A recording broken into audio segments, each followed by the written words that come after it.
a lot of the program managers off to the side as well to wave goodbye one last time and wish them luck. Yeah, it's a really nice moment. Again, they have had some quality time with family, but this is their final opportunity to say, see ya in 10 days. Yep, the last wave. And so there are different pens of people, again, as Nicole was alluding to, specific to the quarantine rules that you followed in order to be able to have that access, have that closeness with the crew. And then on the bottom left-hand side of your screen, the Astrovan. And that is going to be the crew's ride out to the launch pad. This modified Airstream motorhome can seat up to 8 people inside. It has a TV and sound system, and we know they plan to watch a video during their trip out, right, Nicole? Yes. So I think Top Gun is on the menu, yes. And then also Point Break, because Christina surfs, so I think they've got a pretty decent entertainment planned. So I love that. It gets them in the headspace, the right headspace, to really just enjoy the ride to space. NASA's history with Airstream dates back to the 60s when the company created a crew quarantine vehicle for when astronauts returned from the moon. This picture here, President Nixon talking to the Apollo 11 astronauts inside said quarantine vehicle. Then during the shuttle program, Airstream created the first generation Astrovan, a 27-foot motorhome that transported astronauts across KSC to their launch pad. Again, that is what we're going to see today. A very similar picture. Again, the orange suits, the Astrovan, very reminiscent of what we have done before and how we got to where we are now. Yeah, and it's a pretty cool ride. You get about 20 minutes to get out to the launch pad and watch a movie, listen to some music. It's kind of an interesting, and then along the whole way here at KSC, all of the employees from Kennedy Space Center come out. You can see in the background of the shot you're looking at right now, all of those employees and everybody lining the streets, waving and wishing them luck.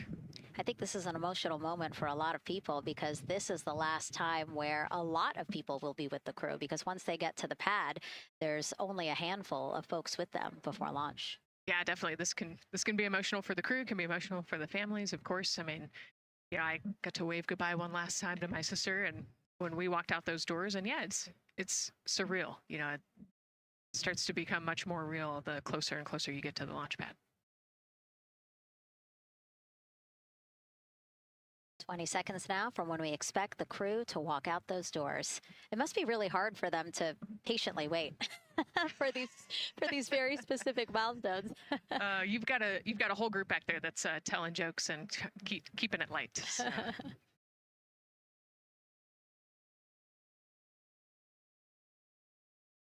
And here they are, NASA's Artemis II crew. Commander Reed Weissman, Pilot Victor Glover, and Mission Specialist Christina Cook and Jeremy Hansen taking their first steps outside for their historic test flight. To a wonderful applause from the crowd. They're looking really excited. Some and big really smiles. Ready. I love that.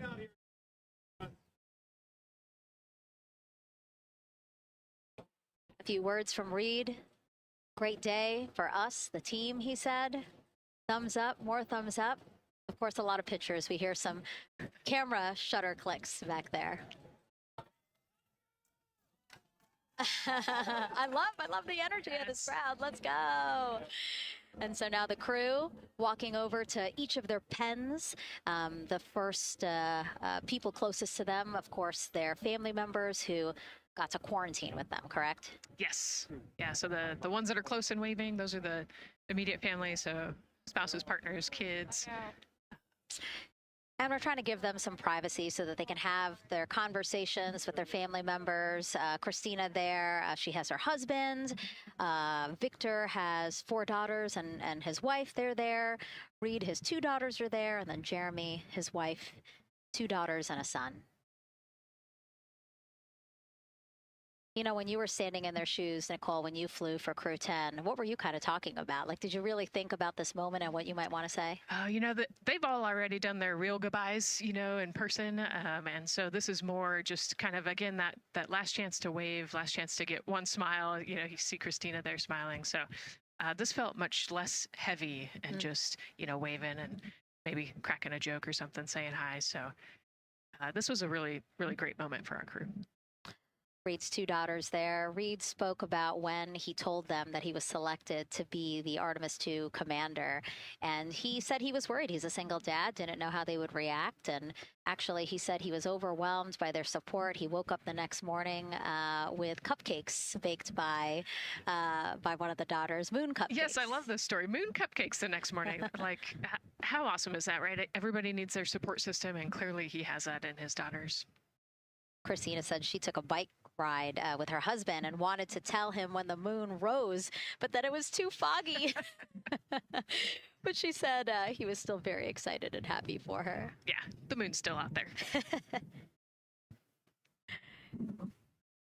A close-up now of, again, Commander Reed Wiseman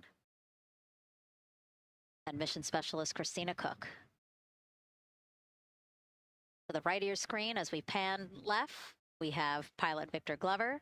Victor told his wife, and they told their 4 kids together, and he said that one of them just started yelling, "Let's go!" Yes, I love that. Again, the support from the family is awesome. And Jeremy said his wife and 3 children, super excited. He felt very supported. He did have that tough conversation, obviously, of talking about the realities of this being a test flight, but he said they were super supportive. And now as he walks away, some kisses from Victor Glover to his family, hearts to Christina. Jeremy being a gentleman, pausing so that Christina can take a nice photo without him. Hearts too from Reed there.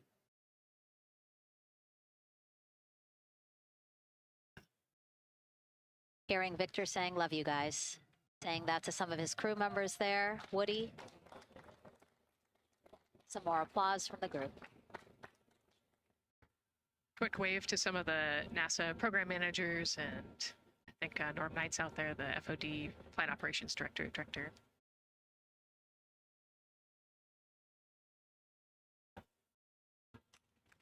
You heard Reed there saying, "Thank you guys," as the crowd picks up again with their applause, and the 4 of them step into their Astroband. Looking at the clock, very on schedule right now. Again, according to the very detailed timeline of launch today, they are expected to drive off in about 20 seconds.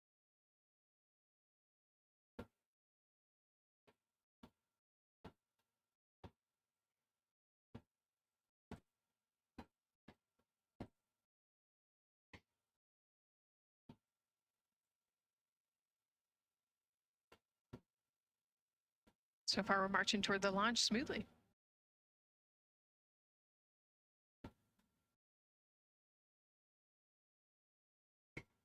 Do you think they're queuing up the video? Definitely. And that's why they haven't left yet? They're like, we can't go without Gotta get our your point snacks and movie break. ready. And yeah. Where's the popcorn?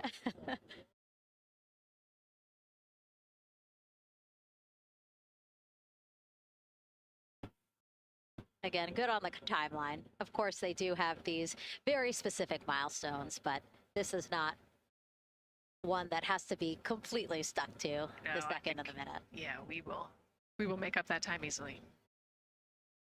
They will get a full security escorted ride out to the launch pad. It's a quick trip, 15, 20 minutes.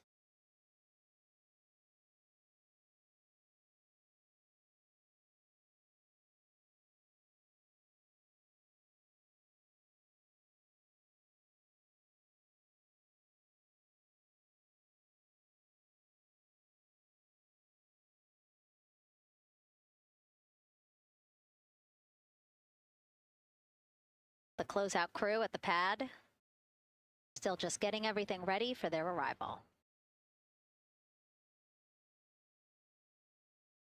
configuring Orion, right, Nicole?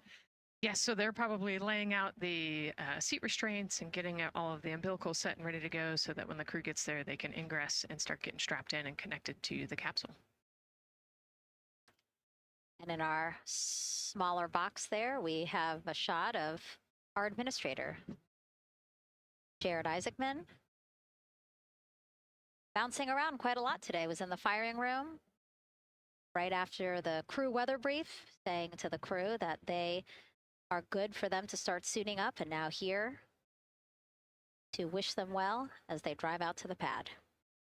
Yes, he's so invested in this mission. I love it. You know, he's been an active participant today, and exciting to see him there at the walkout.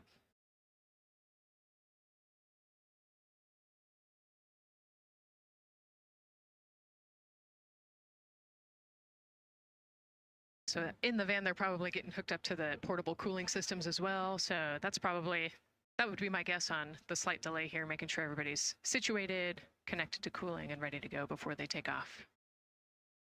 Right, because the orange boxes, we didn't talk about it when we were in the suit up room, but if anybody noticed, there are these orange boxes, and that's what provides the cooling to those thermal garments. And so those boxes have been staged inside of the Astrovan so that once they got there, they can connect up again so that they're cool and comfortable on the way out. Right. So they were off cooling from the walkout, you know, said hello to their families in the 80-degree weather here in Florida today. So it can get really warm in the suit quickly if you're not careful. So we want to make sure everybody's comfortable before we drive off.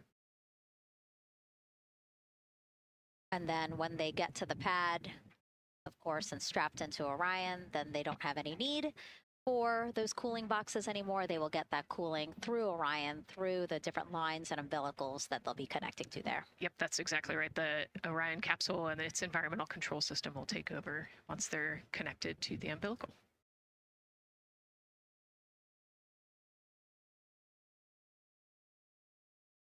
And so when we were watching them get into the elevator, I said, oh, there's a couple more people going in there. And they were, again, those folks in the white suits that we saw. Again, suit technicians. Yep. There they go. And off they go. Reed, Victor, Christina, and Jeremy now on their way to launch pad 39B, where they will fly to the moon, something no human has done in over 50 years. They may also set a new record as the farthest humans have ever been from Earth, a record set by the Apollo 13 crew almost 56 years ago today. We still hear cheers as they drive away from the operations and checkout building here at Kennedy Space Center. Now, while the crew make their way to the pad, let's get to know each of them even better. First, Commander Reed Wiseman. The moon, to me, it's the thing that connects me together with all the other humans in my life. I remember being a little kid lying in bed at night and just looking out at the moon in whatever phase it was in. And I was thinking, man, my friends that live like 20 miles away, they can probably look out and see that same exact moon. And then when I was in the Navy and I would look out at the moon and I'd be halfway around the planet, I would think, man, my brother can see that moon where he is and he's halfway around the planet from where I am. To me, it's a connection of life on Earth. We can all look up and see that moon, and it's always changing. The moon is never the same 2 days in a row. I love that. My name is Reed Wiseman. I'm the commander of NASA's Artemis 2 mission around the moon. I grew up in a little town just north of Baltimore, Maryland, about 20 miles north of the city. There was a National Guard base nearby my house, and there were A-10 aircraft that would fly over every now and then. I just would look up at them and be like, man, I want to be up there. I want to go do that. And then my brother went to the Naval Academy, and I would go every year and watch the Blue Angels fly during commencement. And that just started to grow and grow and grow. For a while, I wanted to join the Air Force, and then I realized Navy flies as well, and they fly from ships in the middle of the ocean. And that was it, like, done deal for me. That is exactly what I wanted to do for my career. Flying is freedom to me, especially when you're in a jet aircraft coming off of an aircraft carrier in the middle of the Pacific Ocean. Nearest land is over 1,500 miles away. So when you come off of that aircraft carrier, you are truly just alone with yourself out there. It is a magical experience to be out there all by yourself in an aircraft over the Pacific. Just it's free. I think anybody who accomplishes something that they set their mind out to, there's no one thing that does it for them. It's a combination of everything. I mean, the way my parents raised me, the way my brother and I, the way our relationship developed over time, my friends, being in the marching band, going to college, setting my own course, learning how to live on my own, being mentored along the way, being, kept on the path to success, but being given the freedom to, make excursions and fail every now and then and regroup and carry on. I think all those things come together in the end to get you where you are. I've had to overcome, I'm a human being. I've had to overcome a lot of fears. I'm pretty scared of heights. I joked about that on the International Space Station, but it turns out I'm only scared like at the edge of a building. When you're up on the International Space Station, even though you're 250 miles up, I never had that feeling of falling or that I was, at risk up there. I just kind of love the feeling of floating and looking down at Earth. There have been challenges all throughout my life. By far, the biggest challenge was losing my wife in 2020 to cancer and now raising two daughters who are grown up now, but that's been the biggest challenge by far I've ever had to face. It is not easy. Being an only parent, trying to work a full-time job, and raising two kids is something that I think about every single day. I'm very proud of the work I've done. I haven't always done it well, but I've always shown up and tried as hard as I possibly can. And now Artemis 2 pilot Victor Glover and his journey to this history-making moment. I do wonder what it's going to be like when we are really far from Earth and can see it. The sensation of being so far away from everything that you know. I had that sensation on the space station the first time I got to sit in the cupola for a really long time. I can only imagine what that's going to be like from 200,000 plus miles away. My name is Victor Glover, and I'm the pilot for NASA's Artemis 2 mission around the moon. When I was in 4th grade, I was 10 years old, and that's when the Challenger accident happened. And it helped me understand how the general public felt about the astronaut corps. Right? Like, these are the people that we want to be, and that just gave me an easy thing to strive toward. The biggest fear that I've had to overcome in my life is doubting myself. Going to college when no one in my family had gone to college was a huge risk. I had more confidence in my athletic ability than in my academic abilities. I could play football with those college students that I saw on TV, but my classmates that I saw in the lab and around the University Union, I didn't know if I had what they had. I think addressing that self-doubt was a part of, swinging for the fence and trying to go get an engineering degree, not just go to college, but get an engineering degree and then go do something challenging and technical like flying. Apollo is known for sending humans to the moon. Artemis has an opportunity to continue the Apollo story, but I actually think it's important for this story to stand on its own. Artemis is a new program, and we're trying to do new things. And it's great to compare and contrast. When you look at our spaceship, you can see parts that were designed, built, and integrated in another country. When you look at our crew, you see that our crew is international. There are also men and women. And I just think that comparing and contrasting makes the story even richer. The piloting role specifically, I will have an hour and a half or so where I get to fly the spacecraft by hand. We haven't flown that many spaceships. And so the ability to fly one actually in space is just really... I can't tell you how I'm going to feel when we fly by the moon and see the moon up close and the Earth from 250,000 miles away, but I don't use the word excited because I'm focused.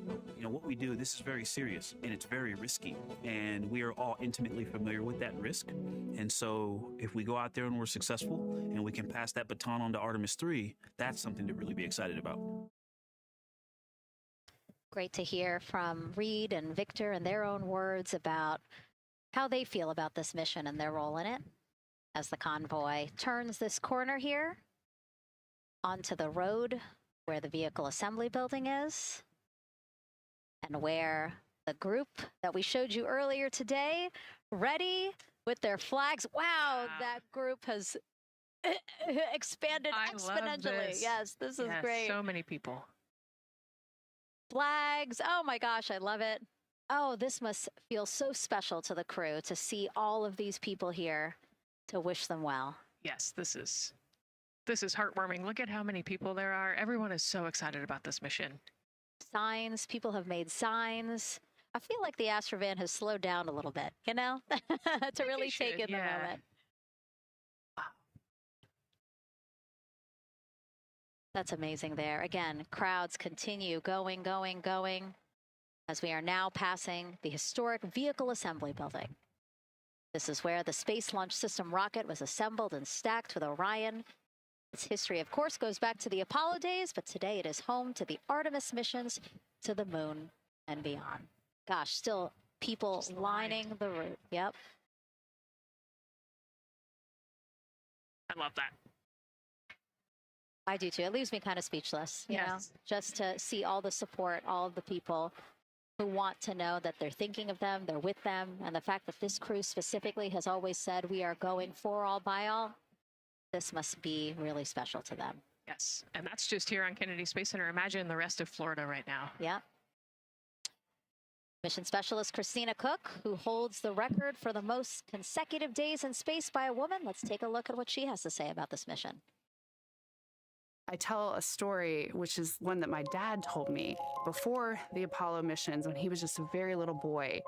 He was looking up at the moon with his mom, and his mom said to him, "Don't worry, Ronnie, we'll never get there." Fast forward maybe 70 years later, it's his daughter that's actually going there. And I think that long arc is something that we can all learn from. The idea that the seemingly impossible becomes possible if you just believe in it and are willing to work hard and come together to achieve it. My name is Christina Cook, and I'm a mission specialist for NASA's Artemis II mission around the moon. When I look back on my dreams as a kid, I definitely never thought I would actually get here. I was very pragmatic. Even though I'm a dreamer, I knew that the odds were way against me again, so I might as well do something I'm loving in the meantime. I definitely loved science and math in school and, did pretty well in those things, but I also loved being active. I was always outside. I loved things that made me feel small. I loved looking at the night sky, oftentimes between the pine tree branches, or I loved the ocean. North Carolina also has mountains, and when we go there, I just love the vastness of all of those things. I loved how they made me feel and what they made me think about, and the vastness of the universe and how much out there was to learn. I'm drawn to exploring. I'm drawn to challenges that involve both mental and physical. And I'd much rather be solving problems wearing a whole lot of equipment and in a harsh environment. And that's just something I've carried with me ever since I was a kid. Thinking about the fears or challenges that I've had to overcome, there are just so many. I mean, basically, that has been the journey. I always say to people, do what scares you. And that means I have to follow my own advice. So doing what scares me meant getting on a plane and going to the Antarctic, getting on a plane and going to study abroad in Ghana, applying to become an astronaut, opening the EVA hatch in the airlock and going out of it into the darkness, strapping myself onto a rocket. And so for me, I think that no matter what the challenge, recognizing that if people believe in you and you believe they believe in you, the challenges seem always a little bit easier. To me, the moon, it represents history. It is a witness plate. Everything that's ever happened to the moon is still written on the moon. Every single person has looked at the moon their entire lives. We see the same moon. That's something really special. It's just the epitome of a symbol of something that's in each of our hearts, but this also represents exploration and reaching. And as we continue to watch the convoy, almost at the pad, mission specialist and first-time flyer, Canadian astronaut Jeremy Hansen.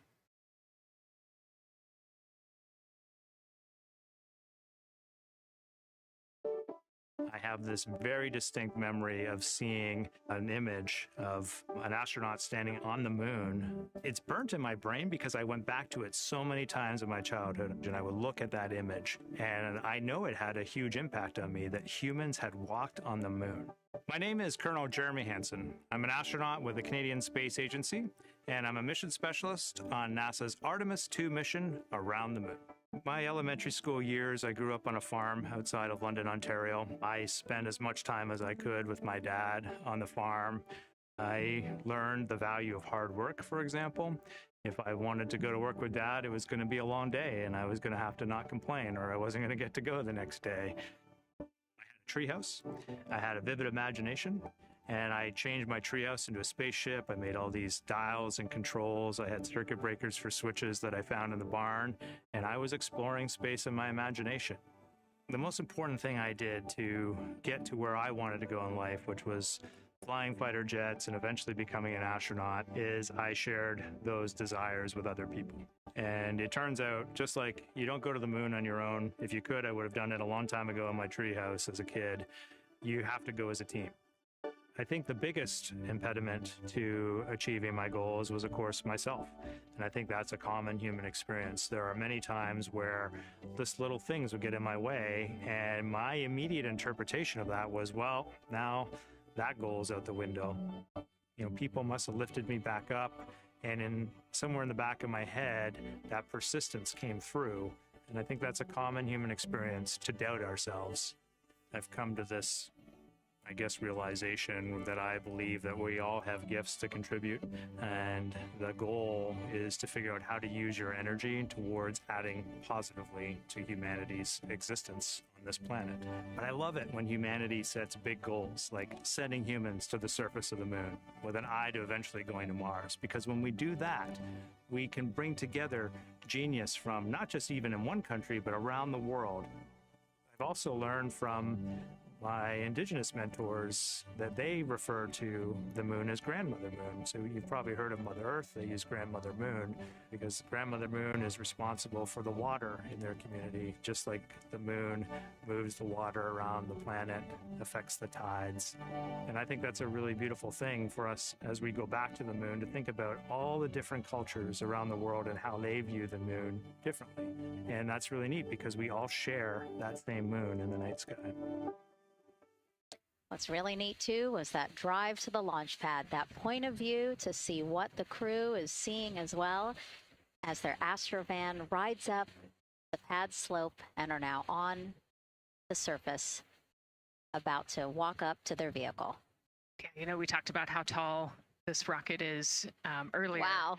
Look at that. Yeah, look at that point of view, yeah.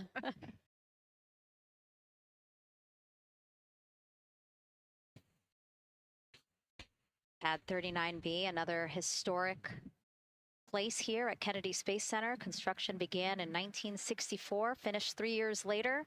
Apollo 10, the full dress rehearsal for the moon landing. That was the first mission to launch from this pad. You know, we've used this pad for a lot of missions. You know, we modified the pad in the 70s and 80s, and then the shuttle missions actually launched from here as well. And then, of course, Artemis 1 took off from this launch pad, November 2022. And now here we are about to see the Artemis 2 crew get out of the Astrovan and make their way up the mobile launcher to the 274-foot level, where they will embark on their first crewed test flight of the Artemis program. You know, I think that button in the elevator actually says space when It you hit does? it. Yeah. Really? At least on 39 Alpha it does. So I imagine it says something similar here. Again, let's take a look at the clock as we wait for the crew to get out. 4 hours, 10 minutes and counting until the top of our 2-hour launch window today. Let's head back across the street to Daryl, who's following the launch team every step of the way. All right, thank you, Megan and Nicole. And here inside Firing Room 1, we had a nice moment. The launch director, Charlie Blackwell-Thompson, NASA's first female launch director, standing up from her console, taking her cell phone and snapping photos as the Artemis crew that she had just given the go to leave the astronaut crew quarters, driving by, and of course going up the causeway until they got there to the pad. And now we see them coming out of the Astro van there and getting ready to ascend the launch tower. Well, we got a weather brief before they went out to the pad, and of course LWO gave a go. There could be some rain out there at the pad. It's already rained out there already. If you're in the area and you're watching right now, well, certainly you know that there's some rain in the area. There's going to be spotty showers that are going to be coming ashore here, and we expect that throughout our rest of our countdown. But we also are getting forecasts that there'll be some clearing as we get closer to our launch window. Big wave from Reed Wiseman there, and a thumbs up as the crew goes into the elevator to ascend the launch tower to go up to the level where they'll walk across the crew access arm and get into the white room. One of the things that you're going to start to hear now is from the crew themselves. We're going to be airing the Orion to Earth loop, which is the communications that's going between that crew and the launch team here as they walk them through configuring their various consoles, as well as getting ready. A nice moment here, and I'll just pause to just look and see as the crew walks across the zero deck, as they call it, which is the deck that's right there even with the engines, and they're taking a moment to go over there and stand up and gaze up at the 322-foot tall SLS rocket. This was part of the plan for the Artemis II crew, and potentially a rocket that could help them make history to go farther from Earth than any crew has before. The farthest distance from Earth when they launch will be roughly around 248,000 statute miles. They're expected to go about 4,000 miles farther than the Apollo 13 crew did. And now they've headed to the elevator to go up. Again, I was talking about the loops. You're going to be hearing from the crew as they discuss with the launch team getting various systems ready to go. And then closer to liftoff, we'll hear the operational launch team loop brought forward ahead of the critical pre-launch polls and then the start of terminal count. And that should be right around L-25 minutes, right before the NASA test director gives their poll and the launch director gives her management poll, which happens at L-17 minutes. Right now, a lot of focus is on, of course, the closeout crew. They've made the way for the crew to get inside the spacecraft now and walk across that crew access arm, and there they are. They have been working on a tight timeline, but they are ready to go, and they are ready to receive the crew and start putting them inside their Integrity spacecraft. That's it from the firing room. We'll send it back to Megan and Nicole.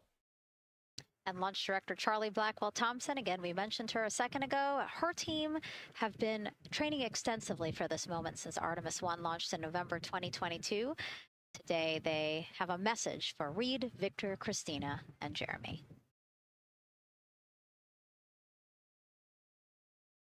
Today, you carry the work of thousands and the hopes of millions.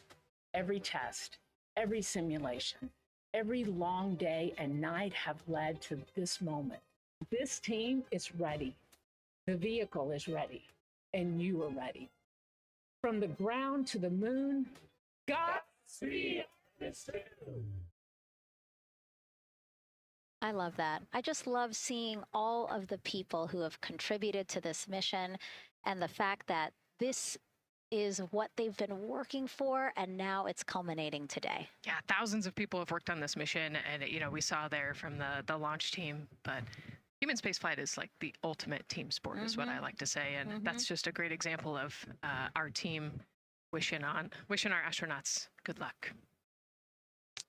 That shot there that we were just looking at was aimed at the elevator doors, again, to catch the astronauts as they make their way up to the 274-foot level of the mobile launcher. The mobile launcher is the structure you see there. It is not only a way for the crew to obviously access Orion, but also provides the fuels, communications, all that to the rocket. And now we're watching the crew walk across the crew access arm, getting a beautiful view of Kennedy Space Center.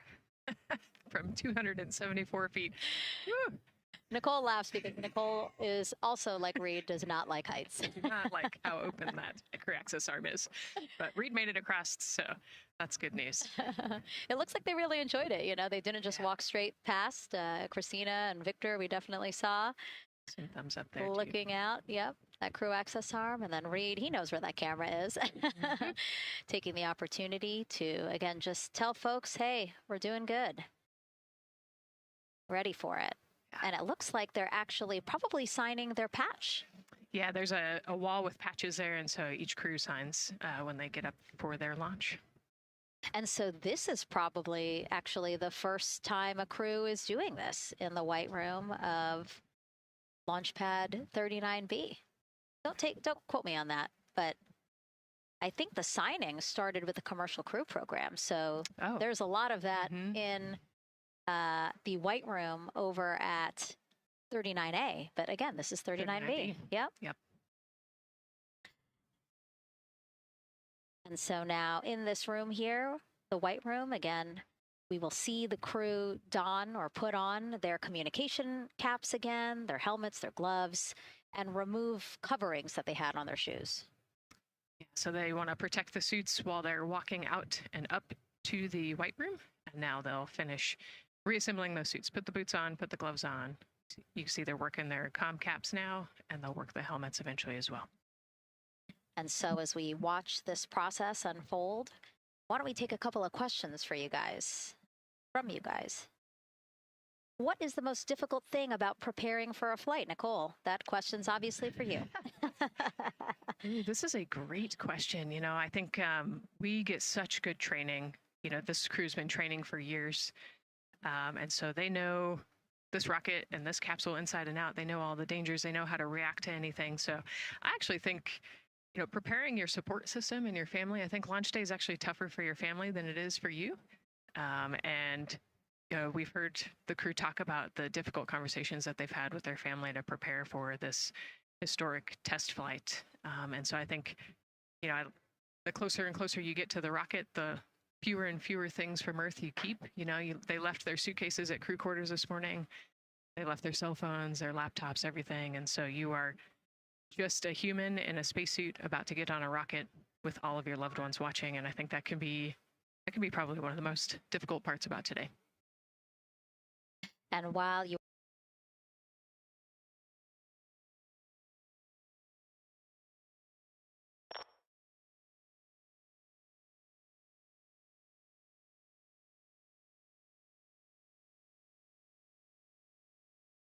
were answering that question, Nicole, we did get a chance to check. Yes, this is the first time crew has signed the wall of the white room, again here at pad 39B.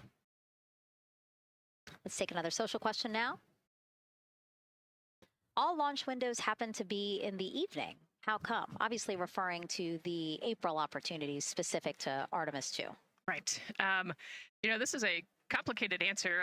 I don't know that I would have the exact mechanics behind it, but it has a lot to do with orbital mechanics and where we are in terms of the Earth and the Moon relationship. And, you know, like we said, we're trying to get on that pre-return trajectory. And so it has a lot to do with when we can do the perigee and apogee raise burns and the translunar injection. So there's a lot of math that goes behind these launch windows and why they shift and move and why we just so happen to be in the evening for the April launch windows. Yep. You did answer it well. All right. And before we asked you guys a question, who would you take to the moon with you? Would that be a bestie, a pet, family member, or seasoned astronaut? Overwhelmingly seasoned astronaut. So Nicole, you and I are going to the moon. Was that your answer as well? That was totally my answer. Again, like I thought my husband would not like that answer because he'd want to come along too. But I think if asked, he would also say seasoned astronaut. So that's fair. Yeah, like we said, there's a lot of training that goes behind it. These guys can react to anything that comes their way. And so, yeah, if you don't have all that training, maybe you do want someone that's a little bit more experienced. Yep. So correct answer, everyone. And now we have another question for you. What do you want to know about living in Orion? What the crew eats, how the crew sleeps, how to fly the vehicle, or how free time is spent? Another great question. Ooh, yes, I'm excited to see what they say. Yeah, so head to NASA's Instagram or Twitch accounts to vote, and we'll share the results as soon as possible.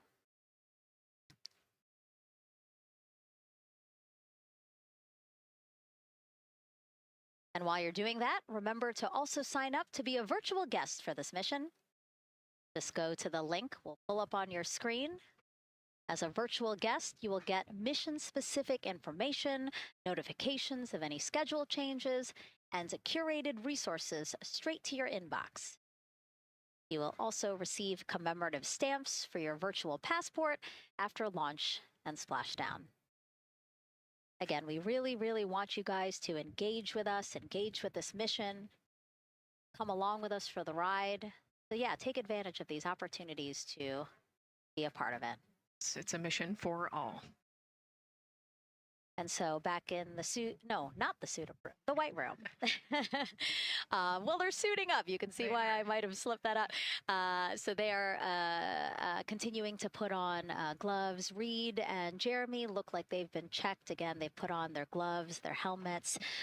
They've taken off those coverings on their shoes now that they're about to get into Orion. And then suit technicians are also helping Christina and Victor. And they're in this particular order, actually, because this is the order in which they're going to ingress into Orion. Again, we have Reed, Jeremy, then Victor, last Christina. Yeah, and that just has to do, like you said, with the seat orientation. So as the astronauts sit down and lay back in the capsule, the left side will be Reed, and then below him will be Jeremy. So that's why they're going to get in first to create space for then Victor and Christina to get in. And let's talk a little bit now about the closeout team. We saw a few of these folks also in the suit-up room. Suit technicians were in there, again, to make sure that they get into the suits properly. And then a couple of them came out to the pad here to, again, do the same thing. Hey, are you comfortable in these suits? Is everything is as you expected? And then these folks here will help them get into Orion, buckle up. And so we were talking a little bit about their attire, specially made for what they're doing right now. Yeah, so these they almost look like the equivalent of a flight suit, right? They're fire resistant. They've got the straps on the back for emergencies that mimic the same straps that the astronauts have on their suits, so that you can use the same exact equipment in an emergency egress from the pad, for example. So we can use the same equipment to get everybody safely away from the pad as required or if needed. Yeah, always thinking about those contingencies, how to very quickly, if there were an emergency, get everyone out, not just the astronauts, but also the closeout crew if an emergency was happening while they were still at the pad. And so those suits, flame retardant. Also, when we see them crawl into Orion, you will notice that they are on their knees quite a bit, so built-in knee pads. Really a thoughtful design for the purpose that they're serving today. Yeah, they're functional, which is exactly what we want, but also they're pretty classy looking. So we did a good job with the design. I was going to say, they actually look like, the outfits that car racers wear, right? Yeah. And then when I said that to the lead of the closeout crew, he's number one, if we do see him, Taylor Hose, he said, well, actually, we are kind of like a pit crew, like they're very quickly moving through the operations so that not a lot of time, not more time is spent at the pad than is needed, because this is a fully fueled rocket, Nicole. Right. Yeah, we want to minimize the time that we have more humans up in the white room, but also safely and efficiently get the astronauts ingress into the capsule. And so that's their main job. That's I like the pit crew analogy. Works great.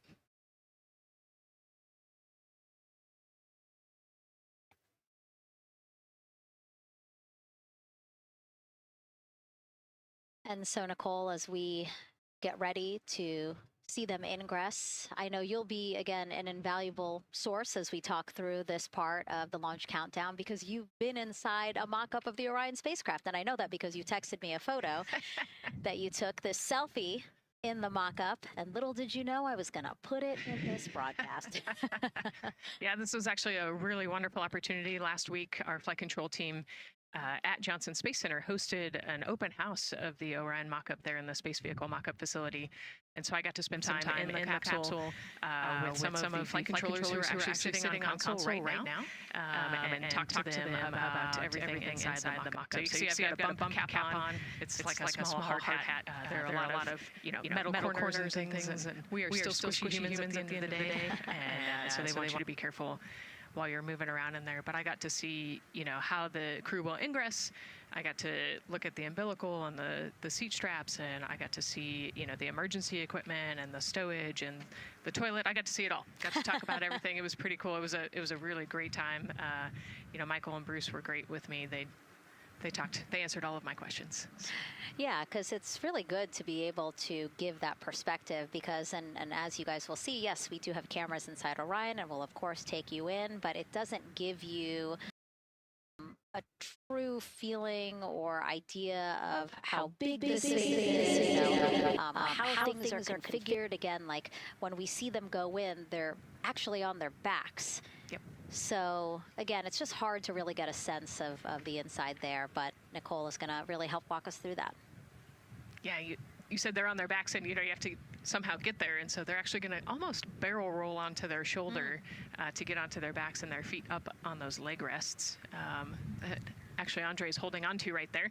You can see Andre number 2's inside getting everything ready for them. And actually those leg rests for the pilot and commander seat will come off once they get into orbit to create some more space for them. And it looks like we're getting ready to ingress here. Yep, thumbs up from Reed. Everybody configured with their suits, and so in we go. They actually get inside by walking backwards. That's the easiest way to get in, right, Nicole? Yeah, so he will step down right over the flywheel or the exercise equipment that they've got in there. We'll talk to that in a second. And then you actually step down right on top of the toilet area backwards. You can see him going now. Oh, and he's already turned around and walking in. You can see Dre's protecting his helmet and his visor there from all that metal. Yeah.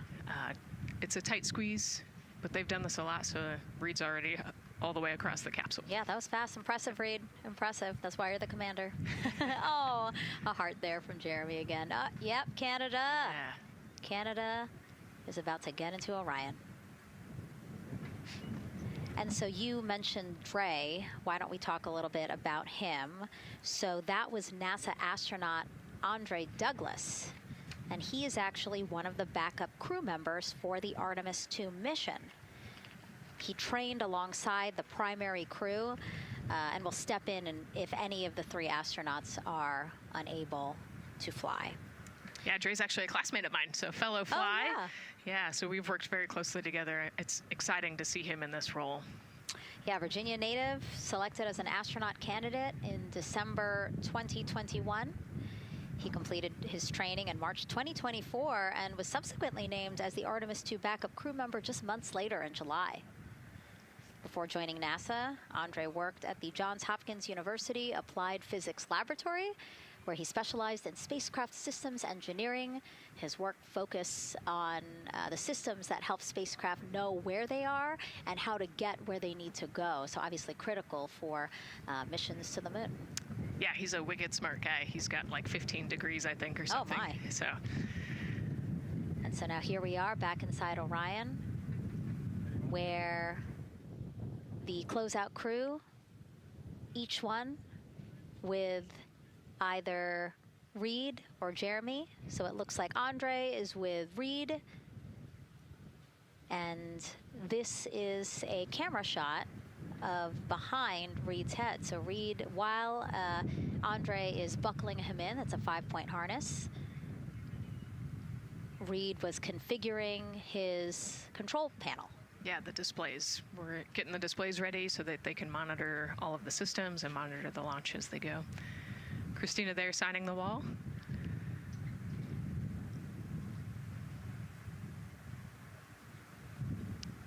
Got to put away the pen. The pen could be foreign object debris or FOD, which is bad for NASA. We definitely want to make sure that we keep track of everything and we know where everything is, because the smallest thing could prevent us from launching or affect the equipment out there. Yeah, and you'll actually see that most of their tools will be tethered as well, so nothing can fall through a crack or drop.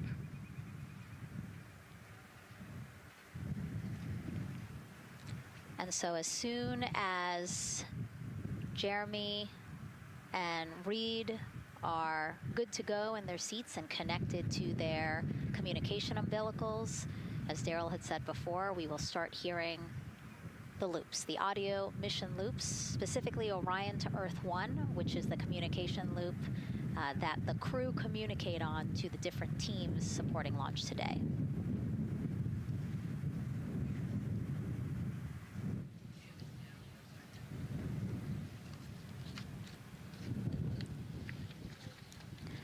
And as we said when we were in suit up, after they do communication checks again, suit leak checks to make sure that nothing went wrong between the suit-up room and here, and also to specifically connect them to the Orion systems. Yes, this will be an integrated test with Orion and the suits to make sure the entire system is working and ready for flight. And so you'll notice Reed and when Victor sits down, Reed and Victor are the only ones with the display panels in front of them. Jeremy and Christina will actually share a personal computer device, and that will be on Jeremy's leg, and that's how they'll continue to follow along with telemetry and data.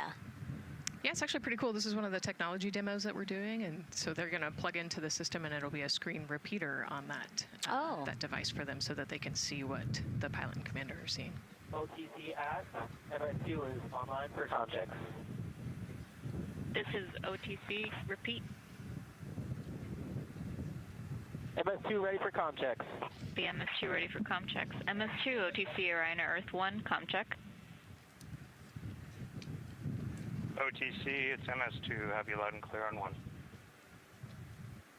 You're welcome, sir.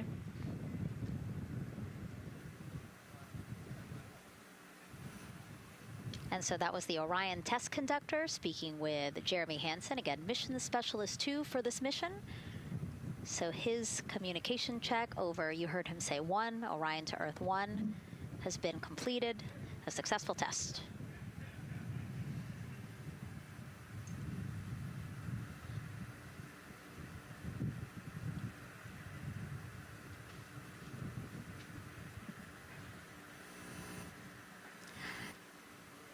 The rest of the crew here waiting in the white room.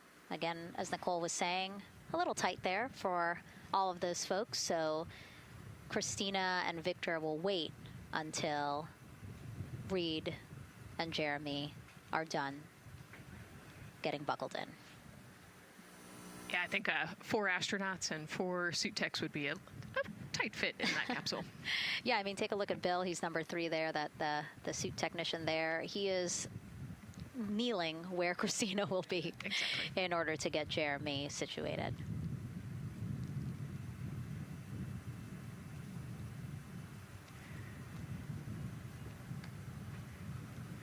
OTC asked, commander's ready for comm checks. OTC copies. Commander. NTD, MISCO 212, comm check. NTD, have you loud and clear here as well. I'll catch FTS on 194, thank you. Commander, OTC, Orion, Earth 1. OTC, CDR has you loud and clear. Good comm. Welcome, sir. And there you have it, a successful comm check with Commander Reed Wiseman. And so... And CDR, NTD on Orion Earth 1 for comm check. I got you loud and clear, NTD. And good to have you on board. Good luck today.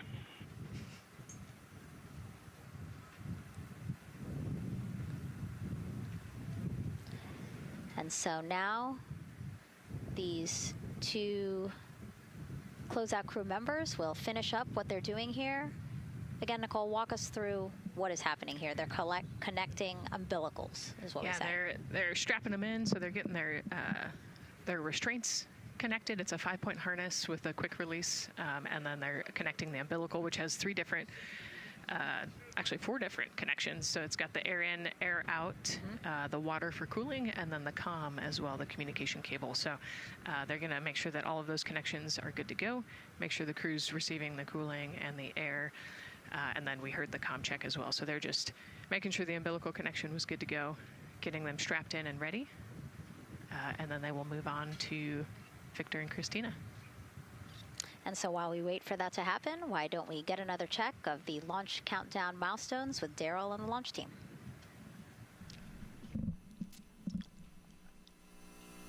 All right, welcome back into the firing room 1 here, where some of the launch team is having some pizza that was brought by the administrator. That was nice of Administrator Jared Isaacman to bring that by for the launch team to enjoy. We're L-minus 3 hours and 44 minutes and counting as you can see the crew ingressing into the spacecraft. There are a number of things that are happening on the timeline. Of course, the closeout crew they liken themselves to like an F1 pit crew, working quickly, methodically, carefully, as they go through their procedures to get the astronauts ingressed. Overall, there's a little bit of timeline pressure, right? There's only a certain amount of time as you see the astronauts going into Orion. Only a certain amount of time that they can spend on their backs. They will be there for a few hours, right? So we're sitting at 2:40 p.m. Eastern time, and the window opens at 6:24 p.m. Eastern time and runs until 8:24 p.m. Eastern time. So 4 or 5 hours or more on their backs, and then they'll hopefully lift off for a launch. So, of course, the crew is mindful of the time. They don't want to slip into the window if they don't have to. And so they're keeping a tight lock on the margin, the amount of time that they're working there. And there's a heart from Christina Cook. Great to see that as she gets ready to get into the Orion spacecraft, one that they named Integrity. It certainly fits this crew from what I've observed. Now, right now, the rocket's tanks, they're in what's called replenish mode. So another factor for this closeout crew is, and the crew themselves, this is a fully tanked, almost ready to go rocket. It's got all the propellant it needs to go to the moon. It's just a matter of getting the astronauts in, getting them configured, and getting all the systems, the high energy systems, bringing them all online in order to launch this rocket. As they sit there, there is propellant boil off that's happening. All tanks are at 100%, but the propellant, which is liquid oxygen and liquid hydrogen, those two propellants are minus 423 for hydrogen and minus 297 for the liquid oxygen. They are boiling right now. They've been boiling the entire time they've been in the tank. And that is vented out, as you can see. When we look to a wider shot of the rocket, you can see the venting and the little wisp of clouds that are coming out from the top of the rocket and the middle part of the rocket. And that is because just like you boil water on your stove, those propellants are boiling. Of course, their boiling point is much lower than water, and so it doesn't take much for them to boil. But just as if you were to leave your pot of water on the stove and just leave it there, what would happen? Well, it would completely boil off, and all the water would be gone. Basically turned into water vapor inside your house. Well, it's the same case here. So we are continually replenishing the rocket with propellant, liquid hydrogen and oxygen, running from those propellant lines that you see there going into the rocket. So that continues to go well. Overall look from the launch team here, this has been a very smooth countdown so far. The cryo tanking went exceptionally well, and the launch team is really in a good mood right now. Cautiously optimistic, understanding that with a system this complex, you can have something unexpected happen. But to this point, the firing room is really encouraged by what they've seen. You know, they really wanted to put in a lot of thought, and what they came down to is integrity is a value that NASA embodies, and also individually they felt like integrity is something that speaks powerfully to them. Yeah, and I think the other part of integrity, you know, it just represents the humility and the professionalism behind the entire team that built this rocket and got us here today. And so it's a fitting name for this capsule. Yeah, like I said, I think the crew said it took them a little bit to decide on what they wanted, but I think they made the perfect choice. I agree. And so as the countdown to launch continues, we are reminded that this is an agency-wide effort to make today's launch attempt possible. We invited people across our NASA family to wish our crew a safe journey. Go Team Artemis! Go Team Artemis! 3, 2, 1, blast off! Have a great flight. Godspeed. We'll get you around the moon and home. If I had a message for the crew, be safe, to have fun, to remember that we're all down here rooting for them. I want to wish my friend and former student, Victor Glover, and the entire Artemis team best wishes and a successful flight. Have fun. Take some really cool pictures. Can't wait to see you when you get back. From the Earth to Sky team connecting NASA science to public lands, go Artemis. We will see you in the Pacific, and you can count on us being there. Greetings from NASA Langley's historic gantry facility, where Neil learned to land on the moon and Orion learned how to swim. We are with you all the way to splashdown. Let's go fly from the Orion Human Engineering Team. Woo! Like a full moon, your future is bright. Have a safe journey from the multimedia team in Cleveland, Ohio. We hope to see you guys back safely in San Diego, maybe singing some karaoke. Yeah, right, maybe. He knows exactly what he wants to do. After he's like, yep, karaoke. I love that people submitted videos. You know, this is something that we actually asked as part of the broadcast. We were like, you know what, I think it'll be really fun. And the overwhelming amount of people who wanted to record something for the crew was really heartwarming. Yeah, you know, this is the first time in over half a century that we're sending people back to the moon, and everybody is excited about it. You know, kindergarten to congressmen and all over the world, everyone is ready for today and excited to see this launch. And so here we are again, still inside Orion with the closeout team, putting some final touches on, it looks like Victor's configuration there. Again, making sure that his harness is set and that he's connected to cooling, he's connected to communications, and he's connected to any other umbilicals that he needs to be connected to for Orion. Again, we are sharing so much information with you, and we hope you find it educational and fun. But we do know you guys still have some questions, so why don't we take another one now?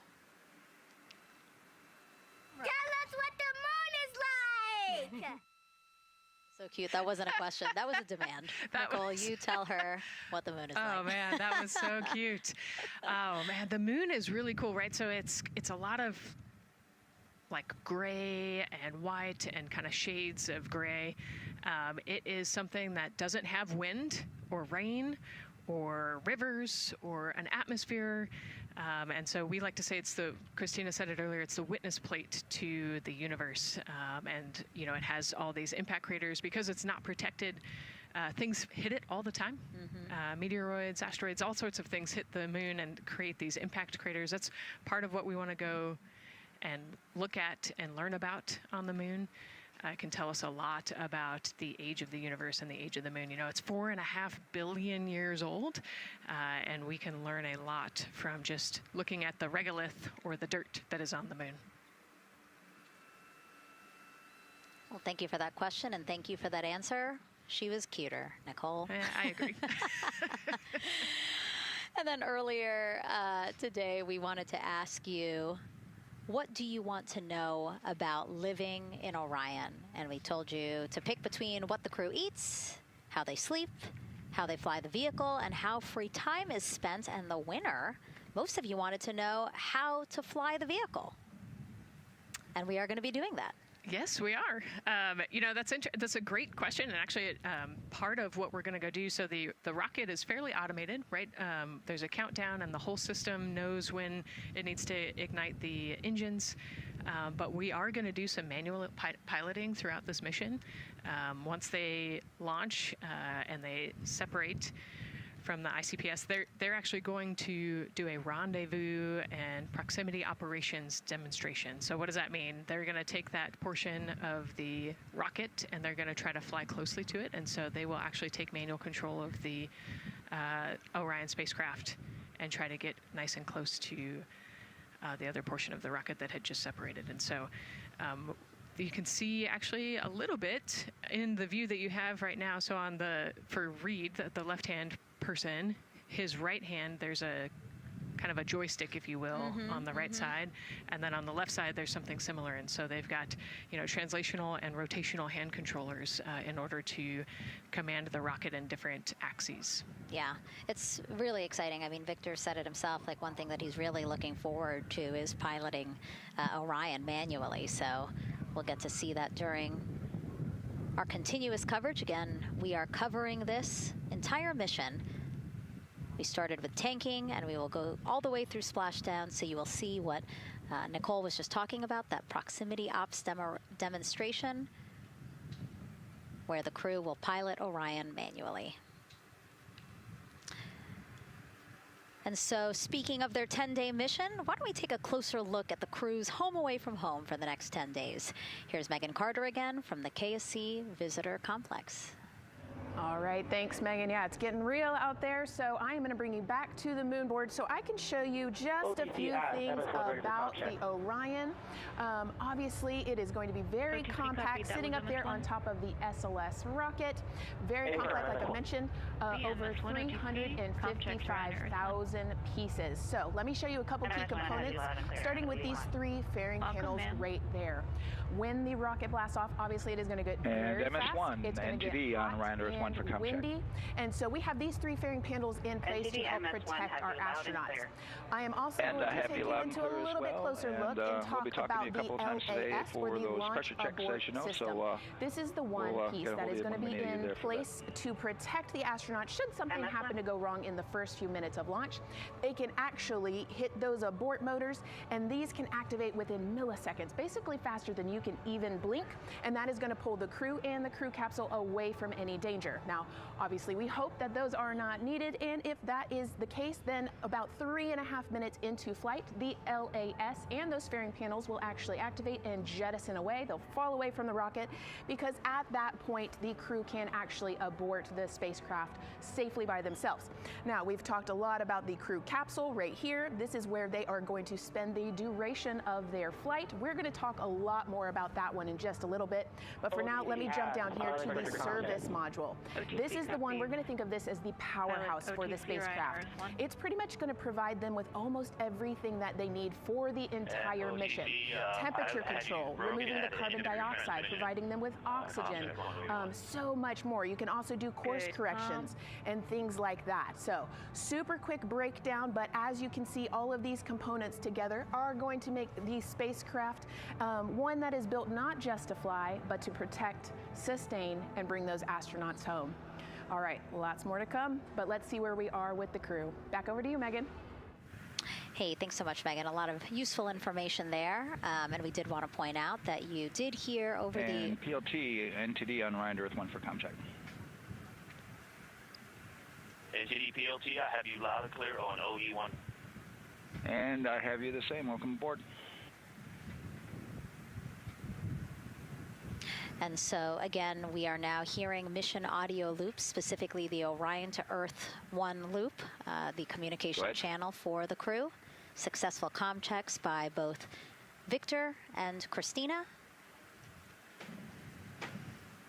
CDR, OTC Orion to Earth 1. CDR. Yes, sir. Configure ARS to shoot mode per EPROC 10.1.1. Crew ingress and vehicle pre-launch config, step 1. 10.1.1 crew ingress and vehicle pre-launch config, step 1. Going in work now. And so see, now we are privy to some of the countdown procedures that the team is asking for the crew to do. Yeah, so they're going to work through some of these procedures and finish the ingress portion, as you heard in that procedure. So this is where the crew is going to start building their nest, if you will, running some procedures, getting the capsule ready for humans to be on board.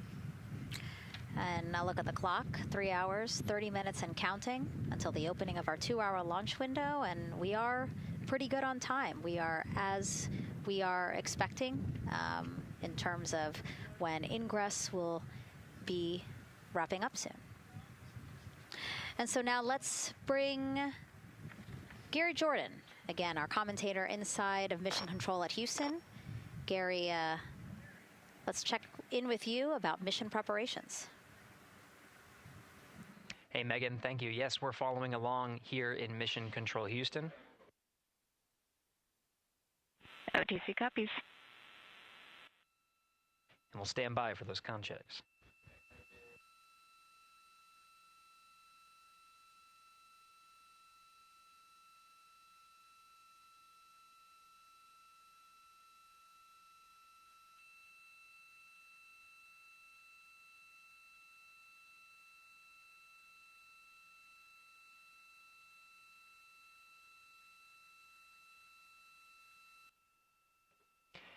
And again, we're waiting for those comm checks. We did confirm from our IVA officer here in Mission Control Houston that all 4 suits have plugged in umbilicals.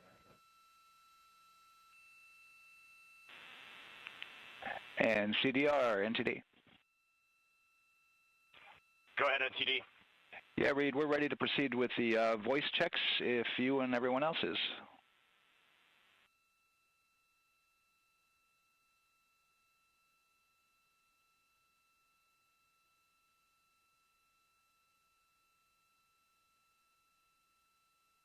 NTD, Integrity Crew is ready for voice checks. I copy that. And Integrity for the entire crew, comm check on Orion to Earth 1. CDR. PLT. MS1. MS2. Good comm check by all. NTD moving to Orion to Earth 2.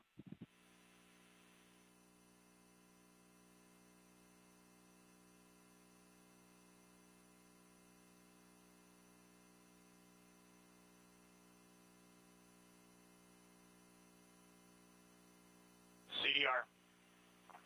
PLT. MS1. MS2.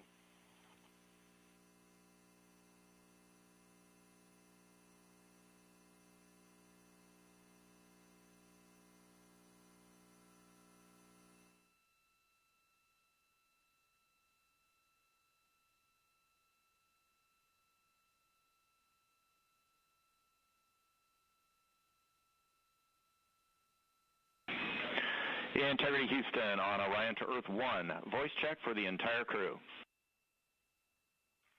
CDR. PLT. MS1. MS2.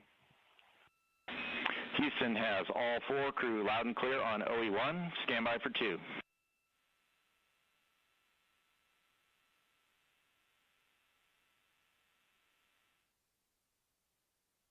Your initial word was broken.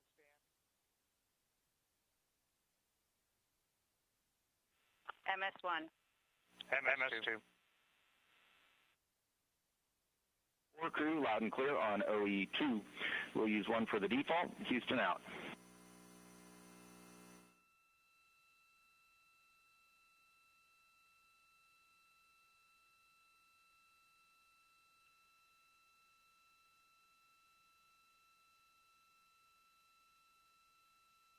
And CDR, NTD? CDR. Yeah, we're going to go ahead and we're going to clear a couple of those messages on your screen here. Just want to give you a heads up that you'll see that. Copy all.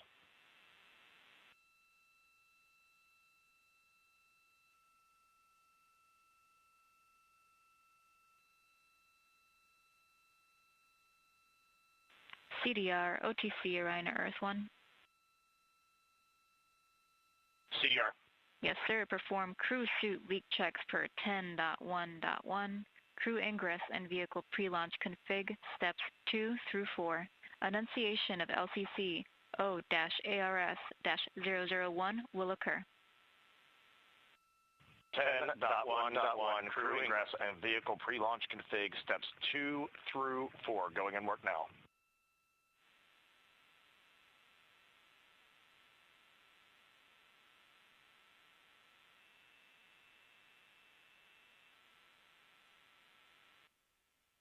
This is Mission Control Houston. We are following along as the 4 crew members of Artemis 2 work through their voice checks, then the umbilical connections and various pathways to get communications from all of the... refresh on your screen. CDR. Yes, sir. We're going to look to do a quick refresh on your screen if you guys are okay with that.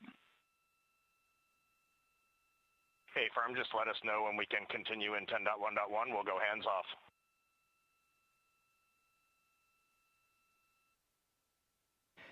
10.1.1 referring to the procedures that they have through the various phases of ingress and some of the checkouts needed to prepare for today's launch. Here in Mission Control Houston, the IVA or Intravehicular Activity Officer will be confirming the leak check status and watching as the suits pressurize to once again confirm that the suits are in a good configuration ahead of launch. Of course, for the teams here in Houston, launch is just the beginning. The first flight day is jam-packed with activities. Shortly after main engine cutoff, Integrity will enter into a coast phase while still attached to the in-rim cryogenic propulsion stage, or ICPS, and prepare to deploy the solar arrays. With power being generated, Integrity prepares... Go ahead, MTD. With that refresh, and you got to go to proceed with your 10.1.1. Picking up 10.1.1, step 2.3 through 4.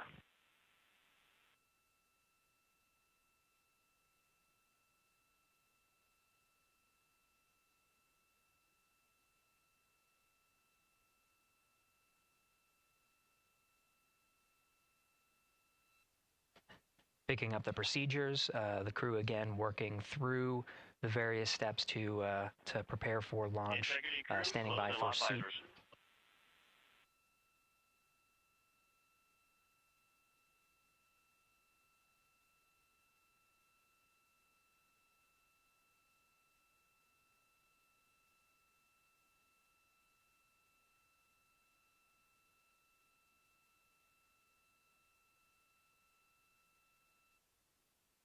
This is Mission Control Houston with visors closed. The pressurization tests can commence. We'll stand by for word of a good leak check on all 4 of the crew member suits for the Artemis 2 mission. Again, this is the very beginning of a very busy flight day for our 4 crew members. After launch, they have a series of burns to prepare for. The first major burn being the perigee raise maneuver that allows them to continue in low Earth orbit, and the next being the apogee raise burn that puts them in a high Earth orbit. This is an orbit that takes them around the Earth for nearly a day, 23.5 hours to be precise, and allows the teams, including the astronauts and the flight control teams, to check out critical systems ahead of committing to the next day's translunar injection. But before they even call it a day, Integrity will separate from the ICPS, and the crew will command.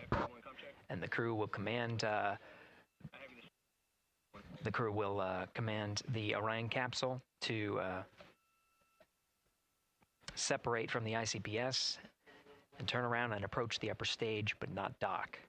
This is to test Orion's in-space maneuvering capabilities and provide further confidence in docking to another lunar space vehicle like the Human Landing System that will be part of the Artemis 3 mission ahead of future moon landings.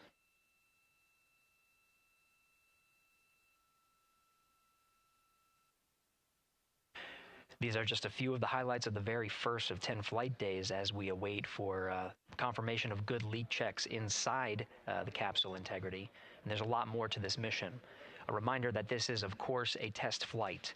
The purpose here is to demonstrate procedures, systems, and life inside Orion on a mission around the moon for the first time, and give further confidence in the capabilities that are charting a return to the lunar surface.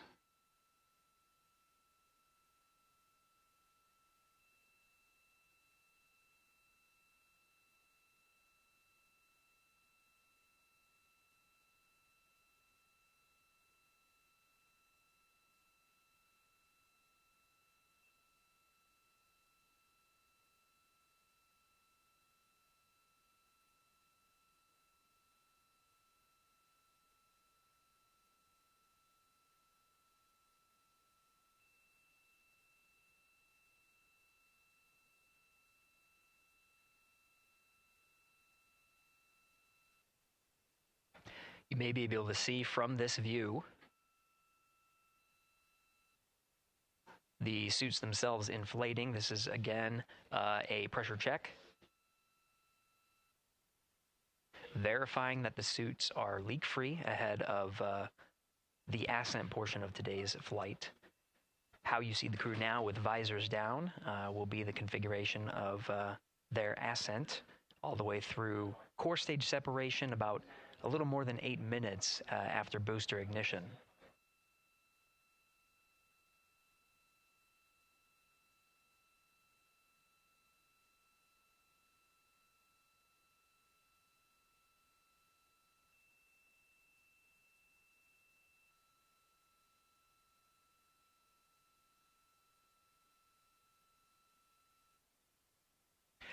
All right, here in Mission Control Houston, we are continuing to follow along, standing by for confirmation of good leak checks. In the meantime, there are no showstoppers here in Mission Control Houston, and we continue to monitor the countdown to launch. Megan, we'll send it back to you over at the Space Coast.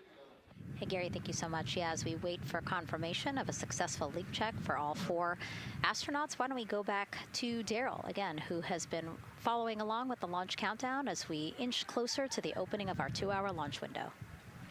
All right, thank you, Megan. And yes, getting some good communication. It's great to hear from the crew inside, even though it is as simple as a comm check. It's really good to hear their voices as they move through those various comm checks and then get ready for their suit leak checks. Fantastic views inside Orion that you're looking at now. Give you an update on the weather outside. We're still 80% go for our 2-hour launch window, which starts at 6:24 p.m. Eastern Time and closes at 8:24 p.m. Eastern Time. That's the good news. The bad news is that we've got some rain showers that are starting to head in. Looks like it may miss the pad. Wouldn't matter if it rained on it or not, though. It's received some rain earlier today. Water isn't going to hurt anything out there at this point. But the rest of the area might be getting a little bit wet, which may include the hostess, so keep an eye out for that.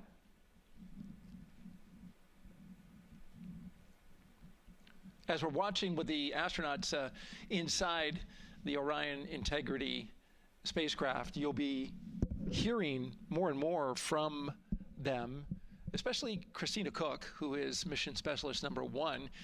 She not only is going to be making history. All crew, visors open, suit loop leak check complete. OTC.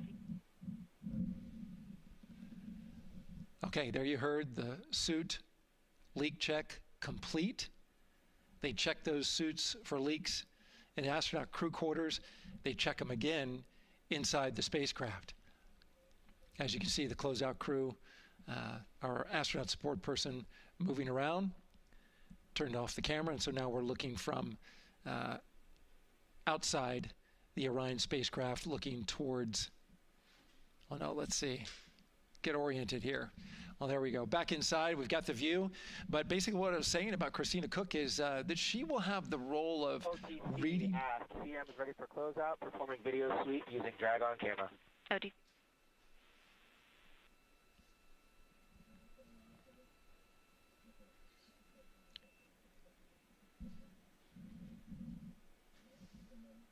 She will have the role of reading out a pressure reading that tells the team that and CDR or NTD?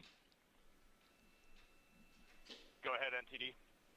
Yeah, we're going to do another cleanup on those suit leak check messages that we got from since we're done with that now. Integrity copies. Yeah.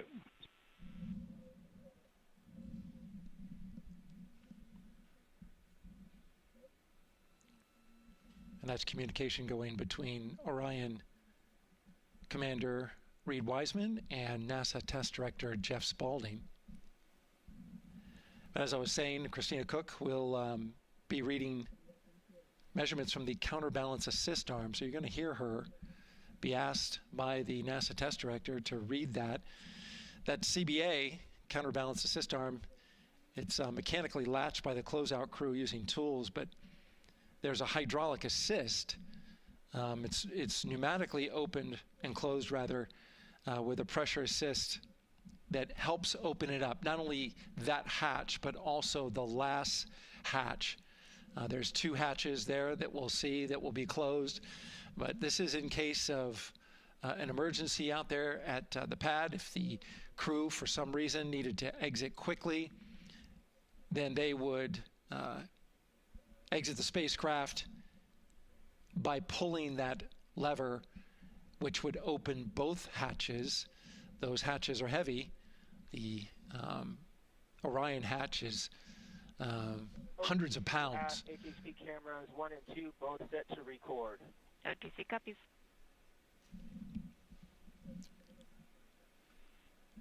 And just an update on the launch countdown, continuing to monitor the team's communications here in firing room 1. Everything going really smoothly so far. We don't have any significant open constraints to launch at this time, so we continue counting down. And for now, we'll send it back to the host desk with Megan and Nicole. Thank you so much, Daryl. And so we heard some of the communications over Orion to Earth 1, and it sounds like we are now moving into the hatch prep and closure phase. We will now start to see the closeout crew getting out of Orion soon so that they can start getting ready to, again, close up Orion, close the 2 hatches, and then get out of the pad. Yeah, the closeout team will take the hatch seals off, and they'll inspect the seals, make sure everything's ready to go, and then do a few last-minute configurations before they close that hatch. And then, like Daryl talked about, then Christina will have a role in looking at the CBA there. So. Yeah, you might have heard them say over the loops again that drag-on camera. So basically, it's a camera that they can move around, and you might have seen it in a couple of our shots already. But they will take that camera and literally go and inspect the seal that. There's 2 seals, actually, 2 seals that go around the entire area of the hatch just to make sure that everything looks good. And that camera feed is being directly shown to NASA teams who need to monitor that. Yeah, they want to make sure there's not a single hair or piece of dust on those, make sure that there's no damage and everything's ready to go so that the seal, they will do a leak check on this hatch seal as well. Make sure it passes. Yeah, and we'll know they're doing that because we will actually see one of the closeout crew members with a hand pump, and they will pressurize, again, just the seals, and they have to see if it will hold pressure for just a minute. And if it does, then they will go ahead to pressurize the entire Orion spacecraft, and then that again is to make sure that the spacecraft is holding the right amount of pressure. And that one's a lot longer. It'll take them like 8 minutes. Like it takes time to pressurize it, then they have to hold pressure, and then it takes time to depressurize it. Right, and they want to measure the difference in pressures at the beginning and end of that and make sure that it holds the right amount of pressure so that when they get to the vacuum of space, obviously the capsule holds its pressure. Yep. Okay. Well, again, as we continue to watch operations that are happening at the pad inside of Orion, why don't we go over to Banana Creek? It's one of our viewing locations here at Kennedy Space Center. They will have a spectacular view, and we actually have NASA's Leah Martin there chatting with a big group of people surrounded by a lot of folks on bleachers there. Hey, Megan, yeah, tons of people out here today, thousands of people gathering at Banana Creek to enjoy NASA's next big mission and humanity's next great leap today. It's a gorgeous day, and I'm joined here actually by some people who are probably the only people on center who are a little bit more excited than me to see this rocket lift off. Where are you from, and why are you here? So we're from the University of Tennessee, Knoxville. We're a group of 7 aerospace senior engineering students traveling here with Josh Dobbs, former quarterback of the University of Tennessee, with his extraordinary Dobbs Foundation. Now, you were actually telling me a little bit earlier, you're here local, you're from Orlando. What's it like being an aerospace engineer and then having the opportunity to come back here to the Space Coast and see this mission lift off today? It is absolutely amazing. I feel like the little 9-year-old girl inside me is so excited. Like, I'm from around here. I grew up watching launches in my backyard, and so this seems like such a full circle happy moment for me. Now, you are an aerospace engineer looking hopefully to join the workforce in the future. How does it feel to be here and see firsthand what that work does? It's just so cool to see what I've been working for the last 4 years and then the 12 years before that just actually be physically happening in front of me. It's something I never dreamed of as a kid. And I'm actually joined here by the pastronaut himself, Mr. Josh Dobbs. Now, you have a history with NASA as well. You did an externship here. And how did that kind of play into your passion for aerospace and then the foundation that actually provided this opportunity for these students today? 100%. So I spent a month here around the Artemis 1 mission, which was a tremendous opportunity to learn about the space program and also what's next. And so to be back here for Artemis 2 and unfortunately, Artemis 1 went in the middle of the season, so it's surreal to be here for Artemis 2. And with my foundation, like the goal is to be able to take advantage of the opportunities that I've had and pass them along to the future of the industry and give them the opportunity to see what all their hard work can accumulate into. So it's an honor to be here. We're really appreciative of all the engineers and all the hard work that's gone into this moment, and we're excited to watch history happen today. Absolutely, and as a group, I think if you guys had one well wish for the team today, what would you say? I think we can all join together and maybe say, go Artemis. Go Artemis. That was a fun interview, and again, just so neat to see all the people who are here. I mean, still hours before liftoff. Not even hours before liftoff, but hours before a 2-hour launch window. So people just really committed to being here and seeing it in person. Yeah, you can see the Banana Creek is already buzzing back there behind Leah. You could hear the chatter in the background. It's an exciting time. Yeah, you could tell that it's a lot louder than we noticed because we just have very good mics, but you know, she's obviously yelling over a huge crowd there. So super fun, super exciting. And yes, I hope that we all get to see liftoff here shortly. Okay, so as we know, Victor, Reed, Christina, and Jeremy will have their hands full during their mission. So for some of their test flight objectives, let's go back to Megan Carter at the moon board. All right, as we have seen from those camera views, their capsule is very compact, obviously. So let me show you a few cool things about this piece. The Orion capsule is going to only be about 16.8 feet in diameter and a whopping 10.5 in height. Think of it about the same cubic feet as 2 minivans. So obviously every piece of that capsule has been planned with purpose. And a really great example of that is going to be these seats that we have seen that live view of. Now these seats are going to be out for launch, re-entry, and splashdown, but in between they are stored in between to give them more room for daily activities and things like that. While they are on board, obviously they are going to have a lot of things to do. One of those is going to be to manually fly Orion, as we've discussed, but they also have several other objectives as well. And they are going to be doing lots of system checkouts, checking out the service module, making sure everything is working correctly. They're also, like I said, going to have a chance to manually fly. Now this was taken during one of their training simulations, but as you can see here, they will have advanced flight displays, hand controllers, touchscreen interfaces, so much to work with and practice with as well. Now, while on board, they will also have the ability to eat those shelf-stable meals that are designed specifically for microgravity. I think I saw somewhere that one of their meals is going to be mac and cheese and brisket, so that makes the Southern me very happy. All right, but they are going to have also some time to look at some things like power and propulsion. They will have 3 key propulsion systems that are going to help power Orion as well. And speaking of power, I want to bring you back to the service module real quick because I wanted to point out these 4 solar panels. These are going to take about 18 minutes to unfold like giant wings, and they're going to stretch 62 feet from end to end, and these are going to help power the service module and in turn provide what the crew needs for their journey. So as you can see, spacecraft is built specifically for what we need and to guide them and get them home safely. All right, back over to you, Megan. Thank you so much, Megan. You know, it's taken thousands of people many years to get to us to where we are today. Let's meet some of the people of Artemis who've made this flight test possible. I am the Artemis Launch Director. I'm the Orion Crew Survival System Manager. I am the Artemis II Chief Training Officer. I'm the SLS Launch Integration and Mission Operations Lead. I am the Recovery Director. And I'm Boeing's Core Stage IPT Leader at Kennedy Space Center. And I am the Artemis II Entry Flight Director. And I'm the Closeout Crew Lead for Artemis II. Our job is to design the spacesuits that the crew will wear for the Artemis II mission. The team here at Johnson Space Center in the Orion Crew Survival Systems Lab does pretty much everything involved with processing the suits, designing the suits, qualifying the suits, testing them for the Orion mission. The role of the Chief Training Officer is to manage both the planning and the development of how we are going to train our astronauts and run our simulations for our flight control team for the mission, and then go implement that plan.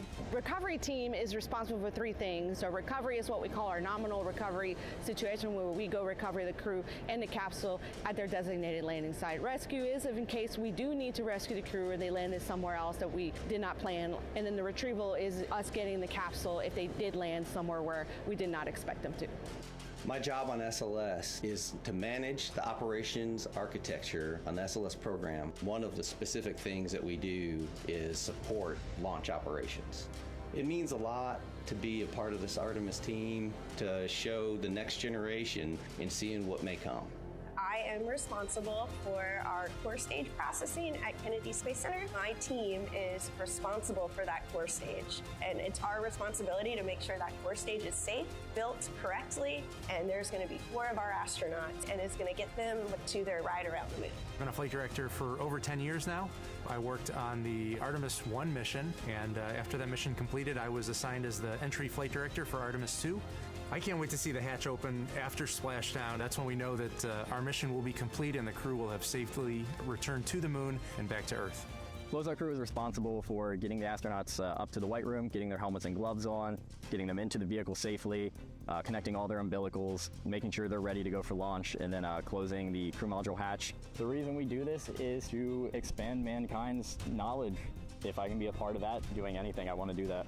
The launch director role really is to step back and kind of take that big picture view of launch. How are we doing on any NCs? How are we doing on our timelines, our procedures? Artemis 2 is a beginning. It's going to inspire a new generation. It's going to uncover science. It's going to serve as a pathway to places that we have never been before.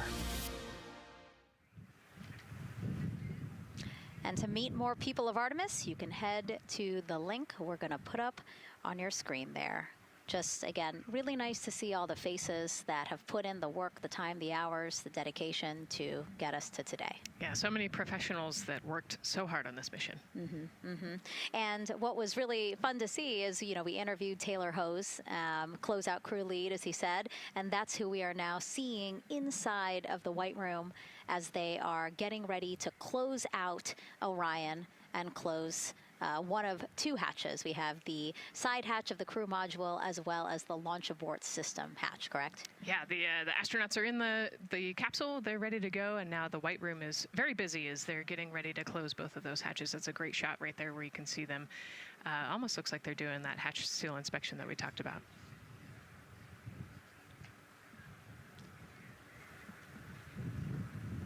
And so, Nicole, as we continue to see them get ready to close that smaller hatch, again, the crew module side hatch, let's take some questions now. Sounds good. A lot has changed since Apollo, and I have a few questions about what's next. What part of the moon are we exploring through Artemis, and what are some of the key points that NASA needs to consider when planning missions like this? Were you expecting to see Scarlett Johansson? I think that took you. Yeah, I mean, took you aback. We've talked about this, but everybody has an interest in this mission. You know, it's humanity trying to explore and go back to the moon. And I love this question. You know, what part of the moon are we going to? You know, eventually we want to get to the polar regions, the South Pole specifically. We think that there are volatiles there, so water ice, something that can be harnessed as a resource as we create the permanent base on the moon and then try to get onto Mars. But getting to the moon is a tricky mission. You know, we're going further than we have in a long time. And, you know, on the International Space Station, we're 250 miles from the Earth. And so we're pretty close. We resupply that spacecraft pretty often with cargo missions. But the further and further you get away from Earth, the more you have to think about the lack of cargo, the comm delay. You know, there's a communication delay the further away you get. And so there are different and unique problems as we continue to explore further and further out into the solar system. And there is so much to learn about the moon. So it's no surprise that, yes, even though our goal is to have a moon base at the lunar South Pole, the lunar South Pole is not the main focus of this lunar flyby. So instead, the crew is going to be focused on observing the far side of the moon. So this is actually an animation of what teams expect the moon to look like if the crew launches today. So this is, of course, the side that faces the moon, and this is the far side of the moon, which when, again, the crew does their lunar flyby on flight day 6, we are expecting this will be their view. What an amazing view and an opportunity. Yeah, you know, there's so much to learn from this particular mission, because obviously we're not landing with this mission. And so they actually potentially could see the South Pole and kind of scope out what our landing regions look like in the context of the entire moon. But also they're going to see parts of the lunar surface that have never been seen before by the human eye. And so they're going to take these detailed notes. They're going to record themselves talking about what they see. You know, we do a ton of geology training as astronauts, especially this Artemis Artemis II crew, they did a ton of geology training working with scientists to learn how to pick out the unique portions that we want to go study. You know, what is the context of the moon? What parts of the moon look interesting and look different? You know, the impact craters that we talked about earlier. So really trying to take all the pictures, take all the observations, write down, talk about their observations, and record as much data as we possibly can for the researchers back here on Earth.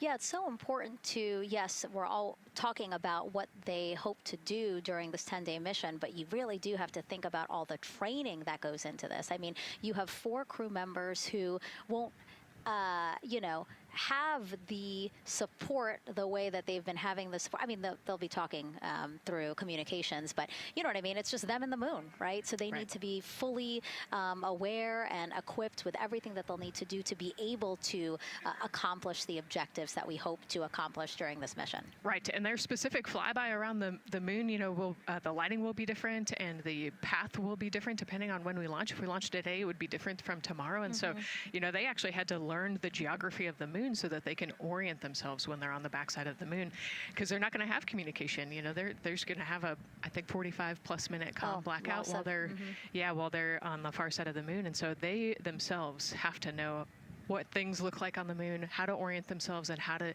get the data that we're looking for. Yeah, really ambitious mission. Excited to be here at the start of it. All right, so another check of the clock, 2 hours, 57 minutes and counting to the opening of our 2-hour launch window for Artemis II. This pivotal test flight comes 250 years after America began its journey as a nation. As we celebrate that milestone, a special live performance now of our national anthem by singer Ann Wilson.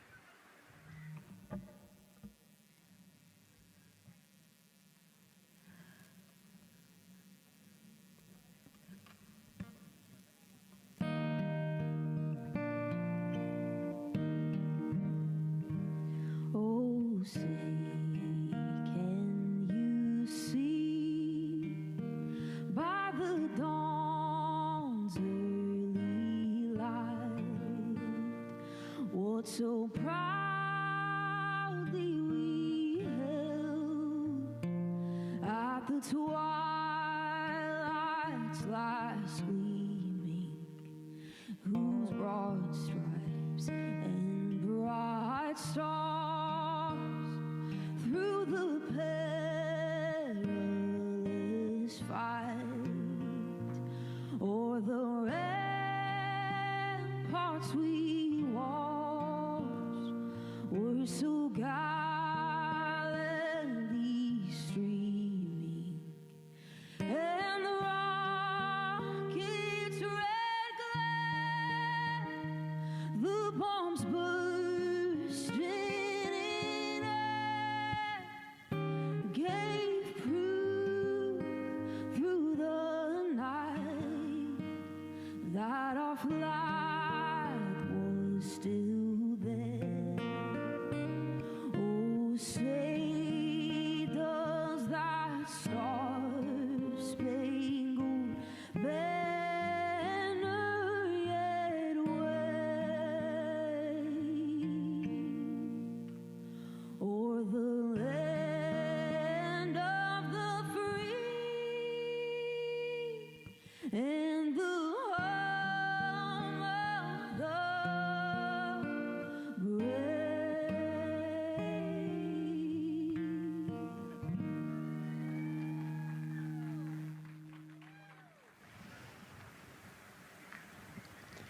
A beautiful rendition. Honestly, I'm a little emotional, a little speechless. Yeah, that was gorgeous. Yeah. I mean, again, we are a nation of explorers, a nation of curious minds, and to see us again 250 years after our Declaration of Independence was signed to when we are trying to return to the moon for the first time in more than 50 years, really powerful. Yeah, leading the way back to the moon. It's exciting.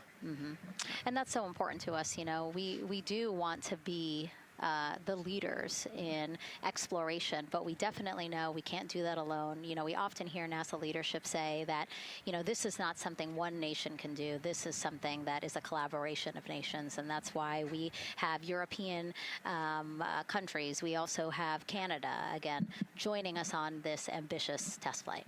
Yeah, of course, it goes back to the old proverb, if you want to go fast, you go alone. If you want to go far, you go together. And we want to go far. We want to get onto Mars eventually, and so we're going to get to the moon first, and you can't do that alone. So thank you again, singer Ann Wilson, for that beautiful rendition, again reminding us of what it is we are trying to accomplish for all, by all.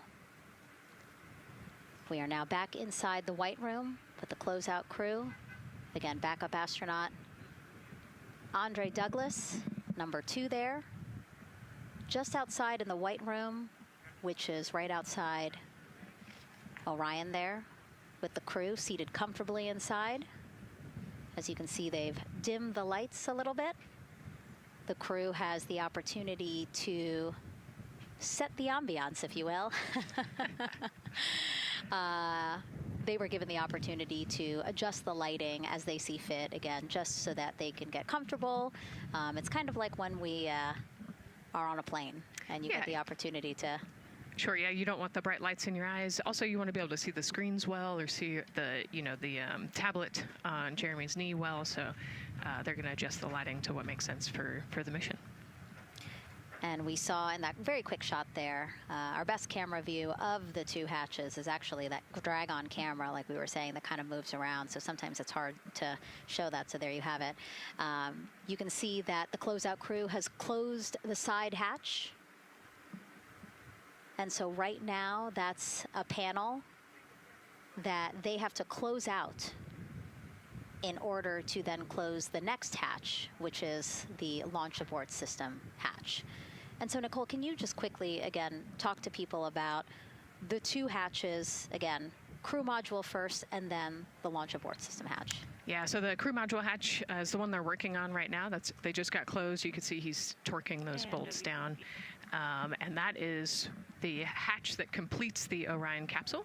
And then you have the launch abort system, which actually is kind of almost a shell that goes around the capsule and holds onto the capsule during launch. And it has its own separate engines that can pull the capsule away from the rocket safely in the case of an off-nominal data point. So it's actually looking at roll rates and attitude and thrust and all sorts of different data in order to make sure the launch is safe. And if it's not, then the launch abort system will pull the crew module away and get them into a splashdown zone safely.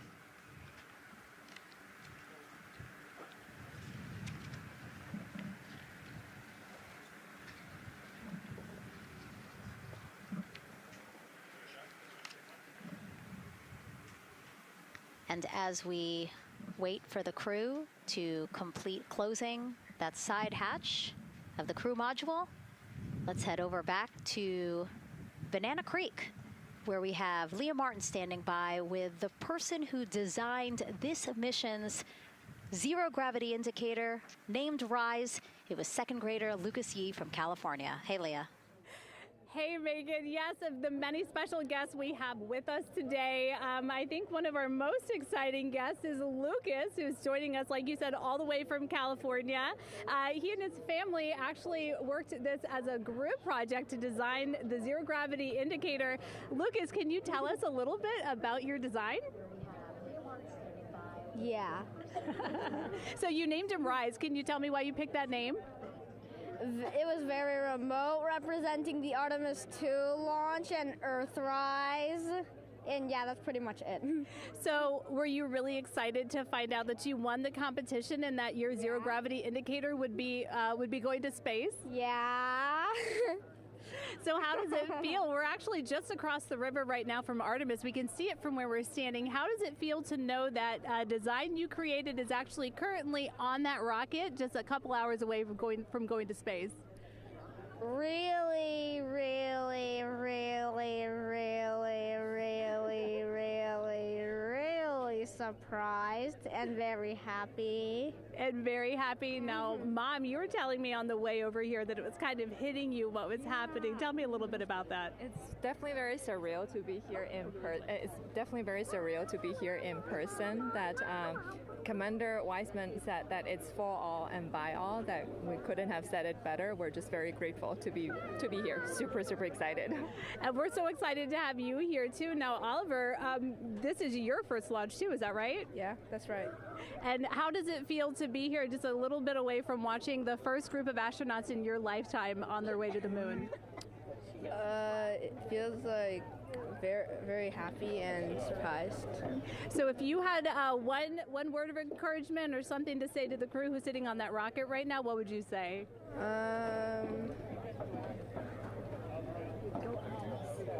What? Go Artemis. Go Artemis. Go Artemis. Thanks so much, Megan. I would say have a nice trip. Yeah. You would say have a nice trip? I did hear that answer. I would say have a nice trip. You know, Leah, that was a hard question. You know, it's really hard to come up with a spot what to say to the crew who's about to make history today. Yeah. And so the Artemis 2 crew, again, ZGI, Zero Gravity Indicator. It's a plushie, a soft toy that is brought in to the spacecraft with astronauts so that it can be a visual indicator for when we have reached the weightlessness of space, right? Yeah, you saw a little replica there that Lucas had, and then in some of the views in the cabin view, you could see it swinging and hanging earlier. So I think actually Jenny was the one who installed it into the capsule. Oh, really? Yesterday, yeah. So. Oh, we have to unpack a lot here. We got to talk about Jenny, who we will get to here in a second. But then, yes, we will also go back into the capsule so that we can show you where the ZGI is now.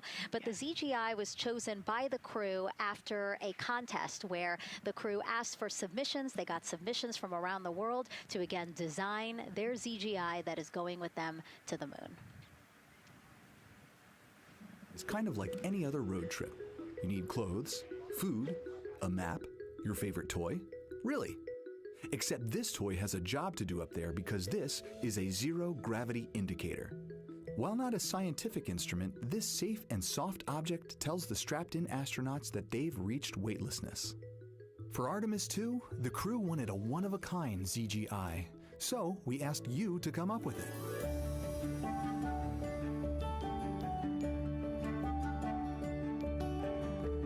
Thanks everyone for sending in your entries from around the world. Over 2,600 of you submitted. And we loved seeing all of your contributions. It was a really difficult decision because each design had a unique quality that stood out to our crew. In the end, we were able to narrow it down to a top 5 from Finland, Canada, Peru, and 2 from the United States, Kansas and California. In the end, we went with one called Rise. It was a design inspired by the Earthrise photo taken on Apollo 8, which is very special to our crew.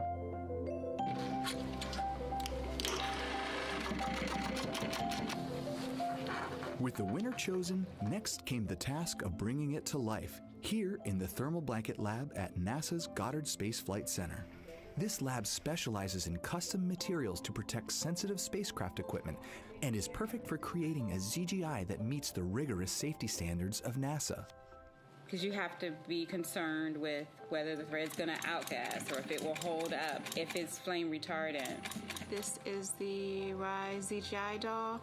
All I have left to do is to close the opening here and hand sew the hat on, make sure its stuffing is stuffed in there, and we have our pocket here for the SD card. And on that tiny SD card will be millions of names submitted to virtually join the crew aboard Orion. Got Rise. Not the real one, obviously, but this is a replica. I mean, so clever for Lucas and his family to design.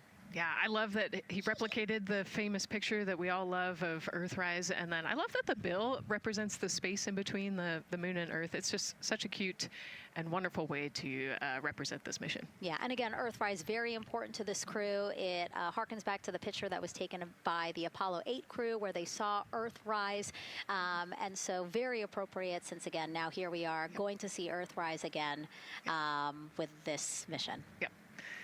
So yeah, so this is little Rise here. And then you heard in that video that there is an SD card that is zipped inside with the real ZGI with the crew. So get this, more than 5 million people submitted their names as part of NASA's Send Your Name to Space campaign. And actually, Christina said that her niece and nephew's names are inside that SD card. How cool is that? Her nieces and nephews are going to go with her. Yeah. Love this. Love that people are engaging in such a cool way. And actually, if we take a look back inside of Orion, we can actually see the actual ZGI inside with the crew.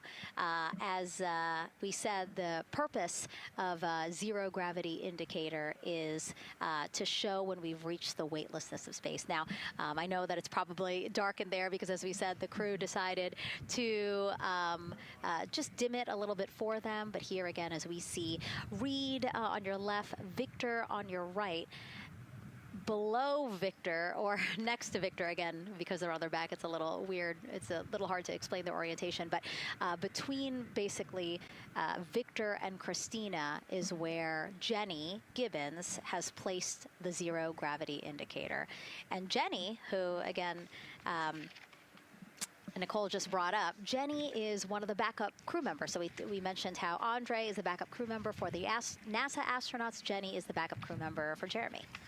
Yeah, Jenny's one of our Canadian astronauts, and yeah, so she's been also helping with preparations for today and helping get the White Room ready, get the capsule ready, and she's actually going to be a Capcom for Artemis 2 as well.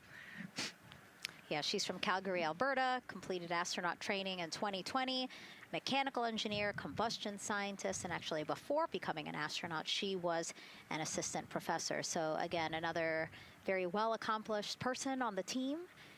And I know the Artemis 2 crew has really enjoyed working alongside both Andre and Jenny. Yeah, actually, Jenny was our EBQ mentor when I went through our Scanner initial training, so she helped us with all of our spacewalk training, which was kind of cool as well. Okay, and there we have Andre again, number 2, with the rest of the closeout crew team there. Why don't we get another check with Daryl and see how the launch countdown is going.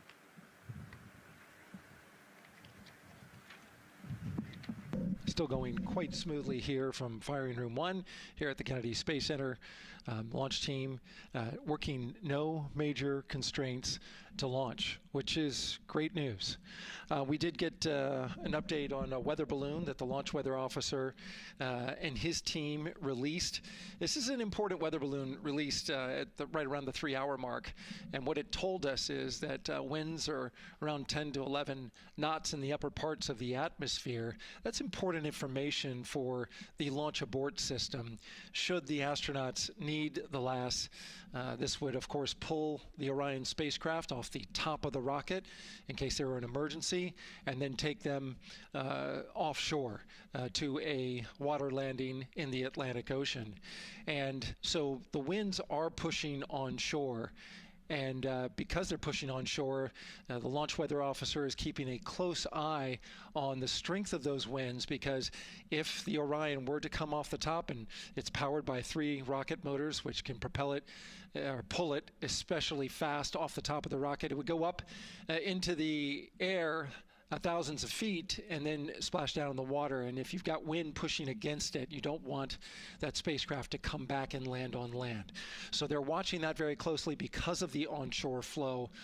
That onshore flow is also what's giving us a little weather action down to the south of us along what's called the beach line, 528. We got a whole lot of people out there getting ready to watch the Artemis 2 historic launch.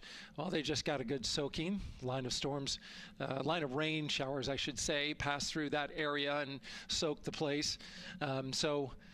Certainly rain is a possibility, spotty showers from time to time, but overall the launch weather officer tells us that we are trending towards getting that stuff to all push to the west the closer we get to our launch window. A reminder, that window is from 6:24 p.m.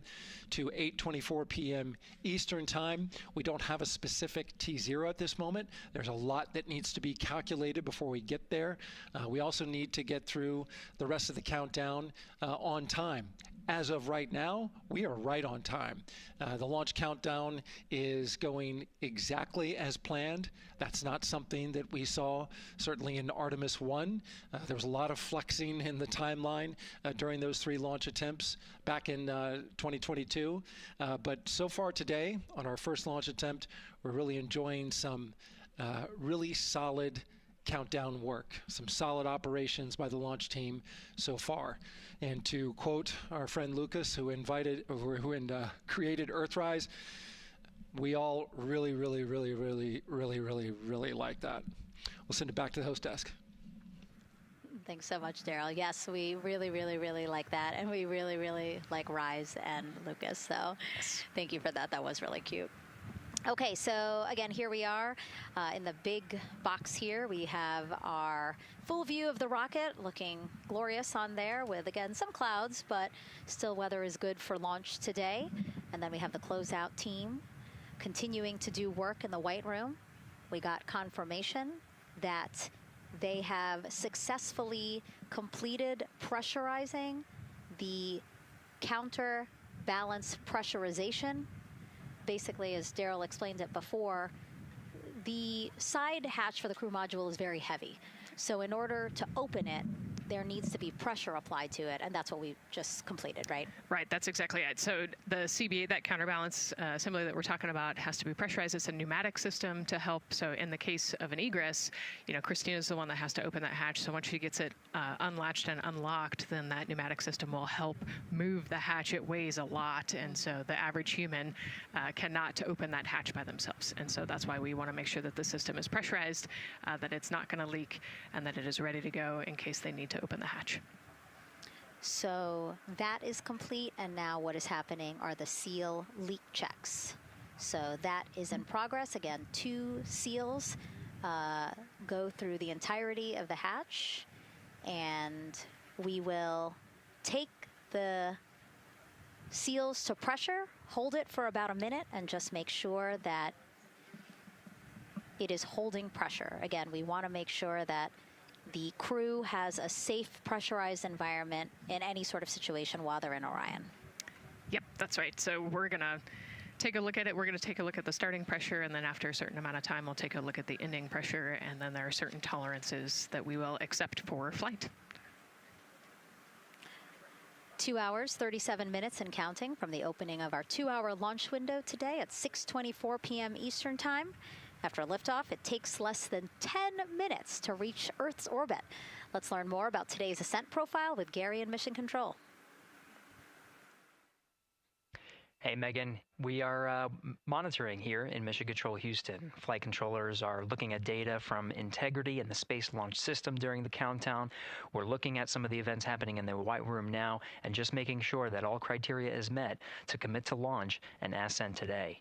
It's the team you see in this room that would be looking after ascent, which is a very dynamic phase of flight. And after solid rocket booster ignition of the Space Launch System, it's this team that takes over control of the mission. There are voices you'll hear upon ascent, calls being relayed between Stan Love, the Capcom you see here in this shot in Mission Control Houston, that's the voice from this room, and the Artemis 2 crew on a communications channel aptly named Orion to Earth. Here are the calls you may hear during this part of the mission. Capcom Stan Love, his first call after responding to the crew's successful roll pitch maneuver at 30 seconds is AMT high. This notes that should we lose just one of the main engines, an alternate mission in low Earth orbit can still be achieved. At 1 minute 25 seconds, you'll hear max Q on PDL.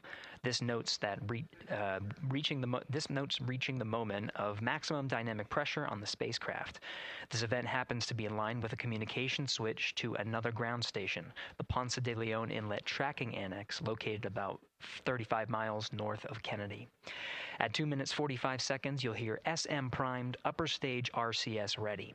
This means that the European Service Module propulsion system that's prepared for the next phase of aborts after the launch abort system jettisons, and the reaction control thrusters on the inner rim cryogenic propulsion stage that enable pointing and maneuvering are ready. At 3 minutes 50 seconds, you'll hear voice check on TDRS at the Kármán line. At this point, the launch abort system has jettisoned and revealed the Orion capsule underneath.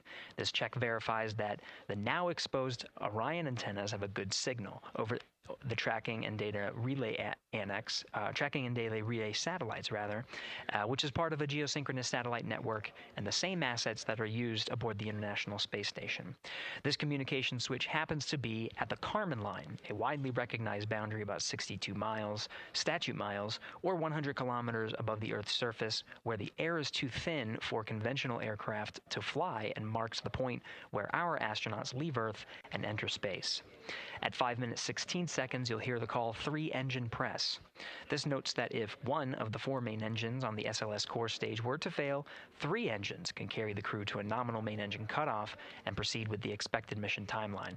This is an important call that gives more assurance of continuing today's moon mission. At 7 minutes, you'll hear expect nominal shutdown.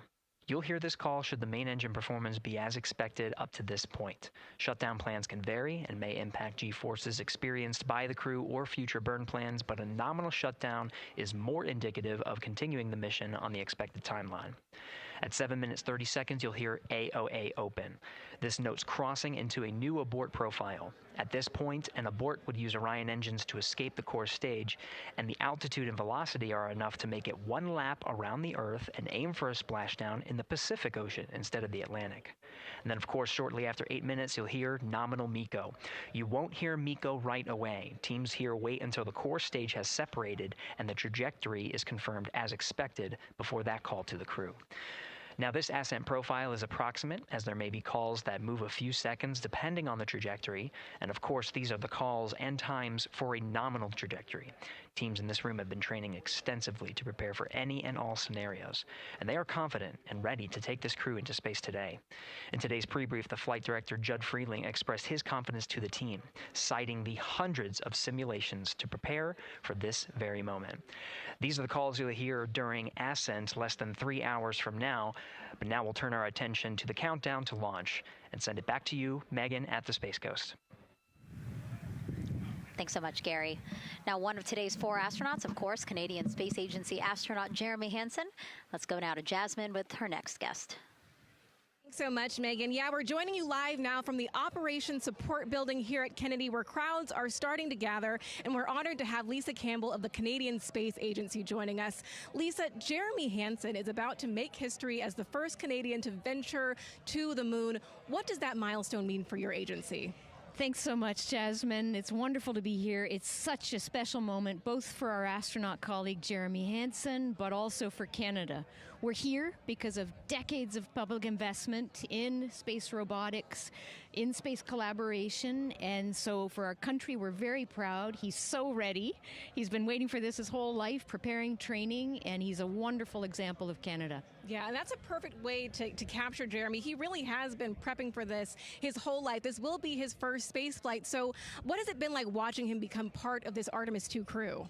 Well, as I mentioned to you, I've known Jeremy since 2020, and he's a colonel, a fighter pilot, a father, and he really is a very dedicated, passionate human being. So both for him to realize this goal of being an astronaut and flying, he also is hopeful that witnessing that will raise awareness about the value of a space program, of the benefits here on Earth, of exploring the universe and our place in it. Wow, that's beautifully said. And really, this international collaboration has been going on for quite some time now. We've worked together in low Earth orbit and now going into deep space together. So why is it so important that we have these international partnerships? It makes us stronger. We can go faster and further together.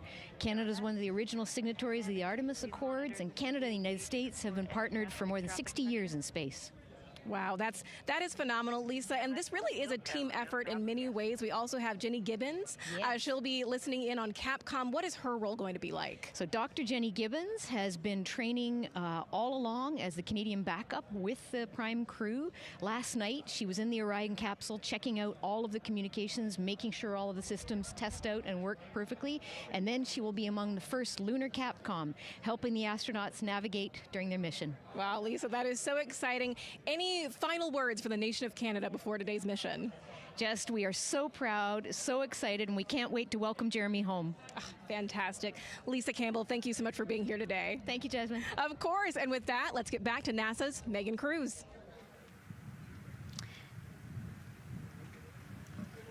And right now, Orion Earth 1. Go ahead. Ma'am, TBA press has been completed. Did you see any drop in pressure?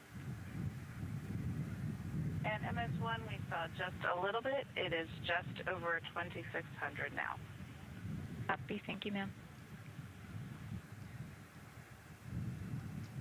Again, a call out to mission specialist Christina Cook. Again, it was her responsibility to monitor the pressure on the counterbalance system that will help open the side hatch. And she did report a drop in pressure, but it seems like it's within nominal limits. Right. They might have had a small drop, but we have a starting pressure and an ending pressure, and as long as the difference isn't too high, then we will take that. And the engineers know exactly what they're looking for in terms of that delta pressure. And so again, that milestone on the checklist of things that have to happen before they launch today, that is complete. The crew, again, still inside comfortably as the closeout crew team work to close the side hatch. Again, a separate seal leak check, followed by a full cabin leak check, and then they will close the last abort system hatch. Lots to do still in the White Room and marching down the countdown timeline well. And so Bill, again, number 3 there, he is holding a silver flex hose. That hose is what will be connected to Orion in order to do that cabin leak check. So again, it does seem like we continue to march down through the milestones in this countdown. Hopefully lifting off today within our 2-hour launch window that opens at 6:24 p.m. Now, right now, people inside the Kennedy Space Center Visitors Complex are learning about this mission. There are great exhibits there about the rocket and Orion, and of course, our Megan Carter with the moon board. All right, Megan and Nicole, yeah, you mentioned that checklist before launch. That checklist is going to continue during the mission as well, as there are several vital objectives that we are hoping to accomplish with this mission. So we've talked about the rocket. We've talked a little bit about Orion. Obviously, during Artemis 1, we had that test flight, and there were no humans on board. That is our one big difference for this one, and we are going to have that crew this time. So what are they going to be up to during this mission? Let me tell you just a little bit. Now, for Artemis 1, like I mentioned, we were really focused on the SLS, making sure it had the power and capabilities that we needed. We were also checking out the Orion spacecraft in deep space environments, making sure that it was good to go. Now for Artemis 2, we are going to be taking the testing for Orion to the next level by adding that human component. So those test objectives are going to start even before launch. Like you mentioned, they are out there making their way through that checklist. But these objectives are going to start now, and that includes safety. So one really great example of safety is going to be something called the egress baskets. They're out there in the spacecraft, obviously, and should a situation happen to come up, they are going to have something called the egress baskets they can get in, and those are going to zip line them essentially down to the ground within seconds to safety. Another great example of those safety procedures are going to be the LAS, or the launch abort system that I mentioned earlier. Just a reminder, that's the one that can pull the crew and capsule away from any danger within a few minutes of into the launch. Now, those are just a couple quick examples, but our recovery teams have been training extensively, quite a lot, to make sure that they are ready and prepared for any challenging situation that could possibly arise. All right. Several other objectives that we are going to be looking at are also going to be communication checkouts. That is going to be vital. I know we talked a little bit earlier about all the maneuvering that they're going to be able to do, but we want to make sure that they have full communication ability from space to ground so that we can fully support them here. We are also going to be checking out those life support systems. Obviously, we've talked a lot about the service module and what it is going to do for the crew, but we want to make sure that those life support systems are fully functioning, obviously, before we send them farther into deep space. That's going to be critical for them. So on top of being able to maneuver the spacecraft and check everything out, we are also going to be making sure that everything is fully functioning. So as you can see, big part of this mission is to make sure that the spacecraft, the hardware, and all the operations are working, and that the data is going to make sense. And speaking of recovery, we are also going to have the opportunity at Splash splashdown to recover that launch or that flight data, and we're going to be able to take that back, analyze it, and make sure there are if there are any enhancements we need or changes we need to make before our next missions, we'll be able to do so. So they're going to stay lots to do. They're going to stay very busy, obviously. And with that, I will turn it back over to you, Megan. 2 hours, 25 minutes and counting, and the crowd, check it out, continues to grow at our Banana Creek viewing location. They will have a great view of launch, and we will go back now to Leah Martin, who's standing with her next guests. Hey, Megan. Yeah, we're surrounded by thousands of people, some here local from the Space Coast, but we actually have quite a few people who have traveled a pretty far distance to be with us today. I'm actually joined here by a group from the International Space Station Ambassadors Program who have come from all over the globe. Saku, you're here from Japan. You've come, Val, from Mexico, and then we have brother and sister Cosma and Jesco here who are visiting from Germany. You actually told me that you participated in the NASA Rover Challenge in Huntsville. How was that experience, and how is it kind of participating there in Alabama and then being here today? So it is an amazing experience because you meet so many young people with visions, with dreams, with ideas, which inspire you and motivate you.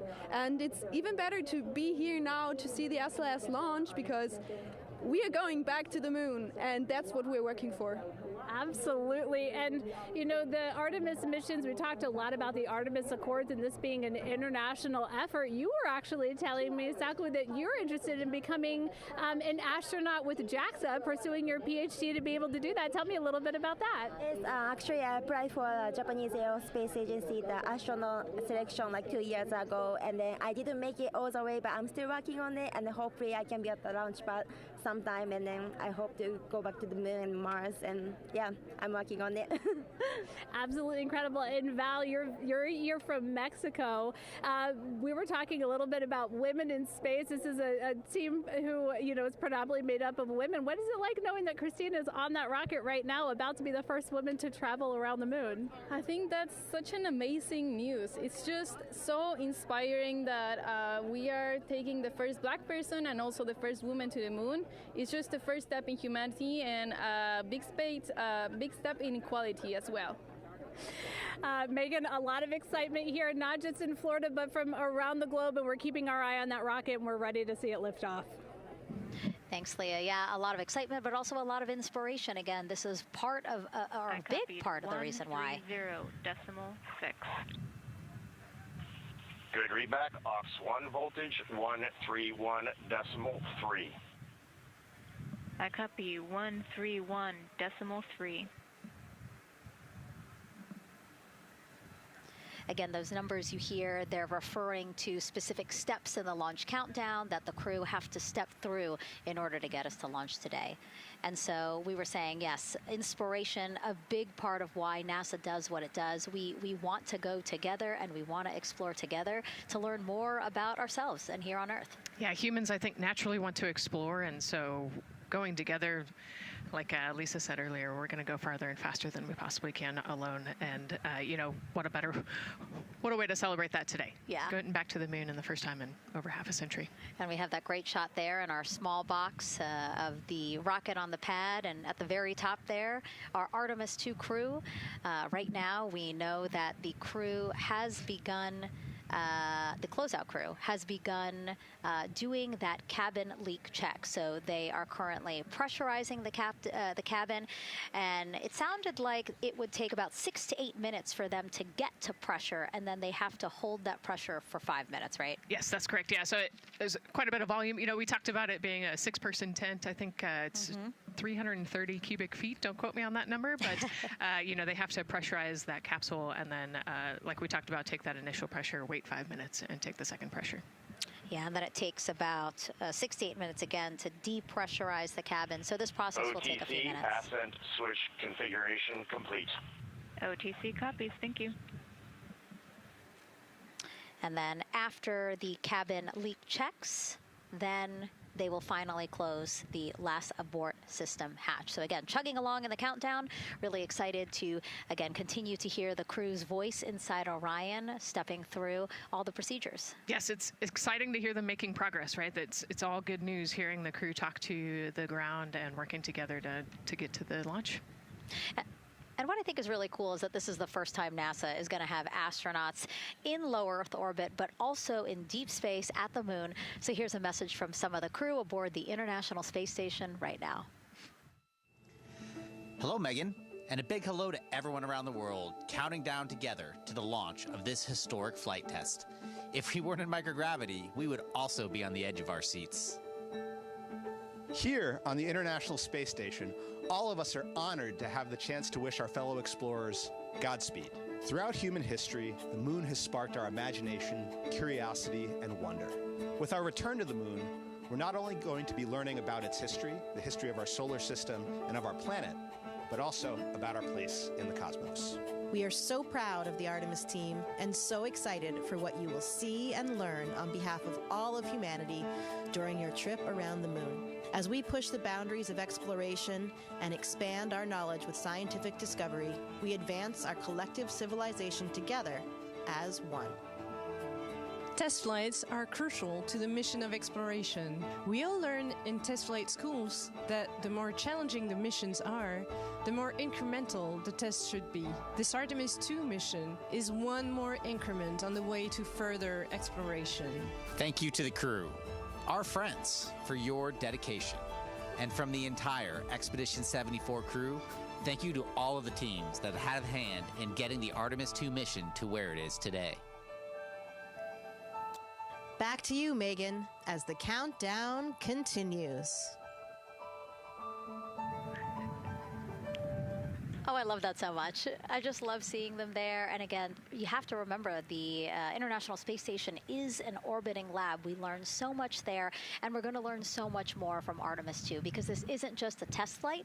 It's an opportunity to learn more about the moon, deep space, and how humans can live and work so far from home. So here are some of the science objectives that NASA hopes to accomplish with Artemis 2. Artemis 2 is our return of humans to the moon, flying around the moon on board Orion. But along with that, we're doing a lot of great science. One of the exciting things about the Artemis missions to the moon is that science is actually a fundamental pillar of why we explore, why we're going, what we're doing in Artemis. I think it's incredibly exciting that not only are we testing the vehicle, but we're testing science on board. Science where the astronauts are conducting experiments, science riding along with the astronauts.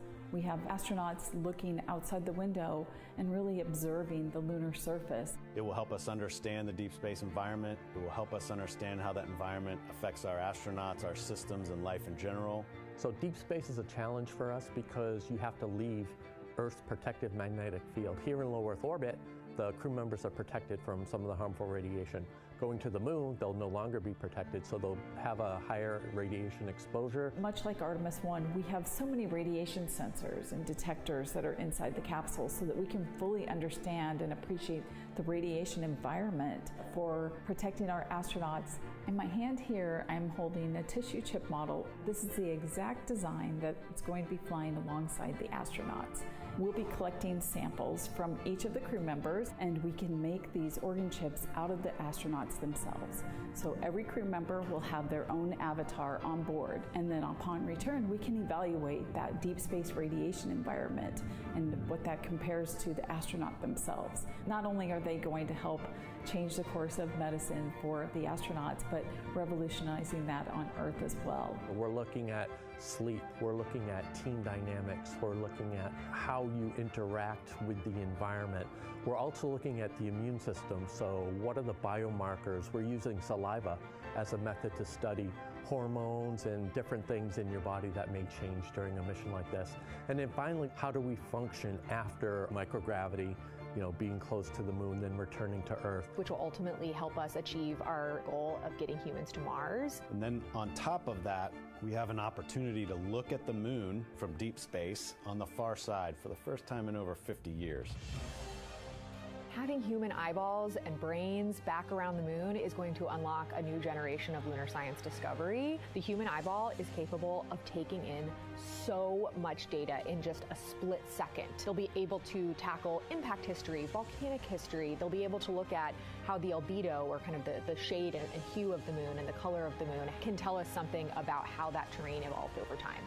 We're integrating science in ways that have never been integrated into human exploration before. We have a front room mission control flight controller position called the Science Officer. We have a brand new science back room where it's basically our brain trust of lunar scientists and geologists supporting the crews of the future. And Artemis 2 will allow us to really test how this works so that future missions are really set up for success. We'll also be deploying some CubeSats. They're small shoebox-sized spacecraft of their own. They're each provided by another country, one of our partners. As they conduct their research, they'll complement what we are doing at the moon with Orion. It is so incredibly exciting to be a part of this mission. And it has been, really one of the privileges of a lifetime. I can see the work I'm doing benefit crew members right now and benefit the crew members in the future. So it's incredibly exciting and it's very rewarding. As this rocket launches humanity off of the Earth, we'll be setting the stage through our science to prepare humanity to leave Earth and explore the solar system. And what we learn during this and future Artemis missions to the moon will eventually get us to Mars. Here's Jasmine Hopkins again, now with Nikki Fox, Associate Administrator of NASA's Science Mission Directorate. Thanks so much, Megan. Yes, we're back on the balcony now, joined by Dr. Nikki Fox. Nikki, in this nearly 10-day mission, we are covering a lot of science from CubeSats to tissue chips. What are you most looking forward to learning? Oh my goodness. I think for me, the most exciting thing is actually being able to interact with the crew while they are flying, doing this historic journey on the far side of the moon. They are going to be seeing pieces of the moon that no human eyes have seen before, which is really spectacular. It's going to be an interesting trajectory. Some of it is in darkness. Then at the Terminator, so in darkness, they'll be able to look for like impact flashes and things when micrometeorites pummel that poor moon. And then at the Terminator, they can see shadows and interesting things, which kind of gives you depth perception. And then, of course, in the sunlit, picking out everyone's favorite craters. Also, if we launch today or tomorrow, they will see a total solar eclipse from the Orion capsule. How cool is that? That is very cool. We are thrilled for this Artemis 2 crew to be able to see the moon in a way that we've never seen before. What is so unique about that far side? Why are we going there? I mean, honestly, it's just, it is unique. It's very different to the near side of the moon. The actual sort of terrain, the morphology, it's very, very different. And so it will be very exciting to see that as we're going past that. Absolutely. And Nikki, we are performing a lot of science at the moon this year, actually, not just Artemis 2. Can you speak to the commercial lunar landers we're planning to send? Yes, we are very, very proud of our commercial partners as they take our payloads for us to the lunar surface. And very excited, next one up is Blue Origin's Blue Moon Mark 1 going. It's got some science on it. It's got the scalps that went on the Blue Ghost. So we'll be able to sort of look at that plume as it's coming down onto the lunar surface, and then also the laser retroreflector that will be the array that's up there too. So even on that first test flight, packing it with science as much as we can. Wow, Nikki, so much science. It's hard to keep track of everything. But the unique thing about Artemis 2 is we're sending crew. Can you speak to the importance of the human element of science? Absolutely. I mean, we can program, like we do with our beautiful rovers on Mars, we can program them to do certain things, and it's what we think we need them to do. When you have an astronaut up there, they can make that sort of like really unique split-second decision. The thing I'm most looking forward to is when they think they're going to be looking here, is hearing one of them say, "Oh my goodness, look over there." And I think that's just incredible about how we do that. Also, flying our tissue chips with the astronauts, our Avatar experiment. Here we go, Avatar. Wow, look at that. And that's got the tissue chips samples that matched to the crew, so we'll be able to monitor the effects of microgravity and radiation on that human tissue as we prepare for more and more missions to the moon for longer and longer durations, and then off to Mars. Wow, Nikki, so much science ahead of us, but first we have to launch. Thank you so much for being here today. Thank you so much. Go Artemis. Oh, of course, go Artemis. And with that, let's turn it back over to the countdown with NASA's Megan Cruz.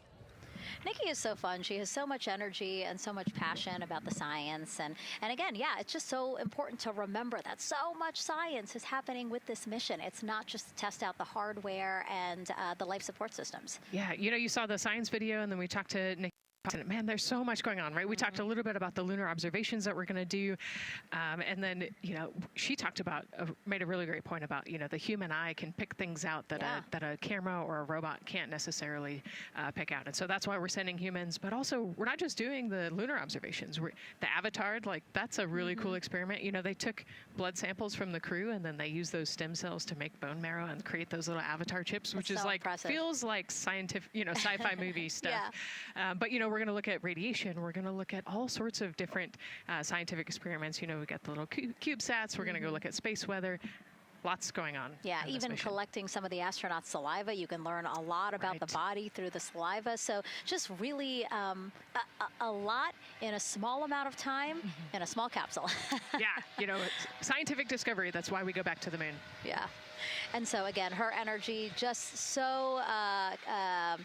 oh my God, I can't find the word. So wonderful. Awesome. Yeah. I don't know why I couldn't find the word. So anyway, yeah, just really, again, thank you, Dr. Nikki Fox and Jasmine. And so, Nicole, what about answering more questions? Let's do it. Okay, great. First one, what was the word I was trying to get at? No, I'm kidding.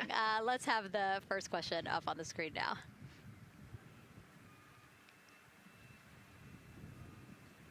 I know we got them. I see him being asked. And CDR OTC Orion Earth 1. Go. For your awareness, scrubber cycling is about to be restarted. Integrity copies.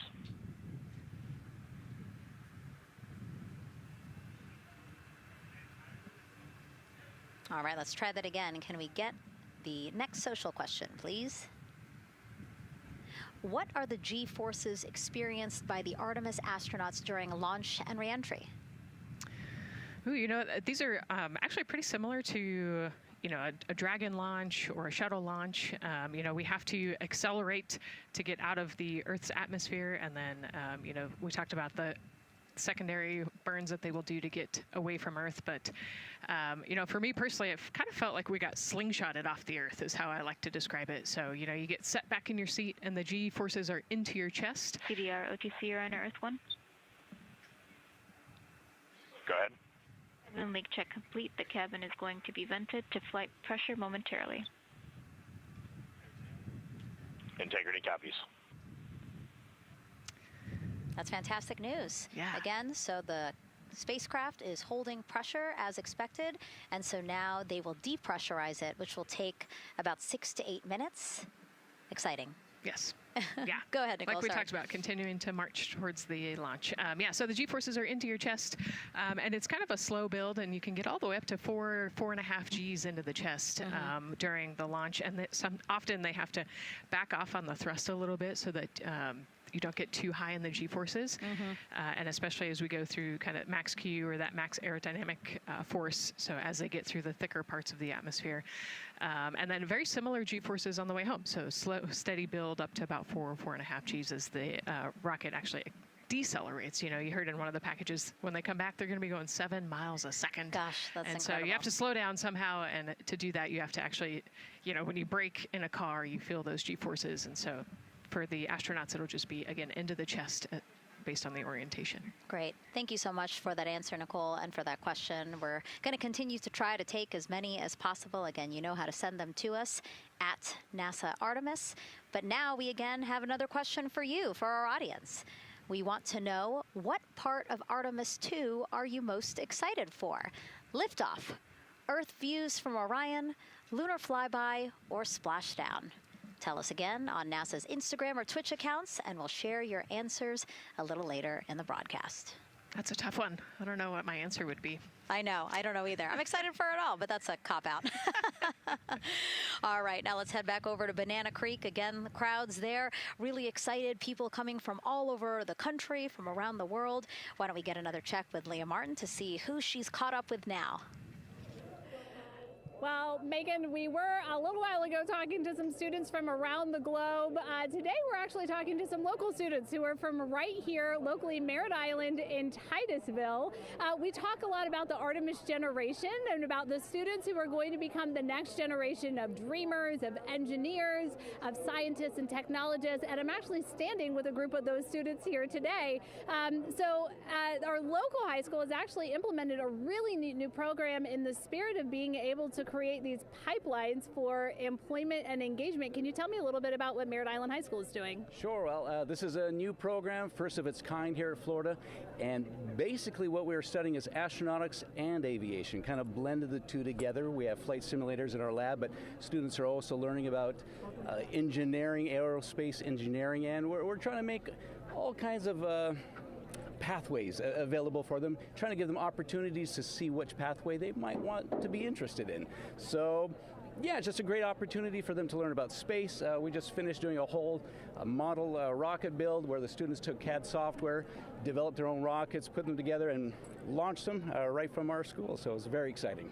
Incredible. And then another local high school, Titusville, you guys also have a similar but slightly different program. Yes, we do space mechatronics with advanced manufacturing, preparing students to build and manufacture things to automate, do automation to build things on Mars and things like that, or locally too. Now, you told me that you're actually trying to figure out a little bit what you want to do when you're done. You're a freshman in high school. What things are you learning in your class here that are really kind of tweaking your interest in the aeronautics field? So we're building a lot of things with like metal and how we're supposed to do it on the rockets. We're also doing computer programming, which would help with NASA and like programming and coding. Absolutely. And you were actually telling me that I think were telling me that you're interested in becoming a pilot. We talked a little bit about the pilot who is on board the rocket right now. How is this program preparing you for your future? I mean, it's teaching me everything that I know about aviation, and it's really inspiring that I get to learn it in a classroom, like locally as well. It's amazing. I love it. And then you were also telling me you're taking this class. What's the most interesting thing you've learned? I really like the whole design part of it, like actually like engineering, like because I want to be an engineer. Engineering the products we use when we build stuff, that's definitely my favorite part, learning how to use those kind of softwares. Absolutely. Well, Megan, when they're seasoned NASA employees, you'll be able to say that you saw them here first when they were still in high school. Back to you at the desk. I can also say that they have fans. Nicole Ayers here. As soon as that girl said that she wants to be a pilot, Nicole went, yeah, why is that something that's so thrilling for you to hear? I mean, I love when kids in high school have goals and they set their goals high and they want to go do something. You know, the kid who wanted to be an engineer or a pilot, like, I love that. You know, find something that you're passionate about, go work hard at it, and go get good at it. Yeah, and speaking of passion, I mean, we definitely have a whole bunch of people here passionate about what NASA is doing here. Again, the lawn behind us just filled with media from around the world, making sure that they can help tell our story to everyone who is interested in hearing it. So back here in Florida, of course, we have NASA leadership also keeping a close eye on launch operations. Let's go now to Jasmine Hopkins, who is standing by with Lori Glaze, Acting Associate Administrator of NASA's Exploration Systems Development. Thanks so much, Megan. Yeah, we're honored to welcome Dr. Lori Glaze to the balcony now. Lori, this is our very first time having crew on an Artemis mission. How does that feel, and how does that change our overall approach to the mission? It's a really good question, and it really came home today when we were watching the crew walk out, and then we saw them get into their van and go out to the pad, and we've been watching them getting into the crew module. And so we've really put an enormous amount of rigor into assuring the safety of our crew.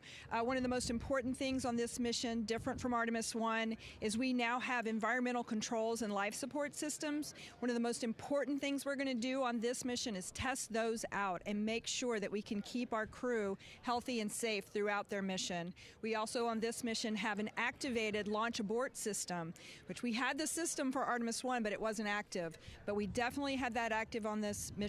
We want the ability, again, if something goes wrong, to be able to have that ability to abort and get them back to the ground again safe. Absolutely, Lori. I mean, as you're driving home, safety is paramount here at NASA, and your program is responsible for all of these Artemis elements. We have the Space Launch System, Orion, ground system. So how do you get everybody cohesively on the same page for a day like launch? And that's a great question, and it's really been wonderful to watch our teams working together. We have the ground systems, which are kind of the bookends of our mission. The ground systems help prepare us to get the rocket ready to take off. They're doing all of the loading of the tanks right now and getting the crew into Orion.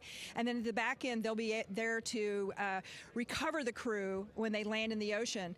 But they know that their job is to make sure that that rocket is ready to go and that the crew module is ready to go.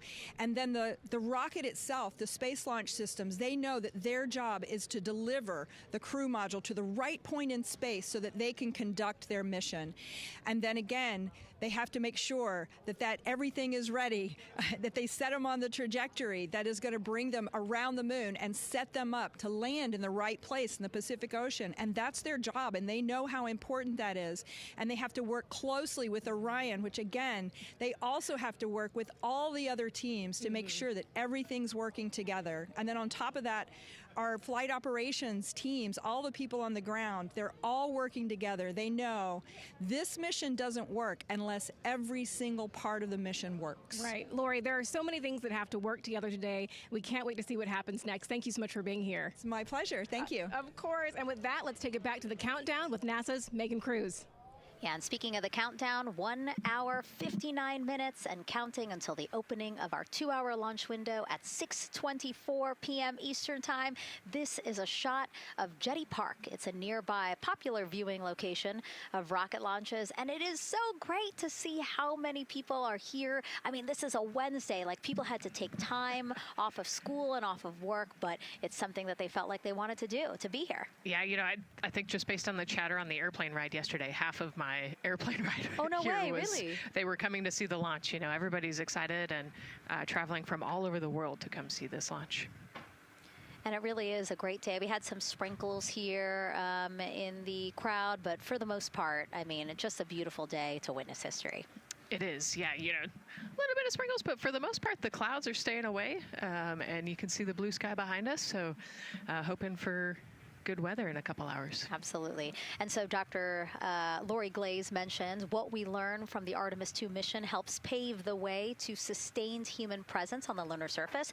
So what are the objectives of this mission to eventually accomplish that? Let's check in with Gary in Mission Control for more.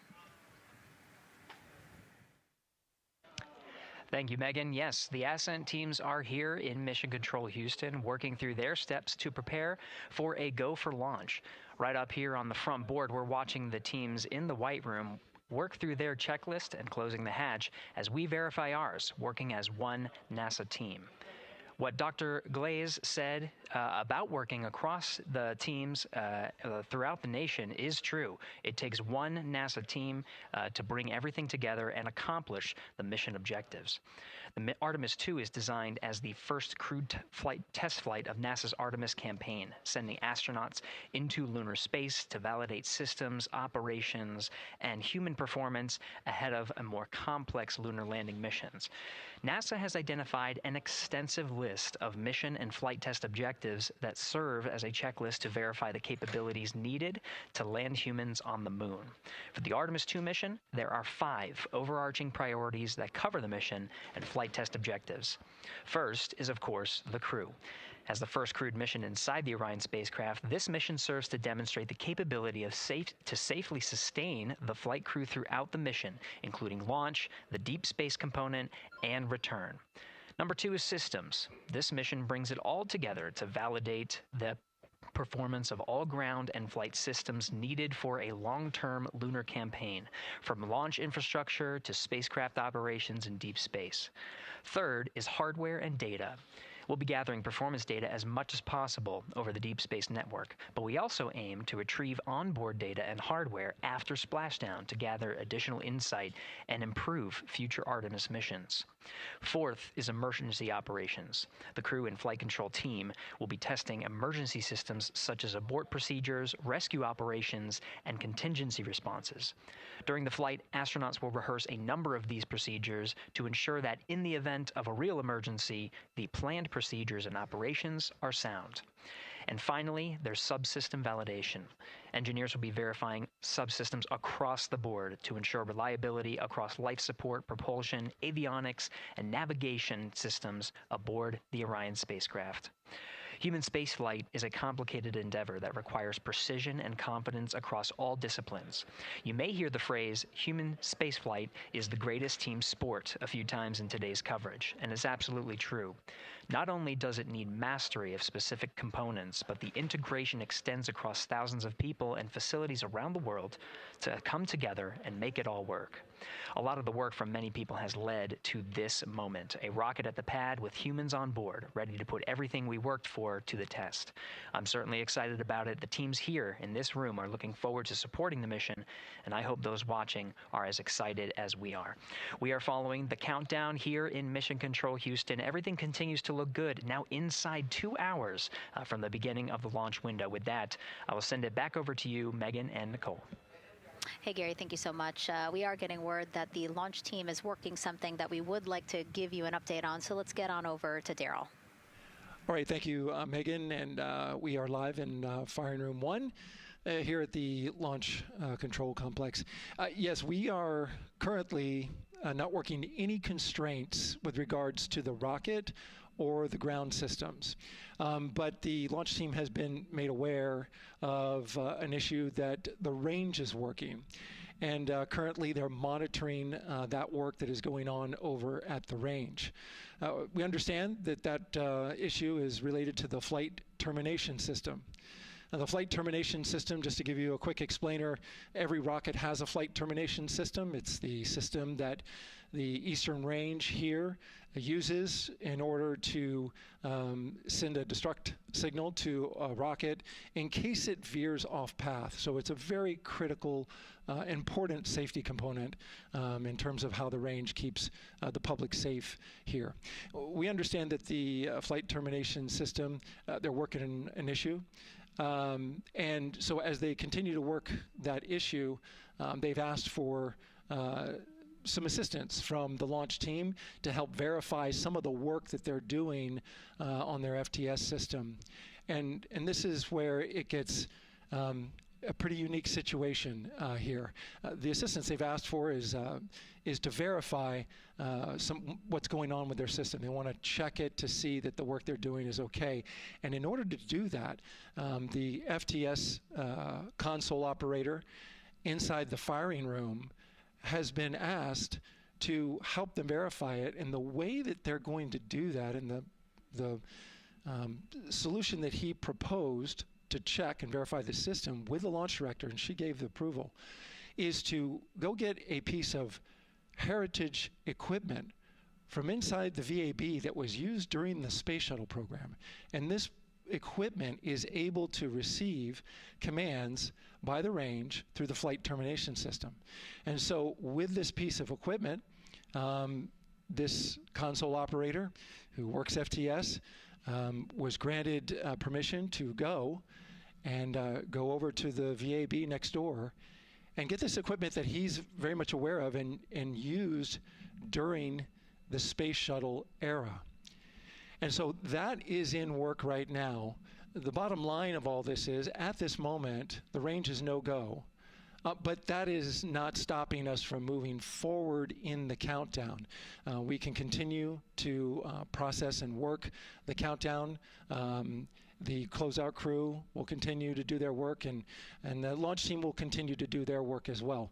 But we'll keep you updated on what happens in regards to, as far as my understanding goes, a pretty unique situation here with trying to bring resolution and kind of help out the situation that we're seeing at the range right now. And that's the latest here from the firing room. I'll send it back to Megan and Nicole out at the host desk. Thank you, Daryl. Yes, very unique, but I think it speaks to the ingenuity of this team, right? To say, hey, we have this equipment at the VAB. Why don't we leverage it to try to solve this issue and work it? Yeah, what a great example of human creativity, right? We know this thing exists. Let's go solve this problem. We have time, like Daryl said, we're going to continue to march down the countdown. So we'll continue to get the rocket and the crew ready, but we still have that 2-hour window. So in the meantime, let's try to figure out what's happening with the range. And speaking of the range, what is the range for people who might not watch rocket launches with us often? Sure, yeah. So anytime that you launch a rocket, you have to clear the airspace, right, in the launch corridor. So where the rocket's flight path is going to go, you have to make sure that that whole airspace is clear. And so we actually have assets, the Space Force helps us out with this one, but, we want to make sure that there aren't airplanes in the way and there aren't other, maritime assets in the way or things like that. So that there's a whole group of people. We talked about, actually, Gary said it great, right? It's a huge team sport, and so there's a whole group here on the ground that is monitoring that launch corridor to make sure it's clear and ready to go. And so if they're having issues, then we definitely can't launch this rocket. We don't want to launch blind into a corridor that we can't see. Yeah, because as Daryl said, I mean, it is very important, the flight termination system, needing to activate it in case of an emergency. So yes, something that we will closely be monitoring throughout the countdown, and hopefully again won't be an issue, that they can fix this issue by going to the Heritage Hardware that's in the vehicle assembly building. Right, what a great idea. Okay, so again, under 2 hours from the opening of our 2-hour launch window, 6:24 p.m. Eastern Time. The crew, as you can see there, inside of Orion, relaxing, getting updates from the team, but also just getting in the right headspace for hopefully launch today.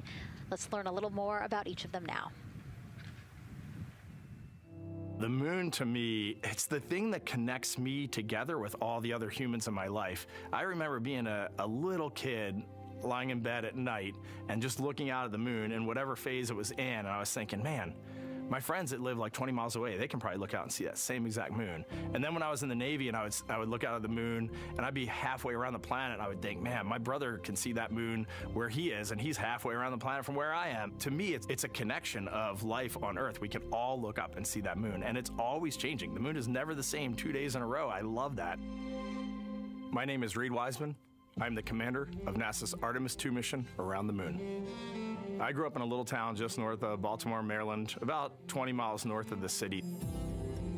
There was a National Guard base nearby my house, and there were A-10 aircraft that would fly over every now and then. I just would look up at them and be like, man, I want to be up there. I want to go do that.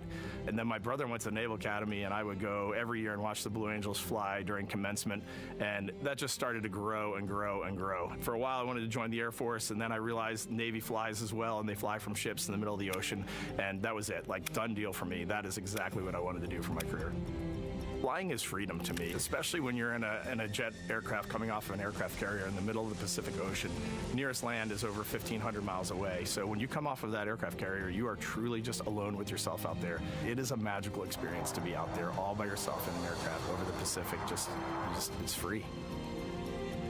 I think anybody who accomplishes something that they set their mind out to, there's no one thing that does it for them. It's a combination of everything. I mean, the way my parents raised me, the way my brother and I, the way our relationship developed over time, my friends, being in the marching band, going to college, setting my own course, learning how to live on my own, being mentored along the way, being, kept on the path to success, but being given the freedom to, make excursions and fail every now and then and regroup and carry on. I think all those things come together in the end to get you where you are. I've had to overcome, I'm a human being. I've had to overcome a lot of fears. I'm pretty scared of heights. I joked about that on the International Space Station, but it turns out I'm only scared like at the edge of a building. When you're up on the International Space Station, even though you're 250 miles up, I never had that feeling of falling or that I was, at risk up there. I just kind of loved the feeling of floating and looking down at Earth.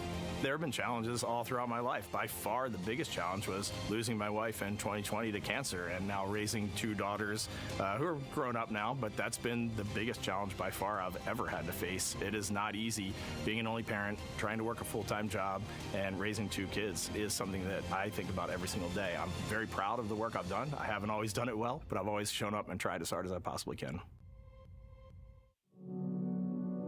I I do wonder what it's going to be like when we are really far from Earth and can see it. The sensation of being so far away from everything that you know. I had that sensation on the space station the first time I got to sit in the cupola for a really long time. So I can only imagine what that's going to be like from 200,000 plus miles away. My name is Victor Glover, and I'm the pilot for NASA's Artemis II mission around the moon. When I was in 4th grade, I was 10 years old, and that's when the Challenger accident happened. And it helped me understand how the general public felt about the astronaut corps. Right? Like, these are the people that we want to be. And that just gave me an easy thing to strive toward. The biggest fear that I've had to overcome in my life is doubting myself.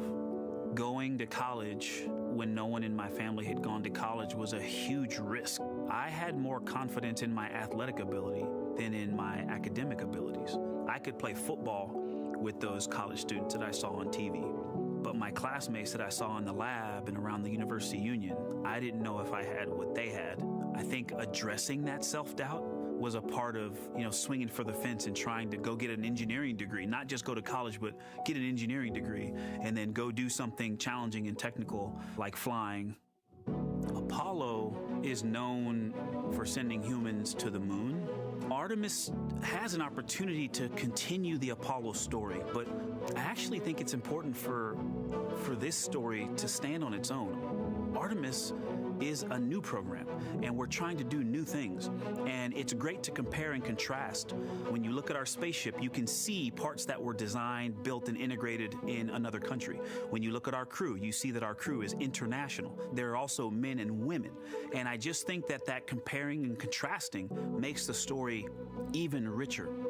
The piloting role specifically, I will have an hour and a half or so where I get to fly the spacecraft by hand. We haven't flown that many spaceships. And so the ability to fly one actually in space on a test mission is just a really unique opportunity. I can't tell you how I'm going to feel when we fly by the moon and see the moon up close and the Earth from 250,000 miles away, but I don't use the word excited because I'm focused. What we do, this is very serious and it's very risky, and we are all intimately familiar with that risk. And so if we go out there and we're successful and we can pass that baton on to Artemis 3, that's something to really be excited about. I tell a story, which is one that my dad told me before the Apollo missions when he was just a very little boy. He was looking up at the moon with his mom, and his mom said to him, "Don't worry, Ronnie, we'll never get there." Fast forward maybe 70 years later, it's his daughter that's actually going there. And I think that long arc is something that we can all learn from. The idea that the seemingly impossible becomes possible if you just believe in it and are willing to work hard and come together to achieve it.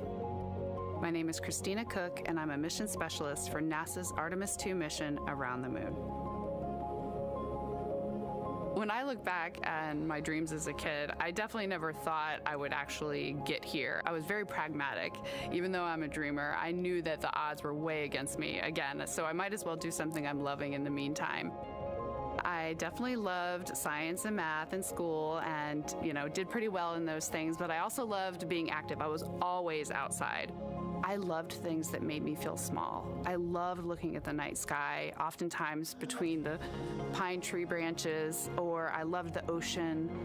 North Carolina also has mountains, and when we go there, I just love the vastness of all of those things. I loved how they made me feel and what they made me think about, and the vastness of the universe and how much out there was to learn. I'm drawn to exploring. I'm drawn to challenges that involve both mental and physical, and I'd much rather be solving problems wearing a whole lot of equipment and in a harsh environment, and that's just something I've carried with me ever since I was a kid. Thinking about the fears or challenges that I've had to overcome, there are just so many. Basically, it's just that has been the journey. I always say to people, do what scares you, and that means I have to follow my own advice. So doing what scares me meant getting on a plane and going to the Antarctic, getting on a plane and going to study abroad in Ghana, applying to become an astronaut, opening the EVA hatch in the airlock and going out of it into the darkness, strapping myself onto a rocket, And so for me, I think that no matter what the challenge, recognizing that if people believe in you and you believe they believe in you, the challenges seem always a little bit easier. To me, the moon, it represents history. It is a witness plate. Everything that's ever happened to the moon is still written on the moon. Every single person has looked at the moon their entire lives. We see the same moon. That's something really special. It's just the epitome of a symbol of something that's in each of our hearts, but that's also represents exploration and reaching. I have this very distinct memory of seeing an image of an astronaut standing on the moon. It's burnt in my brain because I went back to it so many times in my childhood, and I would look at that image, and I know it had a huge impact on me that humans had walked on the moon. My name is Colonel Jeremy Hansen. I'm an astronaut with the Canadian Space Agency, and I'm a mission specialist on NASA's Artemis II mission around the moon. My elementary school years, I grew up on a farm outside of London, Ontario. I spent as much time as I could with my dad on the farm. I learned the value of hard work, for example. If I wanted to go to work with Dad, it was going to be a long day, and I was going to have to not complain, or I wasn't going to get to go the next day.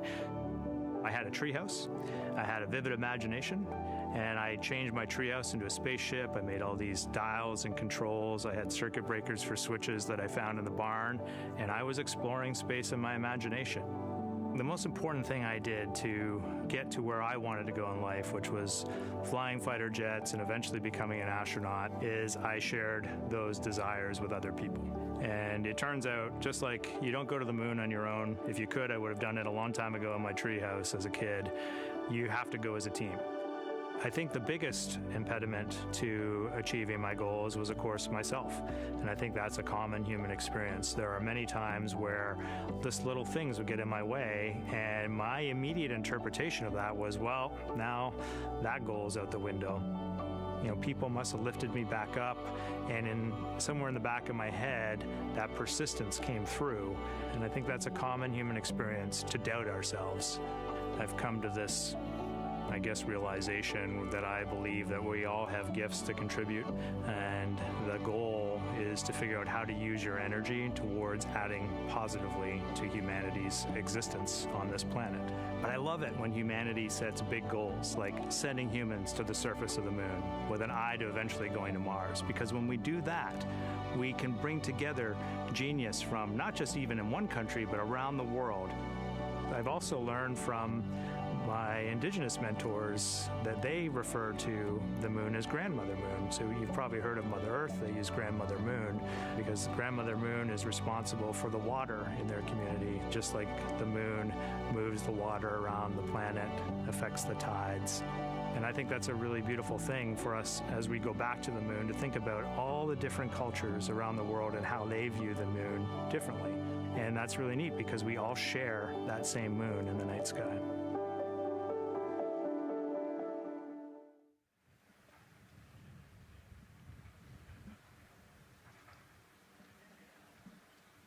One hour, 38 minutes and counting until the opening of the Artemis II launch window today, 6:24 p.m. Eastern Time. And we are looking at the rocket and Orion out on the pad, historic launch pad 39B here at Kennedy Space Center. What a great view, Nicole. Yes, it is. You know, we can see the clouds out in front of us, but they are to the west. And you can see that there's some blue sky peeking through behind that rocket, which is good news.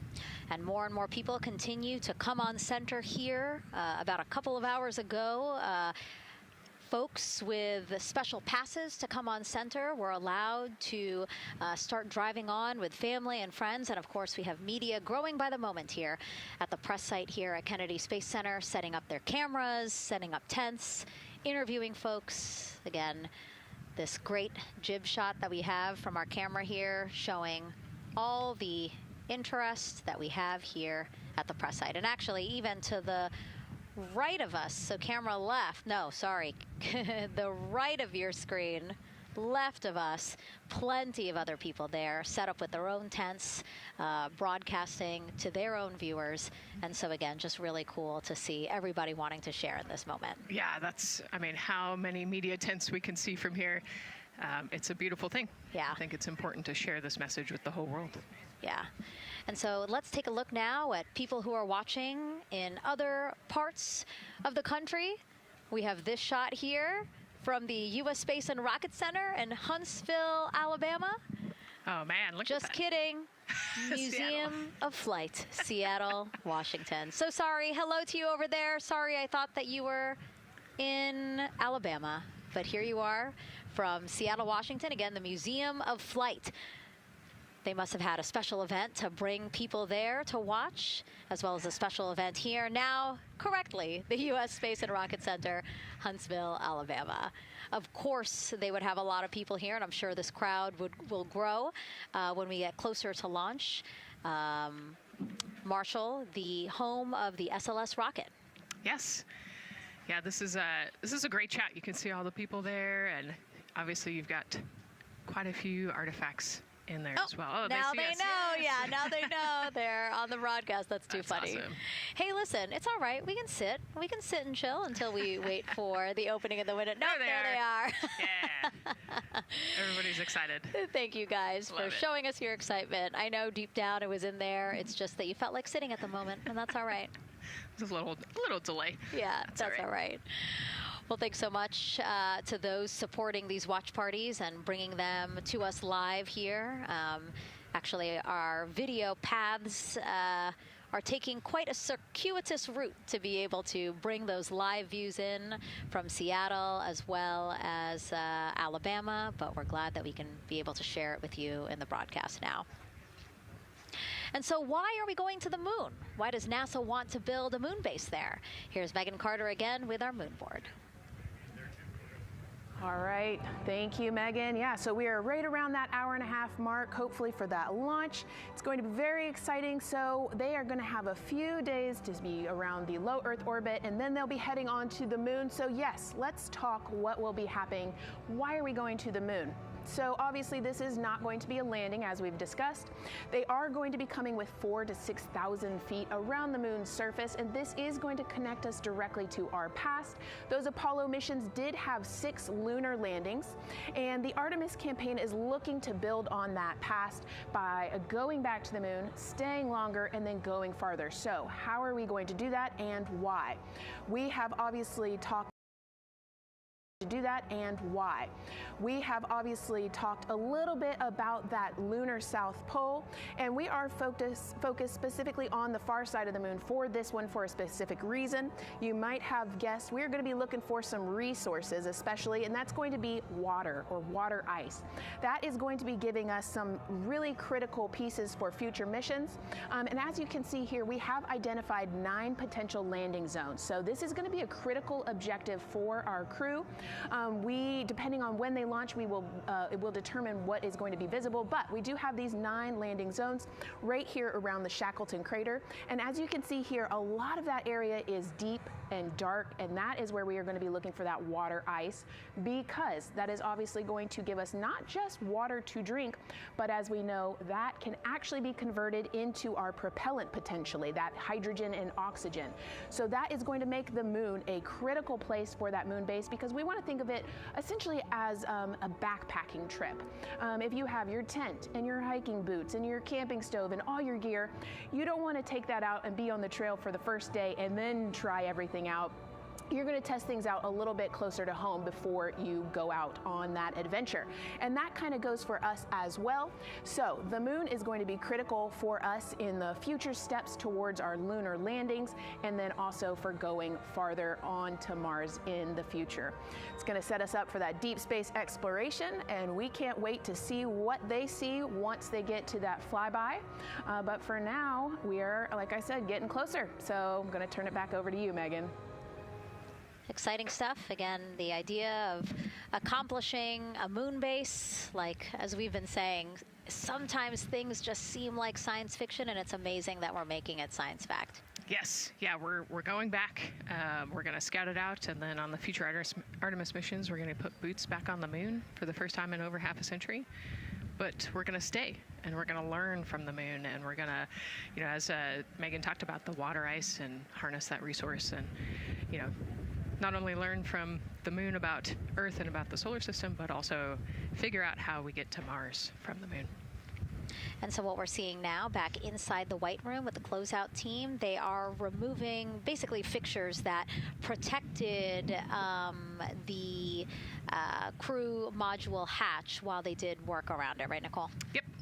Yeah, so anytime that you're moving around and working, there are some sensitive sensors and parts of the crew module that we don't want to kick or bump into, and so it's easier to just put a guard up while you're working in there and then take it down later. And so this is a visual cue for us that the team is getting ready to close the last hatch, again, the launch abort system hatch. Can you tell us about what the last is? Yeah, so launch abort system, this is, we have the crew module, and then what sits out basically on top of the crew module is the launch abort system, and it has its own motors, so that we'll arm it about 5 minutes prior to launch, and then it stays with the crew module until about the Kármán line, so that 100-kilometer point in space. Once the crew could safely get to orbit, it will actually be jettisoned, and the crew module will then be exposed. So this is just a safety mechanism that stays on the outside of the crew module, and then as they monitor the attitude and the thrust and all sorts of the roll, all sorts of different data points to make sure the crew is safely getting to orbit. And once they are safely to orbit, then we will get rid of that launch abort system.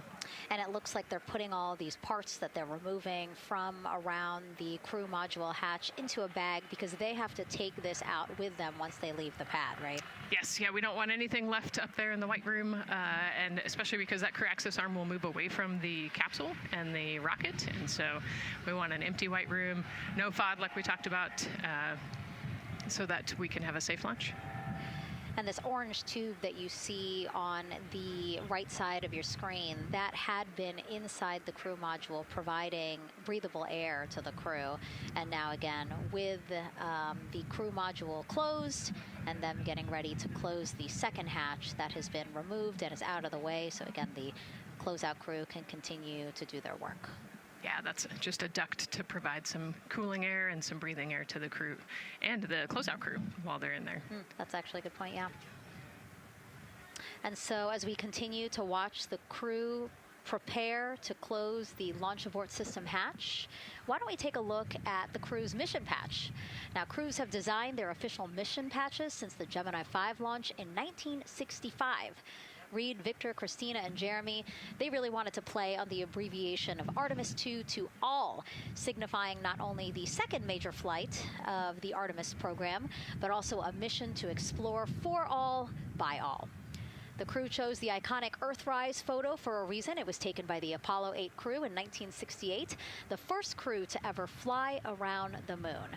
The mission was to prove teams then were ready to land on the moon the same way Artemis 2 hopes to fly around the moon ahead of a lunar landing with Artemis 4. This time, as we've been saying throughout the broadcast, to stay on the moon and pave the way to Mars.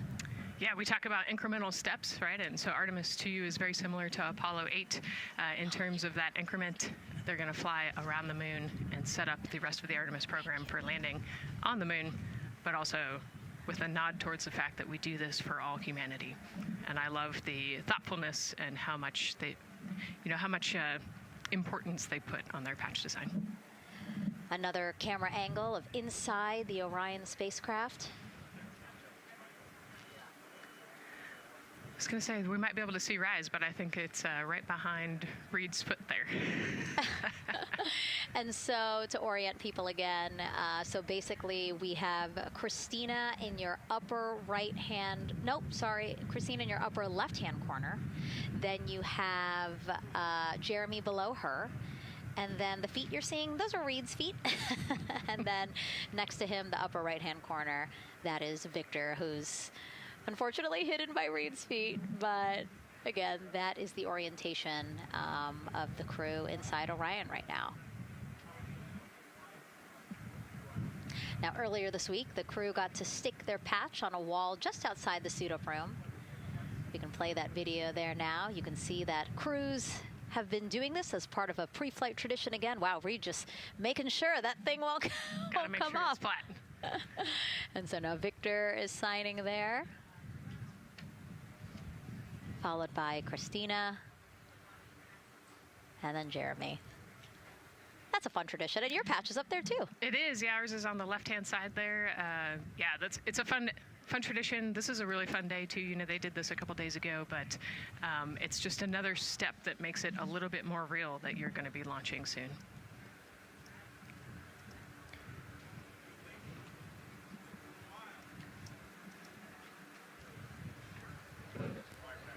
Again, we talked a little bit about this before. The basically like a computer there on Jeremy's leg, a way for him to just check out the data, see some of the data that also Reed and Victor are getting to see, but in those much bigger displays for Orion. Right, yeah, it's basically a tablet on his leg, and it's actually plugged into a cord nearby that allows him to have a screen repeater so he can see what they're looking at.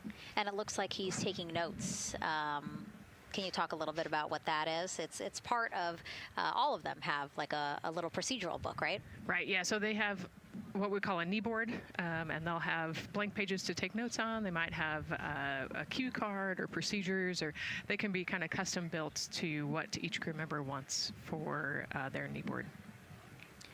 This mission, of course, built by people and companies in all 50 states, as we've been saying throughout the broadcast, and with our international partners as well.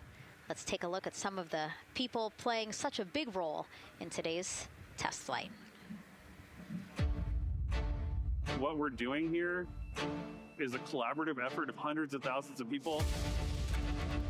This is about the parts, the hardware, the software, the services, all coming together to make that mission possible. My dream for this space program is that we would not just push the boundaries, but that we push them together. And liftoff of Artemis 1. We rise together, back to the moon and beyond. It takes a team to do great things. And Artemis has an incredible team. We have international partners. We have commercial partners and industry partners. It takes unity to accomplish great things, and that's what this mission's all about. We're not sending our money to the moon and lighting it on fire. We're putting that money right back into the economy in ways that benefit everybody. So every dollar that comes out of the Treasury that goes to support this mission goes back into the Treasury 3 times. What is very important to me is that we do it the right way, and that we do it with our values, that our industries grow, that our communities grow, that our families are healthy and safe and have amazing things to work on. Then we're going to build machines to go even further onto Mars. That is our generation, the Artemis generation, that defines the starting point of our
more subtle. These calls can be split into two categories: alternate main engine cutoff or MECO targets and aborts. First, there are two alternate MECO targets, or AMTs. These note milestones to give flight control teams and astronauts an idea of what would happen after that moment should the core stage lose one of the main engines. First is AMT low. You won't hear it called out by the crew or Capcom, since this happens right at liftoff. If the core stage loses one engine at this moment, an abort once around option could be made at main engine cutoff, meaning the crew could target a splashdown in the Pacific. The second is AMT high, which would be called out by Capcom's Stan Love around 22 seconds. After this moment, if the core stage loses an engine, we can still pursue an alternate mission in low Earth orbit to accomplish some of the test objectives. And at about 5 minutes, 16 seconds into the flight, you'll hear the call 3-engine press. This is a good moment. After this point, if the core stage loses an engine, we can still make a nominal main engine cutoff and pursue a moon mission as expected. Again, these MECO targets give the flight control teams and crew an idea of what lies ahead should one main engine be lost, but assumes we are otherwise continuing to a main engine cutoff target. This differs from an abort, where the Orion capsule separates from the Space Launch System prior to the planned separation time. There are abort options at every moment that integrity is attached to the Space Launch System, from the pad to more than 3 hours into the mission. During the first 8 or so minutes of powered flight, there are 3 abort options. First is the use of the launch abort system, which you see at the very top of the rocket, and here in the White Room, where the hatch is open and teams are working to close it. This particular abort capability can be used from here at the pad through roughly 3 minutes and 22 seconds into the flight. Next is an untargeted abort splashdown, or UAS. This uses Orion's service module engines to escape the SLS and becomes available immediately after the launch abort system jettisons. Third is an abort once around, or AOA. You'll hear Capcom Stan Love call AOA open around 7 minutes 30 seconds into the flight. This also uses the service module engines, but the burn profile is a bit different to aim for a splashdown in the Pacific after one trip around the Earth. NASA's expedited recovery teams are staged off the coast of San Diego to get to the crew and integrity quickly for this abort option. An AOA option continues to be available until solar arrays are deployed on the Orion service module a little more than 30 minutes into the mission. At this point, an abort to orbit, or ATO option, becomes available until separation from the upper stage around 3 hours and 23 minutes. Mission profiles can vary depending on when an ATO is executed in that window, but with power being drawn from solar arrays, it buys more time for astronauts and flight control teams to make decisions and stay in Earth orbit, return for a splashdown, or continue to the moon. The Artemis II crew and flight control teams are well trained on all of these scenarios, and the calls you'll hear to the crew on Orion to Earth may help them be in a ready state for whatever challenge may come their way. At this time, we're not tracking any significant issues here in mission control in Houston, Texas. That would be showstoppers for today's launch. We're continuing to, of course, monitor the countdown along the way MS1, and make sure all systems are go for when we reach T0. With that, I'll send it back to you, Megan, at the Kennedy Space Center. All right, we are ready for another reading if you are ready over there. Yes, sir. CBA is steady at 2,600 PSI. All right, copy that. And you know, the more times we ask you to do that, the closer we get to launch, so that's a good thing. Copy. You heard it there from NASA Test Director Jeff Spaulding. The more that they keep on asking her how the pressure is holding in the counterbalance assembly mechanism is a good thing, because it means we are getting closer to launch. So that's amazing news over the loops that we just heard on Orion to Earth 1. Again, that communication channel with the crew. But now I want to get back over to Daryl with the launch team. He has an update now on the flight termination system that the team was tracking. All right. Thank you very much, Megan. And we're getting an update now from the launch team as we speak.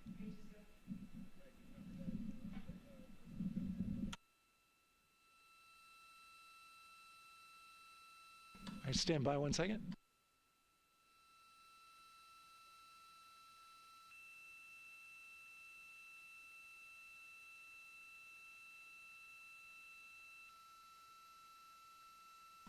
Okay. Sorry about that. We're just getting an update, in fact, about what I was about to report out on the range. And the good news is the range is go. So we reported that they were working to verify their equipment regarding the FTS system. And they asked for a little of that verification work to be done by one of the FTS engineers here in the firing room. He went out to the VAB to get some legacy hardware to help out with it. But in the end, this is a fix that the range had come up with to get clearance, to clear the range rather, and to as well work the FTS system. And so now they are go. Again, the range is go. That is no longer a constraint. And so you combine that with the fact that the rocket and the ground systems here also working, no constraints, clear board here is great news. So again, the range is green, and we're continuing to work through the countdown. We got a weather update that came in to the launch director from Launch Weather Officer Mark Berger. He reported out that there's still a little bit of feisty weather activity that's happening up in the Titusville area. That's the city neighboring the Kennedy Space Center. Those showers had passed over Kennedy, and then now they're currently over in Titusville, currently still within that mile kind of constraint of flight through precipitation rule.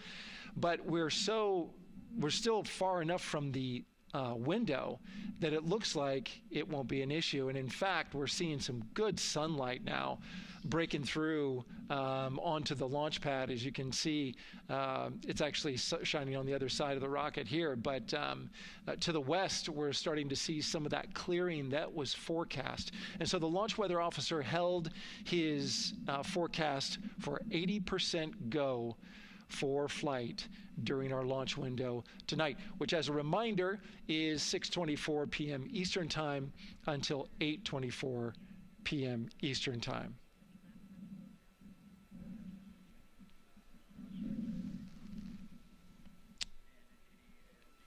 And we're also hearing that the last hatch closure, as you can see in the bottom corner of your screen, they're starting to work on that. That's the launch abort system hatch. There are two hatches, the crew hatch and the launch abort system hatch, and the closeout crew that you see right there, right on time with their work as they go to shut. And you can see it in motion right now, that launch abort system hatch.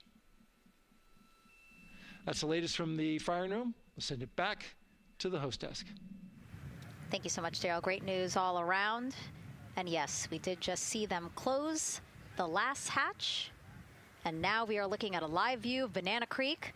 Lots of people there, I'm sure, relieved to hear that that issue with the flight termination system has been resolved. And we are go for launch. Go for launch from the range, go for weather, and go from all of them, I would imagine. Yes, it's got to be exciting. The crowd is building.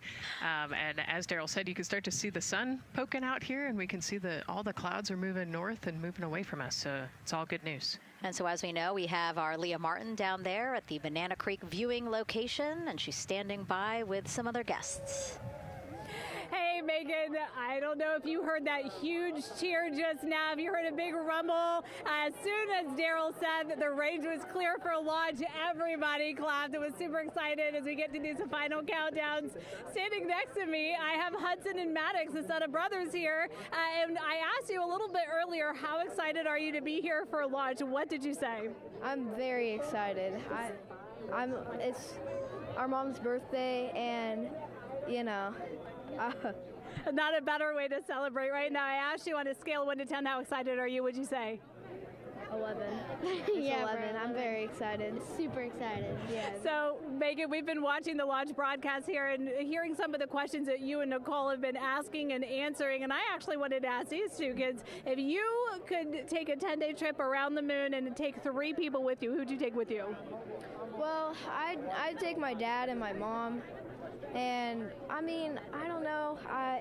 Probably My best friend. I'd just say one of my friends, you know. Oh, one of your friends. So brother got left out. Who would you take?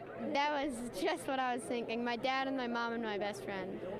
That's a pretty good answer. Your brother can get his own trip to space, right? Yeah. So I'm actually joined here also by Dad. Now, you were sharing with me that a lot of the work that you've been doing over the last several months has been prepping the launch teams, our engineering teams, our ground systems teams to get ready for launch, to be mindful and to be in this moment. How does it feel to be standing here knowing that the people you've worked so closely with are doing what they're passionate about, or doing what they were born to do, moments away from launching this rocket?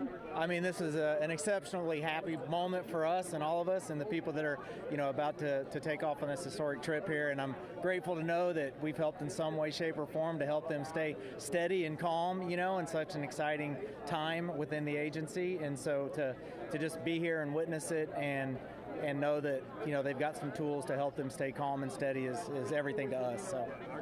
Fantastic. Well, Megan, we are standing by ready to go, and we're ready to cheer this team on. Thanks so much, guys. And yes, Leo, we did hear that cheer. That was very exciting. I think the vibe over there is they're celebrating, they're having fun. And here, once they heard that we're go for launch, everybody had to run back to the camera and work. It's a little bit of a different vibe, but I definitely think that people are excited, especially as we see now live inside of the White Room at the launch pad. The closeout crew has closed the launch abort system hatch. You saw there, we took it live. Took a lot of them, I think all of them, except for one. I think it took all 3 or 4 of them to push that hatch door close. And then they felt around the perimeter of the door to make sure that everything was sitting just right. Right, yeah, we talked about how heavy the crew module hatch is. This hatch is just as heavy probably. And so, they're working the closure here. And working those connections, and you can see, yeah, there's still 3, 4, 5 people that we can see in the White Room. It takes a lot of people to get this these hatches closed and this rocket ready to launch. Mm-hmm. And so the next step in the countdown is that this team will start closing out the White Room. So basically disconnecting things, stowing things, making sure that when they leave, there is nothing that isn't supposed to be there. And really, then at that point, it's just all 4 of the crew member, Victor, Reed, Christina, and Jeremy by themselves at the top of the launch pad. Yeah, and then eventually that crew access arm will move away, and then it'll really just be them up on top of that rocket. Mm-hmm. Yeah, your eyes lit up when I said that. That's exciting. It is. It is. Yeah, we had a moment, we talked a little bit about my fear of heights, but most of our crew is afraid of heights. And so there was a moment where I realized that it was just us, 100 and some odd feet up and no crew access arm, and may or may not have said something that made everybody go, huh. Were you wondering to yourself, how did I get here? We're pretty far up. That crew, again, bringing that drag-on camera. That camera is a handheld camera that is a live look for teams who are remotely watching these operations closely. Again, verifying that things are as they should be before the crew starts, the closeout crew starts leaving the White Room. You see them checking their procedures. You can see they're covering the ends of those hoses. That's to protect those hoses from FOD, so we don't want any dirt or anything to get into those while we transport them and stow them. So you can see Andre there working to close out the hoses as well while they're cleaning up the White Room. And so they'll tape that close. You just saw number 5. Number 5 holding some tools. Again, we'll stow those away. You have to account for everything. Obviously, they did have tools out. They did have procedures, paper, notes out. Like all of that has to go. Yes, and you can even see on number 3's hat, he's got a string that's connected to his suit there. Mm-hmm. That's, again, just to make sure that we don't lose anything. If, a gust of wind or you get knocked or something, you don't want to lose a single thing in the White Room. So everything is tethered, everything is accounted for, and everything is protected. The crew now, another live view of them inside Orion. Jeremy, Christina, and Reed and Victor on the right side of your screen. What do you think they're thinking right now, Nicole? Oh man, just over an hour to launch. There's probably a little bit of a lull right now, monitoring some systems, but you can see Reed's got his feet crossed. So I think just trying to relax and, pass the time by maybe thinking through the items that they're going to monitor through the launch, the different jobs that each of them have throughout the launch. And once they get to orbit, this first day on orbit is actually really busy for them. They've got, 2 burns that they have to monitor. They've got to get the system set up, and they've got to get the cabin set up. So there's a lot going on in the next 24 hours for this crew. I think they've got a couple sections where they get to take a nap, but I don't think they get a full night's rest for quite some time. So, yeah, going through what's next. And so as we say that, I mean, imagine what it would be like to live in a spacecraft for 10 days. Let's take a look at what life will be like in Orion. Artemis 2 is our first crewed mission back to the moon since the Apollo program. A lot of the focus of Artemis 2 is really checking out systems to be sure that we're ready and well positioned for continued human exploration. My name is Susan Baggerman, and I'm the Chief Health and Performance Officer for the Orion program and the Artemis 2 mission. And this is 10 Days in Orion.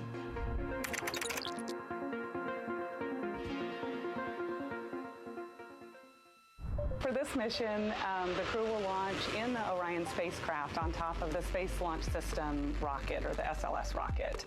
Once they've launched and achieved orbit, they'll continue on checking out many of the different critical Orion systems, check out some of the critical medical systems, and be sure that we understand how the crew would do that successfully within the volume of Orion. We also have, of course, systems to feed the crew. They have a potable water dispenser that they'll check out. And then we also have a food warmer, kind of looks like a suitcase that the crew can use to heat their food. They're also going to check out the flight wheel system. We'll have the crew perform some initial exercises. Part of that is to ensure that the flight wheel is actually working, but part of it is actually to be sure that our environmental control systems are actually working. For sleeping, the crew will sleep in sleeping bags. Some crew members like to be very tightly bound up, and some like to float very free. They'll use the toilet for the first time and be sure that it's able to flush. While they're on their journey, they'll do some testing that they quickly don their suit just to be sure that we would be ready in the future for an emergency. They'll also check out our radiation shelter. If we were to have a solar particle event, we would be asking them to take stowage out of the stowage bay and put it in some specific locations on the vehicle, basically for it to serve as shielding.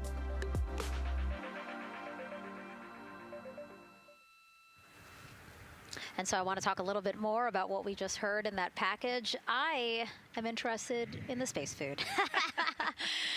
So Reed, Victor, Christina, and Jeremy have a pretty big menu to choose from, so that's really cool. We're actually going to pull up a graphic now that kind of shows you some of the food that they're going to have with them on their 10-day journey around the moon. We know of more than 10 types of beverages. There's coffee, a mango peach smoothie, apple cider, lemonade. So those all sound delicious. And now I've just remembered I haven't eaten lunch. They're actually not too bad. I actually have a mango peach smoothie with me today. No way. Yeah. So you can see they come in these little packets here, but it's just kind of a dried powder that you add water to. So this would actually, you'd add 175 milliliters of water and let it sit for 2 to 5 minutes, and then you can stick a straw in it. You saw in that package they put a straw on the top septum portion there, and then you can drink it.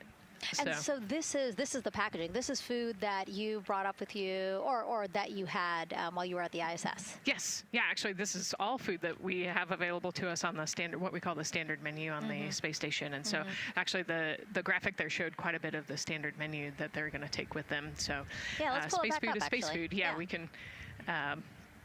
we can use the food that we have been using. You know, our food lab at Johnson Space Center actually creates that food, and then they stabilize it and they package it for us and everything. So they do a really wonderful job out there. We've got different types of food. You know, you can see I've got this is a soup, tomato basil soup, so thermal stabilized. It's already hydrated, so you just throw it in that food warmer that we talked about, and then you can eat it. But then we also I have some shrimp cocktail here that's, you know, irradiated, so it's in a package that protects it. I'll show you. I've got a brownie too. This is probably my favorite one. But are we eating it's it? We might, if you're.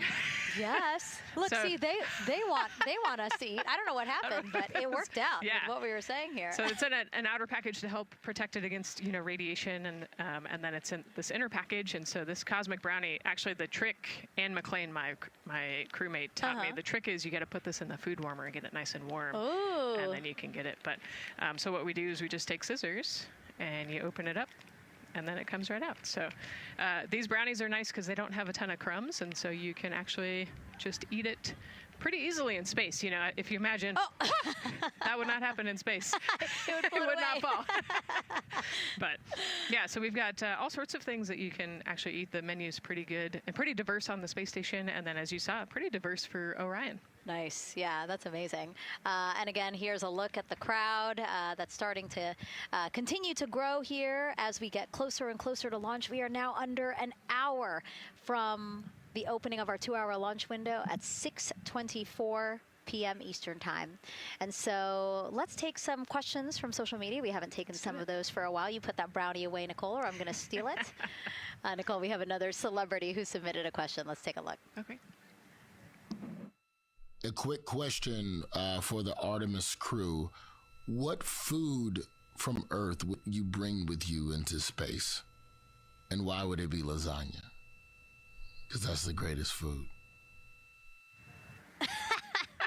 Again, not really a question. Yeah. Because he was like, it's lasagna. It's got to be lasagna. There is lasagna on Space Station, and it wasn't too bad. Probably not my favorite food of all, but yeah, lasagna's not a bad option. It's a high-calorie meal. If you're trying to, carb load for a spacewalk or something, it's a great option. Yeah, I remember Christina saying that her favorite food on the menu, and actually, she was saying that she was getting in trouble because people kept on saying, you can't eat mac and cheese every day, Christina. We mentioned the mac and cheese and brisket earlier. Man, I would put those two on a tortilla. That would be great. That sounds delicious, delicious. Well, thank you so much, everyone, for sending in those questions. For everyone from a 5-year-old that we got a question from to all the way to Roy Woods Jr. there, a comedian. So thank you so much. And if you're just joining us, welcome to the Space Coast of Florida, where we are counting down to liftoff of Artemis 2. You see a beautiful aerial shot there of our rocket on the pad.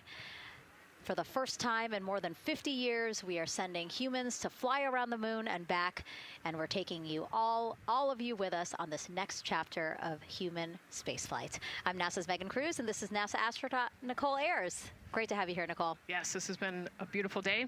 Excited. We're continuing to march towards this launch. Yeah, and if all goes as planned, this crew could travel farther from Earth than any other humans before them and see parts of the moon no one has ever laid eyes on. How exciting. Yes. Exciting is an understatement, I think. That's true. We're going to see the far side of the moon for the first time by humans in a long time. It's important. And as the crowd again builds behind us, more activity that you're seeing here at the Kennedy Space Center press site. We also have a ton of people gathering around the world to watch this history-making moment. So let's take a look at those watch parties now. Oh. That crowd has grown. We checked with them probably like 30 minutes ago, and it was half that. But again, as we get closer and closer to launch, we are seeing more and more people gather together, wanting to experience this together and not just in a vacuum at home, Yes, this is so exciting. Look at all of those people. Man. And now here we are back in Seattle, the Museum of Flight. Again, people gathered there to show their kid. We see someone walking in the second row there. His first crewed launch to the moon. How exciting. That is exciting. Hello, everyone. Woo. Oh, that's so great. And now let's get you up to speed on what's happened so far. Again, we are now within an hour of the opening of our launch window. So what has been happening so far today? Well, a lot. After waking up and grabbing a bite to eat, our Artemis 2 crew suited up inside the historic crew quarters, a tradition that dates back decades. Teams helped them into their custom Orion crew survival suits, and just like other crews before them, they gathered around a table for a card game to pass the time, but to also burn off any lingering bad luck before they walked in the footsteps of every NASA astronaut launching from Kennedy Space Center since Apollo 7 in 1968. They walked outside the Neil Armstrong Operations and Checkout Building to greet a crowd of family, friends, supporters before getting into their Astrovan for their security-escorted ride out to historic Launch Complex 39B. They got a close-up look at the SLS rocket, then walked across the crew access arm and climbed one by one inside their Orion spacecraft. After that, teams conducted final checks with the crew before closing both hatches, the crew module hatch, as well as what you're seeing there, the launch abort system hatch. And now we are back live at the pad where the closeout crew is getting ready to leave the White Room. They are now tethered, Nicole, because they are about to move some pieces that connect the Orion spacecraft to the White Room, correct? Yes, there's kind of what I would call a shroud. You can see them working that there. So it is actually connected, so that way the gap between the crew access arm and the crew module, and well, I guess that's the LAS there, is covered. But they're about to remove that so that the crew access arm is not connected to the rocket in any way, so that it can retract here in the next few minutes. And for how we're looking with the launch countdown milestones, let's go to Daryl Nail in the Launch Control Center. All right, thank you very much, Megan. And as you can see there, the finishing touches, as you've been talking about, to the LAS, which brings me to that subject, because we currently are hearing the launch team is working an issue that was reported out with the LAS. At least there's an issue apparently with a battery on the LAS. The engineer who is in charge of the launch abort system sits on console here, reported that a temperature for one of the two LAS batteries is out of range. And although it's not a constraint for launch right now, it would be when that temperature is checked inside of T-minus 6 minutes, which is inside of terminal count. So right now, the team is working some troubleshooting on this issue. Going to follow, of course, along closely with what they learn. But again, a battery temp for one of the two batteries on the LAS is out of spec, and the team is working to understand, first of all, whether or not this may be a sensor issue, or is there an issue with the battery itself. So again, looking into it, troubleshooting and researching as we speak. With regards to the weather, we did get some good news there. Launch Weather Officer Mark Berger reporting to the launch director that the weather chances have now improved for the window. We are up to 90% go, which is great news. Again, 90% go. That is up from the 80% that we started when we had the first weather forecast come out officially 3 days ago. And so that is great. And for anybody who's here in the launch area knows that is certainly viewable. They can see that by just looking up. So we're getting some good clearing as forecast. And then just a reminder for those people who are watching the launch from the nearby area that if you're watching on an internet-enabled device, just remember that there may be a little bit of a delay. Can't tell you how much of a delay, but since it's on an internet device, sometimes this broadcast might be a little behind what you're actually seeing. So just keep that in mind as you are watching. Don't wait to the last second to run outside if you're inside your RV or your camper or your house. That's the latest here from the firing room. Of course, we'll keep track of that last battery issue. We'll send it back now to Megan and Nicole at the host desk. Two of them there had to be tethered to the inside of the White Room, because obviously now we have detached the White Room from the Orion spacecraft. Yes, that view is quite something. Yeah, spectacular. Yep. Yep. Oh, no, I'm sorry. I forgot. Nicole's scared of heights.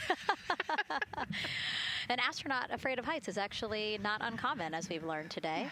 But yes, so obviously, again, things proceeding as we march closer to the opening of our 2-hour launch window at 6:24 p.m. Eastern Time. Again, the closeout crew just finishing up those last couple of things they have to do before leaving the White Room and then leaving the pad, leaving only the 4 Artemis 2 crew members inside the spacecraft by themselves at the pad. Yeah, and then we'll be curious to follow the battery issue on the LAS as well. I think sometimes it's just a sensor issue, sometimes it's a battery issue. So hopefully they figure that out quickly. Mm-hmm. And so if we can take a shot of the crew inside the capsule, if one's available, why don't we talk a little bit more about each of them? So we have Artemis 2 Commander Reed Wiseman, Baltimore native, and he's actually, you see his feet in that shot there from inside Orion. He's been in space once before as flight engineer for Expedition 41 aboard the International Space Station from May through November 2014. During the 165-day mission, Reed and his crewmates completed more than 300 science experiments in areas like human physiology, medicine, physical science, earth science, as well as astrophysics. They actually set a milestone for station science by completing a record 82 research hours in a single week. He also served as chief of NASA's astronaut office from December 2020 to December 2022. His 2 daughters were out to wave goodbye to him as he made his way to the launch pad. And again, there's Reed's feet. Reed is the one sitting in the seat to the right, closest to our camera there. So looks like he's relaxed by the body language of his feet. Yeah, you know, I think they're kind of in a holding pattern, if you will, or a waiting period. So it makes sense that he's a little bit relaxed. He's also kind of just a relaxed person in general. He's wicked smart, but has a demeanor that keeps everybody calm. And so I think we're seeing that here today. And so in this shot, Reed is the one sitting on the left, and to his right, Artemis 2 pilot Victor Glover. NASA selected the California native as an astronaut in 2013, and at the time he was actually serving as a legislative fellow in the United States Senate. His first trip to space, November 2020, pilot of NASA's SpaceX Crew 1 mission. That was the first operational mission of NASA's Commercial Crew program, which resumed launching American rockets from American soil to the International Space Station since the end of the shuttle program. Victor is a U.S. Navy captain and naval aviator who served as a test pilot, racking up more than 3,500 flight hours in more than 40 different aircraft. So again, he probably feels pretty at home in the pilot seat of Artemis 2. Yeah, I think he does. He got to say goodbye to his wife and 4 kids. Again, those were the family that he had here at Kennedy Space Center before the 4 of them drove out to the pad. Yeah, and you can see there, we talked about Victor's energy earlier, and you can see him working through, you know, pushing some buttons on the displays. Looked like he was pulling up a procedure, so he's following along and ready to go, looks like.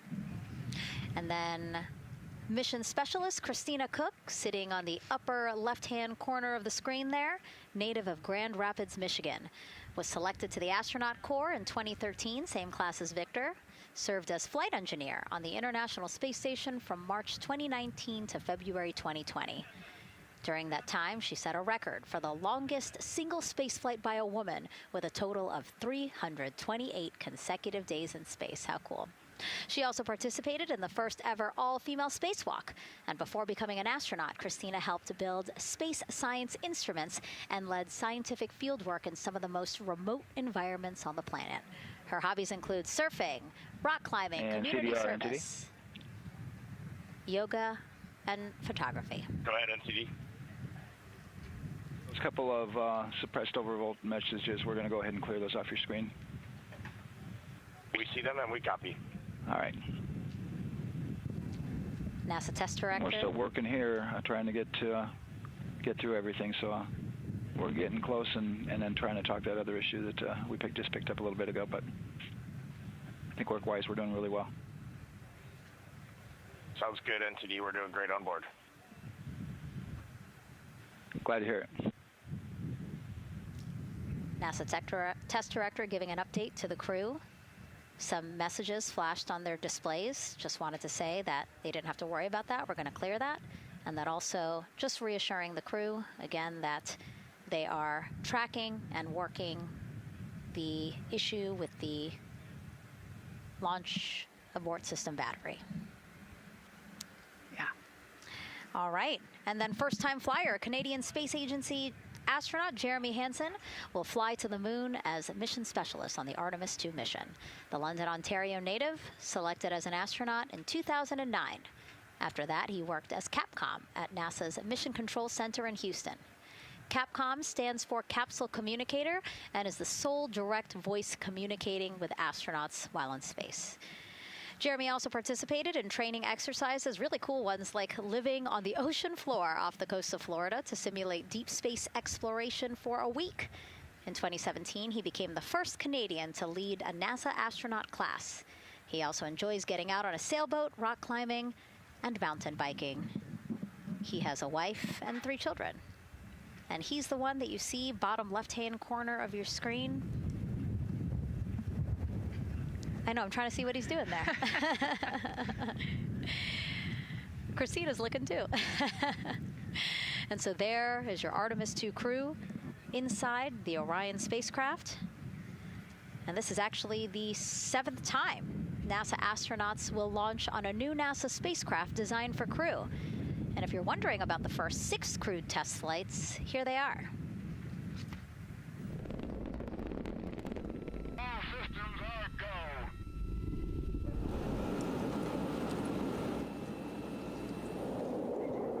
Gemini 3, Gus Grissom, John Young, March 23, 1965.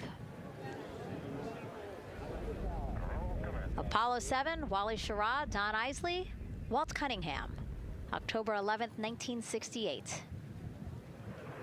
Space Transportation System, or STS-1, John Young, Robert Crippen, April 12, 1981.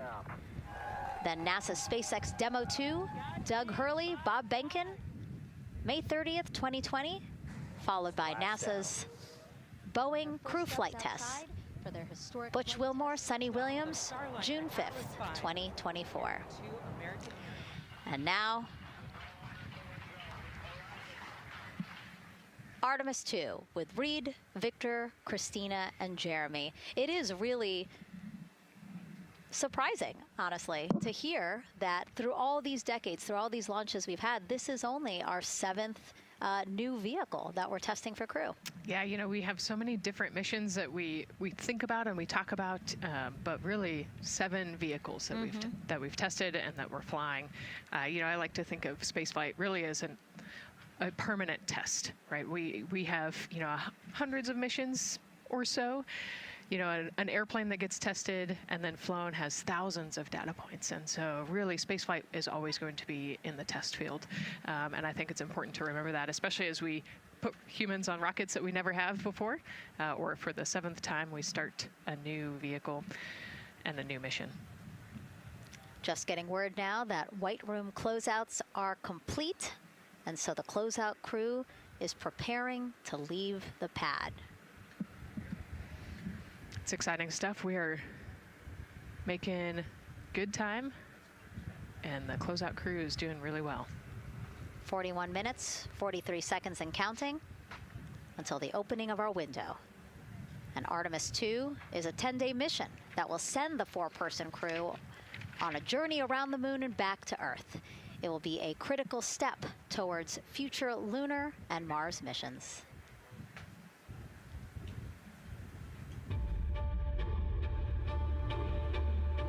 We're going back to the moon because it's the next step in our journey to Mars. We need to go explore the moon. There's vast regions of unexplored areas with the coldest, darkest places in our solar system. This is a test mission, and when we get off the planet, we might come right back home. We might spend 3 or 4 days around Earth. We might go to the moon. That's where we want to go, but it is a test mission, and we are ready for every scenario as we ride this amazing space launch system in the Orion spacecraft. But another reason we're going back to the moon is to fulfill NASA's mission, which is to explore the unknown in air and space, to innovate for the benefit of humanity and to inspire the world through discovery. And when we succeed and when we accomplish the things that we set out to accomplish, that inspiration not only can set up new things to happen, but it also is a reminder in tough times that we're capable of doing great things when we work together. The thing I love about the moon is that it's not just a beacon for exploration and this platform of possibilities for incredible missions like this, but it has benefits. That's actually why we're racing towards it. Those benefits are really wide in nature. You have everything from innovation, technology development, not only for future missions going deeper into the solar system, but technologies that come back to Earth. You have inspiration, a whole generation of people starting this pipeline of STEM workers and manufacturers and operators that are excited to see what you can do when you work hard and you come together as a team. When I think about the four of us flying around the far side of the moon, seeing that Earth rise, taking images and video and sending them back to you, the feeling that I have inside is hope. We know that Artemis 2 is not the solution for humanity on planet Earth, but it is a contribution in the positive column. We hope that just for a moment that people will pause and say, wow, it's extraordinary when you look back upon the Earth with over 8 billion people, and you see this concrete example of what humanity can do, this extraordinary thing when we set big goals and CDR NTD to achieve them.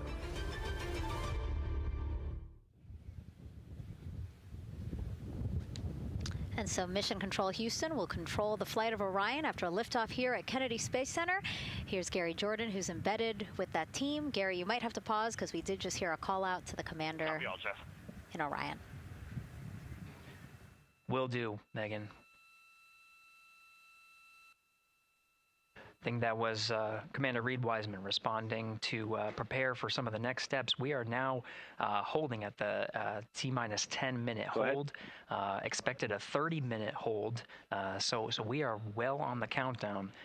We are well on the timeline to meet this L- time and launch towards the beginning of the window, but continuing to track progress along the way.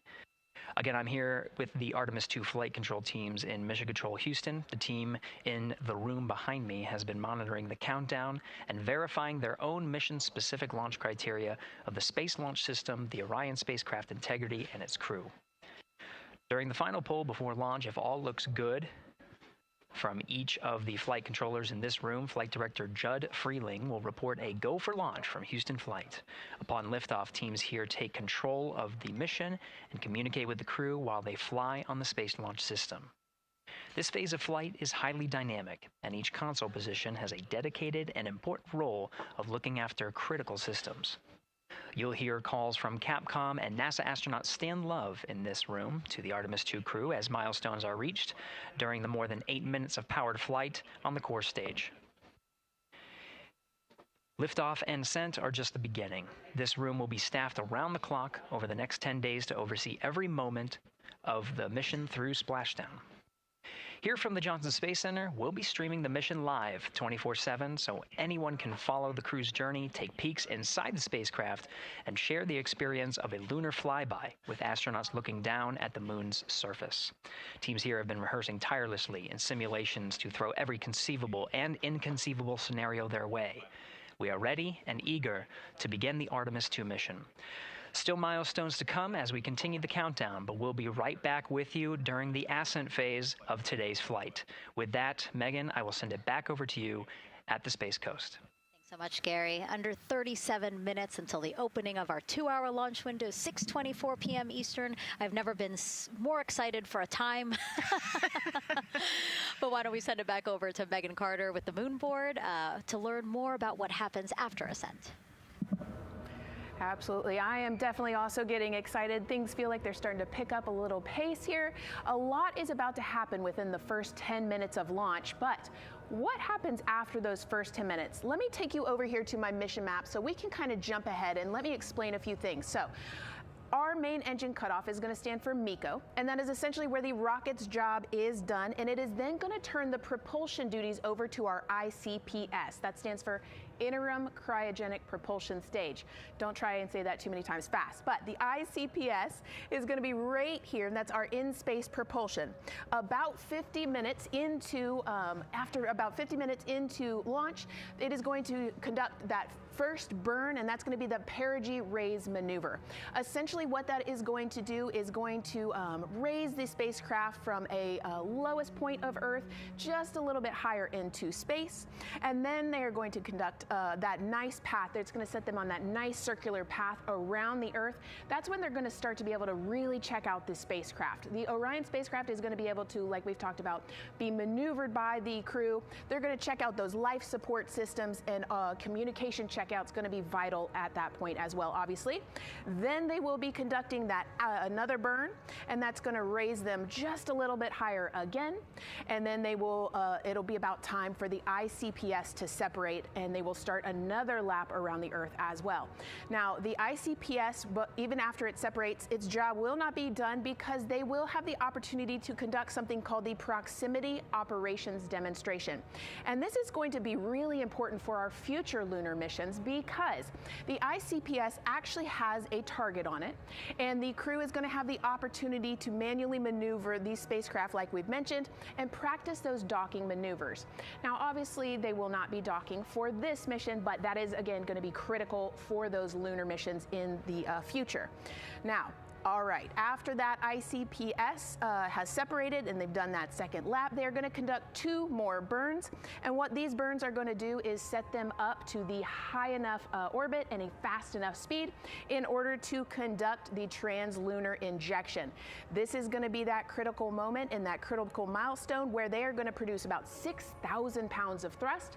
And this is that point that is going to take them out of low Earth orbit into deep space, and it's going to set them on that nice path towards that lunar flyby. And I know we have talked a little bit about why this could be a record-breaking flyby and journey to the moon. And with that, I'm going to turn it back over to Megan so she can tell us just why. Yeah, she's talking about the distance record set by the Apollo 13 astronauts in 1970. They were 248,655 miles away from Earth, and this Artemis 2 crew might surpass that on flight day 6 when they fly around the moon by more than 4,000 miles. Yeah, it's a long ways. It's tough to fathom 250,000 miles from Earth, right? I mean, space, the space station is only 250 miles, and so we're going, I don't want to do the public math, but we're going much further than that. But it's important, right? Because we want to get back to the moon. We want to see the surface. We want to see the far side of the moon. And the way we do that is by breaking distance records. Yeah, and the exact distance record depends on exactly when they launched, like the time, the day. So we'll learn more as we go into this 10-day mission with the Artemis 2 crew. But here we are, 32 minutes, 50 seconds and counting from the opening of our launch window. Feels really, really surreal here as more and more people come to gather on the press site lawn here at Kennedy Space Center. Why don't we take a look at this video that we have here? Some familiar faces who wanted to wish our Artemis 2 crew a safe journey. Reed, Victor, Christina, and Jeremy, you are the real deal. You're flying to the moon for all of us, and we are in awe. You're the true heroes. You are not just astronauts. You are pioneers, venturing deeper into the unknown. But you are not alone. We will be all cheering you on from planet Earth. Hey, I'm Victor Wembanyama, and I play basketball in the NBA.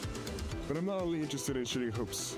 I'm also interested in shooting stars, dark matter, and all other types of astronomical phenomenon. And to the Artemis 2 astronauts who are shooting for the moon, I wish them good luck and Godspeed. Hi everybody, I'm Ryan Gosling, and I play a biologist who goes to space to save the planet in the film Project Hail Mary. But the Artemis 2 astronauts are going to space for real, and they will travel farther from Earth than any humans in history. Sending all our best wishes to the Artemis 2 crew. I just want to say how proud I am of each of you and how inspired you make me. But it's not just about me. Your mission is going to inspire future generations of scientists, engineers, athletes, and dreamers to do something that they never thought possible. Hey, it's Roy Wood Jr., and I want to wish the Artemis 2 crew a happy and safe journey to the moon, well, around the moon. To go around. I know what you're doing. You got to look for a parking space. This is to go around the moon, make sure it's somewhere to park, and then you park journey. Good luck. It's actually a really good way to explain what how this mission builds. Again, we are hoping to land astronauts on the surface of the moon in maybe 2 years. So yes, we are looking around the moon on this lunar flyby mission to see where we might park. Thank you, Roywood Jr. Okay, and as we look at this live view of the rocket on the pad, there is a spectacular place here at Kennedy Space Center to watch launch from, and that's the Banana Creek viewing area. Why don't we go back there where the crowd is excited, and Leah has the best assignment ever, talking to people who are super excited about being here for Artemis 2. Oh my gosh, Megan, you talk about the excitement being palpable. I'm telling you, everybody here on pins and needles, as we get just about half an hour away from launch, I've been walking around talking to people, and I'm just struck again and again by how many people are here from across the agency. I want to introduce you to just a small portion of the people across NASA who have been supporting this mission. Patty Ortiz, NASA Armstrong Flight Research Center, Orion program. Orion. Kathy Graves, Glenn Research Center, Office of STEM Engagement. David Alexander, NASA Glenn Research Center, Office of STEM Engagement. Jennifer Becerra, Johnson Space Center, the Office of STEM Engagement. Here we go, right back here. Where are you from? I'm from NASA Glenn Research Center, Joseph Panakitis. Joseph, here we go. Wes Furman from APL. Maria Arredondo from Headquarters, Next Gen STEM. Mark Robinson, Stennis Space Center, Commercial Space. Amira Flores, Armstrong, Office of the STEM Engagement. Molly Kearns, NASA Glenn, Space Communications and Navigation. Matthew Pierce, Goddard Institute for Space Studies in New York City. Here we go, and right over here. Lauren Ring, Ames Research Center, Data Integration. So we're coming together. We're one big NASA team, one big NASA family, and we have one major message before we launch tonight. Okay, guys, what are we going to say? 1, 2, 3, go Artemis!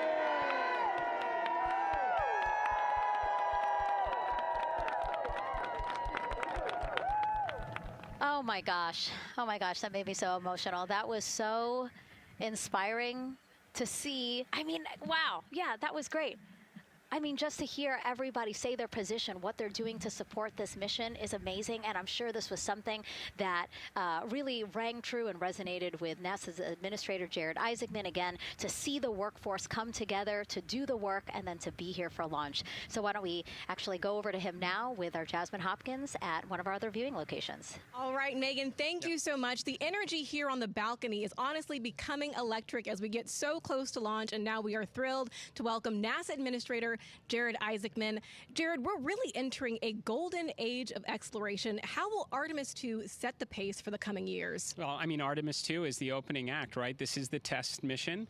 This is getting very comfortable with the SLS rocket, the Orion spacecraft. No humans have ever flown on this before, right? And we're going to put it through its paces. We'll go into Earth orbit for a little bit, make sure Orion's doing okay, and then we are sending them, right? We're going to send them farther into space than any humans might have gone before, 250,000 miles away, and it's going to set up for the subsequent missions. That's why we're going into the golden age of science and discovery right now, because you're going to see a moon rocket launch in 2027 when we do our testing with the lander. We're going to go for the landing on Artemis 4 in 2028, and in parallel, we're going to build the moon base, right? And that is going to be filled with science discovery and tech demonstrations that's going to support the enduring presence we're trying to create on the surface. Absolutely. So honestly, history-making years ahead of us, you know, with Artemis 3 and 4. But first is Artemis 2. What will be our single greatest takeaway from this mission?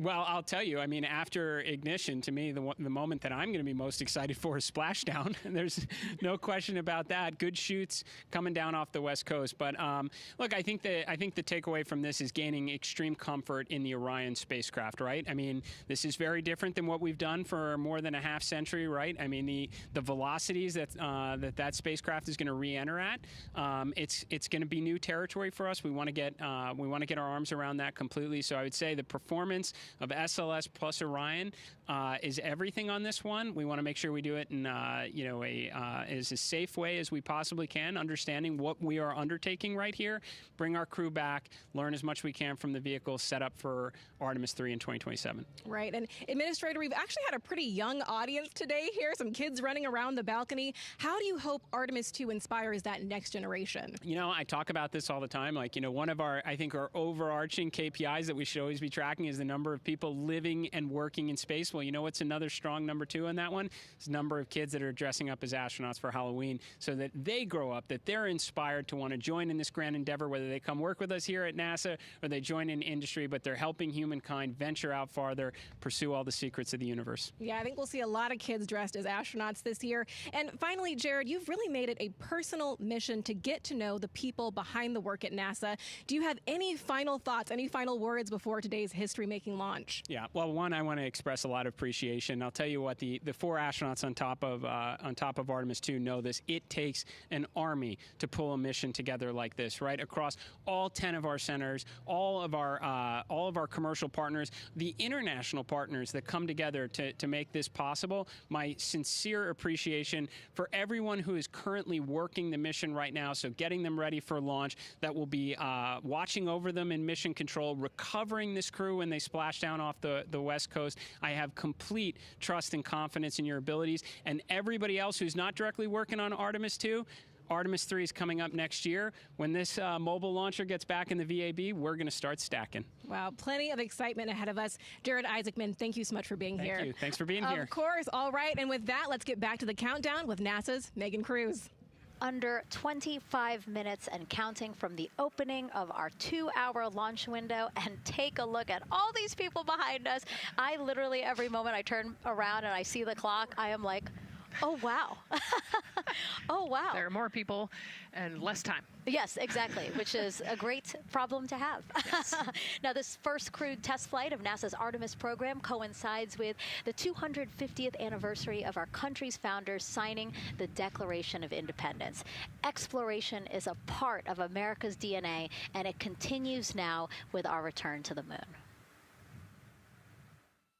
250 years ago, 13 colonies laid the foundation for the greatest and most enduring democracy in the history of the world. One driven by courage, faith, and freedom. From that moment, we became a nation defined not by where we stood, but by how far we were willing to go. We conquered vast frontiers, invented tools that shaped a modern world. We found light in the dark, and we rose from the earth. Faster, higher, farther. We pushed beyond the sky and into the unknown. We carried our courage into the cosmos, and we planted the American flag on the moon, the defining achievement of American superiority in space. Today, our curiosity stretches farther than ever. American robots search ancient rivers on Mars. New telescopes unfold to glimpse the first stars. And a new generation prepares to return to the moon, this time to stay. For 250 years, America has carried the light of humanity forward. But American exceptionalism isn't inherited, it's earned.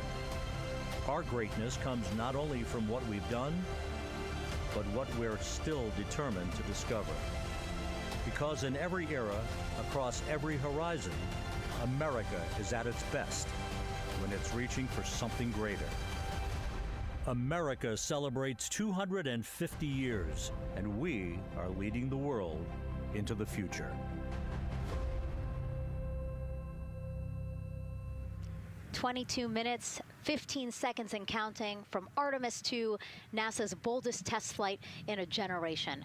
The crew has said this often, that they hope it inspires children around the world.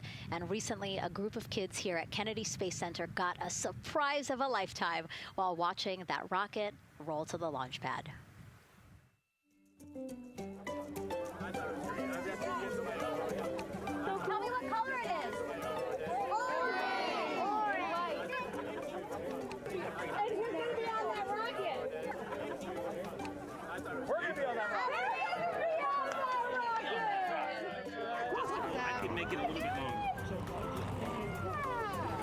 Did you see it? Okay, so everybody's looking at the rocket because it is kind of cool and impressive.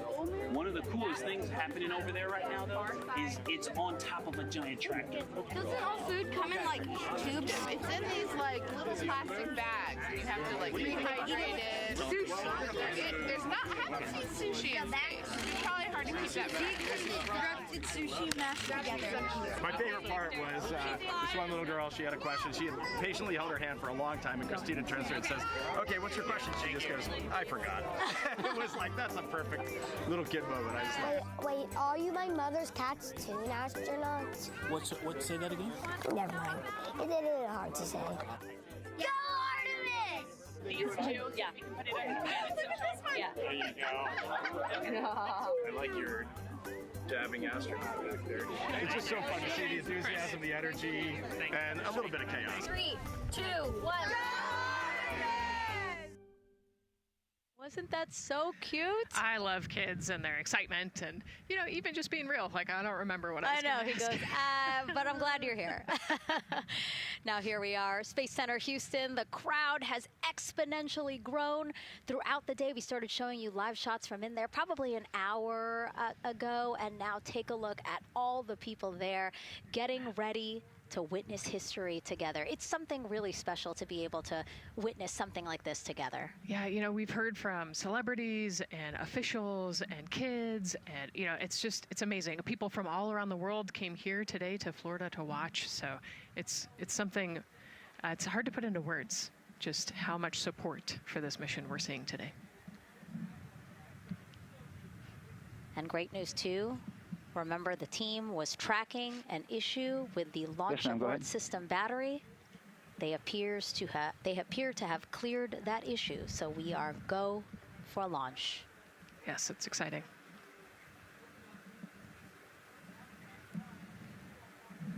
U.S. Space and Rocket Center here, Huntsville, Alabama, waving to the Artemis 2 crew sitting right there inside Orion.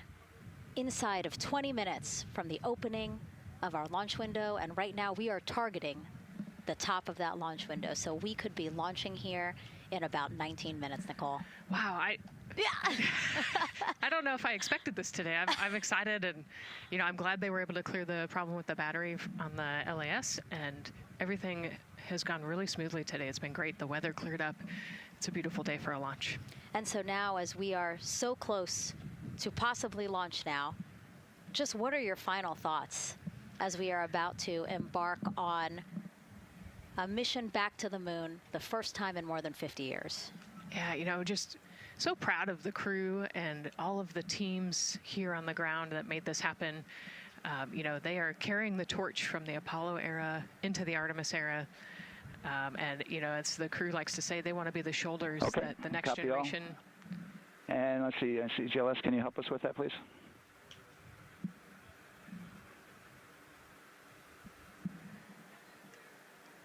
They want to be the crew wants to be the shoulders that the next generation can climb on. 001. I think it's in their patch. We're going for all. It's in the name of their capsule, integrity, representing humility and the professionalism of everyone that got them there today. So proud of them. We love them. We're excited for them, and we cannot wait to see what they see. Just leveraging everything we've learned so far as an agency, taking us from Apollo now to the launch pad here, 39B, with Orion and SLS poised to again fly us into the history books. And before we leave you now here at the host desk to get back into operations, we just wanted to answer one question for you guys. We asked you earlier on today, what are you most excited for? And we asked you to go vote on Instagram and Twitch. Instagram, you guys said launch. Twitch, you guys said lunar flyby. So I think you guys will all be very excited since we are now about 17 minutes from the opening of our launch window today. And so with that, as we approach terminal count, let's send it back to Daryl Nail in Firing Room 1. Daryl. All right, thank you, Megan and Nicole, and just want to give you an update on the launch abort system that you just reported that they cleared. They believe, they're convinced, this is an instrumentation failure. So there are 2 batteries on the LAS. The LAS, of course, and with the help of my 2-year-old son's model rocket, Daniel said I could use this, so it's okay. The LAS is right here. It's the tower above Orion. Orion capsule is inside of here. It's used to pull Orion off the rocket in case the rocket is something's going on with the rocket, either on the pad or in flight. 2 batteries are bad. Well, I'm sorry, one of the 2 batteries reported an out-of-family temperature, and it was very much out of family. And so they checked their data going back into the vehicle assembly building where they recharged the batteries and worked on them. And they have good, solid data, they reported, that tells them that this is an instrumentation failure, that there's something wrong with the sensor. And so they took it before the mission management team, which has to accept the risk, any changes to launch commit criteria, which this would be one, and they all fully accepted it. So now we are clear as far as that constraint is concerned. And one quick thing as we count down now, we are getting into the final minutes before liftoff. There's a 2-hour window. We haven't quite set the T0 yet, but this is a list of the cutouts. There are 150 cutouts that are included for this 2-hour launch window, and that's important. They're in very small print. That's important because there's basically 16 minutes inside this window that they cannot launch. And these are because of small things flying in orbit. There's a lot more things in orbit than there were back in Artemis 1 when we had 35 to 40 cutouts. For that reason, because of these 156 cutouts, they're going to be managing the launch window as we go forward. So they may have to wait out one of these cutouts. They range in time between 2 seconds to 23 seconds, but you'll hear the NASA test director talk through that. We're getting ready to merge that loop from NASA test director Jeff Spaulding.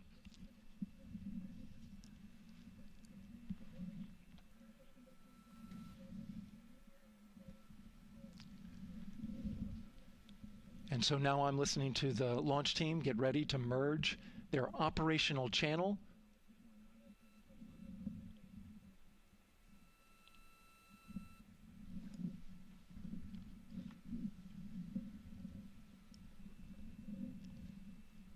We're now entering one of the most consequential phases of launch day, and that's terminal count, the final 10 minutes. And OTC, NTD on 212 for comm check?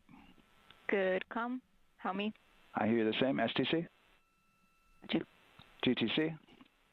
GTC is on 212. All right, copy that. NASA Test Director Jeff Spaulding confirming communications with his team.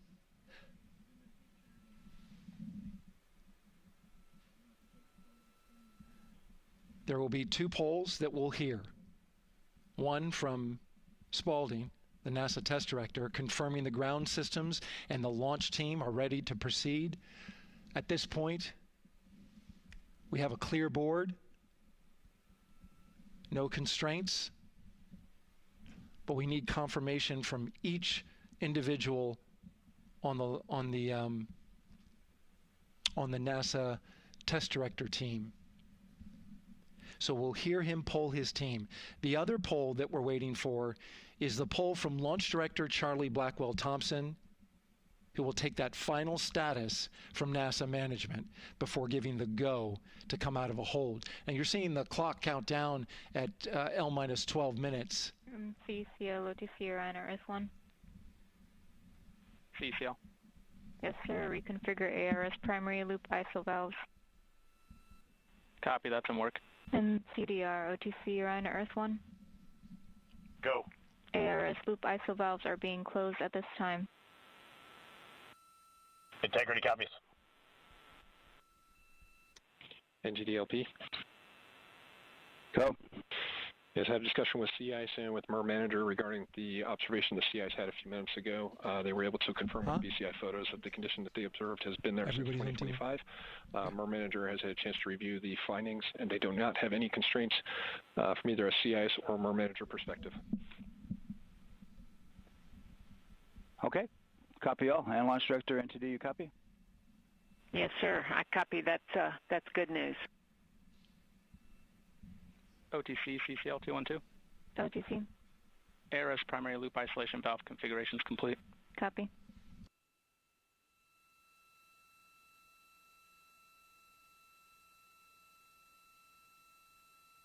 And CGLS NTD, cancel pending, please. GLS copies, and that's complete. All right, and for all personnel, we got a little bit more work to do before we pick up the clock, and we're about a little over a minute from getting to T-minus 10 minutes, but we've canceled the resume time there, and then we'll pick it up after we get through all of our work and anything else that we need to do to get through the remainder of count. So we'll continue working that to get to our T0 today. So when we get to about 50 seconds from now, we'll extend that hold. CVSE OTC. CVSE 400-290, looking to verify that we are configured for ascent. Yep, give me about 2 more minutes. I'm going to start CMA2 streaming. Copy. NTD COSE hold requested. Copy that. I have an LCC violation of O-CT-004, S-band transponder anomaly. This was a transient LCC violation, so transponder 1 had a demodulated SNR estimate that went down to 2 dBm when it should have been between 10 and 13. It is now back up to 12, but we did lose that for just a moment. It does not appear that we lost our bit sync or carrier lock, which would be indicative that we lost our lock with the vehicle. So at this point, recommendation would still be go. However, we do have a pre-planned contingency procedure if we want to look at that. But again, this is transient, so we're back in a nominal range. All right, let's see, LPE NTD. Yeah, we're not seeing that hit, so I guess the question for COSE, was that less than 3 samples? Is that below our persistence? Stand by, let me look. It did look like it did persist for several seconds on mine, but let me take a look at the number of samples. Could I get a repeat on the affected LCC, please? Yes, ma'am, that's going to be O-CT-004. Thank you.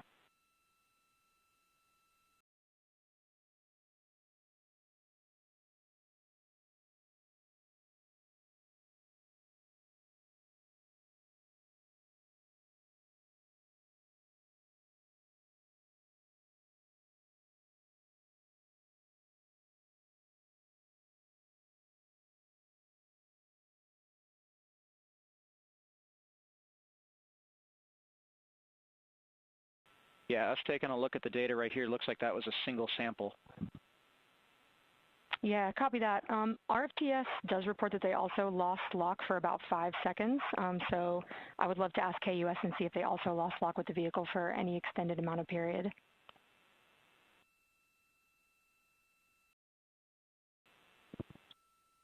And COSE, while we're doing that, these are 1/10 hertz measurements, correct? So we would have had to lose it for over 10 seconds to get a second sample? Yes, sir, that's correct. It is 1/10 hertz. Yeah, so from our perspective, the allowance is effectively up to 30 seconds, up to 3 samples based on the 1/10 hertz. This is not an LCC violation, I believe. Yes, sir, I would agree with that at this point. Copy that. We're checking with KUS on 232. I don't think they have 212 access. We're trying to verify, but it sounds like they have a loss of lock as well. About 2 seconds. Okay. And I guess for both KUS and COSE, do we have lock now? That's affirmed. We do have lock for COSE.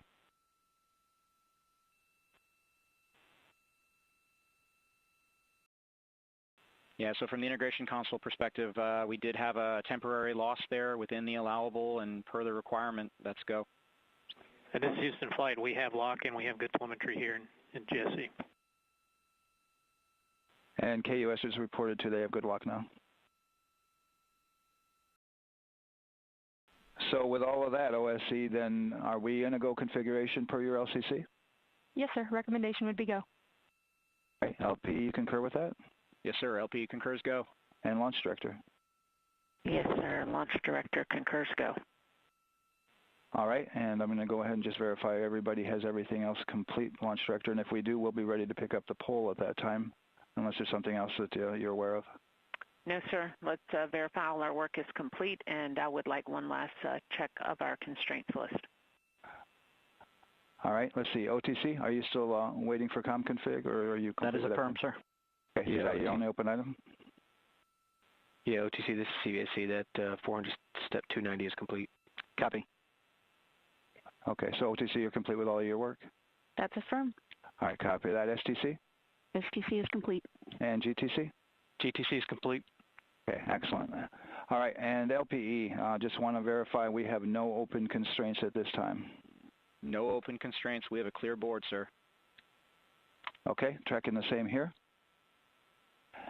And Launch Director, with that, we are clear and ready to pick up the launch readiness poll with your go. All right, sir. I am go for the poll. All right.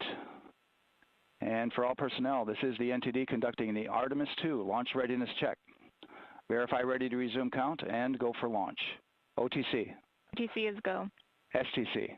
STC is go. GTC. C's go. MCO. CO's go. Safety Console. The Safety Console is go. LPE. LPE's go. RTD. RTD's go. Houston Flight. Houston Flight is go. ROC. ROC is go. And CDR. Crew is go.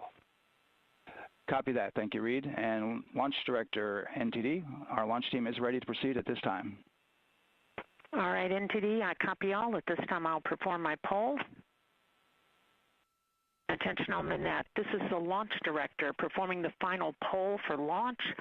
Verify no constraints and go for launch. EGS, Program Chief Engineer. Artemis Chief Engineers are go. Copy, thank you. EGS, Chief Safety Officer. The Artemis CSOs are go. Copy, thank you. Range Weather. Launch weather is go. Thank you, LWO. And Artemis MMT Chair. MMT's go. Thank you, John. And Integrity Launch Director. Good to hear your voice, Charlie. PLT. Thank you, Charlie. This is Victor. We are going for our families. MS1. This is Christina. We are going for our teammates. MS2. This is Jeremy. We are going for all humanity. All right, Charlie, your Artemis II crew is go for launch. Full send. I copy that. Reed, Victor, Christina, and Jeremy. On this historic mission, you take with you the heart of this Artemis team, the daring spirit of the American people and our partners across the globe, and the hopes and dreams of a new generation. Good luck. Godspeed, Artemis II. Let's go.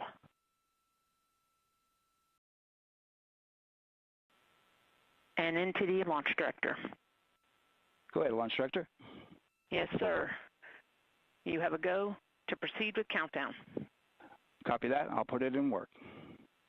CDR, NTD. Go. Your risers and initiate short purge per your EPROC 10.1.1, steps 8 and 9. 10.1.1, 8 and 9 going to work. Copy. CVSC NTD, start and verify recordings of our Orion cameras. Copy. Okay. Well, there you heard it. RSR NTD. RSR. They're getting ready to start terminal count. arm rotation enable at this time, please. It's currently at T-minus 10 minutes. Once we wrap up this last bit of work, SNA arm rotation enable complete. We're going to start that clock. Copy that. Thank you. Integrity crew, close and lock visors.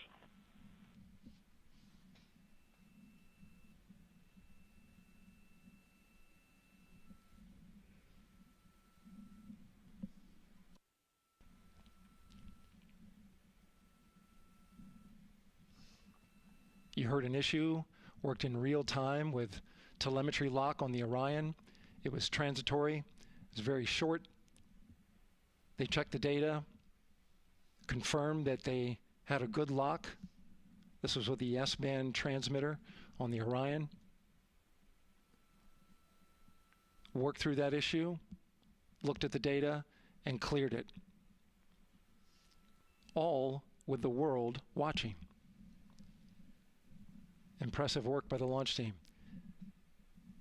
So we have a 2-hour window, which starts in just a few minutes at 6:24 p.m. Eastern Time and goes until 8:24 p.m. Eastern Time.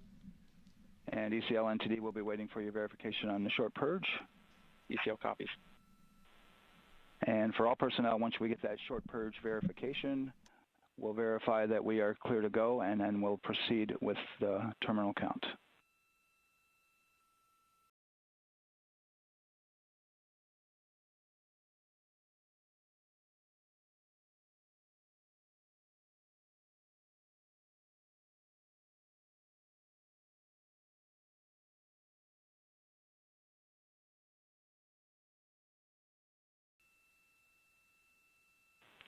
ECL time estimate? About a minute. Copy.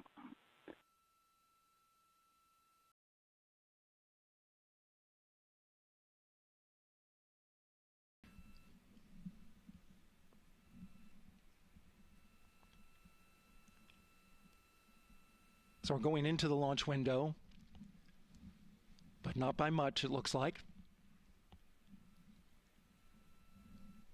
Just wrapping up some final work.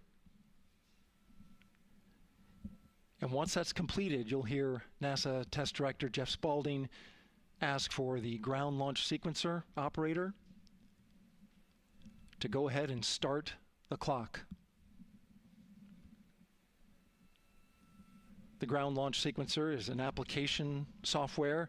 It runs on top of the launch control system in the firing room, acts like a conductor of an orchestra, executing hundreds of commands in precise order and timing. It's all autonomous. NTD CCL 212, short purge initiation is verified. All right, copy that, and we're verifying our constraints.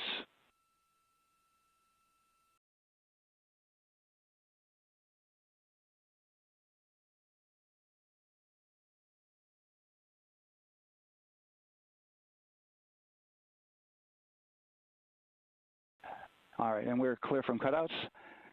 And with that, we're going to resume the clock momentarily. And CGLS, you can resume the clock on your mark. GLS copies. 3, 2, 1, mark. GLS mainline has been initiated. T-minus 10 minutes and counting.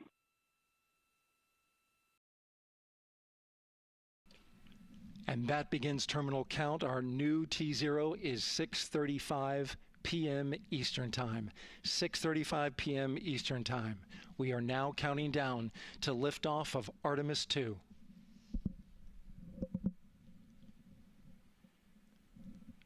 From now on, you're going to hear two voices on the loops. If everything goes nominally, NASA Test Director Jeff Spaulding, who's directly managing the launch team, and Alex Bendelos, the GLS operator who closely monitors the software.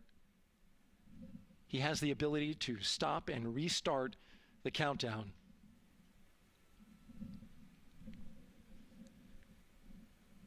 A lot of people ask about whether there's a launch button. There certainly is not. Flight and Rock, our new T0 is 22:35:12. Houston flight copies. Rock copies. 22:35:12. Affirm. There you heard confirmation of the exact T0, 6:35 and 12 seconds p.m. Eastern Time. Again, our T0 is 6:35 and 12 seconds p.m. Eastern Time. But as I was saying, there's no launch button. This is autonomous. But there is a button that keeps you from launching, and that button allows the GLS operator to pause the countdown outside of terminal count and during terminal count and submit a hold to the next holding point. So the clock won't stop right away. If there's an issue, we'll go to the next stable holding point. This is how GLS configures the rocket and ground systems to a stable point where they can stop the countdown if that's needed. But right now, we are counting down. Our next big milestone, looking to retract the crew access arm. GLS is go for crew access arm retract. And there you see the crew access arm moving away.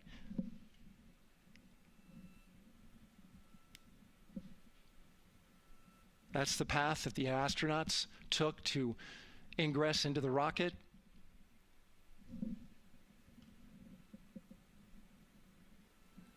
Until this point, that was their way off the pad if they needed to evacuate. But now with that arm retracting, the backup transitions to a launch abort system. And they'll begin arming that shortly.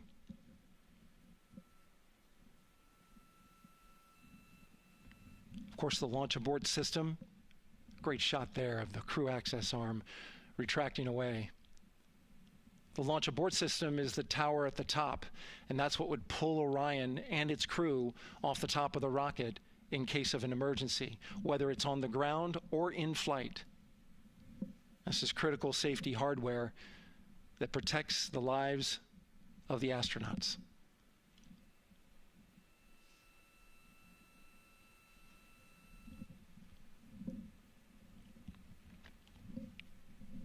Starting at T-minus 6 minutes, the GLS will start bringing that and other high-energy systems online, starting with core stage pressurization.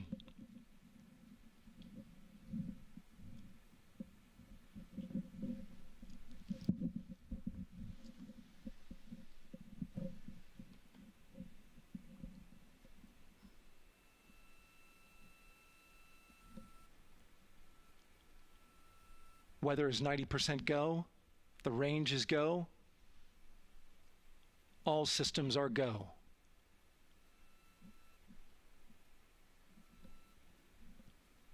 GLS is go for core stage tank pressurization. That means the replenish valve for the liquid hydrogen tank has now closed, and that tank is beginning to pressurize to flight levels because that hydrogen is naturally boiling inside the tank. We'll get the liquid oxygen tank a little later in the count. Now the team is waiting for verification that, if needed, the Artemis II crew could use the launch abort system to pull Orion safely off the top of the rocket in an emergency. Let's listen in for that call. GLS verifies last capability available. And CDR, do you copy? CDR copies, last available. That's great news, and you heard the NTD verify that with the commander of the mission. GLS is go for FTS arm. Now work is being done to arm the flight termination system. This is so the range safety can send a flight termination command if the rocket flies too far off track. There's a brief built-in delay, so the launch abort system has time to pull the astronauts to safety first. GLS is go for LH2 high flow bleed check. All right, the high flow bleed check. That's so the cryo team gets verification that the RS-25 engines, all 4 of them, are in the proper temperature range for launch.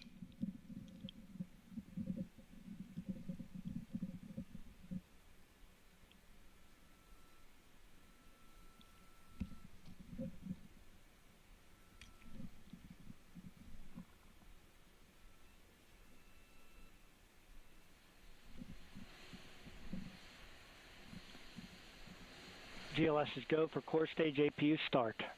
Core stage APUs start. Those are auxiliary power units, high-speed turbines which provide pressure to hydraulic pumps that steer the RS-25 engines. We're going to see a gimbal test a little later at T-minus 2 minutes and 30 seconds. This is what allows that to happen.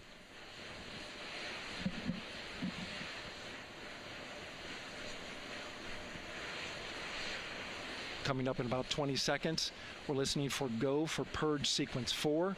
That's a helium purge of the 4 core stage engines downstream of the propellant valve. This gets all the air and moisture out of there.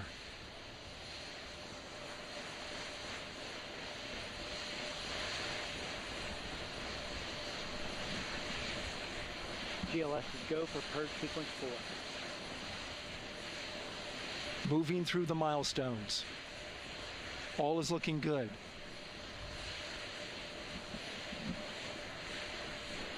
Coming up In just a few seconds, we're going to get that thrust vector control actuator test. This is a gimbaling of the engines.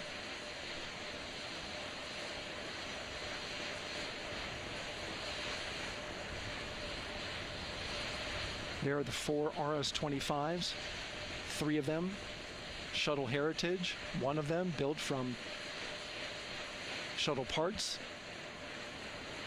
And there you see them moving.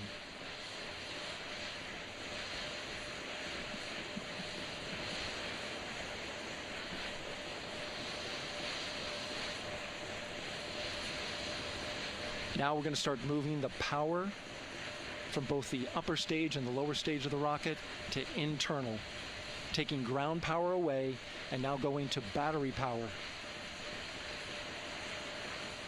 GLS is go for upper stage to internal power.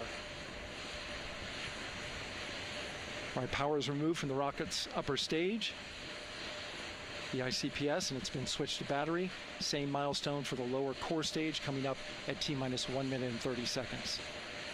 Right now, the 4-person Artemis II crew is 248,000 miles away from the moon. And if all goes well, they will fly by it in 6 days. GLS is go for core stage to internal power. All right, there's the rocket's core stage, which houses 3 flight computers, is now on its own power. There's no more hold time because there's no more margin on these batteries. So we would have to recycle back to T-minus 10 to recharge if we had a hold.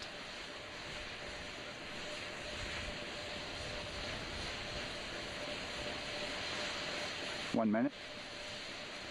Right now, the rocket does not know what the T0 is, but coming up at T-minus 33 seconds, control shifts from the ground launch sequencer to the rocket's onboard autonomous launch sequencer, or ALS.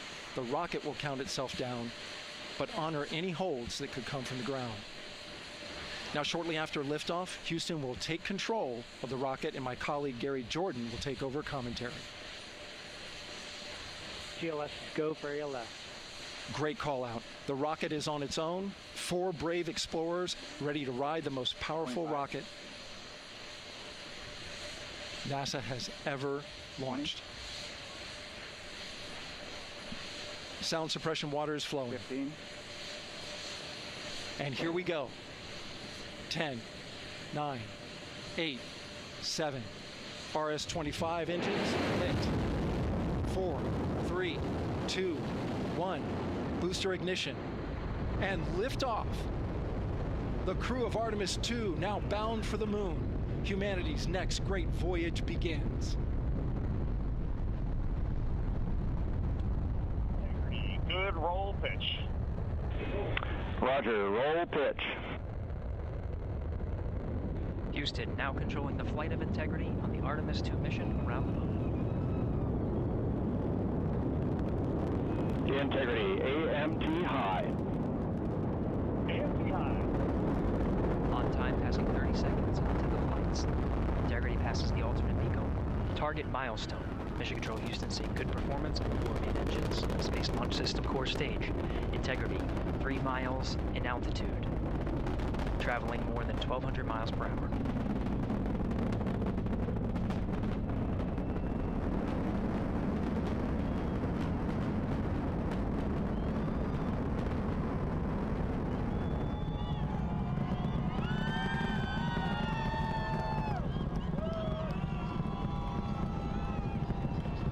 Mission elapsed time, passing 1 minute, approaching max Q.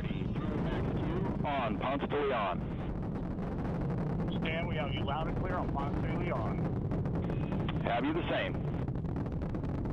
Communication signal transfer confirmed as Integrity and its crew go supersonic. Approaching 90 seconds into the Artemis II mission. Integrity is 14 miles in altitude, 8 miles downrange, traveling more than 2,600 miles per hour.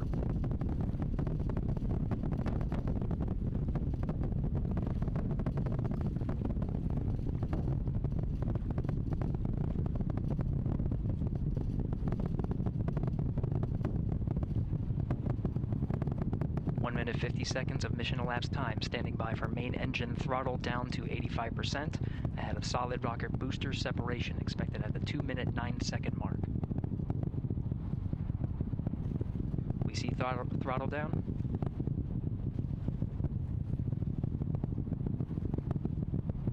Confirmed separation. Main engines throttling up, guidance converged.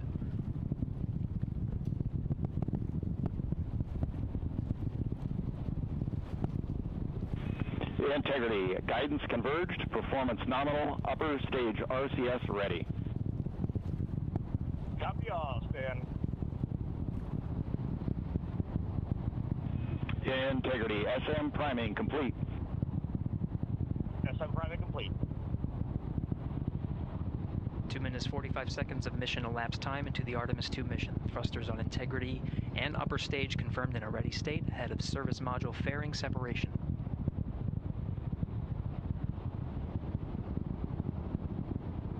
Minutes into the flight. Integrity 49 miles in altitude, 78 miles downrange, now passing 5,000 miles per hour.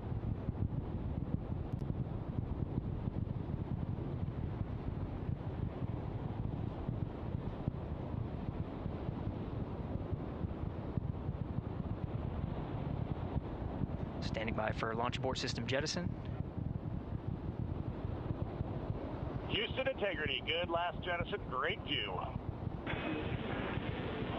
Copy jettison, Team Eco 8+02. We see the same on board, Stan. And Houston has you loud and clear on TDRS at the Kármán line. Outstanding, Stan, we have you the same. 3 minutes 50 seconds into the flight of Artemis 2, Wiseman, Glover, Cook, and Hansen cross the boundary to space with good comm checks. GPS signals acquired after last jettison now working on internal checks to verify accuracy. Flight Dynamics Officer analyzed the time of main engine cutoff, confirmed at 8 minutes 2 seconds, time of MECO.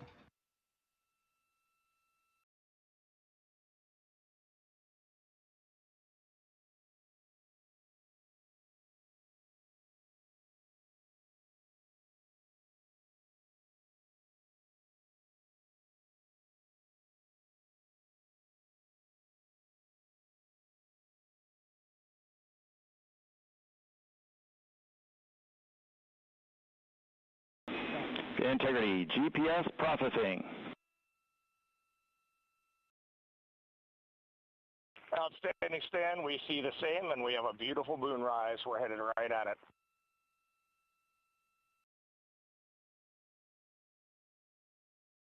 Approaching 5 minutes into the flight, Commander Reed Wiseman confirms he has visuals of his destination. GPS guidance, navigation, and control software finishes internal checks and sends to navigation channels.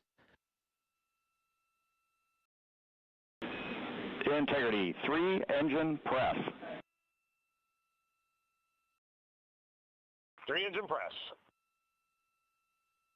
On time, now passing 5 minutes 20 seconds of mission elapsed time into the Artemis 2 mission. At this point, 3 good main engines are all that's needed to carry Integrity to a nominal main engine cutoff target. Though at this time, we're seeing 4 good engines here in Mission Control Houston. Integrity, 75 miles in altitude, 330 miles downrange, approaching 10,000 miles per hour.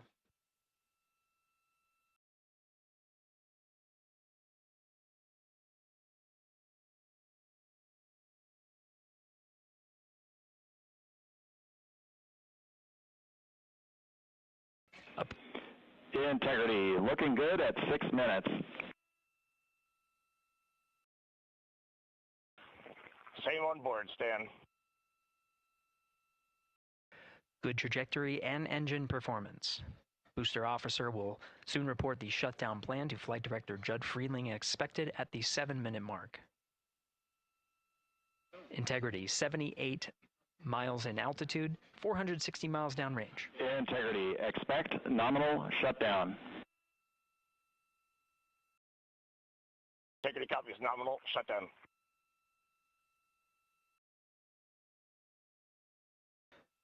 Six minutes 40 seconds of mission elapsed time. Shutdown plan is as expected.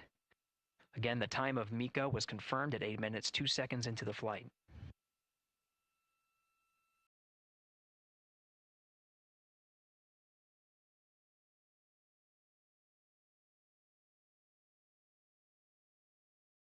Seven minutes of mission elapsed time. Throttling down as we approach the abort once around option. Milestone at the 7-minute 30-second mark. Now 84 miles in altitude, 650 miles downrange, traveling more than 15,000 miles per hour. Integrity, AOA open. AOA open. The window is now open for an abort once around option that would target splashdown in the Pacific Ocean. Still following nominal ascent at this time.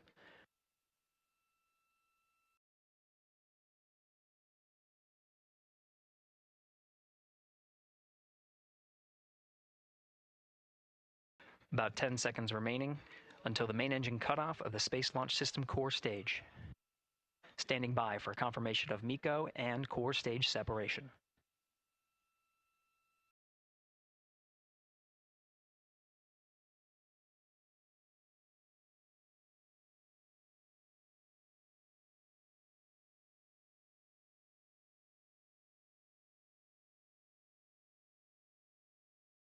Integrity and nominal MECO, core stage separated.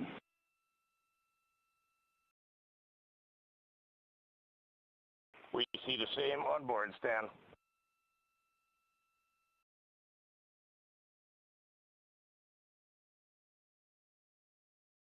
Eight minutes, 40 seconds into the flight, we have a nominal main engine cutoff heading in the right trajectory on the way to swing around the moon.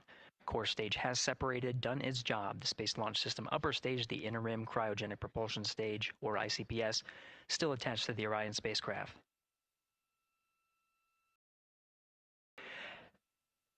Nine minutes of mission elapsed time. Integrity crew of Reed Wiseman, Victor Glover, Christina Cook, and Jeremy Hansen now in orbit around the Earth at the beginning of their journey to the moon.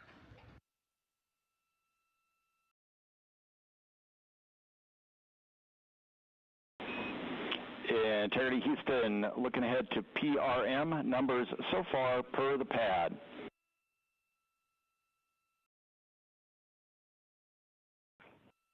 Copy that, Stan. Numbers for the pad.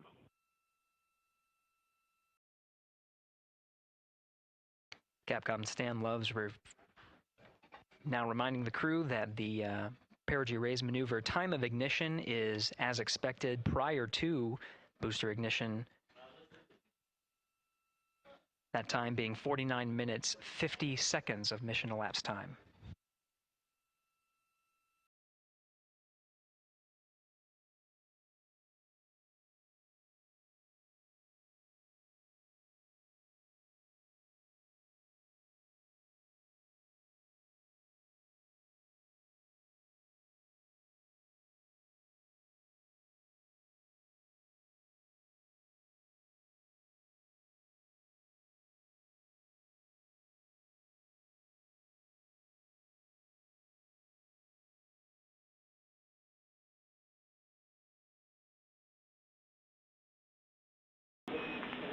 Integrity, good. NEDS deploy.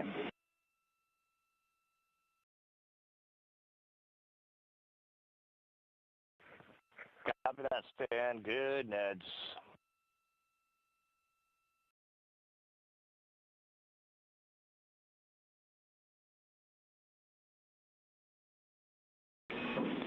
And Integrity Houston for PWD setup. Just a reminder, halfway open on the secondary. We copy that, Stan. Halfway open.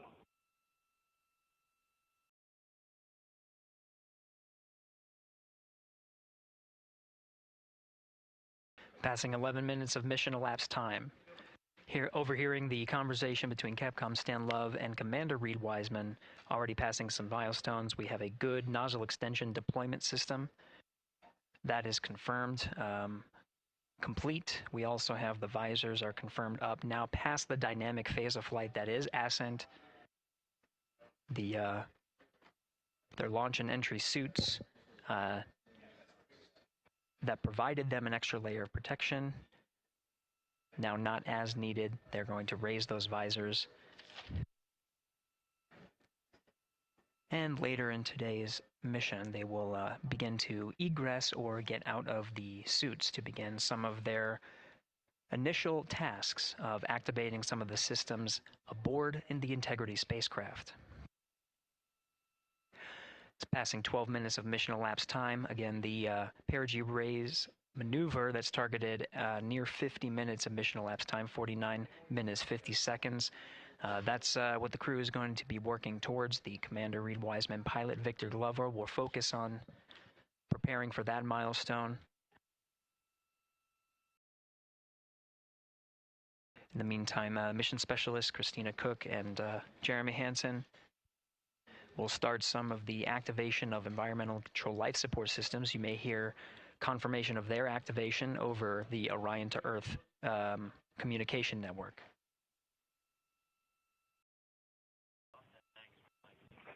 Houston, C3 aux power back in auto.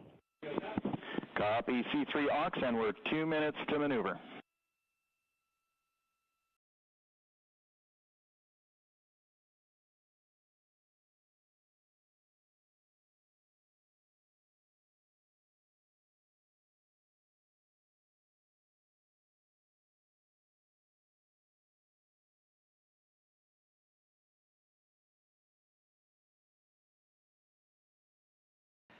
"13 minutes and 30 seconds of mission elapsed time. We're going to continue to follow the crew of the Artemis 2 mission. They are beginning their journey around the moon to verify the systems that will take us to its surface. An incredible ascent. Artemis 2 is underway. Reed Wiseman, Victor Glover, Christina Cook, and Jeremy Hansen begin their journey to the moon. Still milestones to come up as we await solar array deploy and the critical burns that will get Integrity into high Earth orbit around the Earth before engines are fired to get us around the moon. We'll keep tabs on Integrity and its crew from here in Mission Control Houston. But for now, we're going to send it back to you, Megan and Nicole at the Kennedy Space Center. Very jealous to hear how the launch experience was over on the Space Coast. Yeah, Gary, if people are just joining us, welcome back to the Space Coast, where we just saw Artemis 2 lift off 14 minutes ago. And wow, what an amazing launch, and an emotional one, too. As soon as the rocket lifted off, Nicole, you had tears in your eyes, I had tears in my eyes, and we had all these people around us cheering. It was amazing. Yeah, the energy was wonderful. I mean, it was a beautiful launch. You know, we've got 4 friends and family members headed to the moon. It's pretty amazing. Yeah, how does that make you feel as someone who, you know, is an astronaut as well, but also, as you said, friends? Yeah, so proud of them. You know, man, we don't have the words in the English language to describe this kind of an event. And pride, love, so many emotions. You know, they are truly breaking some barriers, and hopefully, you know, as Gary just said, they've got a long day ahead of them, so wishing them well on everything. But so far, what a beautiful launch to watch. Yeah, to be returning to the lunar orbit in more than 50 years. Maybe they go farther from Earth than any other humans before them. Maybe they see parts of the moon that we've never seen before. I mean, what a great start to what could be all of these milestones that we break in just a 10-day mission. Yes, what a way to welcome in the Artemis generation. Yeah, how do you feel? I mean, we saw some beautiful shots we were covering of course, the rocket, of course, the Earth falling away as we continued up into our ascents, but also some of those crowd shots where we saw young and old just emotional, overcome by this history-making moment. Man, we are going back to the moon for all, and we saw that today. We saw that in all the crowds. And yeah, you guys just saw that view, the sunrise or sunset, I guess. They just made it over the crest of the Earth, and you could see the sun peeking over. One of my favorite views from space. And I can't imagine what they're looking at now, and I can't wait to see what they're looking at in about 5 or 6 days. Yeah, and you know, I know a lot of people are like, you know what, I'm surprised this launched on the first try, because we know, like any little thing, we have to be keeping safety in mind, and we want to make sure we're ready to go. But we were ready to go, and I think it surprised a lot of people. What a wonderful surprise on this Wednesday evening. It did, you know, and it kind of surprised me as well. But you know, it's just a testament to the team here that has been working so hard on Artemis. You know, Artemis 1, we learned a ton of lessons. We learned a ton from the wet dress for Artemis 2. We were able to go in, fix those things. We even had a couple mishaps today, not mishaps, but a couple, you know, anomalies today that the team creatively came up with solutions for. It's just a testament to the teamwork that gets us to the moon. And so we can continue to watch Christina, Reed, Victor, and Jeremy on their way now to the moon in Earth's orbit and awaiting the next in-flight milestones, deploying Orion's solar arrays. So why don't we get back in with Mission Control and Gary. Hey, thank you, Megan. Again, we're following along in the action. It is a long day. They have a number of procedures they need to get to immediately in their timeline. And Integrity Houston, cross-tie is on board per the ETSI-DEM.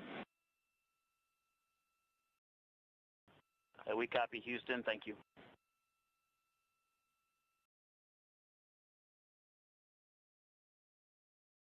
Cross-tie referring to flight controllers here initiating a connection between some of the batteries aboard the Orion spacecraft, allowing for an even distribution of power. This is the flight control teams that took us through ascent of the Artemis 2 mission today. Right now we're, as you see, passing 18 minutes of mission elapsed time. The Orion spacecraft integrity and the interim cryogenic propulsion system are maneuvering tail to sun.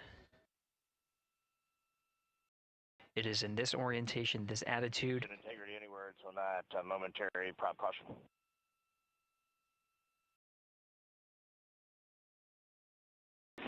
And Reed, no action, we're looking at it.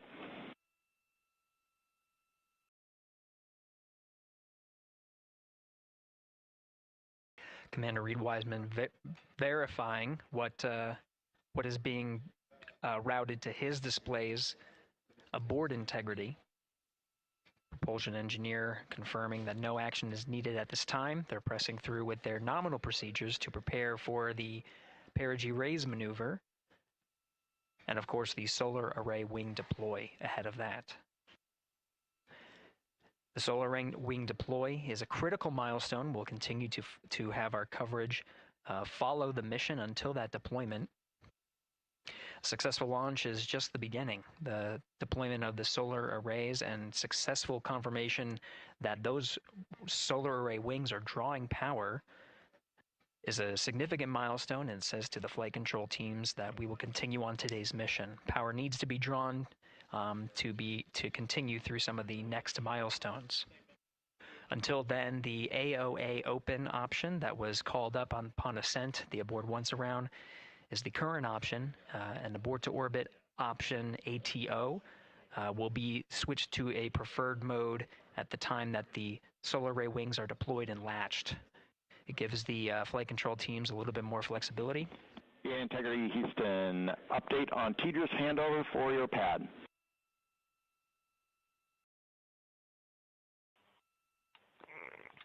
Give us just 1 minute. And Stan, you can read it. Ike is ready to copy. Roger. TDRS handover east to west expected 1 second earlier at 5:1 minutes 26 seconds.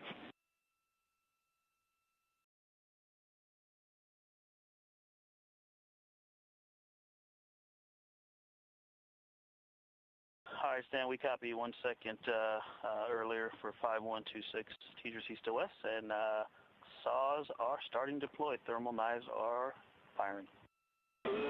We concur. Thanks for the report.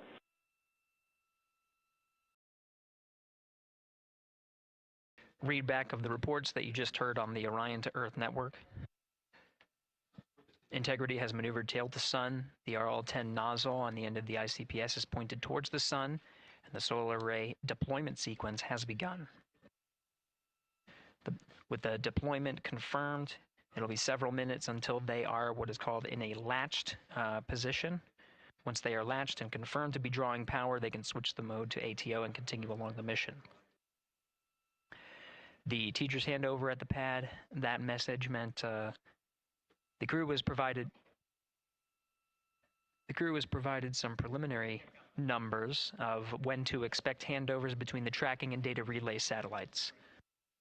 Currently orbiting Earth at an altitude of 545 statute miles above the Earth. They are in a near-Earth network communication system. The tracking and data relay satellites, geosynchronous satellites that are stationed about 23,000 miles above the Earth. After the apogee rays burn, that occurs later today, the burn itself will put them in an altitude that surpasses the range of the tracking and data relay satellites, and they will transition to the deep space network today. And Integrity, for prop messages, we see 2 temperature measurements right near the line. It's that momentary message you saw earlier. We're going to suppress those. It's CM helium heater 2 T1 and heater 1 T1. They're going suppressed. Integrity, thank you. We see the same.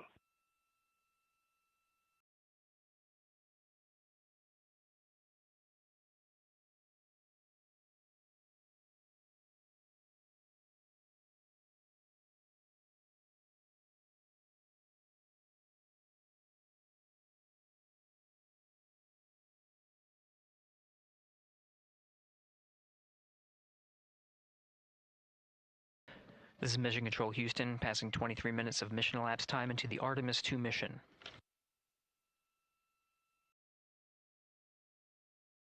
This is after a launch that began at 5:35 and 12 seconds Central Time, 6:35 and 12 seconds p.m.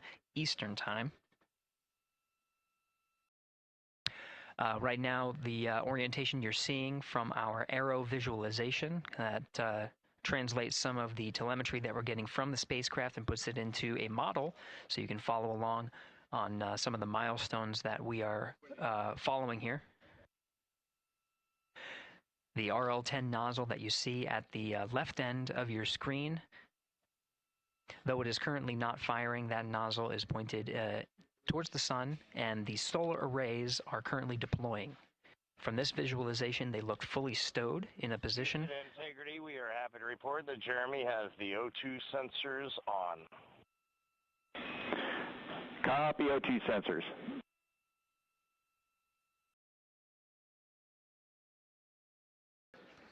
Again, Commander Reed Wiseman and pilot Victor Glover overseeing the deployment of the solar arrays.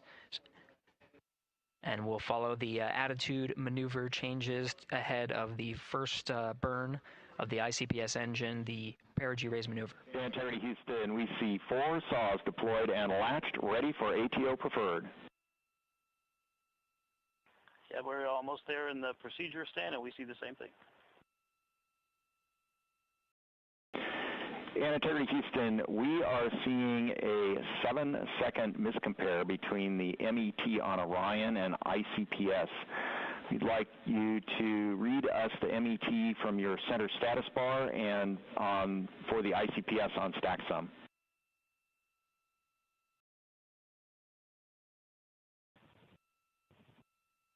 And Stan, we see a absolutely precise alignment. MET 25, 14, 15, 16, precisely aligned with ICPS MET. Copy, thank you for that. We'll investigate a ground issue. And Houston Integrity, ATO preferred set. Copy, ATO preferred.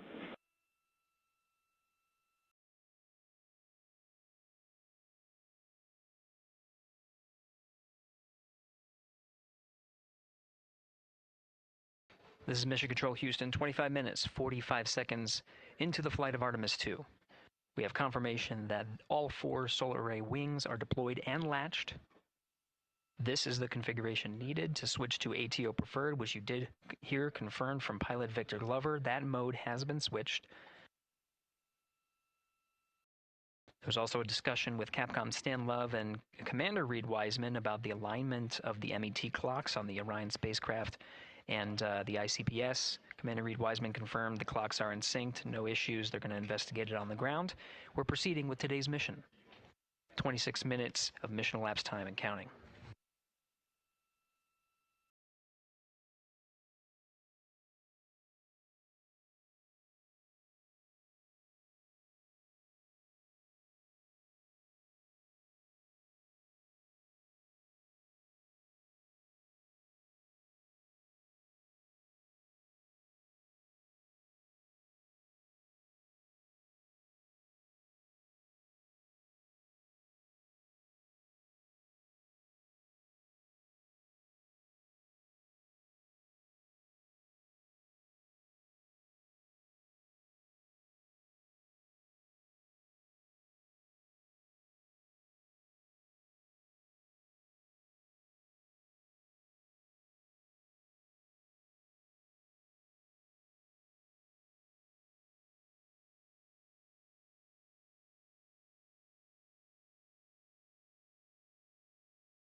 This is Mission Control Houston. We're approaching 28 minutes of mission elapsed time into the Artemis 2 mission.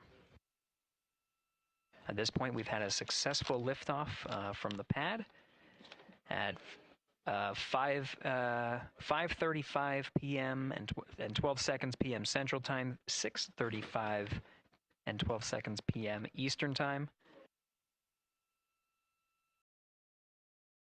We've had a good main engine cutoff, core stage separation, and a good trajectory to begin today's mission.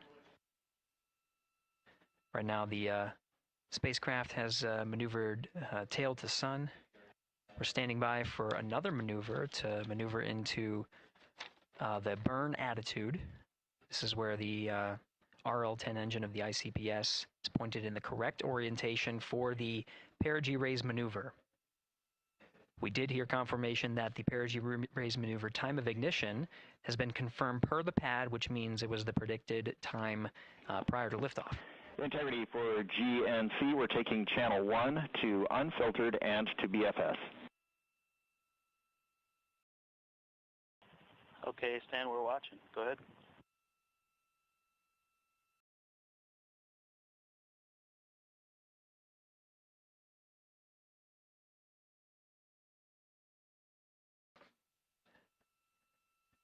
Capcom Stan Love reading up to the crew of Integrity. They will switch the navigation source from channel 1, standing by for confirmation that that switch has occurred.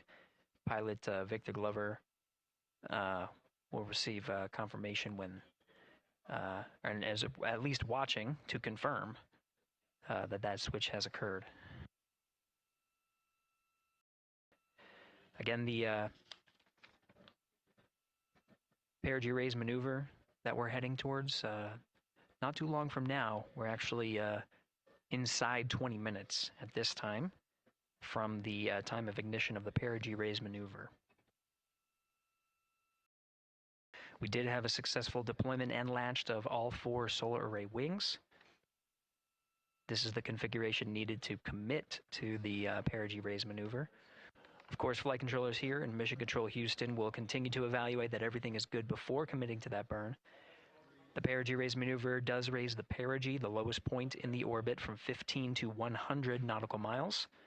The 100 nautical mile mark is needed to continue in low Earth orbit and hit the target for the apogee raise burn.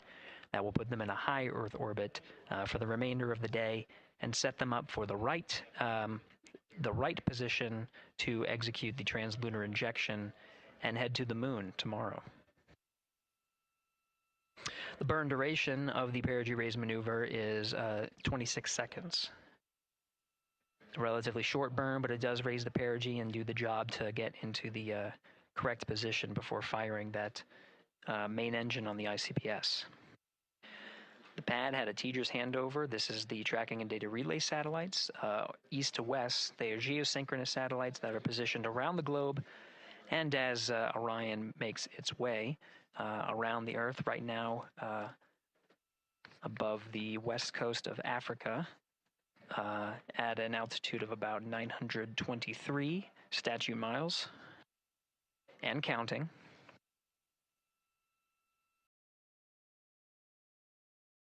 The perigee raise maneuver is not executed at the perigee.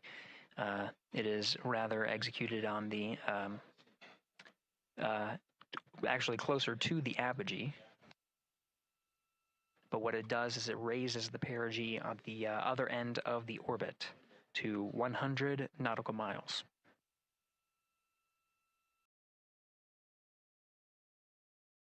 The 26-second duration burn does not conflict with the time that they've reported of the tracking and data relay satellite handover from Tejas east to west.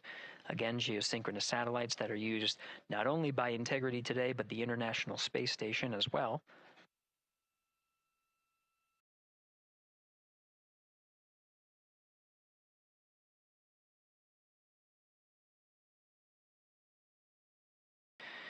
That time of handover is 51 minutes, 26 seconds. Plenty of margin before the perigee raise maneuver cutoff happens, and the trajectory is analyzed to see whether it was a good burn Good burn means that the burn was performed as expected and sets the trajectory on course for that 100 nautical mile perigee target mark.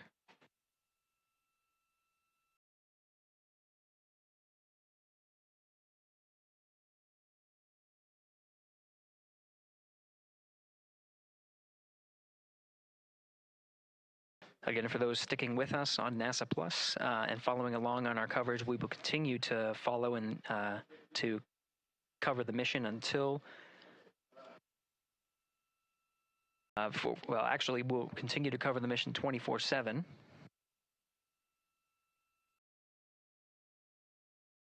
But we'll wrap up our coverage here shortly.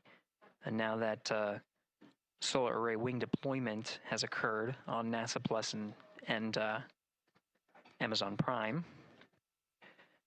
Again, we will continue coverage 24/7 at the NASA YouTube channel.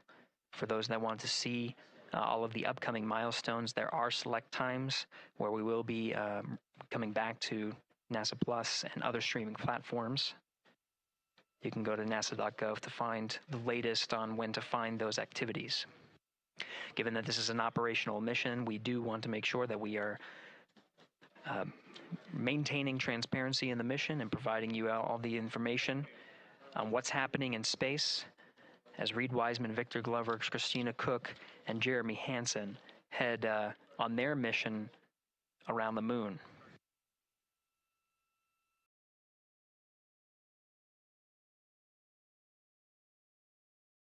Inside Integrity at this time, again, the solar array wings have deployed. The Integrity is maneuvering to its burn attitude ahead of the execution of the perigee raise maneuver. Overseeing these steps is primarily done by Commander Reed Wiseman and pilot Victor Glover. Mission specialists Christina Cook and Jeremy Hansen focusing on some of the system activation inside of Orion, namely the environmental and control and life support systems. The activation and checkout of some of these critical systems are very important to continuing on the mission, making sure that those systems are in a good condition and in a reliable condition to provide the necessary environmental and control needs of the crew with humans on board through the duration of the mission that extends 10 flight days.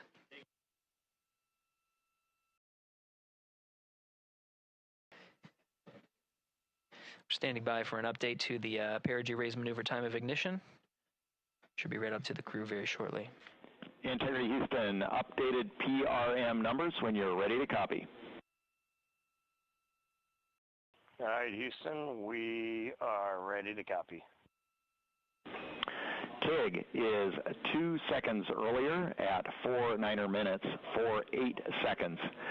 TIGO unchanged at 26 seconds.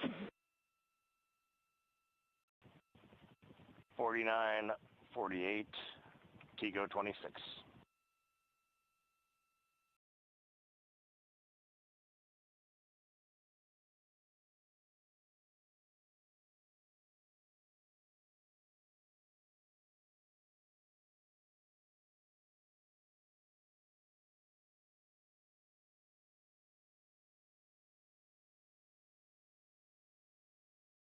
This is Mission Control Houston. With that update, we are approaching a little more than 13 minutes from the time of ignition of the perigee raise maneuver. That time updated to be 2 seconds earlier was 49 minutes, 50 seconds of mission elapsed time. We'll now move to 49 minutes, 48 seconds. The duration of the burn, that's what was referred to as the TGO, will still remain at 26 seconds. Relatively short duration burn, again, just raises the perigee of the orbit today.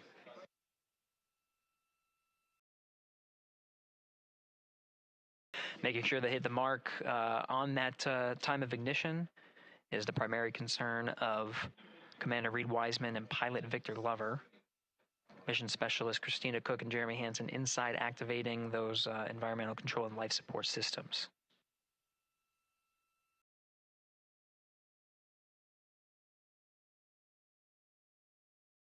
At this time, all 4 crew members are wearing the launch and entry suits. Integrity Houston, for Optimus on the PCD, we have time update instructions when you're ready.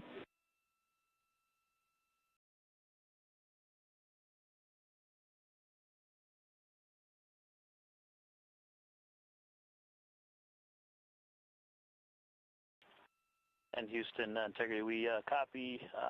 Hands are pretty busy at this time. I think we will call you back when we're ready for that. All right, that one is not urgent. 2 minutes to maneuver to PRM attitude. We are watching and concurred. 90 seconds-ish, maybe. Pilot Victor Glover confirming that maneuver less than 2 minutes. Again, that the point of that maneuver is to point the main engine of the ICPS, the RL-10 engine, in the proper orientation to execute that 26-second burn. It needs to point in the correct position to achieve the goal of raising the perigee to 100 nautical miles.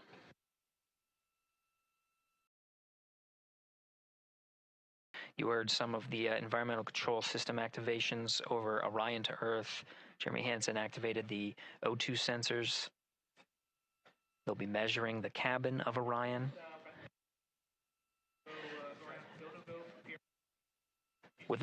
During all of the activations, here on the ground in Mission Control Houston, Flight Director Judd Freeling is doing a poll with all flight controllers in the room to see if we are in a go position to go ahead and execute the perigee raise maneuver. Once concluded, Stan Love will report it back up to the crew, and we'll stand by for that.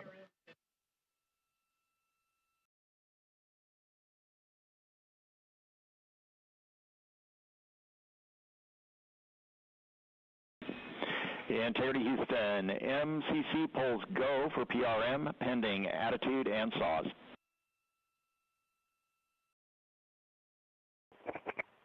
Okay, we copy. MCC is go. Maneuver starting.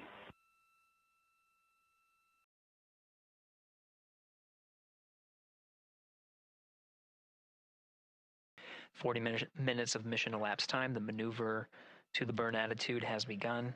The maneuver also is paired with reorientation of the solar array wings that have been deployed. They will have various positions throughout the duration of the flight. Of course, solar array is meant to maximize the draw of power from the sun. So when deployed, we're in a biased solar array wing configuration that was called solar normal. This allows for the greatest surface area of the solar array wings to be drawing power and powering up those batteries of Integrity, of which a cross-tie was enabled between the four batteries, the four battery buses that are inside of Orion. However, for the perigee raise maneuver, the solar array wings will be put into a position to take on the loads imparted by the ICPS main engine when they execute the 26-second burn. You can see in the animation here, the solar array wings are in motion, and the attitude is being reconfigured to point the engine in the correct direction, those solar array wings being pointed forward.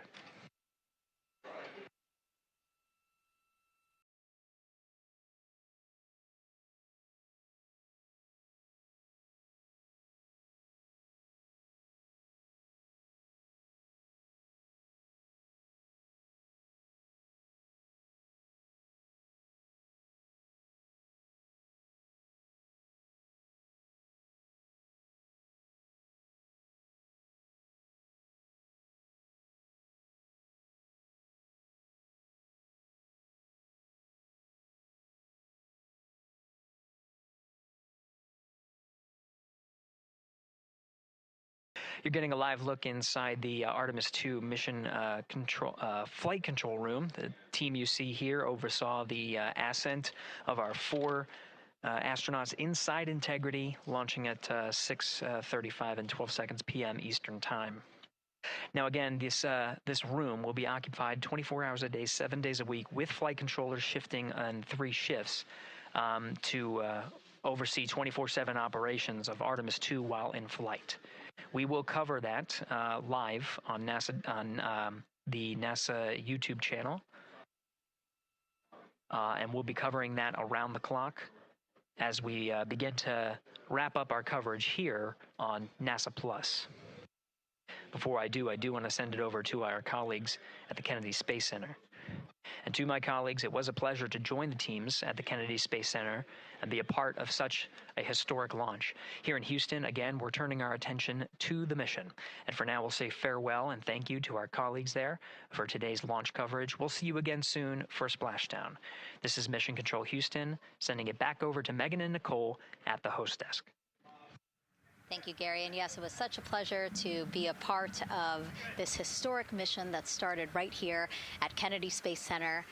It was such an amazing sight to be a part of. And now, as Reed Wiseman, Victor Glover, Christina Cook, and Jeremy Hansen begin their journey, we here at the Kennedy Space Center are about to wrap our broadcast. We'll, of course, though, have 24/7 coverage with our colleagues at Johnson Space Center starting as soon as we sign off, so don't worry. You can follow along our 4 astronauts every minute of their nearly 10-day journey to the moon and back. Nicole, I'll definitely be watching it, and I'm sure you will, too. Yes, of course. You know, they just started, right? The launch was beautiful. This was a historic day. They're on their way back to the moon for the first time in over half a century, but they've got a lot of work ahead of them, and so we're excited to see what they have to do and excited to test out the Orion spacecraft. This is a test flight after all, and we're excited to see what we can learn from this mission. Very humbling, inspiring. It was really amazing to be a part of this, and I'm so glad that so many people joined along by either watching here in person or watching online. And of course, Nicole, thank you so much for sitting through this, answering questions, adding so much context and information that really brought a lot out of what we saw today. Oh man, I had a blast. You're a rock star. You're a professional. Gosh, this was great. Oh, you're great. So this was a wonderful day. Well, again, thank you so much, and thank you to you for watching at home. You know, tonight we didn't just launch a rocket, we launched the next chapter of human exploration. Our Artemis 2 crew now on their way back to the moon, and we're taking you with us. So thank you again for watching, and go Artemis 2.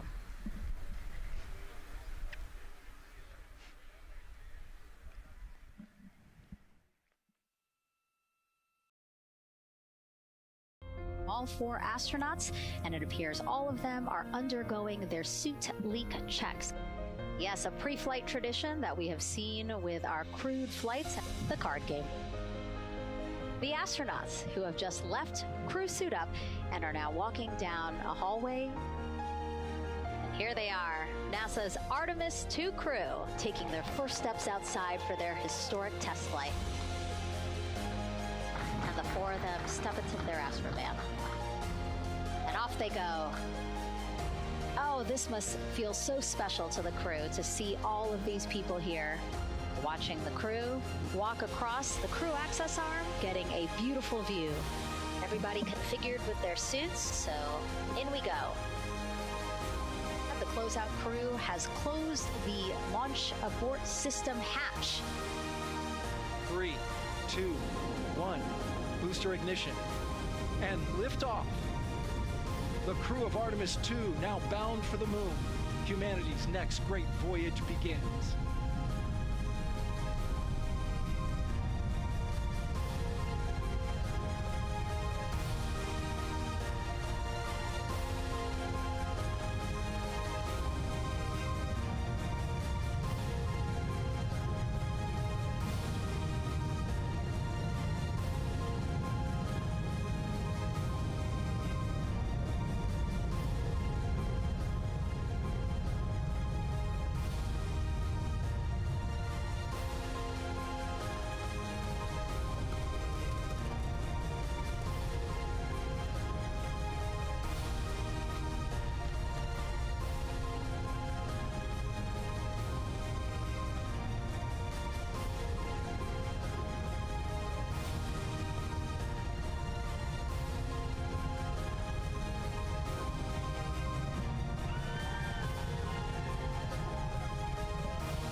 Oh,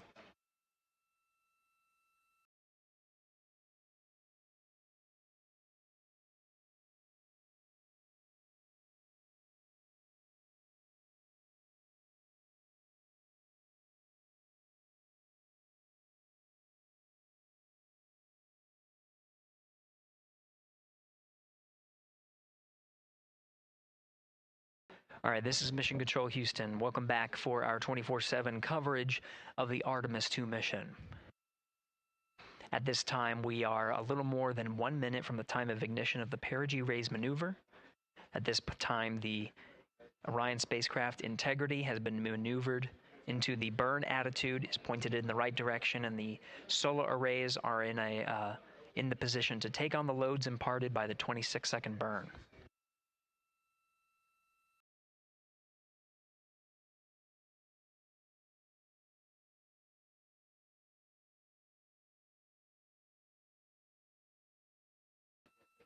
Now at 1 minute to the perigee raise maneuver. The teams here are part of the ascent team of the Artemis 2 mission. Now getting our first views from one of the solar array wing cameras over the tracking and data relay satellites. We are in a night pass as we are about a little more than 1,300 statute miles above the Earth, just east off the coast of Madagascar. So we have, you can see the Terminator line right just west of the Philippines and the west coast of Australia, where we'll start to get some sunlight again. Now we're just seconds away from the time of ignition. We have ignition.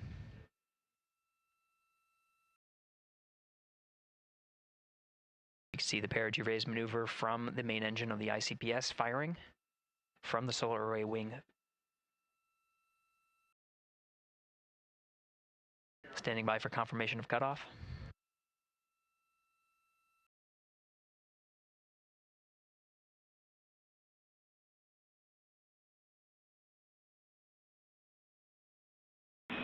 Integrity good, PRM, and 1 minute to teeter's handover. Copy that. We see the same on board, and the sun is rising on integrity. Outstanding.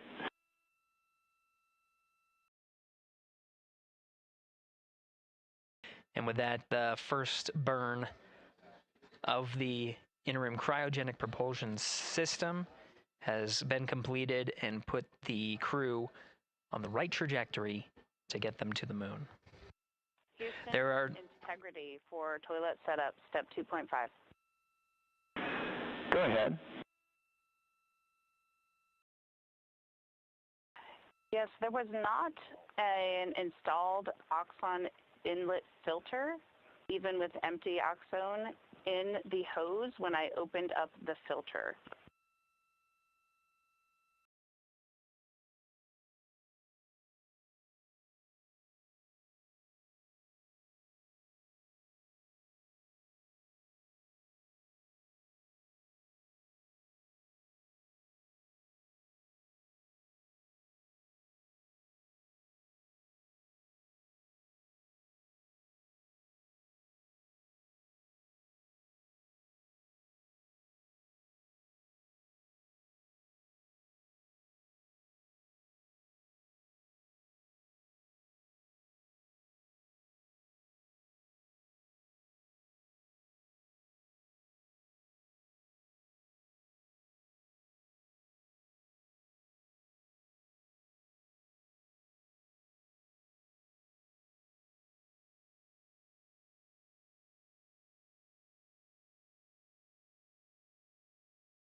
This is Mission Control Houston. Again, we had a good perigee raise maneuver that sets us on course to execute the next major burn, the apogee raise burn. Now, the perigee raise maneuver just adjusts the orbit while we are in low Earth orbit, but the apogee raise burn is quite a significant burn, just shy of 18 minutes long.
Integrity Houston, on TDRS West, White Sands is receiving data. Houston is not. We're still troubleshooting.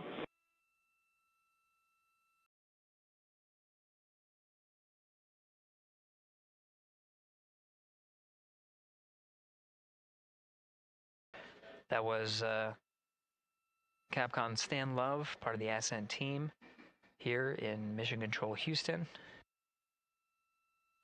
We changed over to point to one of the tracking and data relay satellites at the expected time. That time was updated to 51 minutes, 26 seconds of mission elapsed time, going from TDRS East to TDRS West. Upon switching to TDRS West, Mission Control Houston not seeing some of the data coming from Orion, coming from Integrity. So we're standing by to regain the ability and troubleshoot some of the rationale as to why we are having some intermittent gaps in our data and communications with the crew.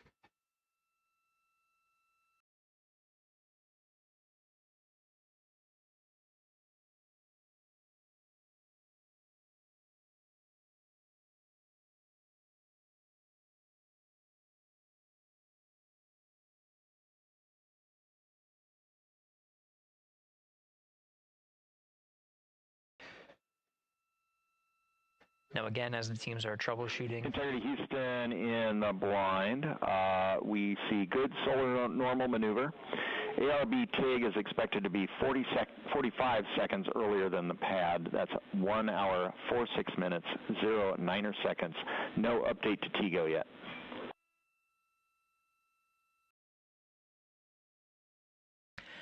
That was Capcom Stan Love here in Mission Control Houston. He used the term "in the blind."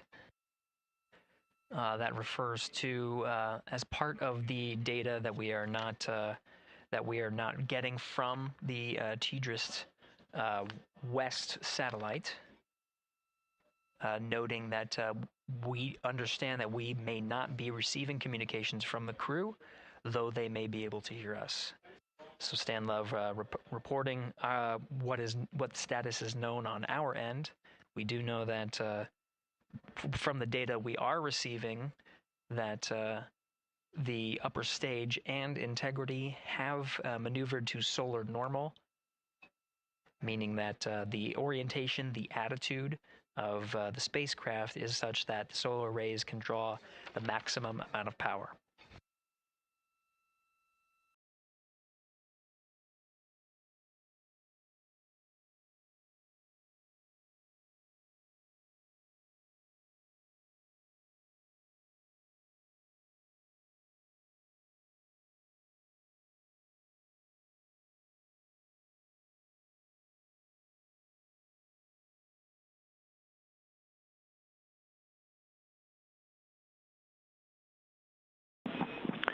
Integrity Houston in the blind for Christina.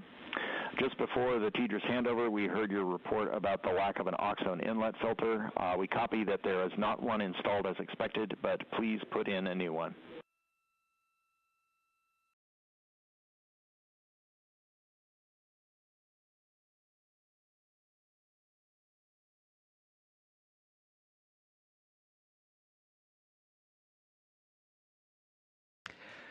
Team here you see in this row at the Capcom console is NASA astronaut Stan Love. The voice that you're hearing from the teams here in Mission Control Houston up to the crew of Integrity. A Capcom voice that you'll hear throughout the mission as well. Next to Dr. Love, to his right, is Jackie Mahaffey, the Chief Training Officer for the Artemis 2 crew, and a voice that you'll hear from here in Mission Control Houston. Flight Director Judd Freeling is to Stan Love's left. The Ascent Flight Director and leading the teams through the ascent that happened today. And to the left of Judd Freeling is Flight Director Rick Henfling, part of the entry teams here on console to oversee the ascent portion. He'll be returning to console on Flight Day 9 to prepare for the splashdown on a nominal timeline for flight day 10. Houston in the blind. We're rebooting some ground equipment to try to recover the link. Expect 10 minutes.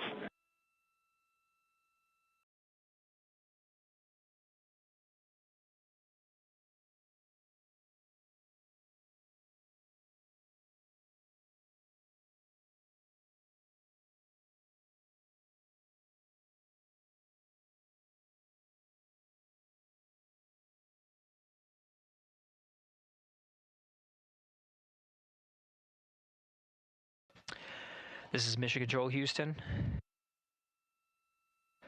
Again, the teams here are troubleshooting the lack of a forward link, the inability to communicate with the crew aboard Orion.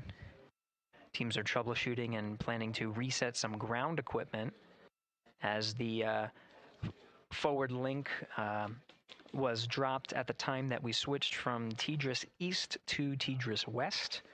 That happened, that handover period started at mission elapsed time of 51 minutes, 26 seconds. Capcom Stan Love reporting some updates, what is called in the blind, meaning that though we... Integrity Houston in the blind, expecting an imminent automated swap to string 2 on board. Also, reminder, we are still receiving good ICPS data.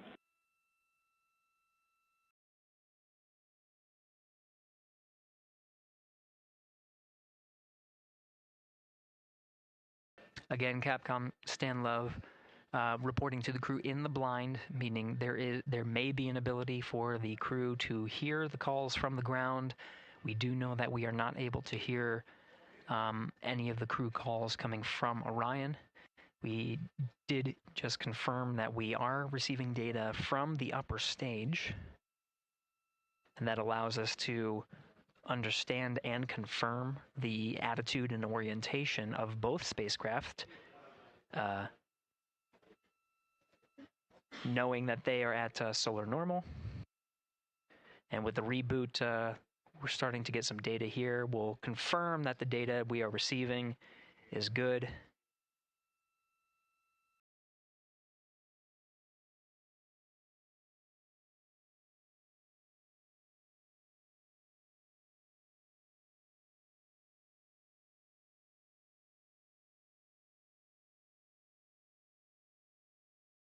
With the regain of comm, we're starting to get some views aboard the Orion spacecraft. Integrity Houston, voice check on TDRS.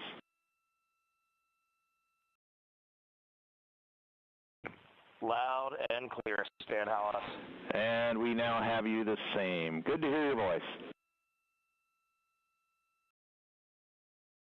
And good to hear yours as well.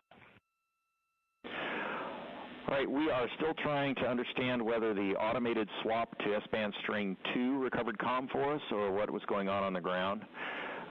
We gave you calls about an ARB TIG and an Oxone inlet filter. Did you copy them? Copied all. Excellent.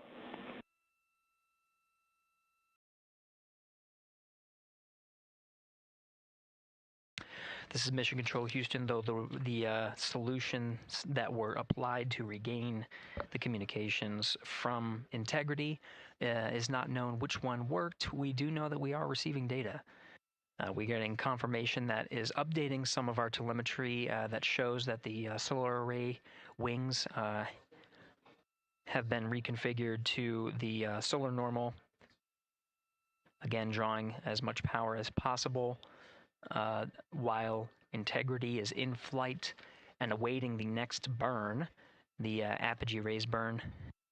And you just heard confirmed, though Stan Love was reporting some things in the blind, meaning we could not hear the crew respond to any of the calls that were going on Orion to Earth. We did confirm from Reed Wiseman aboard Integrity that they did hear all of the calls that Capcom Stan Love was reporting. And Integrity for comm, while we are sorting out the earlier comm loss, we plan to remain on S-band string 2. Copy S-band string 2, and quid 19 has been inhibited for right CCD. Copy quid 19.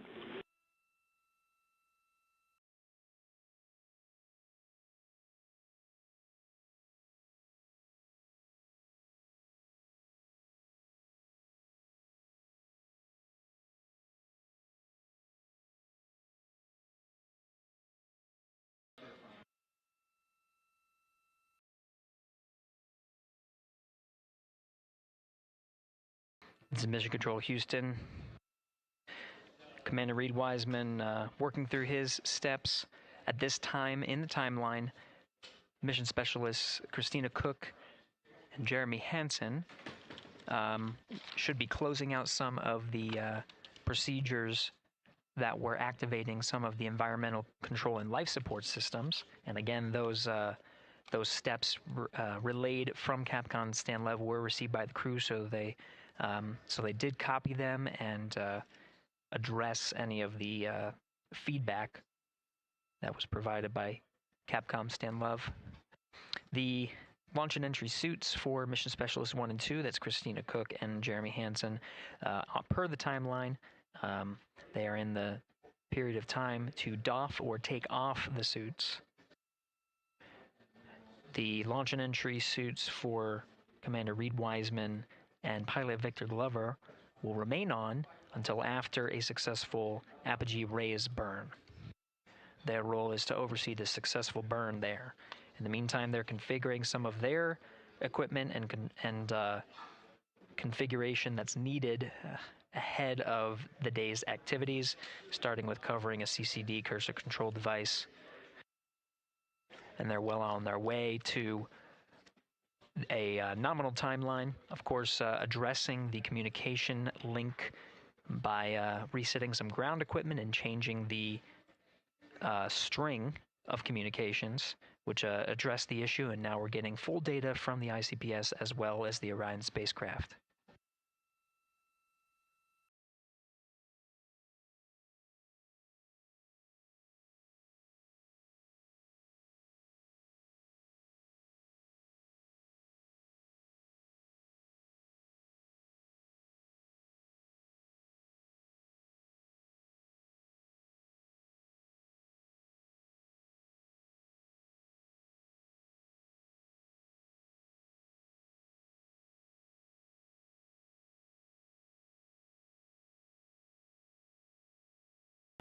Integrity Houston, questions for Jeremy and for Christina.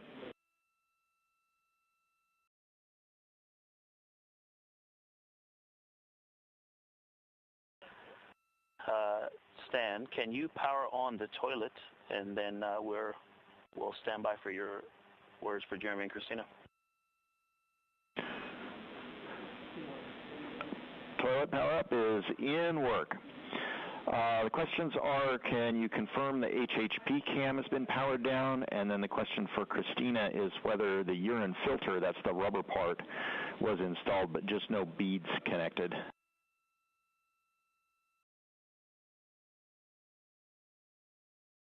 And that's affirmative. The filter was installed, no beads. Thank you. And Stan, we are wrapping up PWD right now. Jeremy will get the HHP cameras after that. There was a tremendous amount of back pressure on all those settings, so it's taking a little bit of all the connectors, so it's taking a little bit of time. Copy. Thank you.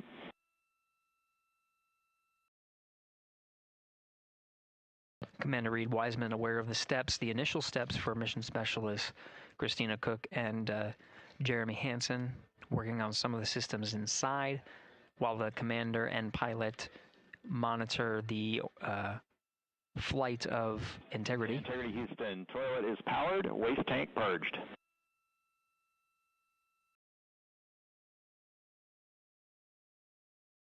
We copy that, Stan. Thank you. Some of the equipment inside needs to be activated by flight controllers here in Mission Control Houston. The activation of some of these necessary for their trip on their first day in orbit as part of the Artemis 2 mission. while Christina Cook addressed the waste systems that are on board now that they're activated and purged. Jeremy Hansen working on the potable water dispenser, rather. One of his initial steps is to activate the equipment and start filling some bags as a reserve. He's working through those steps. The HHP camera is one of the internal cameras inside of Integrity. HHP camera was one that was captured through the duration of ascent and recorded into the flight computers. Go ahead.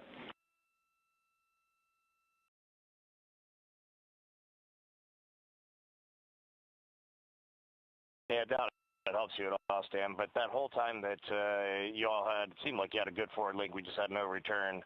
We saw a good frame lock, and everything looked good. The only thing we did not have was a good ping. I don't know if that helps you. That helps a lot, Reed. Thank you for that report.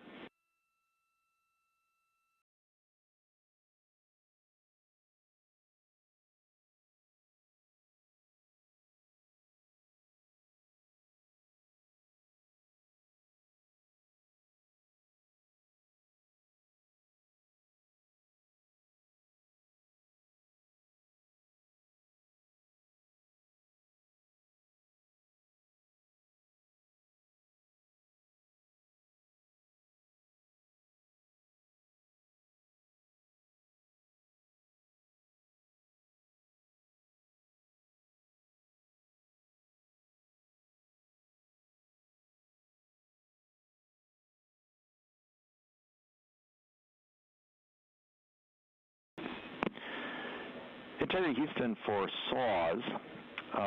We saw the saw 3 brake go into error position. We're confident it engaged, but we saw more motion than we expected during the burn. We are cycling the brake on that saw.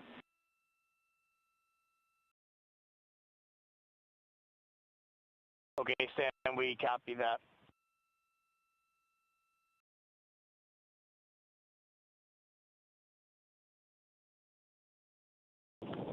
HHP cameras are off, PUP 1 switches are off, Stan.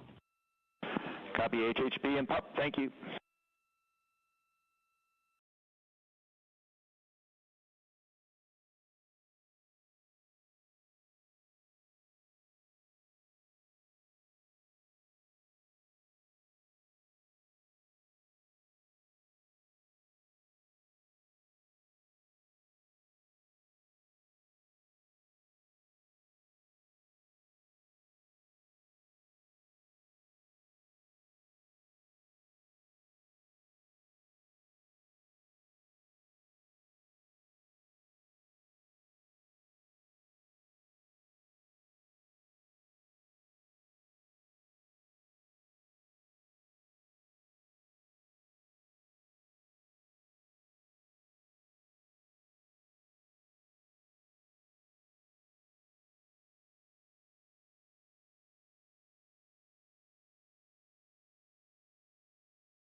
Integrity Houston, starting thermal roll.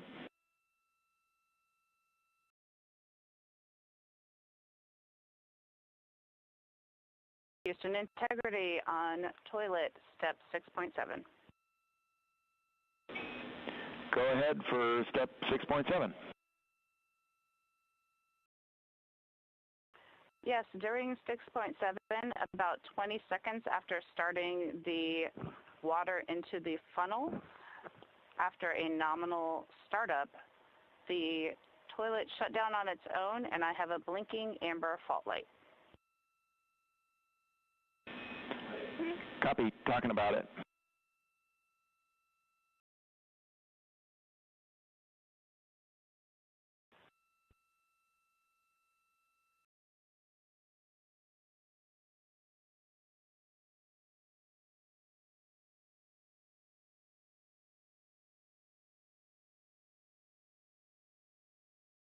And integrity for toilet, we're going to have to think about that for a while.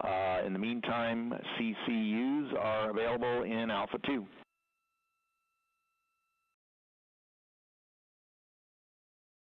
We copy, and I'll be returning the funnel to the cradle. Good config.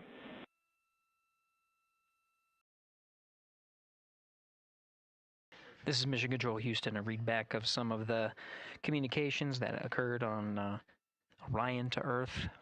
We're now at 1 hour, 17 minutes of mission elapsed time. We got confirmation that the upper stage and Integrity began a thermal roll. They are on the illuminated side of the Earth right now at an altitude of just a little more than 1,000 statute miles. The thermal roll allows for even distribution of heating from the sun at that altitude. Distributes it a little more evenly ahead of the apogee rays burn. In the meantime, Mission Specialist Christina Cook working on the activation of some environmental control life support systems and waste management systems. Currently, as teams on the ground analyze some troubleshooting of the activation steps that she was going through, she'll gather some of the backup waste management capabilities that they have aboard Integrity, just as a precaution while the teams assess how to address what was reported down from Mission Specialist Christina Cook on the fault light.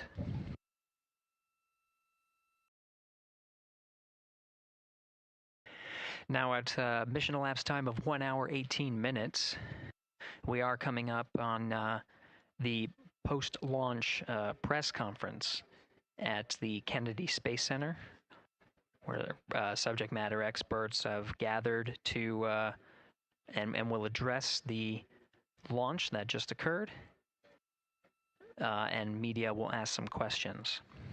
As part of our continuous coverage plan, where we are streaming this mission 24 hours a day, 7 days a week, throughout the duration of the Artemis 2 mission, the briefings themselves will also be streamed on this platform.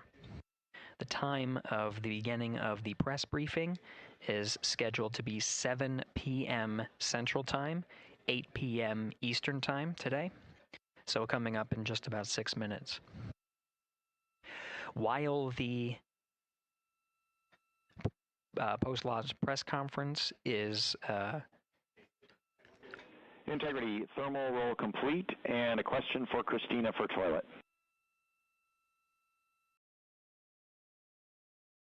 All right, Stan, just give us a minute, and the view of Australia was epic just now. It's amazing to be at this altitude, and Christina's working hard. Roger.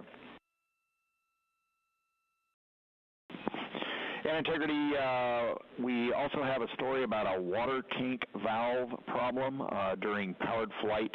We saw an anomalous indication on the water ISO valve between water tanks Bravo and Charlie.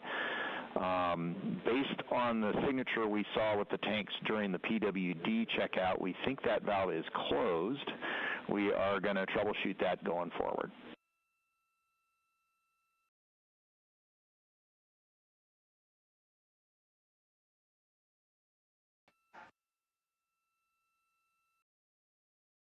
Quick recap, the thermal roll is complete, distributing. Dan, when you got Equus.N2H2O up, give me a call.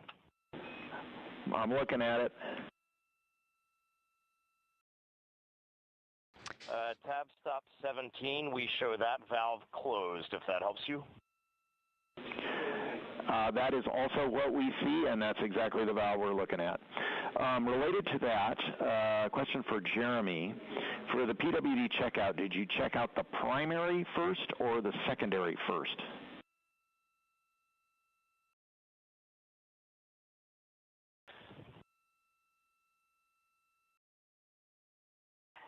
And Stan, Jeremy says primary first because he had trouble getting the secondary on, and I'm also ready to take your call. Copy primary first. We appreciate that. Christina, for the toilet, can you please tell us what the status LED is doing? Or was doing when you saw the fault?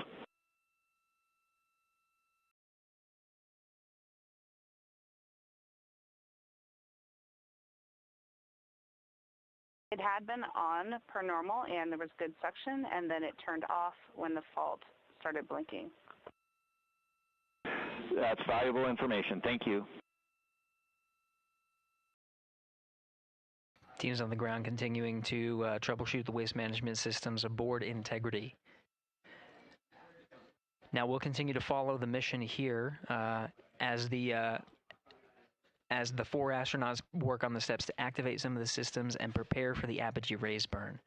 About 3 minutes from now, 7 p.m. Central Time, 8 p.m. Eastern, we'll start the press briefing. That press briefing will happen on our 24/7 live coverage. While that is happening, you can listen to the Orion to Earth loops and continue to cover the mission and views from the solar array wing cameras aboard Orion. And you can follow that at our clean live stream, also available at NASA's YouTube channel.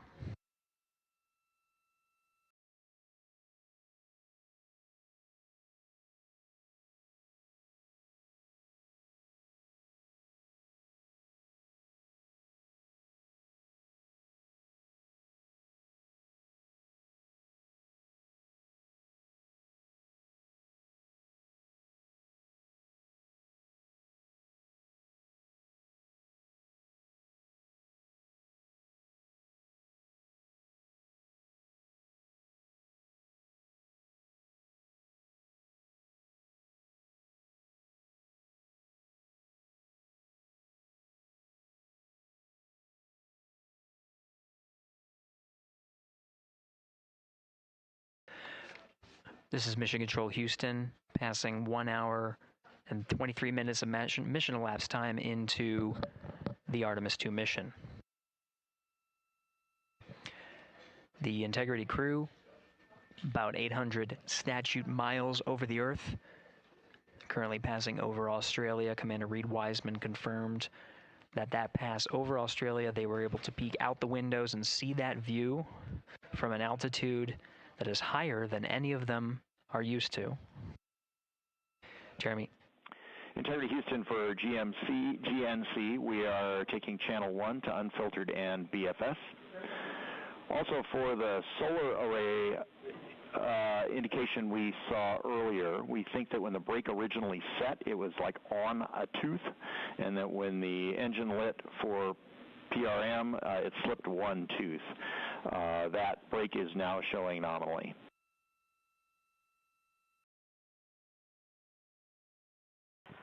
Okay, Tanya, we copy that, and I'm just curious, I feel like about a half an hour ago you took 1 to unfiltered and BFS. Is this nominal, or did something happen? Victor, this is nominal. Okay, thanks. Copy.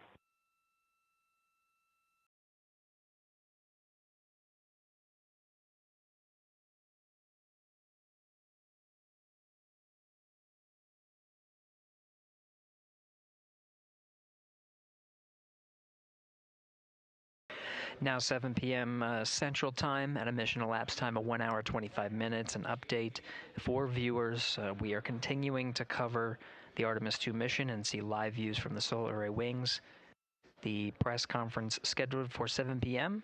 The current start time for that press conference is 7:05 p.m. Central Time, 8:05 p.m. Eastern Time.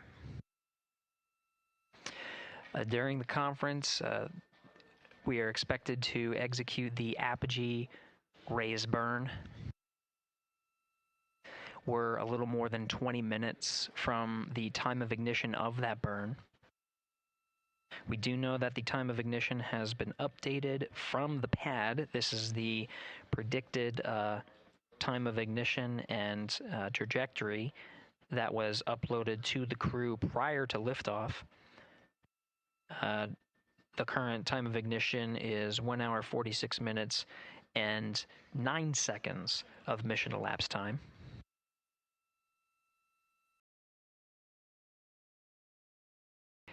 The duration of the burn at the pad was 17 minutes 52 seconds. Ahead of the execution of the burn, any changes in that duration will be reported to the crew and uploaded to ensure that the apogee raise burn goes as expected and puts them on the predicted trajectory.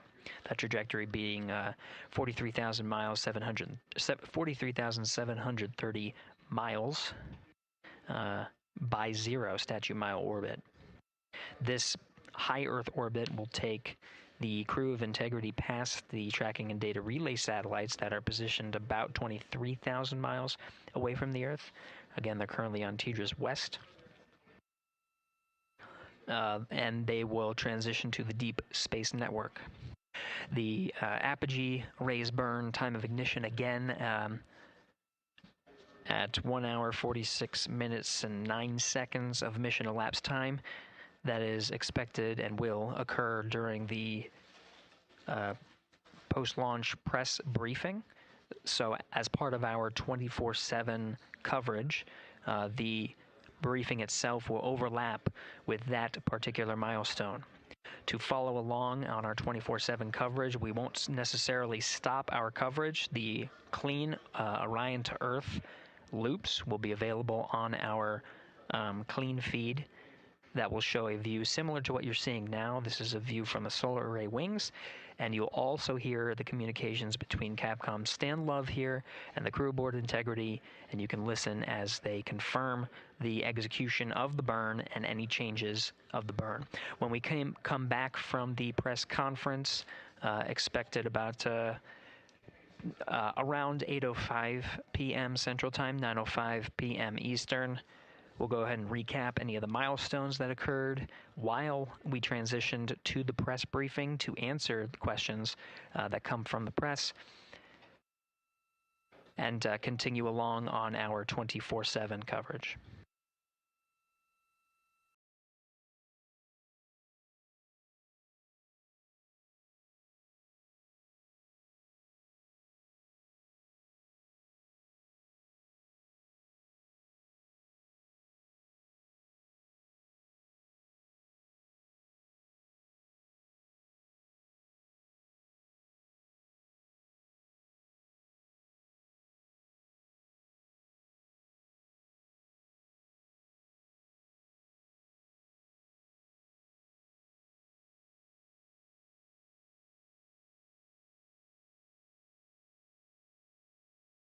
Houston Integrity for CFC install. That is complete. Copy CFC, thank you.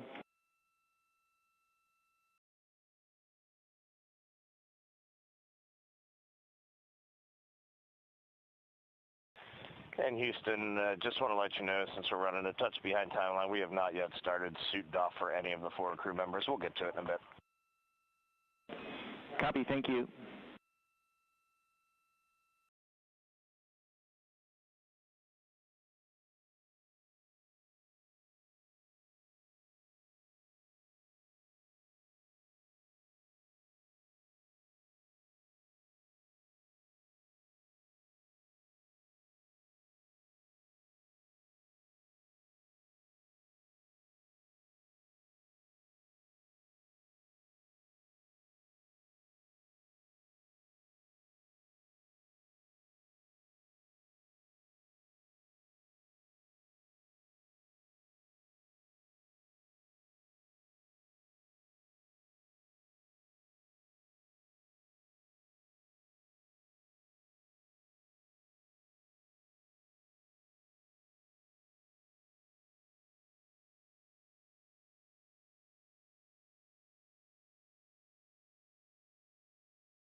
Integrity Houston, updated ARB numbers when you're ready.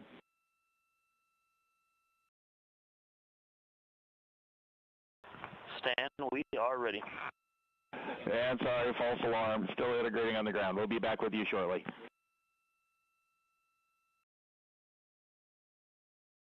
Good practice call.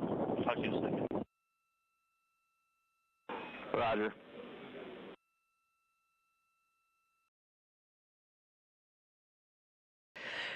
This is Mission Control Houston. For those still with us, the press briefing that was scheduled to begin at 7:05 will begin shortly. They're just getting set up, and just stay tuned until we are able to transition to beginning. Activity on Jeremy's timeline is complete.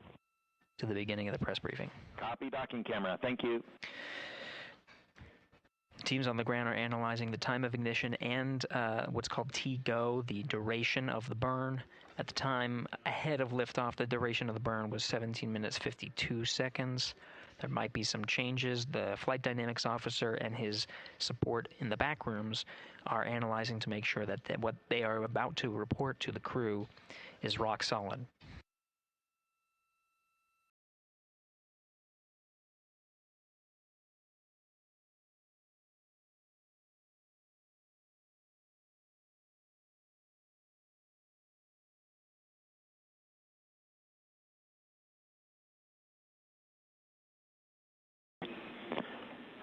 Integrity Houston with new ARB numbers for real this time.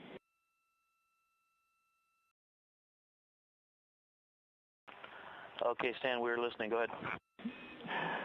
ARB TIG, 1 hour, 46 minutes, 07 seconds. TGO is 18 minutes, 06 seconds.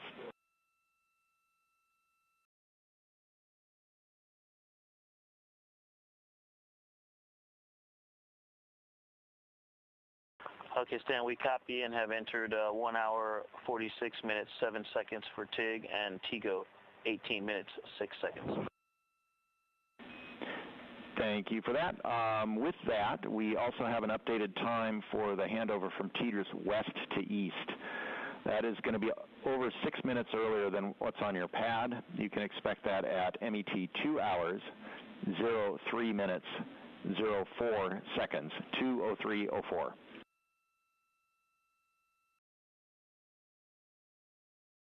2, 3, 4.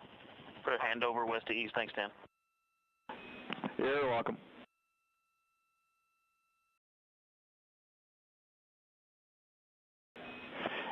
And integrity, 2 minutes Dan, to maneuver. The PFE is reading 3, which is nominal.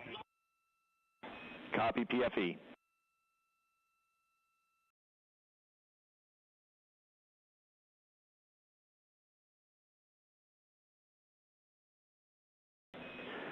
And integrity, we are ready for the Eclipse power down per your execute note.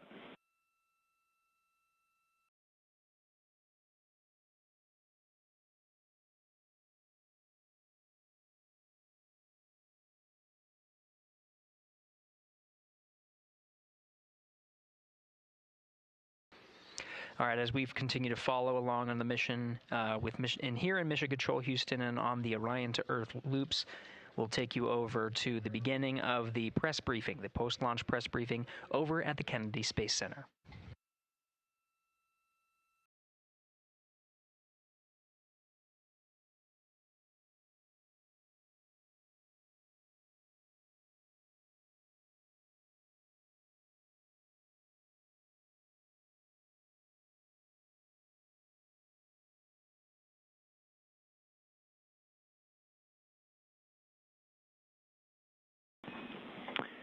Integrity, MCC pulls go for ARB pending attitude and saws. Integrity.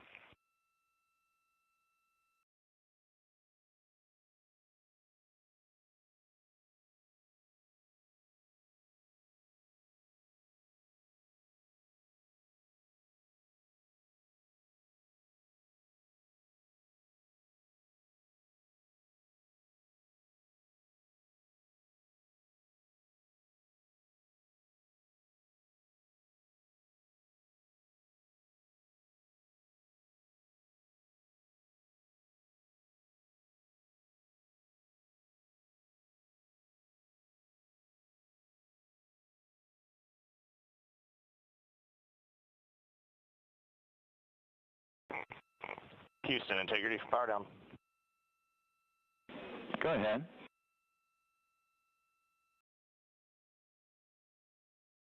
We see the roll, Stan, and for power down, we believe our steps are complete. If we could get just some situational awareness on the DU brightness, we feel like we have them 50% down, but let us know. Checking.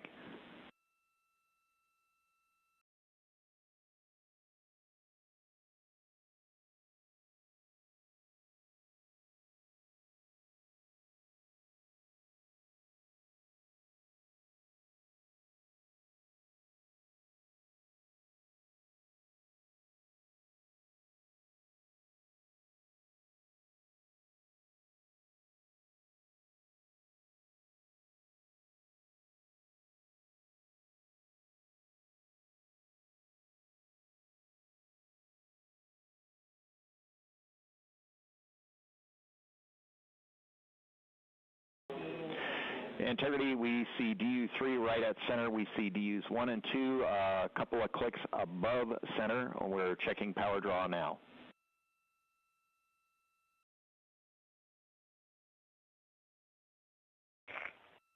Copy that, Stan, and obviously when we go into eclipse, we can bring them down a bit further. Roger.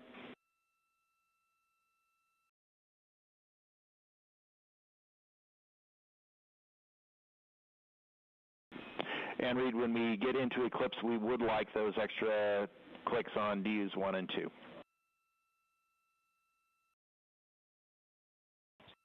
Yeah, you got it. We did bring 1 and 2 down a touch, but we'll bring them down as far as we can when we get into eclipse. That's perfect. Thank you.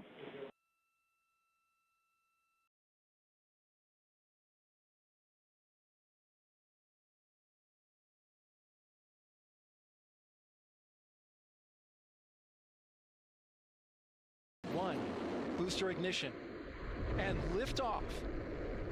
The crew of Artemis 2 now bound for the moon. Humanity's next great voyage begins. Integrity, good roll pitch. Roger, roll pitch. Houston now controlling the flight of Integrity on the Artemis 2 mission around the moon. Integrity, AMT high. AMT high. On time, passing 30 seconds into the flights. Integrity passes the alternate beacon.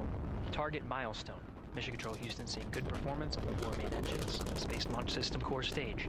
Integrity, 3 miles in altitude. Traveling more than 1,200 miles per hour. Good evening and welcome to NASA's Artemis 2 post-launch news conference. I'm Bethany Stevens, Senior Advisor and Press Secretary, and I will be your moderator today. I am joined by Administrator Jared Isaacman, Associate Administrator Amit Kshatriya, Acting Associate Administrator for the Exploration System Development Mission Directorate, Dr. Lori Glaze, and Director of Flight Operations, Norm Knight. Administrator Isaacman will give opening remarks, and then we will open the floor to questions. If you are dialing in to be with us here today, please press *1 to get in the queue. And with that, Administrator. Thanks, Bethany. Good evening, everyone. So today, April 1st, 2026, 6:35 p.m., NASA Space Launch System rocket lifted off the pad with 8.8 million pounds of thrust, carrying the Orion spacecraft and the Artemis 2 crew out to Earth orbit and beginning America's grand return to the moon. Now, about 51 minutes into the flight, during a planned handover between satellites, the Orion spacecraft underwent a communications issue, leading to a temporary partial loss of comms. The uplink from Capcom to the crew was being heard by the crew, but we cannot hear the responses for a brief period of time. There were no issues with the vehicle itself. Comms with the crew have been restored. We're actively working the issue, and we'll keep you informed. The Orion spacecraft has successfully separated from the core stage, and its solar arrays have been deployed as planned. Soon, the crew will execute the apogee raise burn, placing the spacecraft into a stable, high Earth orbit as we prepare for the translunar injection and the journey into cislunar space. NASA astronauts Commander Reed Wiseman, pilot Victor Glover, mission specialist Christina Koch, and Canadian Space Agency mission specialist Jeremy Hansen are safe, they're secure, and they're in great spirits. We will continue to monitor their health and the status as we move into the next phase of the Artemis II mission. So after a brief 54-year intermission, NASA is back in the business of sending astronauts to the moon. We have arrived at this point through a sustained effort and national commitment and the work of thousands across the agency, our industry partners, and our international allies. I want to personally thank the ground crews, pad controllers, the entire workforce here at Kennedy Space Center.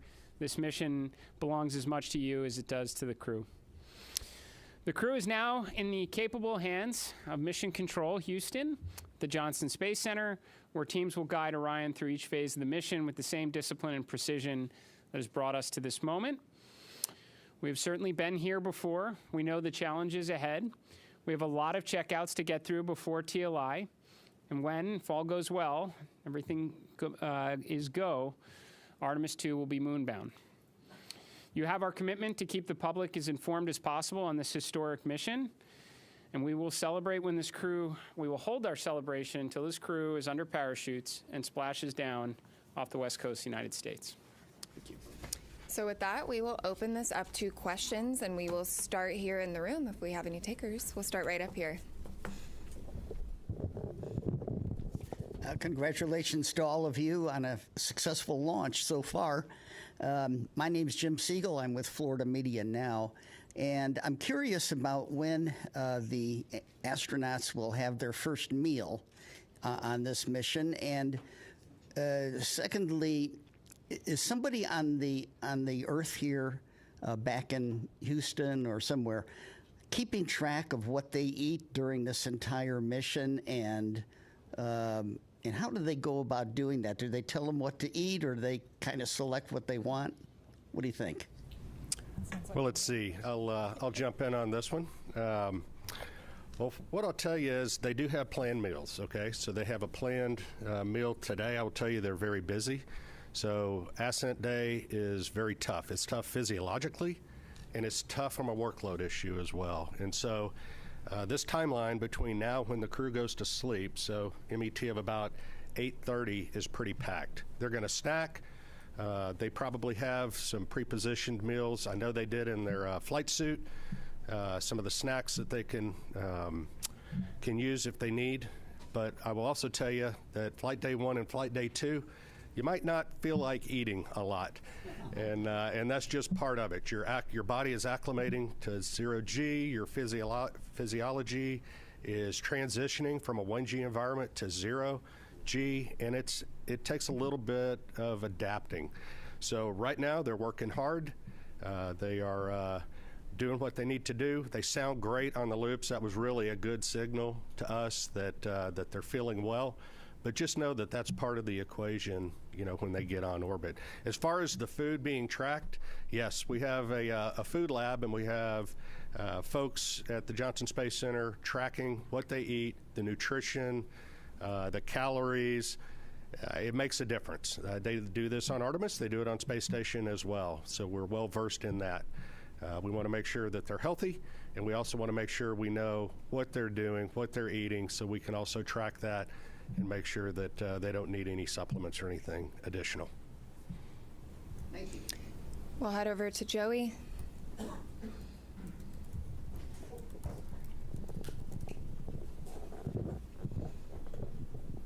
Thanks, guys, and congrats on a clean launch so far. Jared, or whoever wants to answer, how were you able to resolve the communications issue, and do you have any guesses as to what might have caused that? And was there any part of the mission so far that appeared off nominal, or is everything looking good? Just curious to hear how things are going on that. Thanks. Well, on the comms issue, and I don't know, there may be someone here that has a little more detail than I do of having to run around quite a bit, but I think they're still looking into trying to really understand exactly what was going on there. But it's restored, which is important. I think it just. It was during handover to Tidris West. Sometimes Sometimes that's squirrely. Ground configuration, you gotta get that right. So hopefully that's what it is. But we'll chase it down. But they were able to recover. They had intermittent forward and return links, so the burns that they needed on board it was never an issue. It was unusual for it to be dropped out for a couple minutes. So that's what we're telling you. We had a controller issue with the toilet when they spun it up, so we got to work through that. That's going to take maybe a few hours to troubleshoot. So there was also a water tank valve. There's 4 water tanks on Orion. There's a crossover valve that connects the 2 gangs of tanks. It's supposed to be open to ensure maximum flow. It was closed during ascent. When you shake the thing, things like that happen, so they're going to reset the valve. And then they had a recurrence of on Artemis 1, we had a latching current limiter failure on a piece of electronics, a transient failure when it gets exposed to radiation. They took 1 hit of those. We took about 24, 25 of those during Artemis 1. Again, normal, the onboard fault detection cleans that up, but we're just getting started, Joey. Clear, right? This is a flight test, and a lot of what we're doing here is exactly this, trying to test out all of the things that require the crew interaction, right? And so we anticipate to have a lot of these. Well, that's what we're here for, work through them. Sawyer? Importantly, apogee rays burn. We're go. So they're going to stay in space. Sawyer. Thank you, Sawyer Rosenstein, NSF. I noticed that the slide wire baskets happened to deploy during launch. Is that something that was expected? And can you give any initial reports, at least what you've seen from the cameras, of how the mobile launcher is doing, given the hope to be able to quickly turn it around? Yeah, do you have something on the baskets? I can talk about the turnaround. The baskets they're supposed to get out of the way. That's part of the plan. So otherwise they take plume loads, and we don't like that. So I can tell you on the mobile launcher, our team has already been looking at a lot of the imagery that we have that was taken both during and after and assessing that, trying to get the condition. We've got teams, I believe, going out there. They might already be out on their way to take a real look.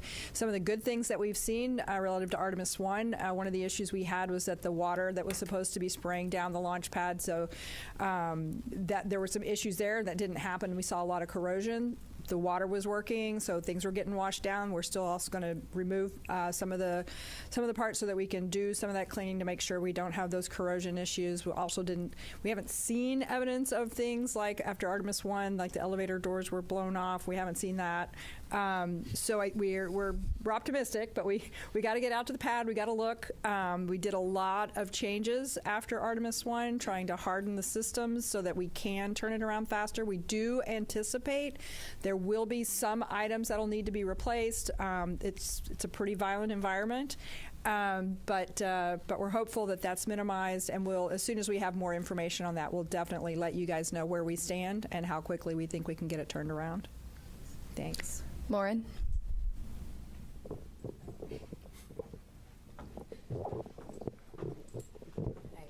Lauren Grush with Bloomberg. I just wanted to get a gut check on how we're feeling about the upcoming proximity and ops operation.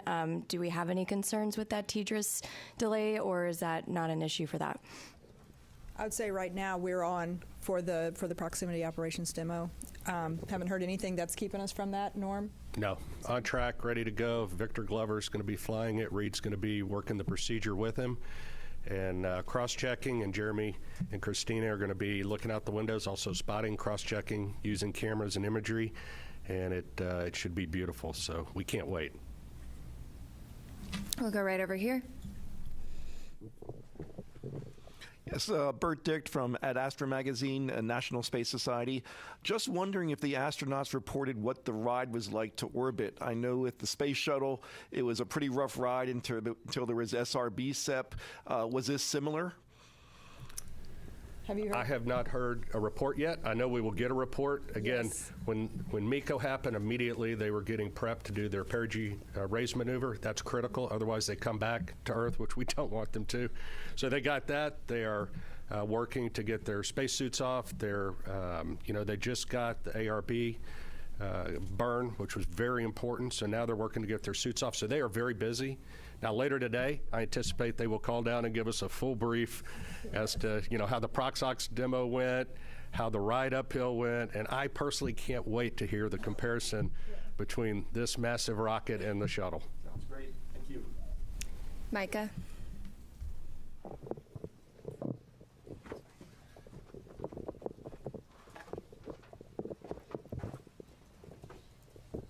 Thanks, Bethany. Micah Maidenberg, Wall Street Journal. Maybe for the administrator, I'd like to ask you, I know we're early on here, how you're thinking about success for this mission, defining success.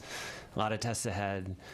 And just what happens if you don't kind of meet that standard as the flight unfolds? Thanks so much.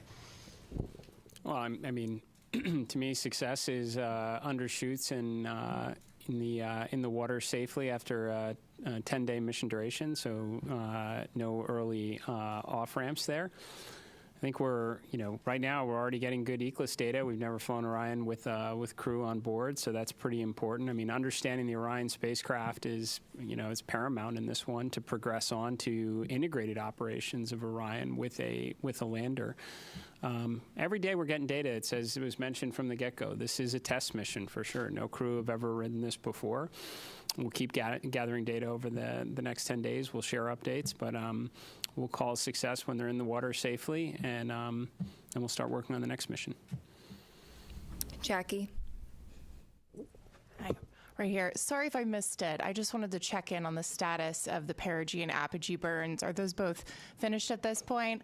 And then I also wanted to check how the best way to explain to the audience why we're doing that apogee raise maneuver and why we go into that high Earth orbit. Thanks so much. Do you want to take that? Oh, I mean, I can certainly say we completed the perigee raise maneuver. That was done pretty quickly, as you heard, and the apogee raise burn should have already happened. That should have been happening while we sat here. They were getting ready as we were walking in. And then if you want to talk maybe about the rest. So we go into a high Earth orbit. Roughly, the perigee is about 1,000 nautical miles, rough give or take, of the Earth, 25,000. So it's pretty elliptical. That's getting us, everything we do is getting us set up for the translunar injection burn. And so it's getting these burns, it's all converging down to what we call TLI. So we got to get the ECLIS system checked out. We got to make sure we have a redundancy. We got to make sure these burns go off where they should go off, and get Orion and the SM configured exactly where it needs to be. So when it comes around and it's time for the translunar injection burn, off we go.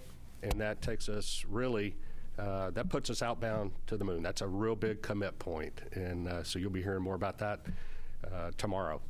You might mention it not only sends us outbound to the moon, but it also sets us up for the gravity assist that brings us back. So we are set all the way. Yes. Once we make that burn. Go right back here. Hi, TJ Musco with the Epoch Times. Thank you all so much. Something that hasn't been really talked about is that the Space Launch System predates the Artemis program. We got going all the way back to 2011, so 15 years really invested in this. And just how does it feel to finally see it, launch with the human crew on board? Yeah, I mean, right now, like I said, we're focused on the next 10 days. But I mean, I'll tell you, I'm incredibly proud of the folks that worked on this machine for as long as they did. And one thing we didn't talk about earlier was, that one of the big objectives is getting the organization and getting our qualification standards and getting our certification rigor up to the standard for crewed flight. That's a big, even though the mission is a complicated mission, moving the entire organization to a mindset of thinking about risk in the right way to fly crew is a big deal. And making sure that the way we've gotten the machine configured to fly crew with the resilience and the reliability we care about is also a big deal. So it takes time. I mean, we got a lot in front of us, but I mean, it's for the guys that were out there, there's a big celebration in launch control for the rocket guys. The rocket guys can go out and play now, but the spacecraft guys got a lot of homework, so they're going to go work on that. But yeah, for them, I could see it on their faces. Jeff.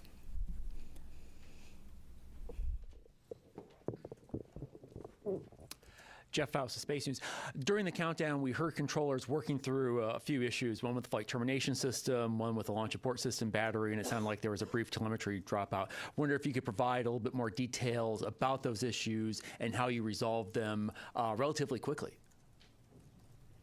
Yeah, so Jeff, the FTS issue was we were doing an end-to-end test. We typically have to confirm that we can get a signal from the range to the machine and then back. We weren't able to close that entire end-to-end loop. But the guys at the range, they were really quick on their feet. They swapped to a different range receiver, which is a slightly different heritage, but has the same fundamental algorithms on it, and they were able to switch over to that and able to confirm a good end-to-end signal, which is really clever. We had thought about getting a receive-only box that we had in the VAB and shipping that over to to Patrick quickly so they could do it, but they were able to fix it on the fly over there, so that was good. And once we knew we could confirm the end-to-end loop of that command, then we didn't need that receive. We don't need to do that test more than once. We just need to verify the commands get on board. And so once we confirmed that command was there, then that we met all of our public safety risk. For the launch abort system, we had a battery, so 2 batteries, several temperature sensors on both batteries. We had one poke out of family. We want to make sure all of them are tracking within certain limits, but we could confirm, given the locations of the temperature sensors, where they are on the battery itself, that the reading was instrumentation, because there wasn't a credible physics-based explanation for why that sensor would be that far high. It was an order of magnitude off scale high from the rest, and so we were able to quickly vote that sensor out. So that was two of the major issues. But again, the team, this is what the training is for. This is what the practice is for, is to go into those things and knock them out quickly. So they did really well. We'll go right over here. I noticed there was a lack of public address announcing outside, and there was a lot of going back and forth when we realized there were some issues, and we had to go back inside to find out, or we had to have our phones. Why was there no public address system available with loudspeakers outside? I'm not sure what you're referring to. We're not sure what issue you're talking about the public address. Okay. Available to people outdoors, and I thought that was a lacking. Which We'll take a look into that. We'll definitely look into that. I wasn't aware that happened. So thank you for that information. That's new, and we'll definitely look into it. We'll go right back here.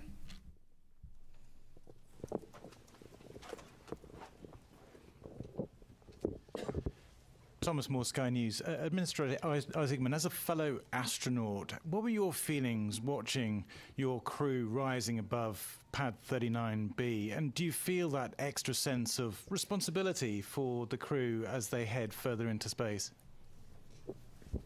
I certainly felt that it would be, just from, I guess, my perspective in it, that, I don't know, it is far less stressful to be strapped into the rocket than to be responsible for it here on Earth. So I definitely had those feelings quite a bit.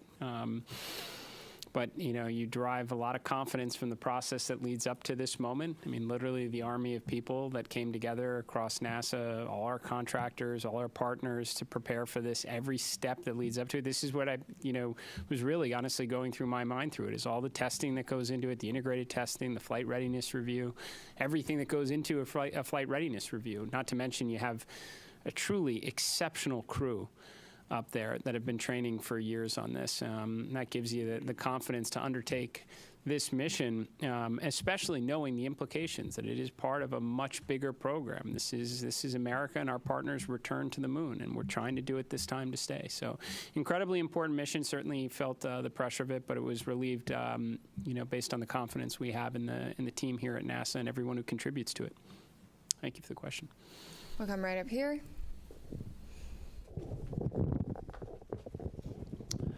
Frederic Castel with France 24. First, of course, congratulations to NASA for the grand return to the moon. Mr. Administrator, I have this question that they ask me constantly in Europe and in the States. In the 60s, NASA was using just the slide rule to go to the moon, and they could launch almost every 3 months. Of course, they had more money probably, but what happened in 50 years? Why is it so difficult to make it again? What has changed? Thank you. Well, for sure, we knew. Look, it's a very fair question. I know a lot of people ask it, not just in your country, but here in the United States. Certainly, financial resources are part of the equation. NASA's budget, if I recall, was somewhere between 4 and 4.5% of the discretionary budget during the space race. About a quarter percentage of that today. And I mean, to be very honest with you, I think competition is a factor in this as well. it's a great way to mobilize the resources of a nation and concentrate on something extremely challenging, and that's what we did in the 1960s. And I think with absent some competition, we focused a lot on partnerships and all that we could do collectively with respect to science and discovery. But competition can be a good thing, and we certainly have competition now. I think that's why you're seeing us start to concentrate our resources back to the objective, and do it with a great coalition across the NASA workforce, our contractors, all our partners that have come together, our stakeholders in Congress and the administration who came here to witness this launch, is because they know we have competition, and this one's going to be close. And I think as a result, you're going to see a lot more progress, more so than you have in since when this was originally conceived under Constellation. We're going to get back into the business of launching rockets on a regular cadence, and we're going to bring the world along with us. So. We're going to take a couple of phone bridge questions for just a moment. Reminder that you can join by pressing *1 to get into the queue. We're going to start with Will Robinson-Smith from Spaceflight Now. Hi, thank you, Bethany, and congratulations, everyone, on a good mission so far. Question about the upcoming TLI burn tomorrow. At what point during the day will the team conduct a poll on readiness to proceed into the TLI, and what are the main criteria that you'll be assessing to make that final determination? Thank you. Okay, well, the TLI burn actually happens about the time that launch happens, so it's one day into the mission. So tomorrow, Eastern time, would be about 6:35-ish. Obviously, those burn times can change, so check that before tomorrow. But what are the teams looking for before TLI? We're looking to make sure that the life support systems work, that the vehicle's healthy, the life support systems have been checked out, they're ready to go. We assure that those are functional, because once we commit to TLI, they have to function. And so we want to make sure. So that's why we spend a day checking out the systems. Ascent is, you shake, rattle, and roll a little bit, the vehicle. You saw that today. And you can imagine what that does to the systems. The systems, though, are performing very well. We anticipate that they continue to, but we want to get some track record on them before we do that. We also want to make sure we have redundancy in the system for comm, for environmental life support, propulsion, those type things, before we embark on that TLI mission. So that's what the mission control team in Houston will be doing tomorrow. Jeff Radigan and his team, as the lead flight director, will be well into that. The teams are well versed on it. They have trained for it. They work very closely in conjunction with the engineering team, the mission evaluation room in Houston, where the engineers that have the intricate knowledge of Orion come together with the operations team, and together they work with the crew to make sure that the vehicle, is doing what we want to and accomplishing the mission objectives that we need to. But it always comes down to crew safety, vehicle safety, and mission objectives in that order. I might also mention, as those teams are checking out all of those systems, there will also be a meeting of the mission management team that's led by John Honeycutt, whom I think many of you have seen before, and they'll be meeting tomorrow afternoon to hear all of the results from what's happened over the last day, in preparation to make the decision on whether or not we proceed with the TLI burn. We will next go right back here to Manuel. Thank you so much. Manuel Masante with Exploración Espacial. I understand that the CubeSats are going to be deployed like 5 hours into the flight. Is there any chance we're going to see live images of the deployment? And then when is the crew, I know they're super busy right now, but when are they going to start using the flywheel machine on its way to the moon, when everything is more like... The second question was to do when they start doing the manual as far as... Flywheel machine. Oh, the flywheel machine. Sorry, thank you, the exercise machine. I guess after the TLI. I'll do this exercise. Yeah, I'll hand that to you, but I can answer the CubeSats. So the CubeSats are installed in the Orion stage adapter, which is actually a part of the upper stage piece, right? So once Orion separates from the upper stage, we'll do the ProxOps demonstration, right? And then once Orion has cleared and we're away, then they will be deployed. So Orion won't be there to take images of them. And once they are deployed, they each of them have their own plans for being able to communicate back down to Earth to various ground stations. They have their own communication plans. So we'll start to get information back from those individual CubeSats. So that's kind of the plan and the path forward on the CubeSat deployment and what you can expect. We're going to take one more question from the phone bridge from Christopher Mick of the Hudson Star Observer. Thank you very much. Congratulations to all the teams thus far. I had a question from an earlier media availability with Jeremy Hansen. He made mention of if the mission launched on April 1st, they would be experiencing a lunar eclipse. And I just want to follow up on that, if that's where that would be happening in the mission timeline, and if there would be any video perchance of that happening, or is that just going to be on the astronauts' photography at the time? So you may have to answer the question on whether or not there'll be the availability of the what kind of real time. I'm not sure what we'll have there, but the crew will get to observe the eclipse. This is pretty unique. It's kind of interesting. It actually doesn't happen when they're out of comm, so they will be having communication during that eclipse time. But during the eclipse, the moon will be blocking the sun. They will be able to see the sun's corona, which is kind of cool. So they've been having a lot of science lessons over the last couple of days to learn about that and the eventuality that we actually launched today. So they're prepared to make those solar observations. It'll be a pretty cool and unique opportunity. I'm sure we'll get some images down at some point. I just don't know if they'll be live. Tarek. Thank you very much. Tarek Malik with Space.com for the administrator. There have been a lot of comparisons of Artemis 2 to Apollo 8, a pioneering mission, daring, that sent astronauts on an untested crewed vehicle around the moon. And I'm very curious, given last week's ignition event and how that really laid out an audacious and ambitious plan to really explore the moon in a stepping stone approach way, where you see Artemis 2 in that plan, and basically the importance of riding on this mission before you can make that next step for next year. So, I mean, no matter, I guess, how you slice it, it's the opening act for sure. I think there are areas where we're clearly combining, Apollo 7, Apollo 8 into a single mission.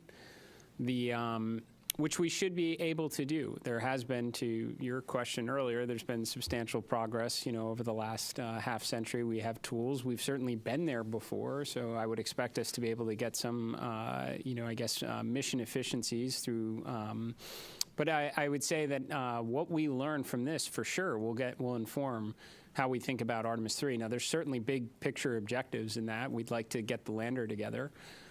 We'd like to test that out in Earth orbit before we go to the moon with it. But if there are things that we don't see, maybe it is comm-related issues, then we're going to try and fix those. And then we're going to want to validate that on the next mission as well. So, and that should be the idea, right, as we progress forward.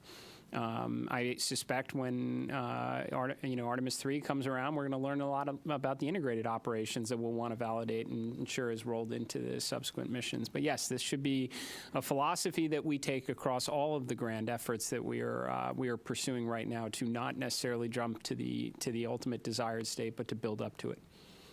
I'm going to jump right up here.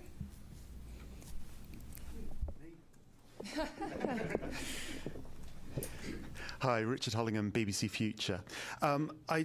Related to Apollo 8 in a way, really. I just wondered what plans had gone into a new Earthrise image. A lot has gone into the aspirational nature of this mission. Have you a plan? I assume you have a plan. What is the plan? Oh, go ahead. I do know that the teams have been looking at what the opportunities might look like. They've looked at the different launch dates, and so I know that they're really going to try to make that happen. I can't give you a confirmation on that yet, but stay tuned. My understanding is they have been equipped with additional camera imagery capturing, equipment. So we're going to do everything we can to try and make that happen. It'd be awesome. We're going to go right back here.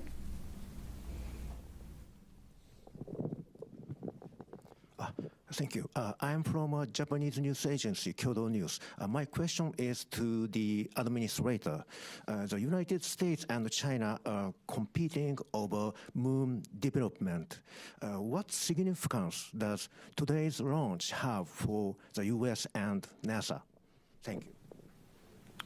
Well, it's certainly an incredibly important step. I mean, this is the first crewed mission into this environment in more than a half century on a rocket that has never flown human beings before, along with a spacecraft. So it's incredibly important because we're going to learn an awful lot from this to inform subsequent missions. So, yes, this is the beginning.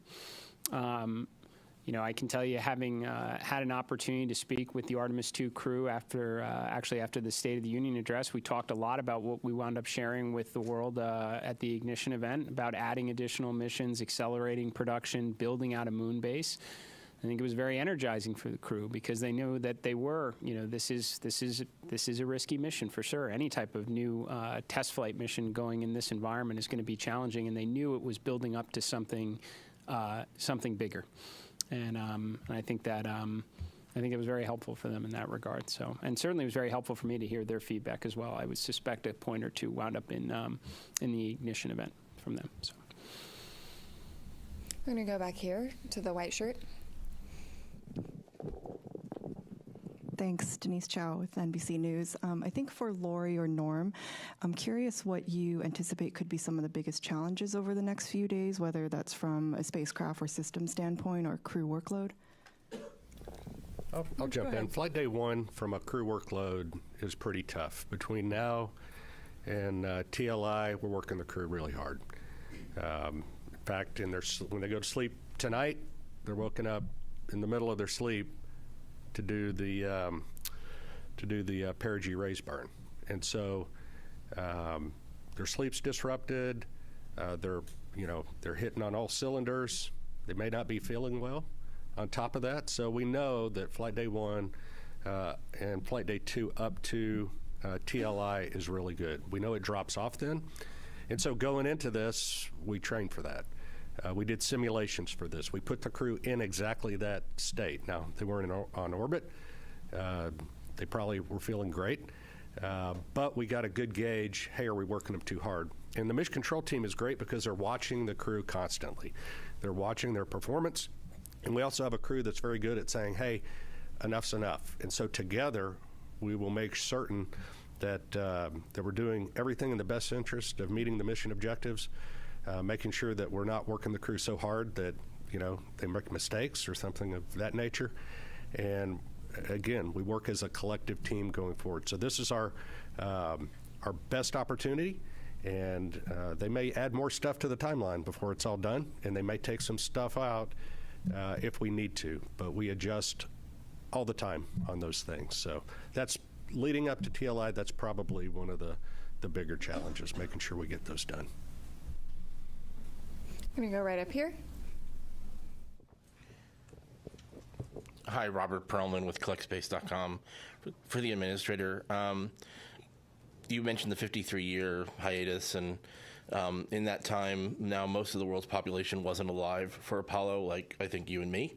And I wonder if you have a sense of, if even this early in the mission, that this has captured the imagination of those people that have never seen anyone go to the moon before on a world level, on a national level, and how important is it to NASA to capture that support from the public?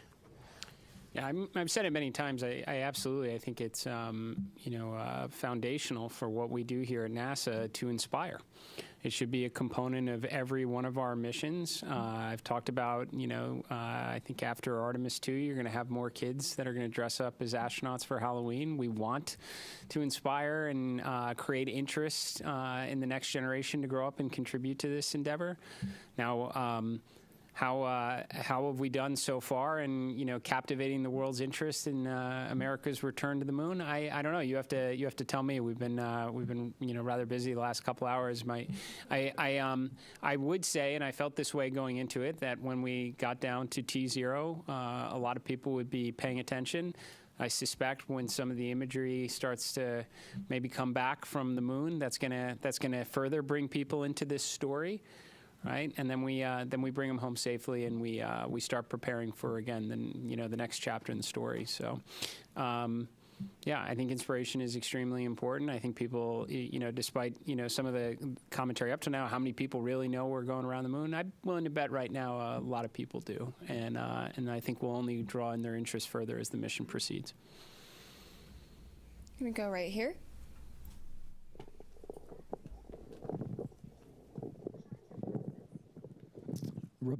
Robert Coppinger, British Interplanetary Society Spaceflight Magazine. Commander Wiseman said during the crew news conference in September last year that when they get off the planet, they may only spend 3 or 4 days going around the Earth. What sequence of events would need to happen for that to occur? I was quite surprised to hear him be so specific about such a scenario. I know you all talk about it being a test flight. So what would need to happen for the mission to be curtailed in such a fashion? I didn't cover the question. So I think the question had just confirm. It's kind of hard to hear, but the question is that the commander talked about one of the alternate missions where they maybe would stay in Earth orbit for 3 or 4 or 5 days. Yes, that sort of thing. What would need to happen? So for one of the scenarios that would have led to that is if for some reason during the launch that the SLS did not quite deliver us to where we needed to be, or the upper stage didn't deliver us to the orbit that we needed to be in. That would have been one of the scenarios. I think that's probably the main scenario that would have ended up in that one of those kind of alternate missions. Yeah, but I don't think we're going to need to worry about that, hopefully. But the other thing is if for some reason we're able to stay, but we're not able to do the TLI burn, we would stay in Earth orbit. So there's a couple of scenarios where that could happen. We're right back here. Hi there, Joey Vars with the Gabber for anybody. In the weeks leading up to the launch, we were talking about some of the distance records and altitude records and speed records that would be achieved that were contingent on the specific day and time of launch. I was wondering if we had a better concept of what those might be now that we are successfully off the ground. Thank you. Norm has that data for you. Well, based on the predicts right now, assuming all the burns go as planned and the timeline is executed as we think it's going to be, it'll be on flight day 6. At an MET of about, 18 hours, 18 and a half hours. And again, check that as we get closer because burn durations and things like that matter. But that's where we will exceed or beat the Apollo distance record, or at least that's where we believe that it's going to happen. So that'll be an exciting day, and we'll stand by to see what transpires. We're right here. Hi, I'm Hanju Yang from Kookmin Daily in South Korea. And first of all, congratulations on today's successful launch. And my question is for administrator layer. And this mission also carried a Korean satellite on board. From your perspective, why does a crewed lunar mission like Artemis 2 matter not just for United States, but for the global community? I think we say often that when we undertake these type of endeavors, we never go alone. We go with our international partners. We have a Canadian Space Agency astronaut that's on board this mission. We are carrying a lot of CubeSats from our Artemis Accords partners, and we are going to continue to do this going forward. JAXA is contributing a pressurized rover, a major contribution to our efforts of having an enduring presence on the lunar surface itself. The Italian Space Agency, just a few days ago, we signed a memorandum of understanding for a habitation module on the surface of the moon, a component of the moon base. And to be honest, it was also a key component to the ignition event from last week. Half of the Artemis Accord partners were present. We spent a good portion of the second day talking together, recognizing that some of our partners can make contributions like a pressurized rover or a habitation module, and many others are going to work with their academic institutions and universities for science instruments that could wind up on the Phase 1 component to the moon base itself, or interesting tech demonstrations. This is something that NASA is extremely proud of and will continue to do so as we as we continue to press forward under this program. So. We're going to do last question here. I'm going to go over to you in the back. It's Paul Brinkman, Aerospace America. Can you just talk a little bit about the propellant loading this morning? Was it flawless? Were there any leaks detected? Was it a repeat of the wet dress rehearsal? Did you learn anything? Yeah, go ahead. I think it went extremely well. What I heard this morning, and Amit may have an update from later, but some of the leaks that we'd seen of the hydrogen during the tanking for the hydrogen, we saw leaks below 1%, which was significantly lower. Again, the seals that we replaced seemed to perform extremely well. We did a pressure test kind of partway through, and the leak went up to about 1.4%. Still, well within the constraints, which 16% is the bound that we have. So I think it performed extremely well. We actually, I think, finished the tanking early, from what I understood. So I think it went extremely well. So again, the seals that we had replaced out at the pad after wet dress number 1, I think that was proved to be very successful. And with that, thank you all for coming out and covering humanity's return to the moon. Stay tuned for updates on NASA's social channels, including our continuous coverage on YouTube and NASA. This is Plus. Mission Control Go Houston. Artemis. Thanks for coming back to us. We are here in the Artemis 2 flight control room. The white flight control room here in Mission Control Center in Houston, This is Texas. Mission Control Houston. Following Thanks for along coming with back the to mission us. and 4 We Artemis are here 2 in the crew Artemis members 2 who are making their way to the moon. flight control room. The white flight control room here in Mission Control Center in Houston, Texas, following along with the mission and 4 Artemis 2 crew members who are making their way to the moon. For those that were joining on the press conference, we'll do a quick recap of some of the activities that happened over the course of the hour that happened during the press conference. We did have a successful thermal roll ahead of executing the apogee raise burn. The apogee raise burn occurred with an updated time of MET 1 hour 46 minutes and 7 seconds. The duration of the burn was 18 minutes and 6 seconds. At this time, the flight dynamics officer confirms that it was a good burn, so they are on a good trajectory for staying in high Earth orbit for the remainder of this flight day and into next. The high Earth orbit puts them into a 43,730 by 0 statute mile orbit, which orbits the Earth approximately once a day. It's a 23.5-hour orbit. Checking.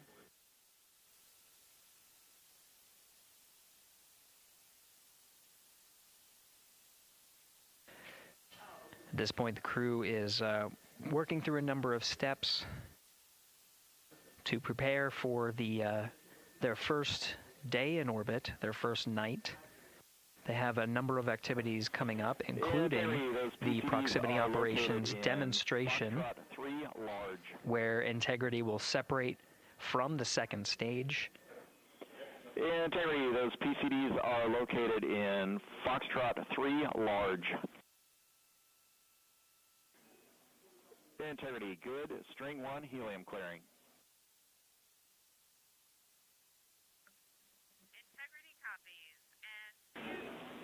Integrity, good. String 1, helium clearing. Would you like me to go ahead and configure for RPOD at this time? Integrity copies. And stand in the docking camera checkout, step 9. Would you like me to go ahead and configure for RPOD at this time? Checking.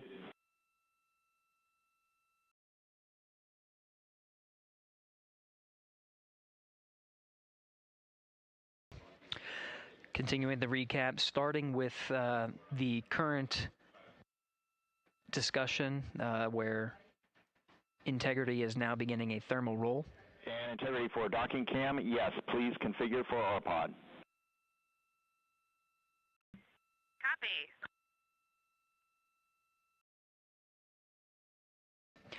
Mission Specialist Christina Cook is setting up the docking camera ahead of the proximity operations demo for later today.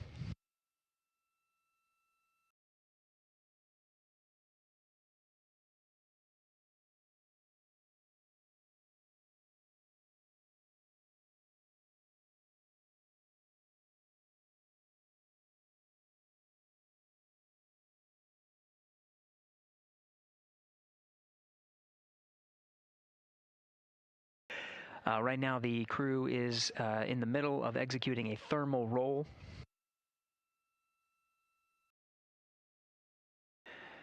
This procedure allows for more even distribution of heating on the interim cryogenic propulsion stage, as well as the Integrity spacecraft.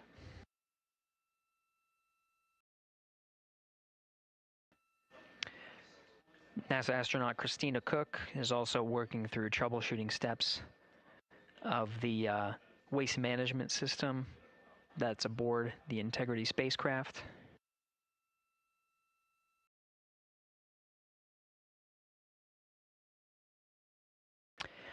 The toilet fan is reported to be jammed. Now the ground teams are coming up with instructions on how to get into the fan and clear that area to revive the toilet for the mission. In the meantime, they're getting their contingency, their backup waste management capabilities, specifically for urine. The fecal collection of the toilet, that specific capability can still be used with the waste management system aboard Orion.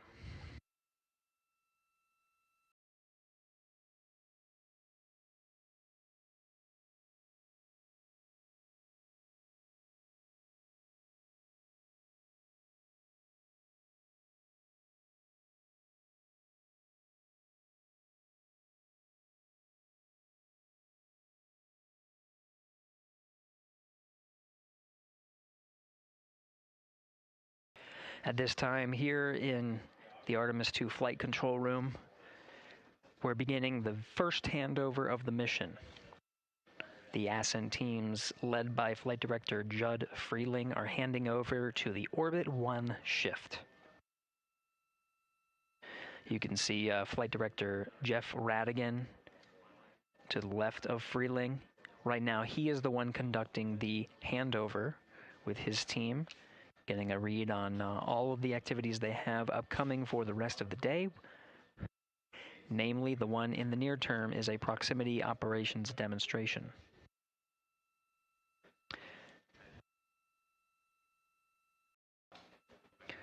We are also anticipating a crossover of the tracking and data relay satellites. Integrity Houston for GNC. System is still performing nominally, but we are updating Unfiltered and BFS with Channel 1 again.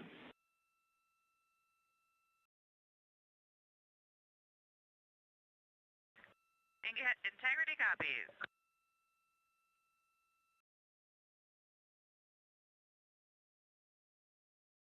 That call from Capcom Stan Love addressing the guidance, navigation, and control system navigation source, specifically Channel 1. Now, as part of handover to Flight Director Jeff Radigan to begin the Orbit 1 shift on Flight Day 1, they're preparing for the proximity operations demonstration. Ahead of that, there's an expected handover from the tracking and data relay satellites to the Deep Space Network.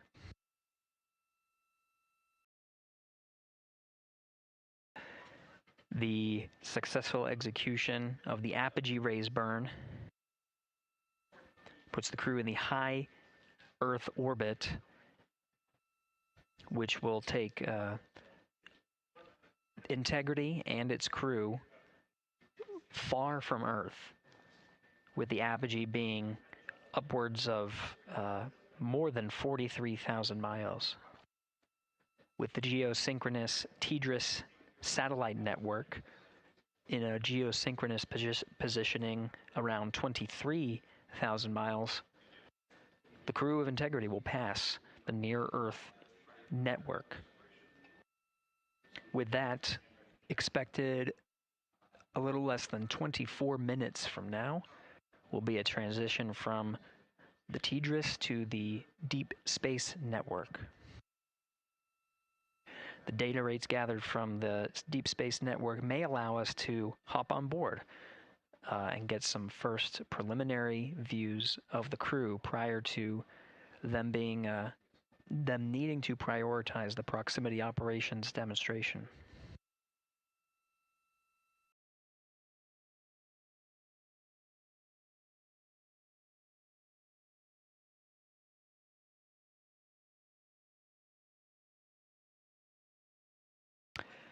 We'll take a pause here and listen for some Orion to Earth communications as the team goes through their handover procedures so we can listen in on the next steps for the Orbit 1 team.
Integrity Houston, about halfway through the eclipse, we're seeing all of our power predicts right on. Thank you for the help with the power down.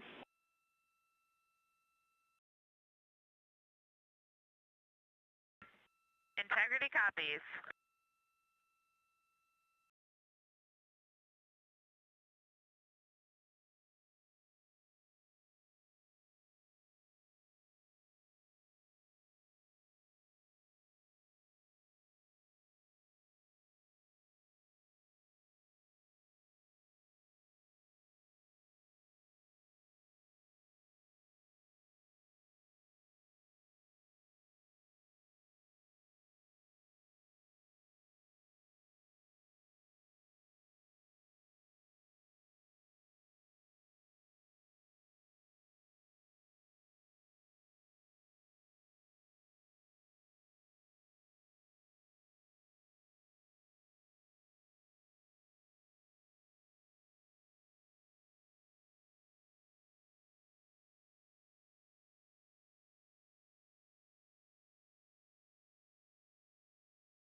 This is Mission Control Houston. Quick update on what you're seeing. This is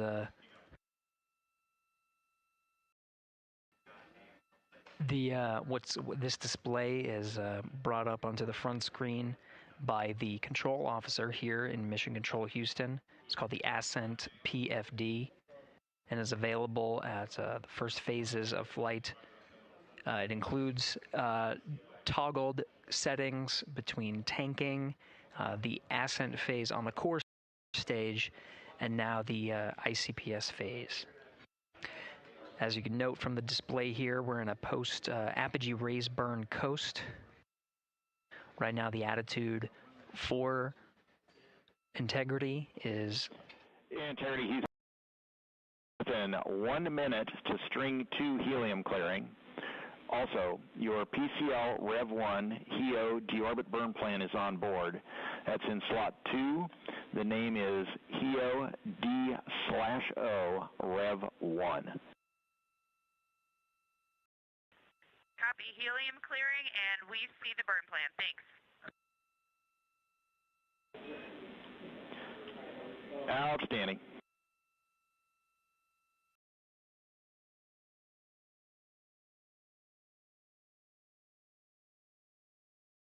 And integrity, 2 minutes to thermal roll. Copy.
Integrity, good. String 2 helium clearing.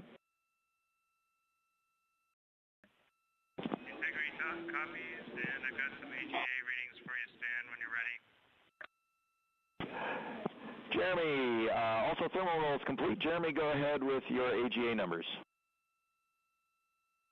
Okay, Stan, everything is off scale low, and then CO2 is 3.7. O2 is 18.5.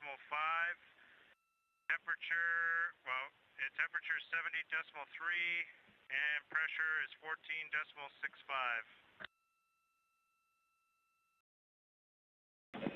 14.65. We copy all those numbers. Thank you.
Integrity Houston for docking camera with an action on the DU.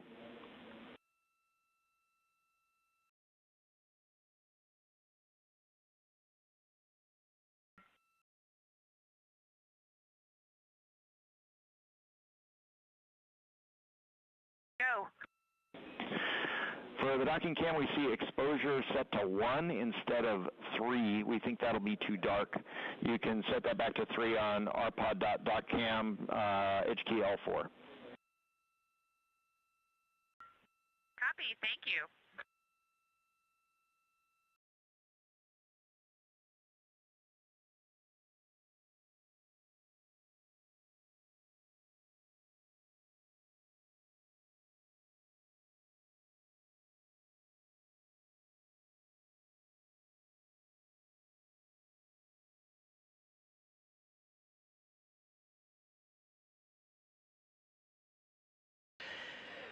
This is Mission Control Houston. The Ascent and Orbit 1 teams have completed their handover. Flight Director Judd Freeling sent some parting farewell words to the teams here, congratulating them on the milestone of getting the 4-member crew of Artemis II where they are now, at a mission elapsed time of 2 hours and 45 minutes. Integrity, thermal roll complete.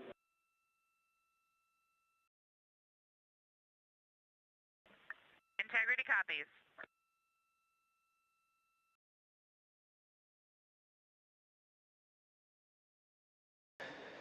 The Integrity crew working through their procedures. You heard thermal roll complete to allow for even heating on the outside of the spacecraft. We'll do this periodically throughout the flight.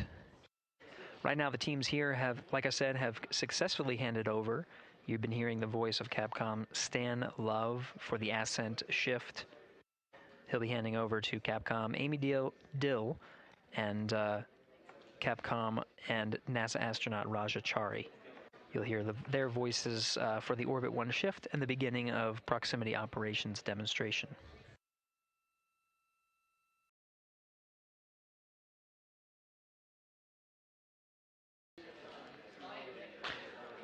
From here, Mission Control Houston, that will conclude the Ascent shift. We'll hand over here at the PAO console to your Orbit 1 commentator, Leah Cheshire Mustachio. She'll take you through the proximity operations and some of the activities that lead to the end of the cruise day and the beginning of their sleep period.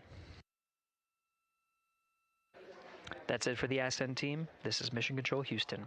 Stand by as we allow a few minutes to reconfigure the PAO console and provide 24/7 commentary. Integrity Houston, com check on Peltor. Houston Integrity, com check on Peltor. Hello, Christina. You're coming in louder. How me? Amy, great to hear your voice. I have you the same. Good to hear that our Peltor is a little louder than the mic stub. We copy.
Integrity Houston, 5 minutes to DSN handover.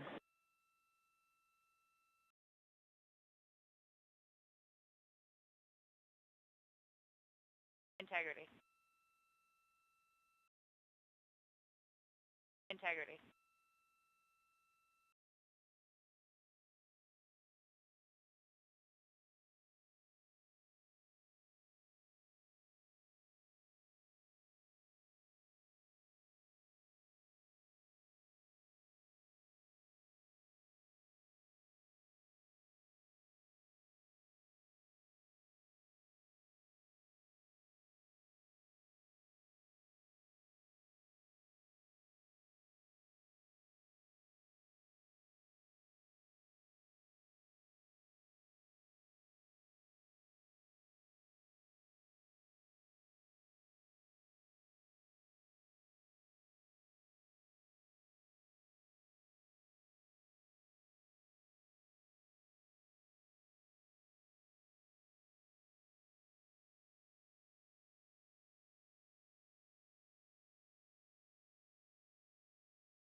Integrity Houston, ICPS blowdown in progress.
Integrity Houston, voice check on DSN.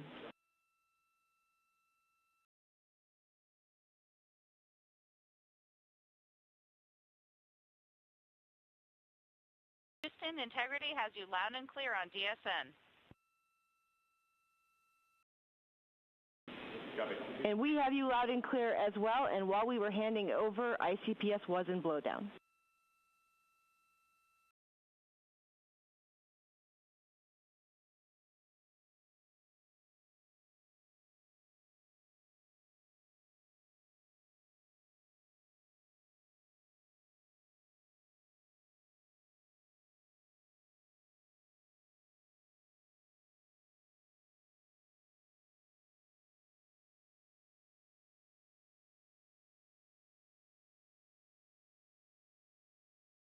Copy all, and we have 2 GNC cautions on the board for right RHC. Let us know if you see them.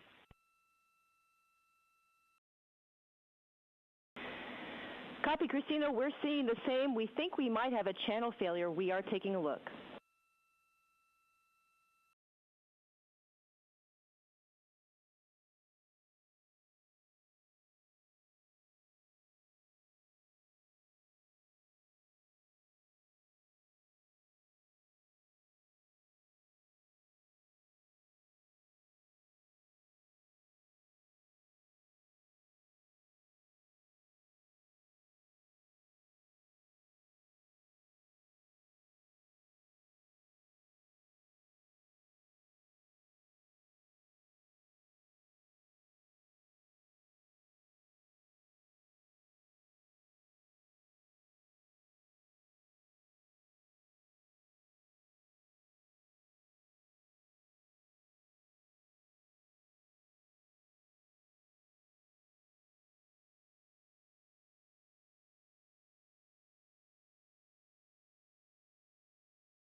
Integrity Houston for camera streaming.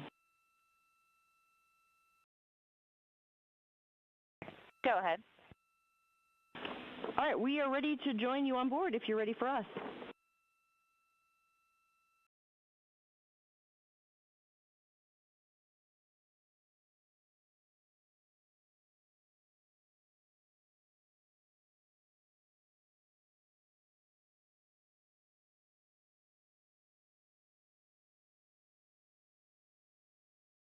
Houston, we are ready for you to come on board. Copy. We'll let you know when we join you.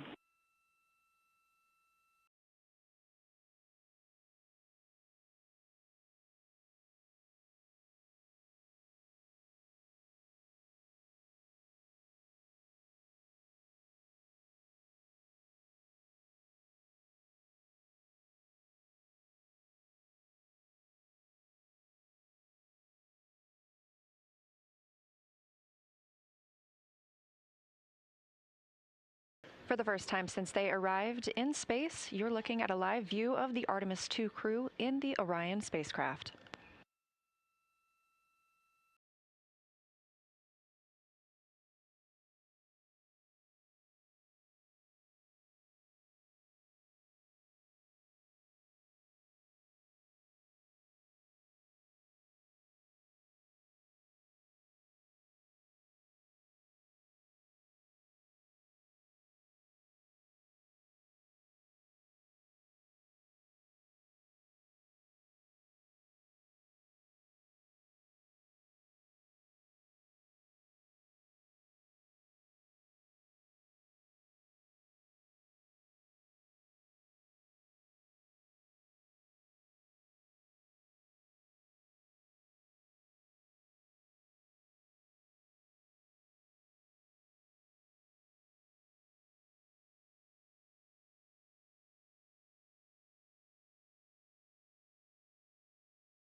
The crew inside Orion is continuing to configure the cabin and prepare for the upcoming proximity operations demonstration, which we expect to start shortly.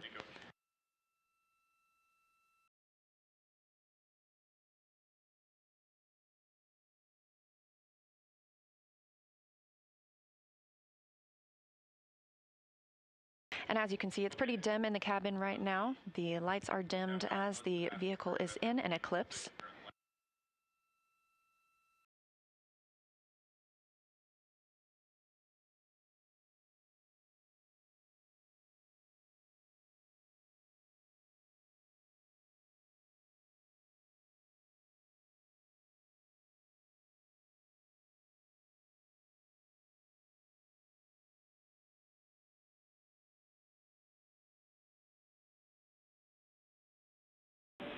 And Integrity Houston, we have joined you on board. It is a little bit dark from our view, so you are free to turn up the lights for a hello.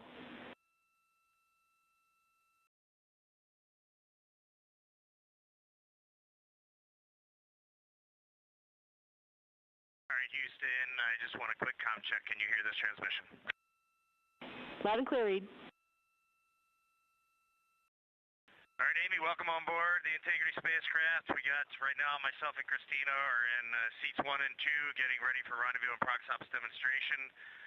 Victor's just finishing up getting out of suits and getting suit dry and going, and Jeremy is hard at work in cabin configuration. It was an amazing ride uphill. The views, we've got 2 moon rises that we've had so far, and the views of planet Earth. We've circled it completely, and we forgot how beautiful it is to look down on Earth.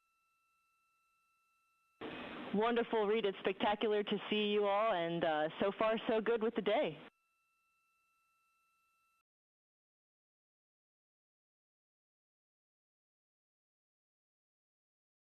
Amy, thanks for welcoming the world on board Integrity, and we're looking forward to a good rendezvous and prox operations here in a few minutes. And on that note, Reed, we have the prox ops pad whenever you're ready to copy.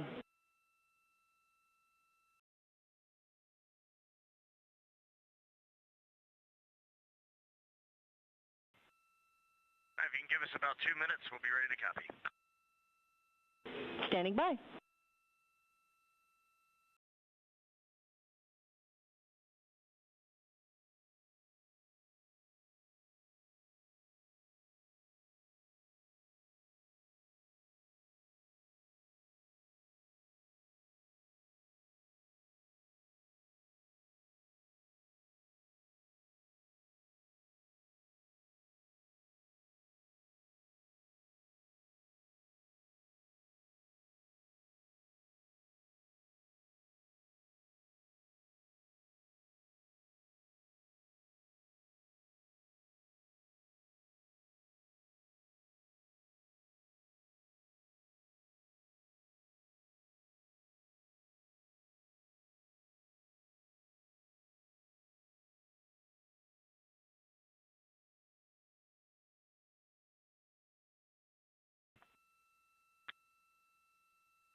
Welcome to the Artemis Flight Control Room. I'm NASA's Leah Cheshire Mustachio, and I'm excited to be your Orbit 1 commentator.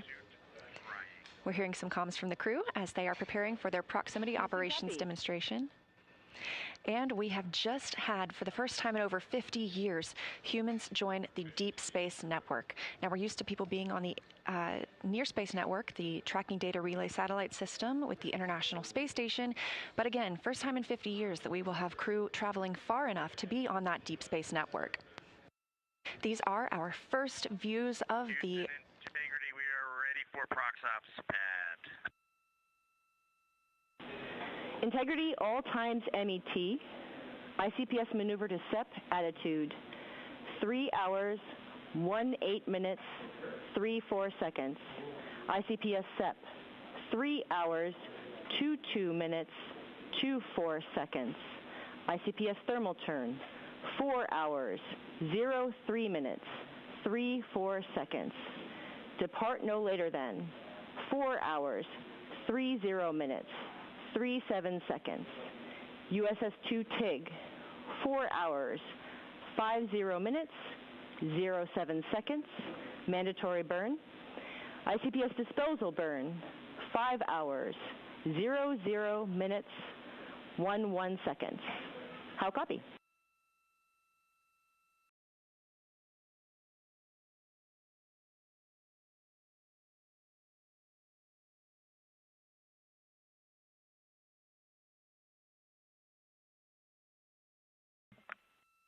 Okay, Amy, we copy all, and we are hopping over to 13.1.100 ProxOps FTO, and confirm you hear this transmitter loud and clear.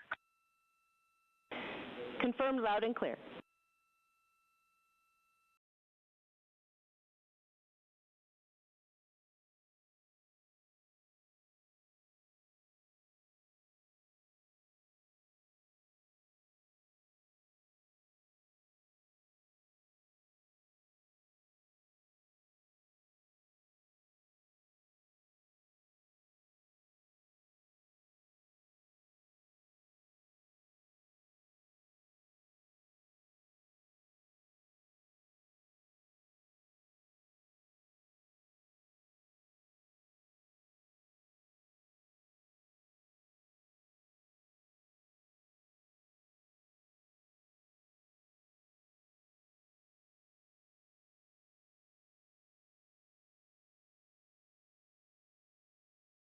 Mission Control Houston just pulled go for the ProxOps demo.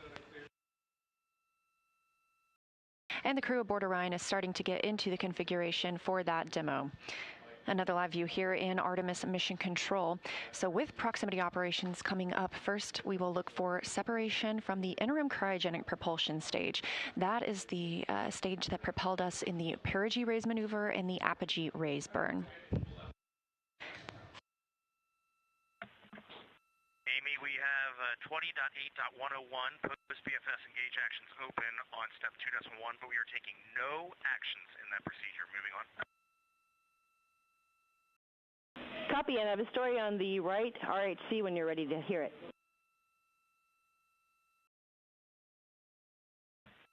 We'll call you in 2 minutes. Standing by.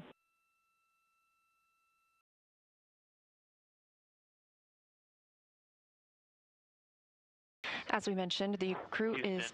Integrity, comm check from the Peltor headset connected to Seat 1 AIU. Loud and clear, Victor. Tell me. I have you the same, thank you.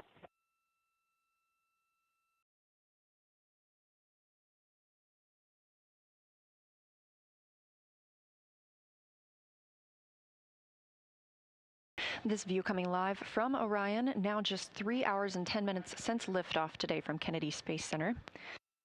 As you have heard, Mission Control Houston is go for the crew to conduct the proximity operations demonstration. Again, we will see the separation of the interim cryogenic propulsion stage coming up first in just under 12 minutes. As we saw when we had video of the crew on board, Victor Glover has now moved to Seat 1. He launched in Seat 2. He has switched places with Reed Wiseman. He is going to be, Victor Glover will be commanding and piloting this portion of the mission. He'll be flying the vehicle, and he has let us know he is going to put the communication system on voice activation. So he's going to be speaking nearly continuously for the next approximately hour and a half so that the ground team can hear crew feedback on what it's like to fly Orion, how it's like the simulator here on Earth, and how it might be different.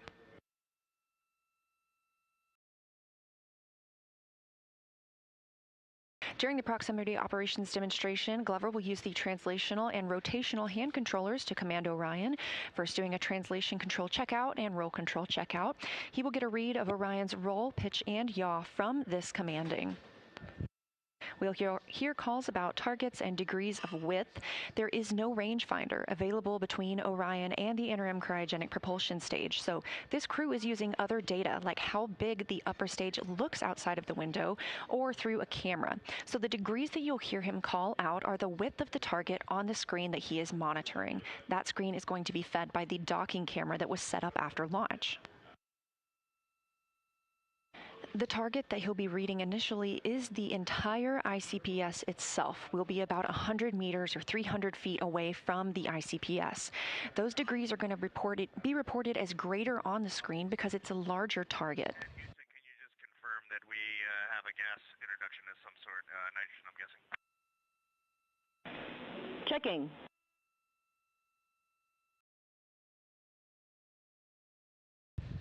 Again, we'll start with the ICPS itself being that target. As we get closer, the target switches. Confirm O2 introduction in progress. Integrity. As we get closer to the ICPS conducting these maneuvers, the target that they will be reading back switches to the docking targets that are on the interim cryogenic propulsion stage, as if we were going to fly in and dock. Of course, this is a practice, essentially, for our future Artemis missions in which we will be docking to a lunar lander. Once the initial checkouts are complete, the crew will get a go to move in toward that forward target on the ICPS. They're going to brake at 75 meters, and again at 30 meters.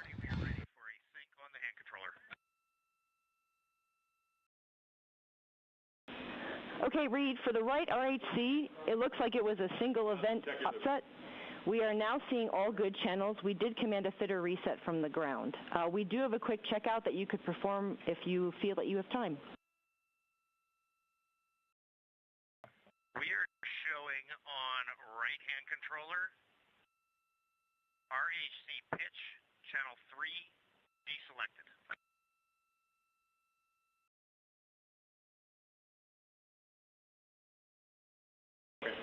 And we expect that.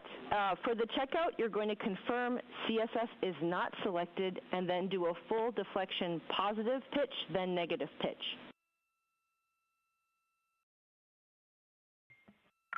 Okay, so the right RHC is powered on, control stick steering is not selected, and you want a full negative pitch and a full positive pitch. Affirm.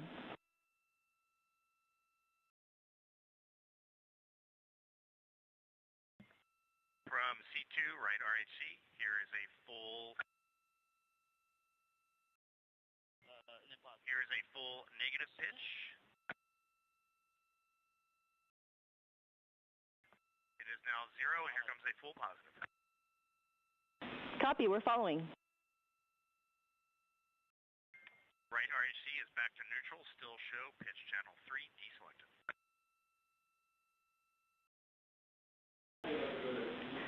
Copy, that's a good checkout, and we'll do the reselection of the channel from the ground, and you are go for Orion 180 pitch ATP and Prox Ops FTO after set.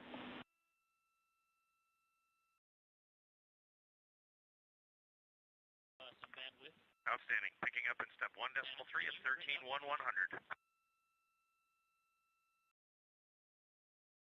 13.1100. The crew just did a couple of tests with their hand controllers that they'll be using to command the spacecraft. Again, we expect to hear quite a lot of communication from them during this time period, so I'm going to front load you with a lot of information of what you can expect to hear. So initially, again, that target that they will be monitoring is the ICPS itself once we have undocked, and then as we move in closer, it becomes the docking target.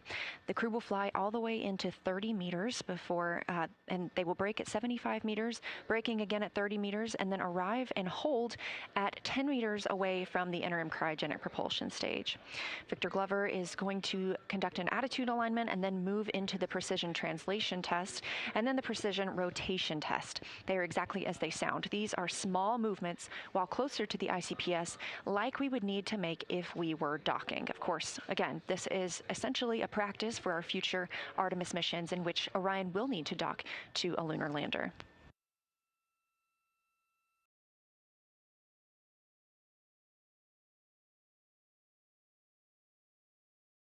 Orion will then back away 20 meters from the ICPS for the ICPS to complete a thermal turn, setting it up for the next portion of the proximity operations, where the crew... Less than 2 minutes for maneuver to SEP attitude.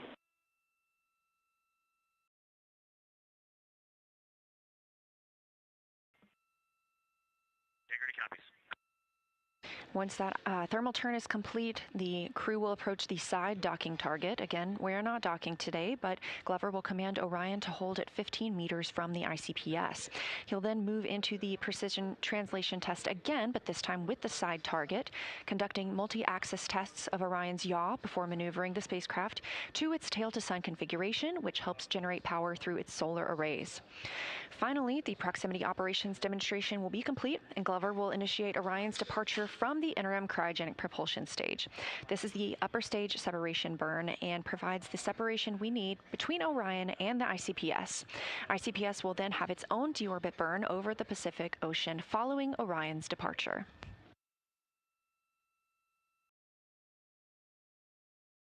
Again, maneuvering to separation attitude coming up now in just about 40 seconds, and separation from the interim cryogenic propulsion stage coming up in 4 minutes and 25 seconds. We are now 3 hours and 18 minutes since liftoff.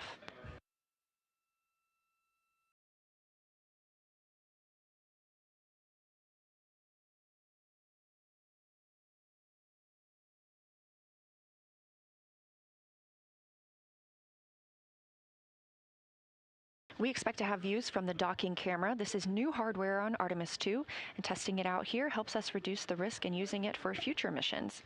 We'll be using this for proximity operations and our overnight demonstration tests as well. It remained stowed for ascent and was installed shortly thereafter. The plan is to keep it installed during the crew sleep period, but they will remove it during crew wake since it keeps the crew from observation and photography out of that window.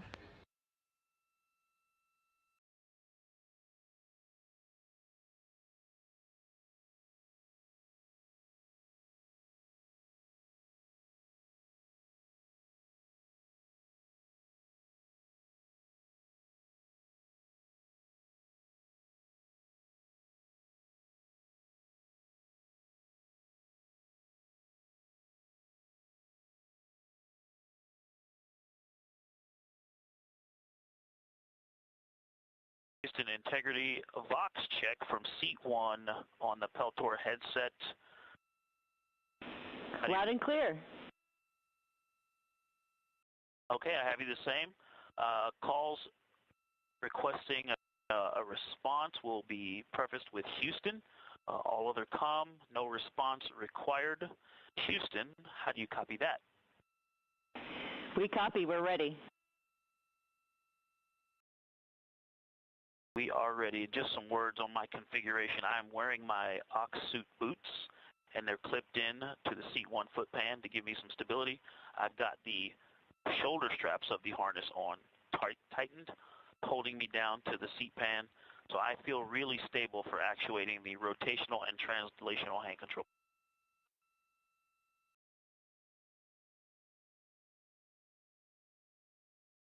Glover letting the teams here on the ground know that he doesn't expect a response from them. We're currently ICPS, next phase 245. Our next action is in about 2 minutes. Starting timers. Thank you for bright. Did we confirm with them about the power down? The sun is coming up. Houston integrity for the power down. Are we okay to brighten the DUs or ProxOps demo? Your go to configure DUs as bright as you like. Integrity. Expecting ICPS separation coming up in about a minute and a half. Houston, ICPS maneuver complete. Good step attitude. Integrity copies. Reed shared just before launch. This is a crew activity. We will be hearing Victor's voice. But also the sun's coming up, so that could be it. Okay, about a minute until we start timers. Christina Cook is floating to Victor's left. She's in charge of the timing and procedural discipline. Advisory. Jeremy Hansen. Roll this up now, just to have it for the. Hansen is floating to Reed's right, watching the ICPS, ready to call a back away if need be. Standing by for separation.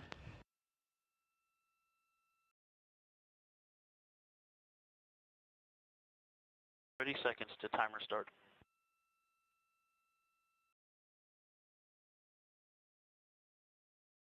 And that timer starts at separation. Command sent.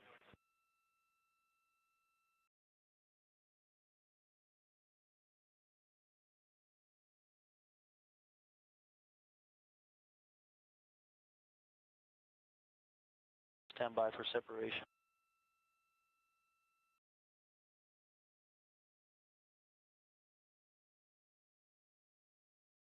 We have good separation, good motion. We are ATP go. Confirmation, separation from the interim cryogenic propulsion stage. Good motion.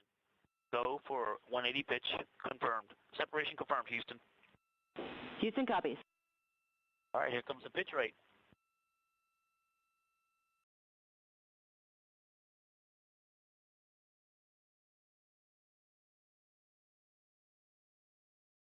Video. I have no stop stream option. Straight out.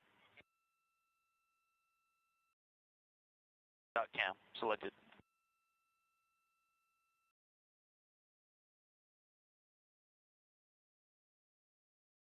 I see it. Look at that. Woohoo! That. This view inside Orion. I see the moon in the camera, and now I see ICPS in the docking camera field of view. Okay, waiting for 550. I'm on the THC. There's 550, starting the 19N. 1. This is the view from 9. And this is the view arrow. The docking camera is showing the crew inside Orion. 19 ends. The SMRCS. Caution, prop, SM, RCS, manifold 3, OX-P health. Much quieter. Got a little rumble, Checking. like we're driving on a rocky road, but much quieter than in the sim. I'm showing about 3 degrees wide on ICPS. And it's holding right near the center. Integrity, no action for you on that enable prop caution. No action.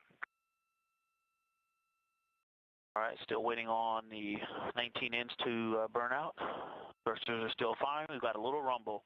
It's like driving on a rocky road. All right, burned out. Okay, I see about 2.6 degrees wide on ICPS. All right, zooming in. It's 3x. 2.7 degrees wide. Here goes 6x zoom.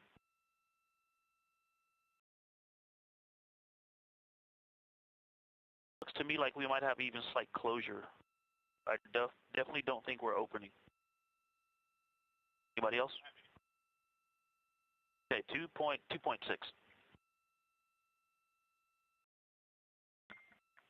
Houston, hold confirmed at 2.6 degrees. Copy.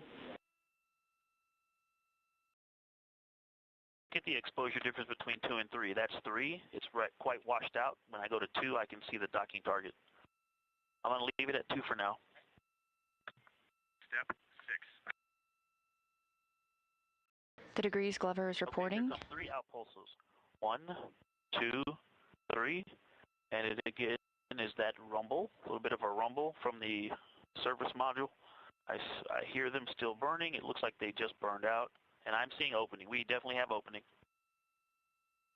1, 2, 3, 4 impulses. And so far, what I can tell you about this is it's much tighter than the sim. There's not a lot of lateral movement, not a lot of rotational movement as these are burning out. ICPS is nice and stable in the camera field of view. It is 2.5 degrees wide, and we should have a slight closing rate. It's a half a degree below the center of the docking cam. It is 2.5 degrees wide.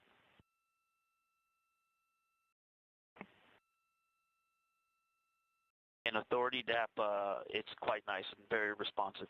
And the camera is also better than what we were flying in the sim. I'm getting very slight movements, so it's making it easier to assess opening and closing. This camera is much better than the sim. We will be less than 4 degrees. I'm going to start left since it's just to the left. So here comes 2 left. 1, 2, left. Good motion. Looking for 1 full degree, so I'll start at the center hack. ICPS is centered, waiting for 1 degree to the right. Now I'm going to give it 1 down, if that's okay. All right, we still got good motion. I'm going to hit 1 down for correcting ICPS towards the center. All right, and then when I get 1 degree of motion, copy. There's 1 degree hack. 1, 2, 3, 4 rights. 2 lefts to center, copy. Again, very responsive. Authority DAP is quite responsive. It's very intuitive. I got about 1/4 of a degree, maybe even less than that, of overshoot by starting at 1 degree of movement. And I've got good motion, half a degree back toward the center line, and I will capture it with 2 lefts.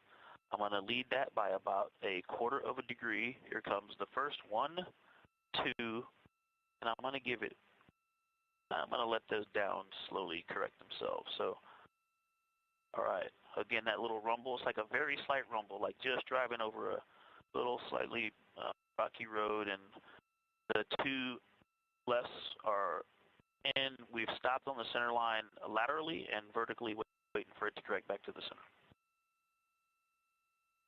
Here comes 2 downs. 1, 2. Start counting out the center. Copy 2.5 degrees wide on ICPS. And Houston, Ike keeps talking about the rumble, and I think from the previous spacecraft that we have flown, Soyuz and the SpaceX Dragon, we're used to a more distinct popping sound out of the thrusters, and this is just more of a gravelly road, kind of very calm. There's not a lot of dynamics on board. Very smooth vehicle. 1 degree of motion. Here comes 1. Copy 2, observation. 3, 4 up. Okay, there's 1/4 of a degree overshoot, maybe 1/3 of a degree, and we've got motion is stopped. Waiting for motion. Yep, this one is taking a little longer. Motion is tracking back the other direction now. We'll go 2 downs to center. We also had an up correction going in, so I think I didn't take that out before we started this. That may have contributed to it overshooting a little bit more than the previous.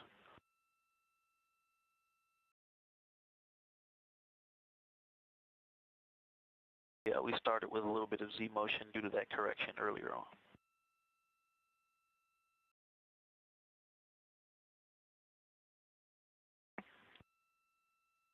All right, half a degree to go, and then we'll go 2 downs to stop it in the center. Still right at 2.5 degrees wide. We'll probably only need 1 down to stop this. Okay, gonna put that in now. There's 1 down, and we are centered.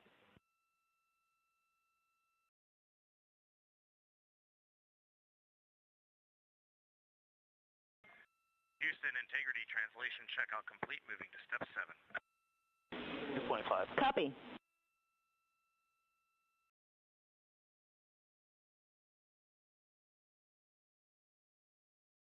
Equal.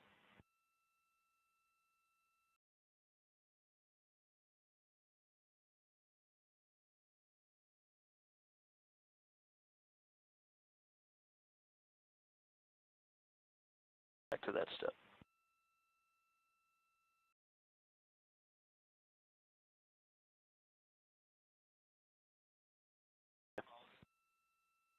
Okay, I'm good. And Houston, with the stable ICPS diameter, we do have the opportunity to do one in pulse, but we are going to hang here for now. Copy, concur.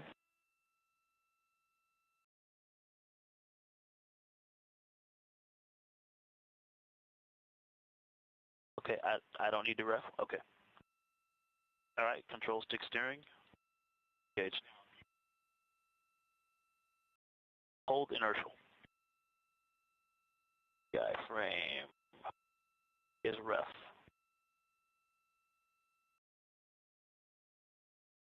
One degree on the rate scale set. Just trying to get that docking target background, so I'm going down exposure 1 now. I can see the docking target clear. Ready?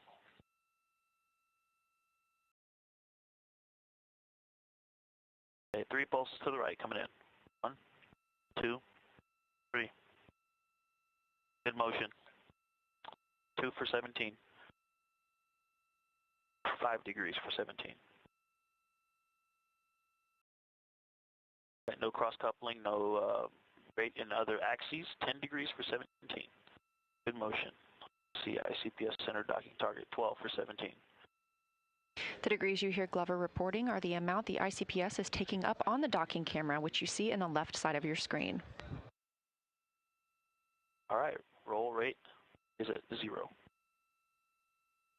Ready?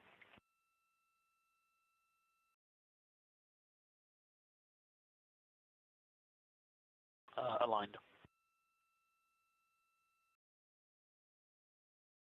Giving it 1 down, 1 left. Houston, roll alignment complete. Little gravel road. Copy. And we got another momentary enabled caution prop SM RCS manifold 6 ox P. No impacts to Prox Ops demo. Good to continue. Integrity. Point 2. Set. Okay, let me center ICPS and get stable. I'm going to go up. I'm going to go right. Okay, roll right and hold. All right, roll right. It's coming in. Roll good motion, no cross coupling. It's only roll rate. I see ICPS. 2 for 5.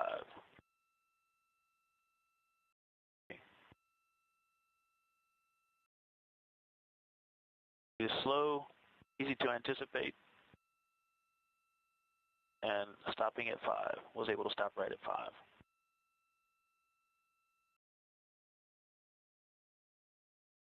Integrity. Oh, sorry. Okay, going left. Good motion. It's all roll.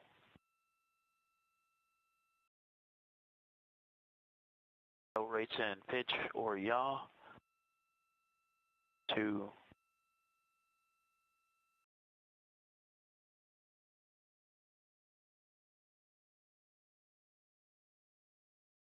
Right, roll rate released. It's 0. Back to the center.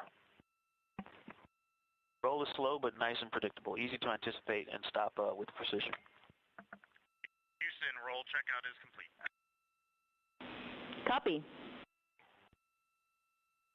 You're 2.6 degrees wide.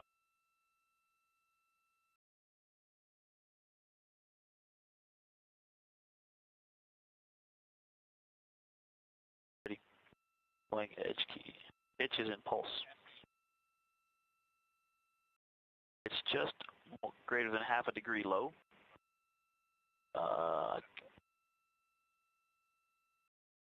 3x. Pitching up, 1 pulse. For 1 degree.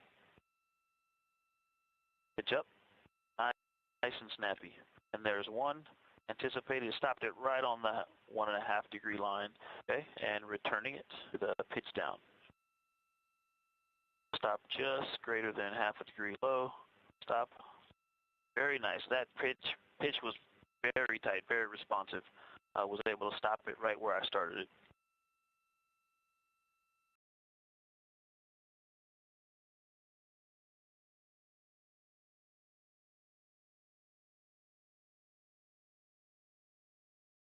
A pitch going back to discrete.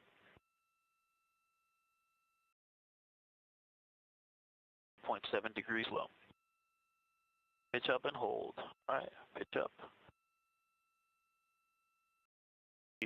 Stopping it. Again, very responsive, also in discrete. Pitch down and hold. Back to initial vertical position. Stop. Captured. Very nice. Ready for yaw to pulse.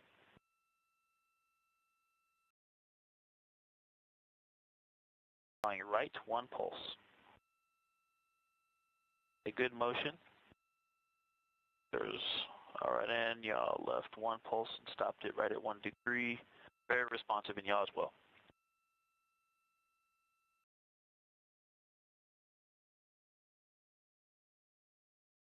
Left, one pulse, good motion, no cross coupling, and 1 degree. Stopped, overshot about 1/8 of a degree. Back to original position.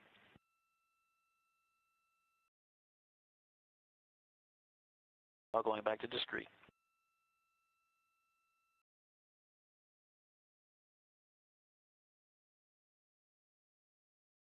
Yawing right and hold. 1 degree.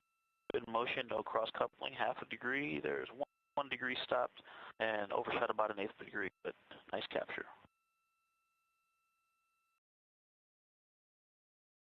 I'm getting a little of a bounce here. I think that, not sure, it's most likely from us, the camera, or this vehicle wobbling in yaw.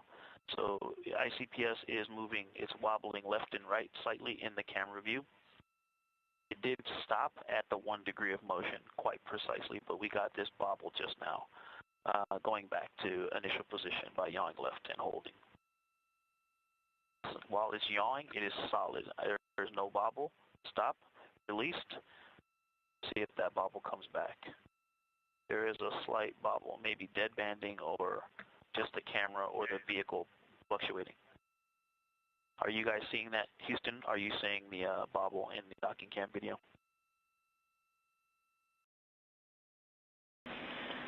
Victor, we are not, but it might be because it's a low rate for us. Okay, copy. Had a little bit of a lateral oscillation there. Houston, authority, DAP checkout complete, ready for step 12.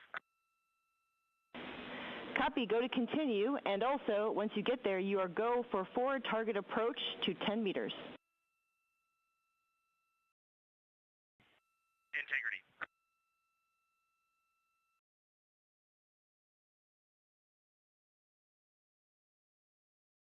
Copy.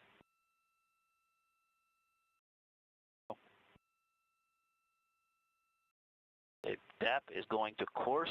It is showing course. 16 in, starting now. 1, 2, 3, 4, 5, 10, 15, 16 ins.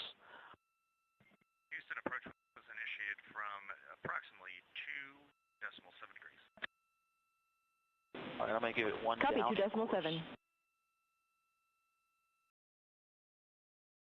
All right, we're coming up on 3 degrees wide. Stand by for 3 degrees. Hack 3 degrees wide. Gave it 1 down. It doesn't seem to be tracking down, though. I'm going to give it 1 more down in course. There we go. Responding to that one, going to give it 1 left in course as well. Good corrections. Good, are you okay? This view live inside Orion. Videos, do you, or field of view, do you need any lighting adjustments in the cabin?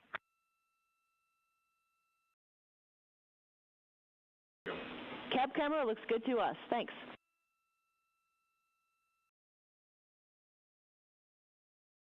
Integrity. hack will be at 0.5 degrees wide. Stand by. Hack 3.5 degrees wide at 1823. The crew received the go to move in towards 10 meters away from the interim cryogenic propulsion stage. Yeah, sure.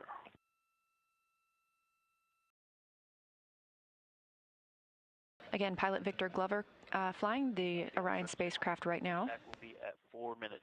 I'm sorry, 4 degrees wide. This is all to teach us about how Orion flies manually in space and prepares us for future missions when we'll need to dock with a lunar lander.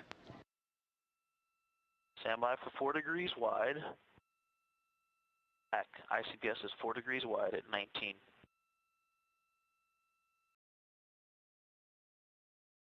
Course, and here comes 10 outs. 2, 5,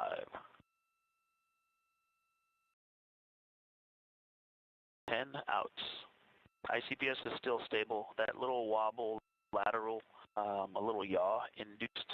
Again, can't tell if that's the camera or the vehicle, but overall it's pretty stable. Very, very minor oscillation. Houston, 75-meter braking is complete. Going into dock cam exposure check. Copy. Copy. You got it. One pick that fine. You're fine, and one right. Okay, stand by for 4.5 hack, 1950.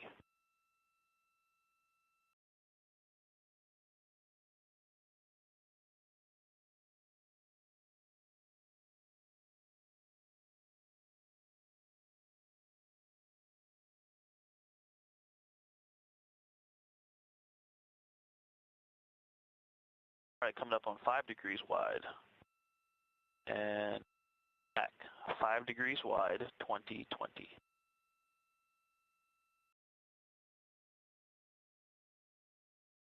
Okay, next action is when the center docking target is 1 degree wide. It is about half a degree wide right now. Thank you.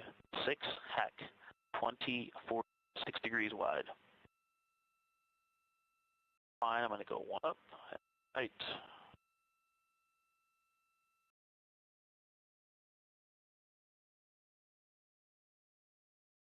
Copy, going course and 1 out.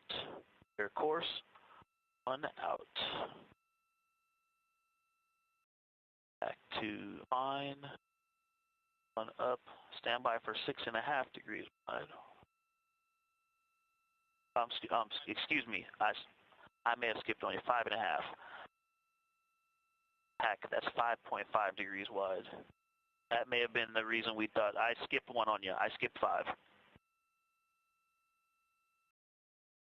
1 up, 1 right. Okay. All right, course. We did a mistake in slowdown, so going back course and 1 in. Not as far ahead as we thought we were. Okay.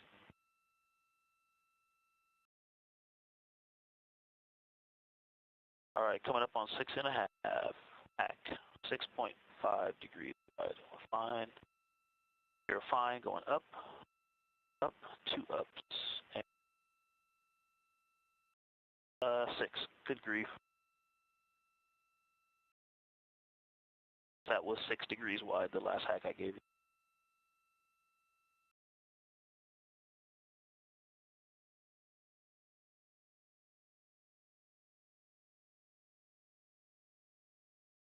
I think I skipped through 6.5. I'll give you 7.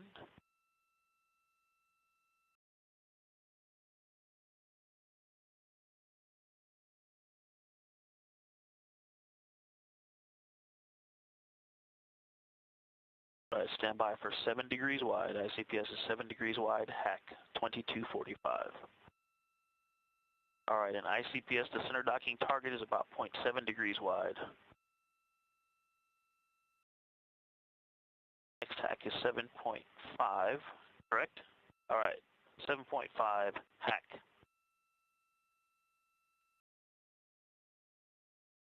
All right. At about 0.75 degrees wide on the center docking target. Left and fine. 8 degrees, hack, 2322.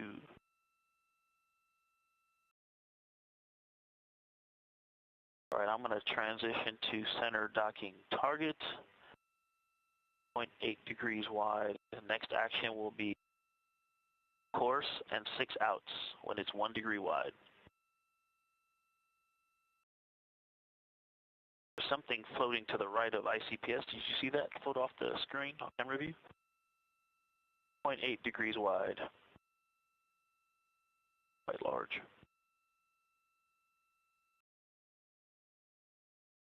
All right, I'm going to course. 0.9 degrees.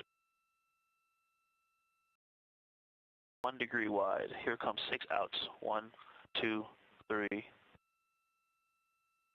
6 outs. Houston, 30-meter braking complete. Copy. This view from Orion's docking camera looking at the interim cryogenic propulsion stage. They have completed their 30-meter braking and are flying in towards 10 meters away.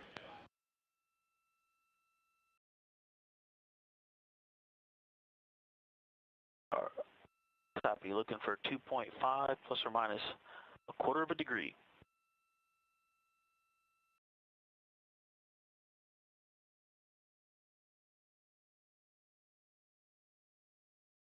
All right.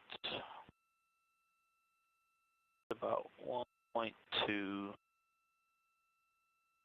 1.1.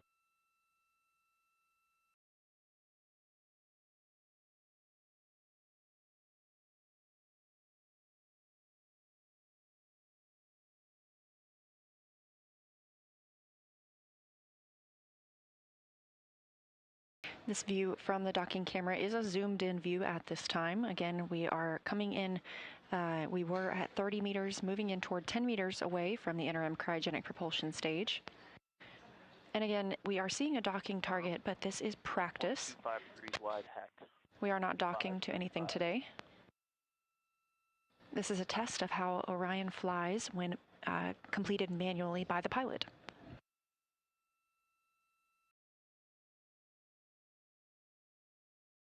This is definitely worth it.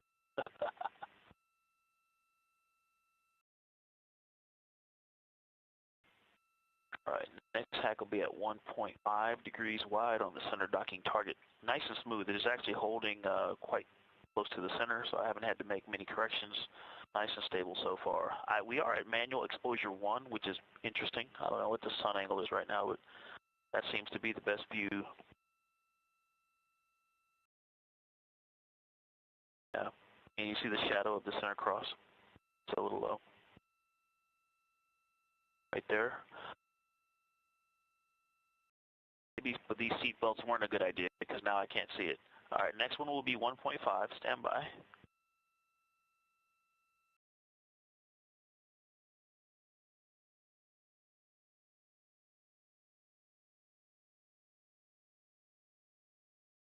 Back 1.5 degrees wide at 2650. And then at 2.5 plus or minus a quarter of a degree, it'll be course 4 outs.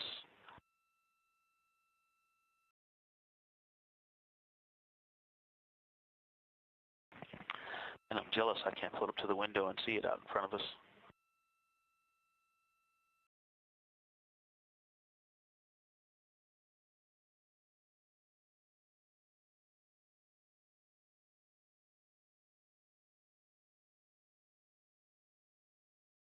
Went up on a 1.75 degrees wide.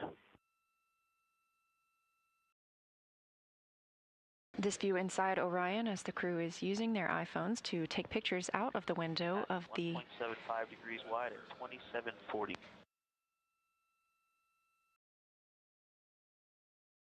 They're able to see the interim cryogenic propulsion stage outside the windows. It'll be 10-meter arrival next, so once we get to 2.25 degrees wide, we're in the window to start braking. Course and 4 outs. Coming up on 2 degrees wide.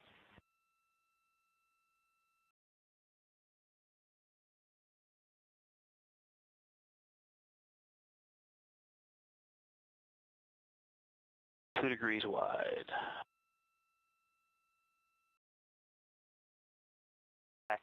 2820. Center docking target is 2 degrees wide. Standing by for Orion to arrive 10 meters away from the ICPS. Copy. I'm going to go ahead and go to course now. And I see we're at about 2.25 degrees wide. I think we're in the window to start braking. I'll start the outs. 1, 2, 3, 4 outs.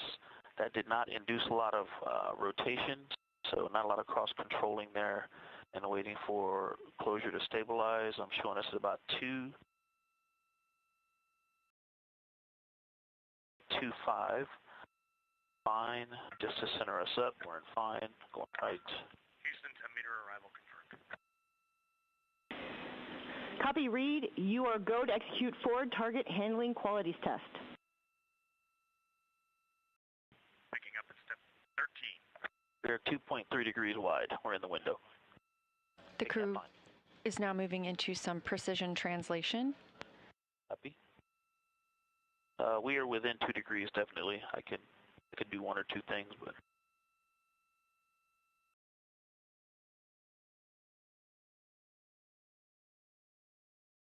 the fly out. Okay, yep, I'm going to center it up, so I'm going to go down. I'm going to translate down. Just a little bit. I mean, we're talking about a fraction of a degree. Going to 6x, and I'm waiting for that cross to get centered, and then I will pitch up. Again, Glover is able to... So I'm going to, right there, stop it. Now I'm going to pitch up, center it. Glover is using the docking camera on Orion, looking at the ICPS that you see in the left of your screen. That was very easy to do, and I show us as a flyout complete. Copy. Houston, angular alignment complete, ready to begin fine handling qualities test. Copy. Copy.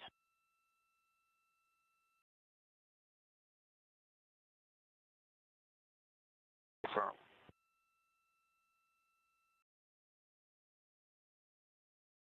We're in fine.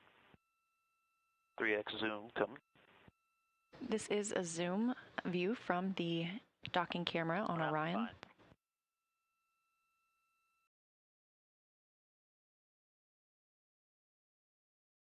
We are about 10 meters away from the interim cryogenic propulsion stage. Y-axis ready.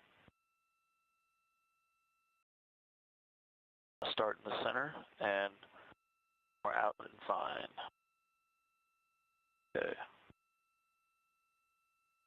Copy, a little opening. Back to center laterally. Okay. Yeah, 2.75. Yeah, I see opening. Okay. So we're centered. 1, 2, 3, left pulses. Good motion. All right, there's a half a degree, good motion, a little bit of down or up in on ICPS, and there comes 1, 2, 3 to null, about a 1/10 of a degree overshoot. We're looking pretty stable right now. We did have some upward motion on ICPS. I'm going to correct that out as well.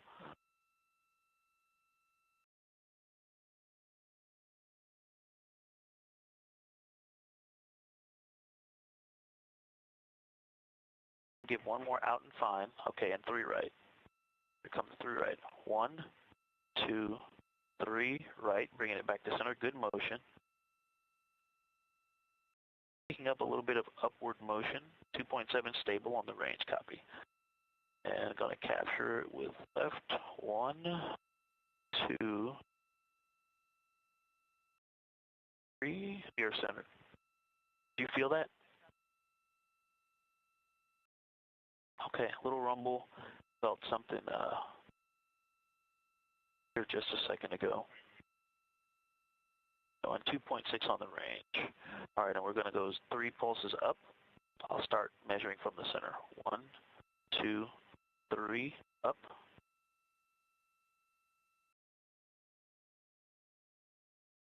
There's center, and we'll null 1 degree low. Overall, the control is very responsive. Not sure if it's the dead banding half a degree, good motion, but I am doing a little bit more lateral correcting to keep it centered. And there's 1, 2 to catch it. About a 1/10 of a degree overshoot. We got some lateral motion built up in there. I'll go left to correct that. All right, 3 downs to bring it back to center. 1, 2.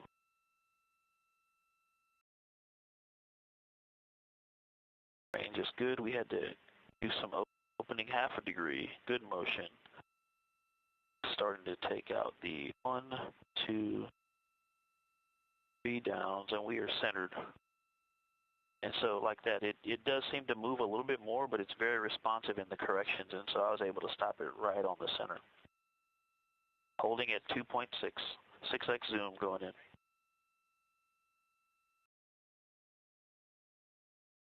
Ready? All right, half inner circle for 60 seconds. Good range.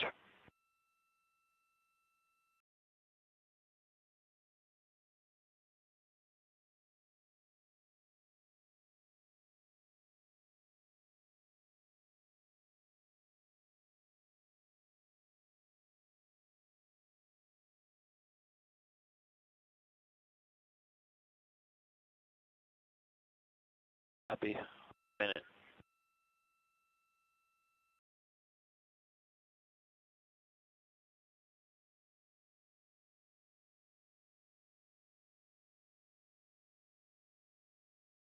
Copy, 15 seconds until center on center.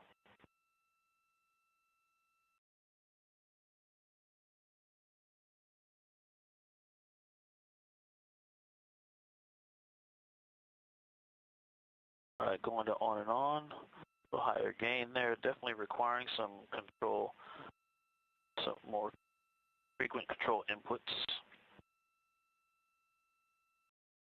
Stable there now, trying to minimize inputs and see if I can hold that stable. Copy.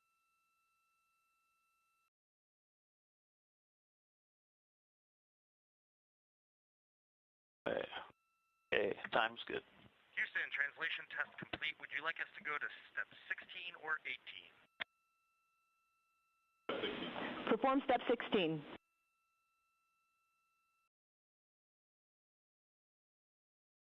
All right, big step is fine. We're holding at 2.5. Center. Down and hold. For 1 degree, good motion, no cross coupling, half a degree. And waiting for 1 full degree of motion. Stop. Wow, stop right on the line. No cross coupling, good motion. There's half a degree going back to the center. That's very responsive.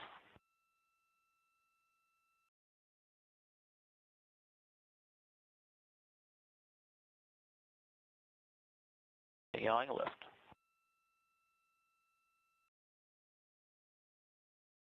Half a degree. And stopping it right on the vertical grid line. We had a little bit of a translation. Going back, yawing right, good motion, cross coupling, half a degree. Back to the center line, stop. Very, very nice control in the rotations. Left to confirm motion.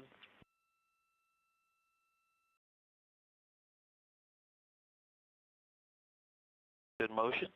And copy that, Dana. Thank you. Going back to center. Dana said looking out the window, she was able to perceive the motion of all of the alignment tests that we just did. Houston, we're in step 18, ready for back away. Concur. Tap is course, showing course. 6 outs, starting now. 1, 2, 3, 6. You're hearing the voice of pilot Victor Glover. He is backing away from the interim cryogenic propulsion stage, having completed this portion of the proximity operations demonstration. Once the interim cryogenic propulsion stage completes its thermal turn, they will begin using the target on this side of the ICPS. 5 or 6.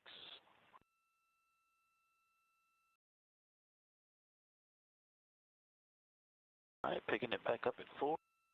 See the cross. 2 is pretty better picture. Glover is also able to control the brightness of the screen and of the docking camera that you see. Again, we are not docking today. This is a test of how Orion flies when done so manually and helps us prepare for future Artemis missions. We did see the crew move in all the way to 10 meters from the ICPS. They are now backing away as was planned. The interim cryogenic propulsion stage will make a turn, and then the crew will fly in again and conduct some similar tests with a side docking target. That's about 7. We're just over 4 hours since launch today, a very busy day for the crew. All right, coming up on 1.5, going course.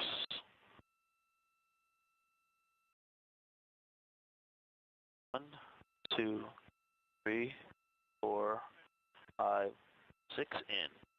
It's 1.5. Back away complete. Copy. Confirmation the crew has completed backing away from the ICPS. We're holding right at 1.5. Expecting that thermal turn to happen in about 1 minute and 20 seconds. All right, I'm zoom 1x to watch the thermal turn. Glover is also able to choose the zoom on the docking target.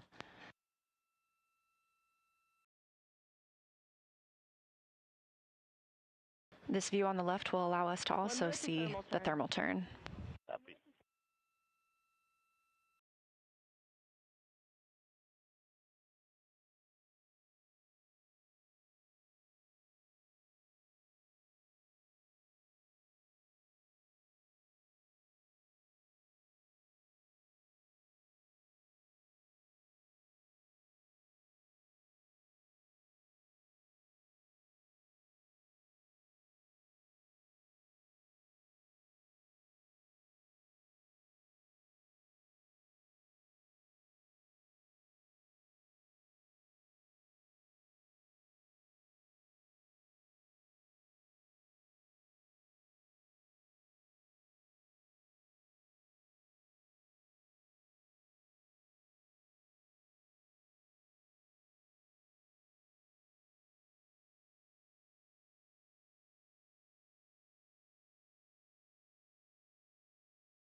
I'm going to be course.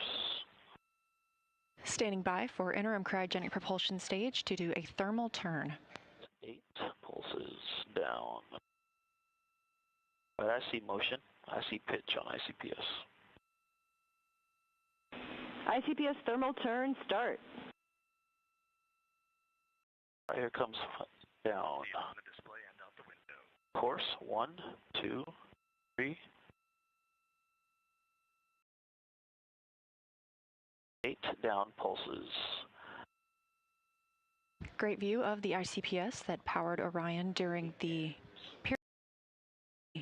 perigee raise maneuver and apogee raise burn. 4, 5.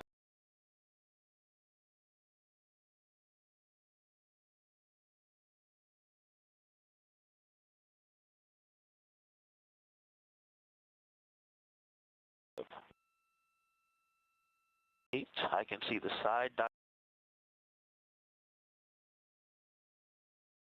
target.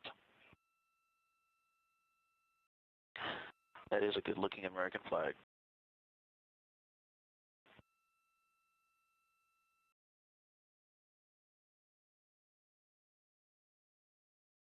Copy.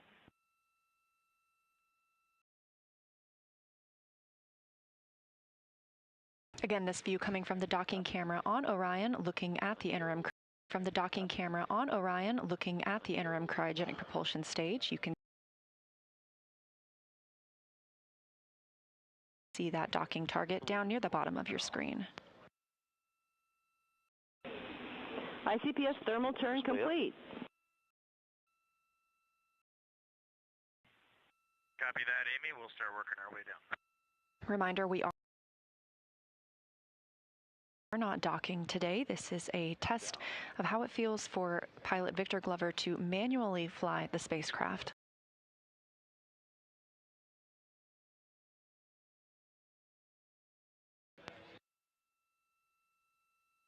He's using the zoom feature on the docking camera to get exactly the view he wants as he prepares to move in and around the ICPS.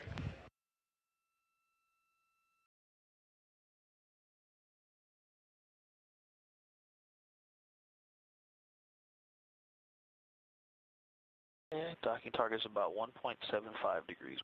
And Houston, we're holding at step 20, waiting for your go. Stand by.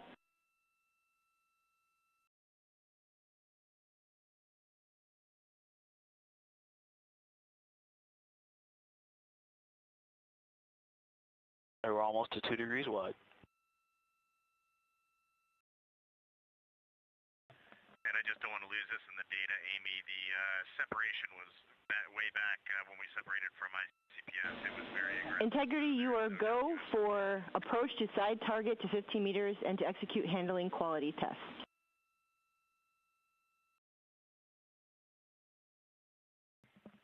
Of course. We are picking it up in step 20. I'll copy. We copy. Oh, it's almost 2 degrees wide.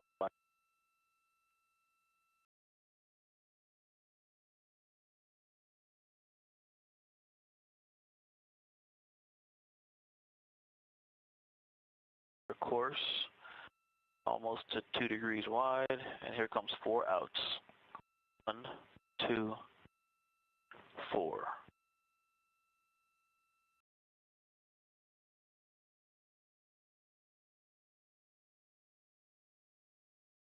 All right, 2 plus or minus a quarter. We are. Houston, 15-meter hold is confirmed. Copy.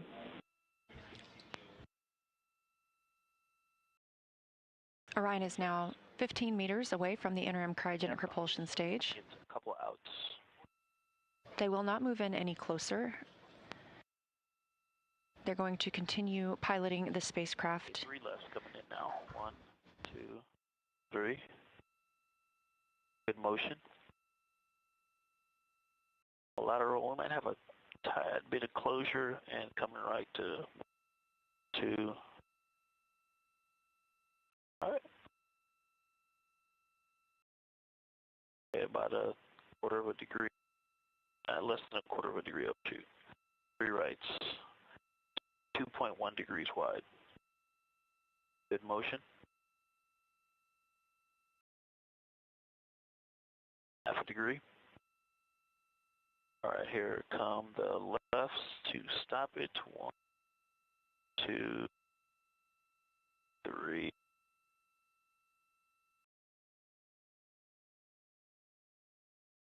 3 downs. 2, 3. Start measuring from the center. There's center. Good motion. And Houston, with this sun angle, the white paint on the ICPS is so illuminated. Half a degree. It's hard to look out with the naked eye. 1. Houston copies. 2, 3. And we picked up a little bit of motion to the left on ICPS.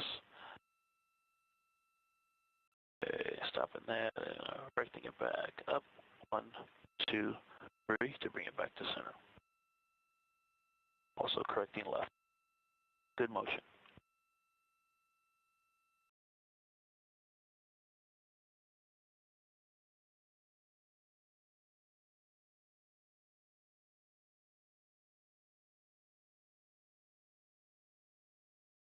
"46 minutes since the start of the proximity operations demonstration. 1, 2. All right. 2.1 degrees wide.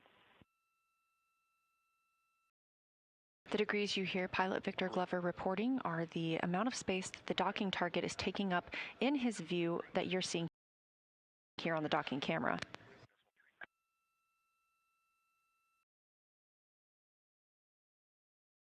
Copy. 6X, does it say? Okay, Min 6X, ready.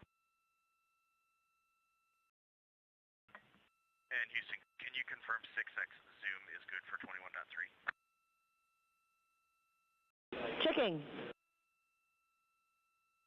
Range. Good time. 6X zoom is good. Starting the lateral alignment test.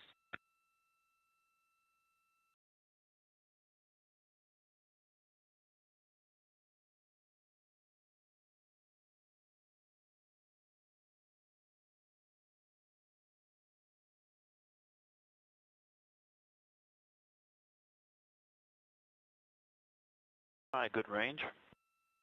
Just inside 2, just inside 15 meters.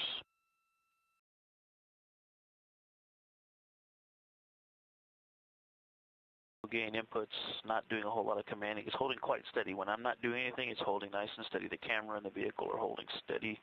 It's almost at the center. I will get set up for it.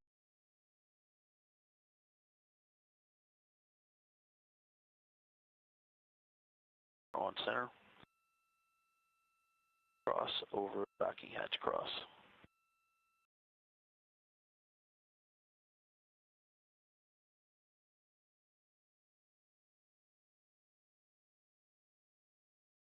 All right, we're starting precision.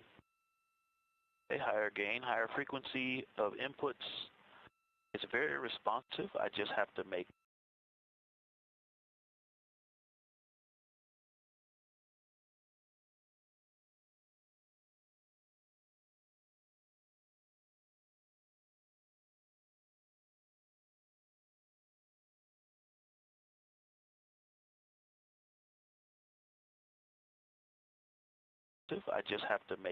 inputs because it does seem to pick up lateral motion.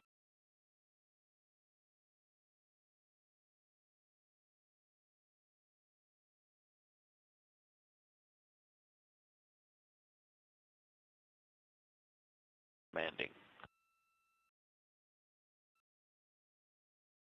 I'm able to hold the magenta cross within the width of the black cross on the side without, I was talking, it went out, but overall able to keep it centered, less moderate or less effort. Okay, complete. Houston, translation test complete. Very precise control. That you Copy, and you are go for the multi-axis test and read.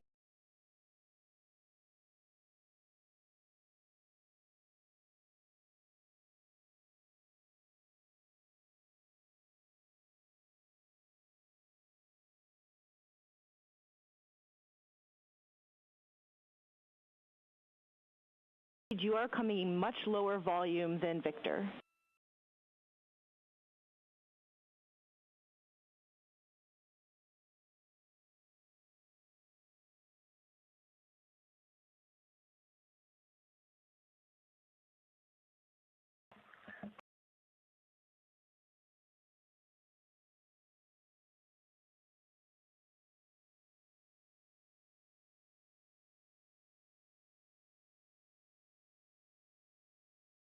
Okay, I will speak up in the cabin mic. That's better, thanks. Again, pilot Victor Glover on the left side of your screen is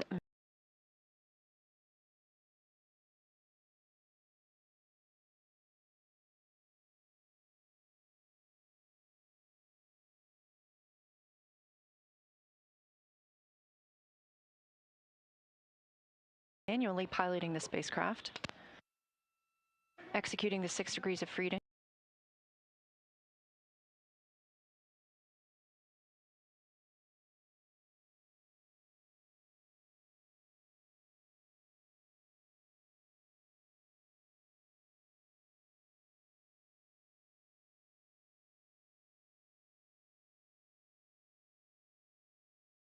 Piloting the spacecraft, executing the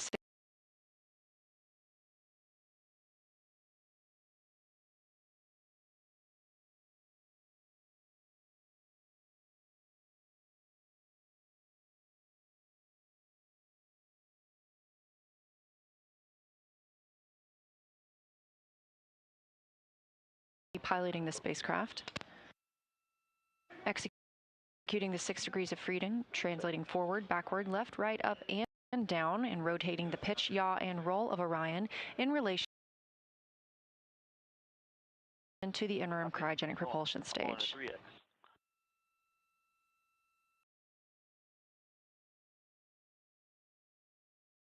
Course selected.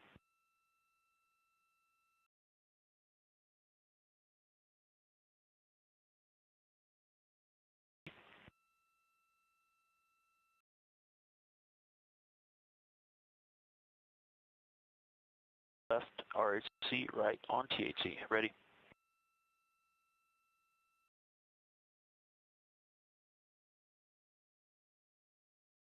All right, and I'll get the yaw out to 2 degrees. Okay, it's there. The range, it's just side of 2.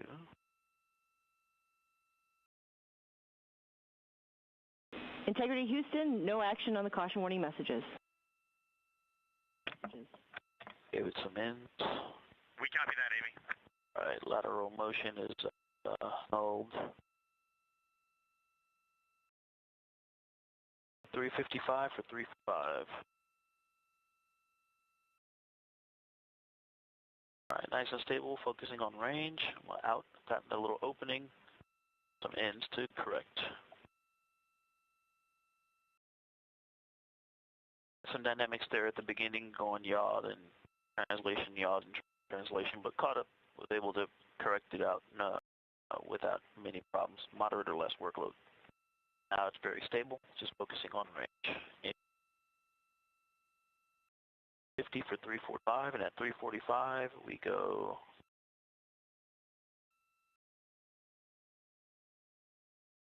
left.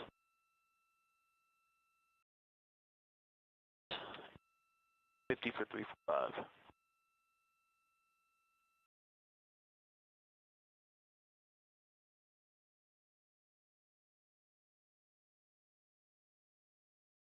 Nice. I do.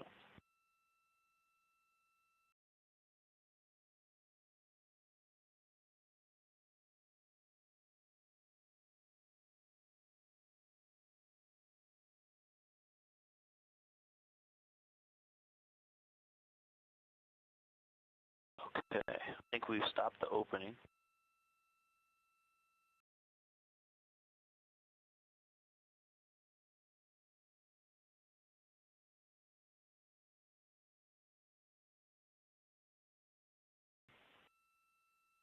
All right, Houston, we're in instruction 167. TTIG is not yet quite within 29. Waiting your instructions.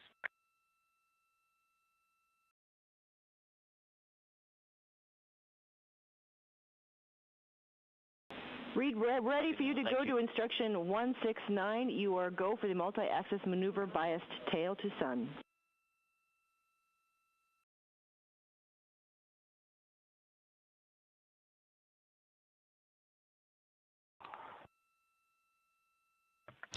Coming up on 1 hour since separation from the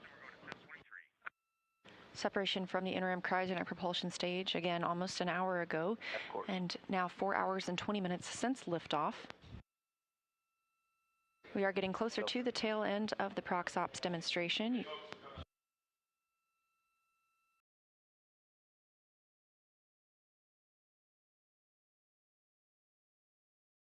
Again, during this demonstration, Victor Glover, the pilot aboard Orion, was manually piloting the Orion spacecraft in relation to the interim cryogenic propulsion stage.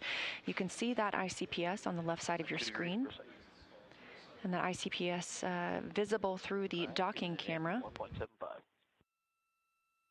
356 for 353. Copy. 355. Of course, we're not docking to anything on the Artemis 2 mission, but this test helps us understand how Orion flies manually and helps us prepare for future missions when we'll need to dock to a lunar lander.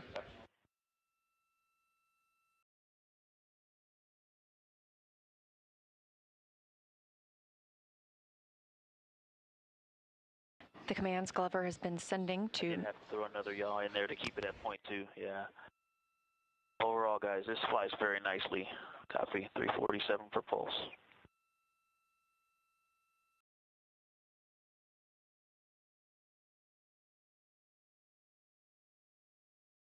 What Glover is using to command the spacecraft, the translational and rotational hand controllers. Very precise. 3X set.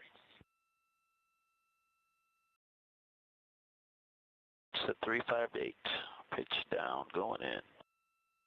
Orion is using the 24 reaction control system thrusters on the European service module. Set.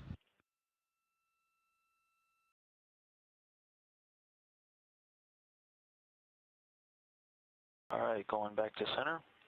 So course, then getting the docking cam target back to center. Focus on being stable. Now, the thruster firings are a lot less aggressive than I thought it would sound or feel, like driving on a gravelly road.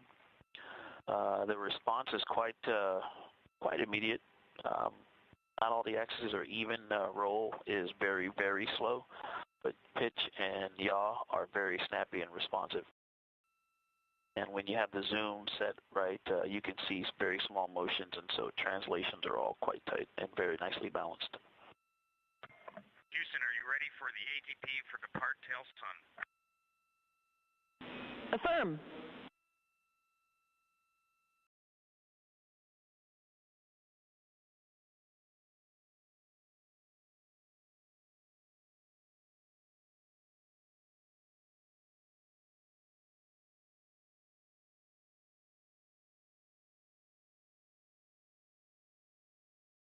Auto inertial.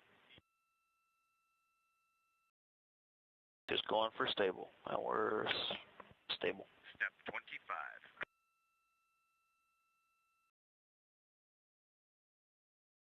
Currently, Orion is about 15 meters away from the interim cryogenic propulsion stage.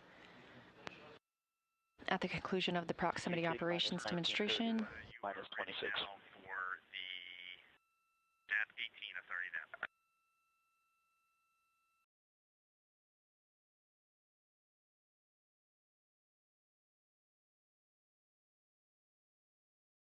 And Reed, please repeat. Holding on instruction 185, just want to make sure you are ready for DAP 18 and go for departure. Go for DAP 18 and go for departure. Copy, Houston, that's in word. Capcom Amy Dill calling to the crew. They are go for departure from the interim cryogenic propulsion stage. 3 outs. Houston, integrity departure initiated. Copy.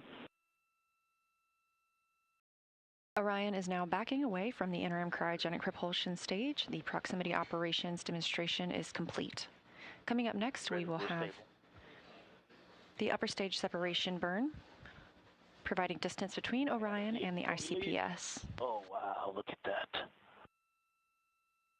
Wow.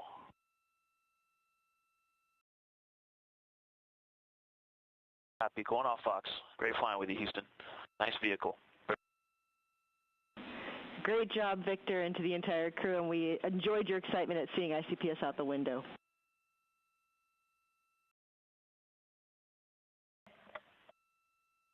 And Houston, I am bringing the exposure control down to 1 so that we get some video. Let us know if you want that higher for your bearing test. Setting of 1 is good for us.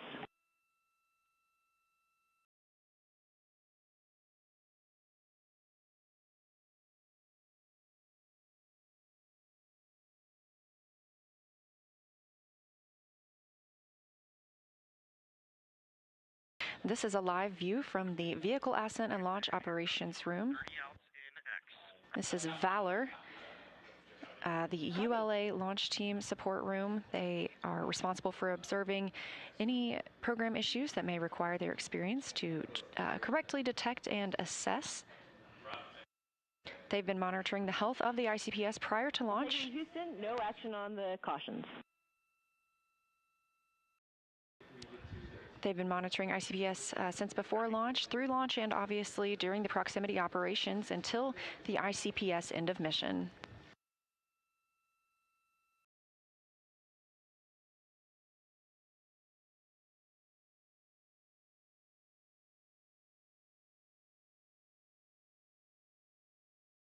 Back inside Orion, we are expecting their upper stage separation burn. Again, that will take them away from the interim cryogenic propulsion stage very shortly. The interim cryogenic propulsion stage will then conduct its own disposal burn and will burn up upon re-entry over Earth's atmosphere over the Pacific Ocean.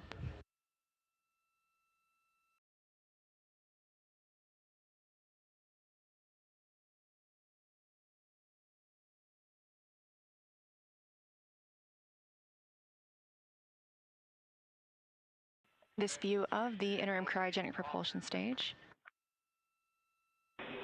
Copy.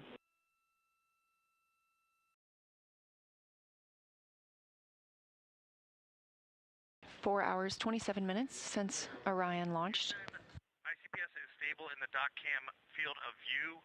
We are going to stay in authority DAP, and we are going to discontinue all manual THC inputs.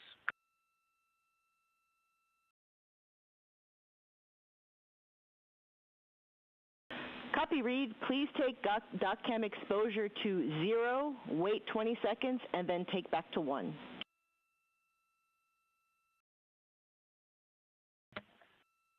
Mike has that in work. Thanks.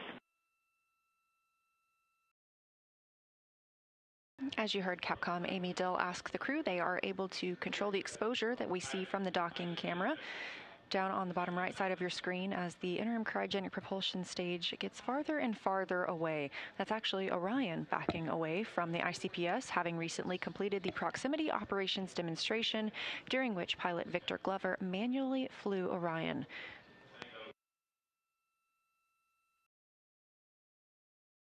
On the left side of your screen, you can see Glover in the... He's currently in seat 1, having conducted those prox ops. And on the right is NASA astronaut and commander of Artemis 2, Reed Wiseman. And Houston, here comes the ATP for RPod to coast. We're ready.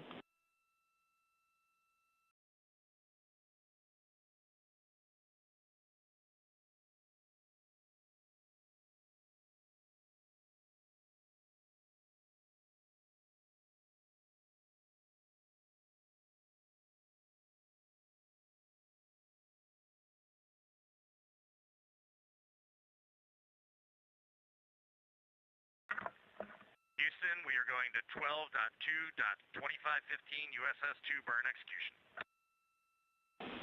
We're with you.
Four hours and 30 minutes since liftoff today of Orion, also referred to as Integrity, atop the Space Launch System rocket at Kennedy Space Center in Florida. The crew continues to back away from the ICPS, the interim cryogenic propulsion stage that was used for the perigee raise maneuver, and the apogee raise burn that put them in the high Earth orbit where they're at now.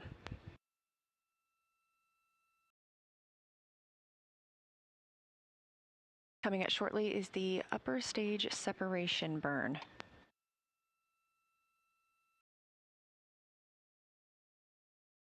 Upper stage separation provides what we need to distance Orion and the interim cryogenic propulsion stage even further. The ICPS will have its own disposal burn. Houston, for awareness, 2 minutes until ICPS maneuvers.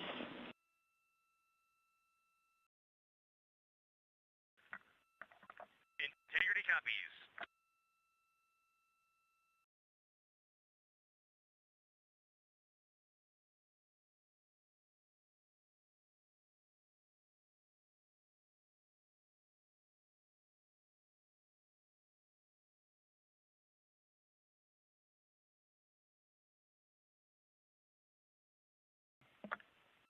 Houston, we're checking with you in step 4 burn config ATP.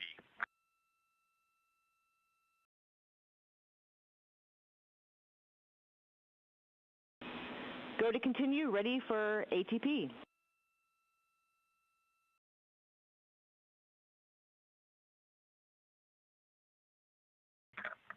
Houston, ATP burn config is go. Copy.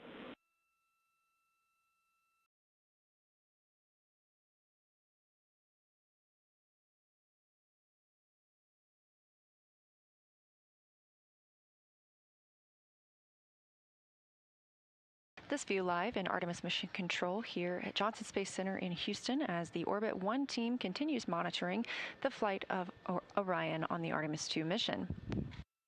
We've just completed the proximity operations demo, during which pilot Victor Glover manually flew the Orion spacecraft, the first time anyone has done so. And we're preparing for the upper stage separation burn to separate Orion from the interim cryogenic propulsion stage even further. Major burns after this point are using the OMS, the Orbital Maneuvering Service Engine, on the European Service Module. There are also some 24 reaction control system thrusters on the European Service Module.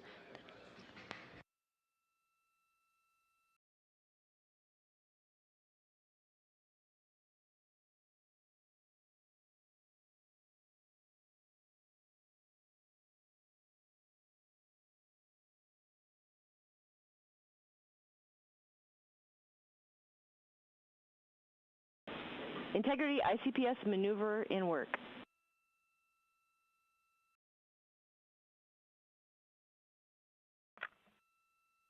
Integrity copies. The interim cryogenic propulsion stage making an additional maneuver ahead of the USS-2 burn. That USS-2 burn coming from Orion. The ICPS will have its own disposal burn and will burn up upon re-entry over the Pacific Ocean.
Again, live here in Mission Control Houston, Artemis Mission Control, to be exact.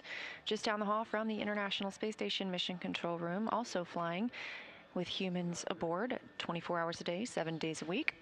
We have completed the proximity operations demonstration aboard Orion, and we are now looking ahead to the upper stage separation burn. This provides distance from between Orion and the ICPS. The ICPS will have its own disposal burn at about 5 hours MET. We are now 4 hours and 37 minutes MET, or time since launch.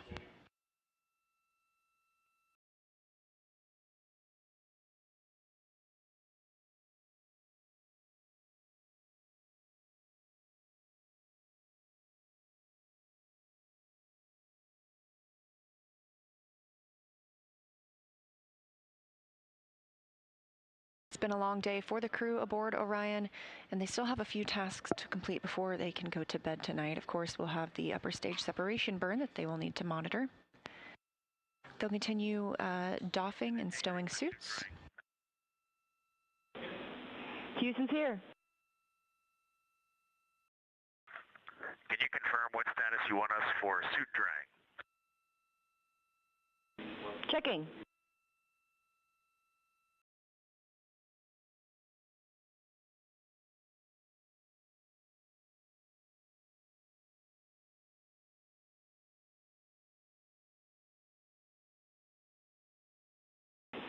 And Integrity, can you confirm that you did the glove swap activity?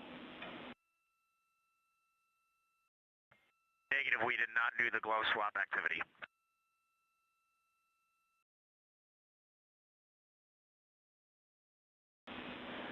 All right, when able, you can do the glove swap activity, and then we'll need a 15-minute timer, and then we'll be ready to terminate suit drying. Integrity.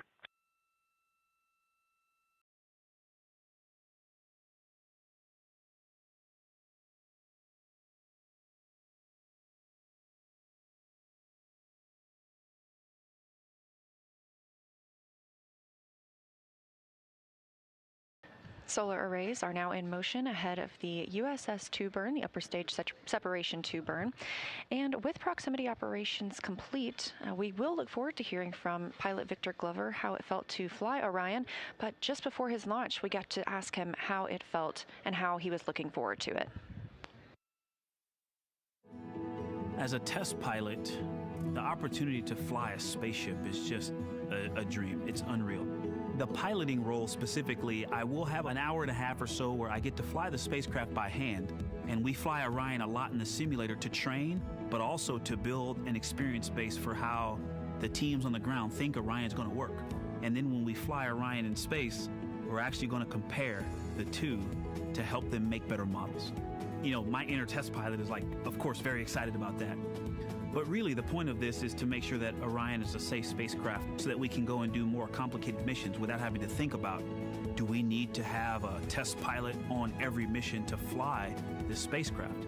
So far, I really like the way Orion flies, but it's only been in the simulator. And so the ability to fly one actually in space on a test mission is just a really unique opportunity.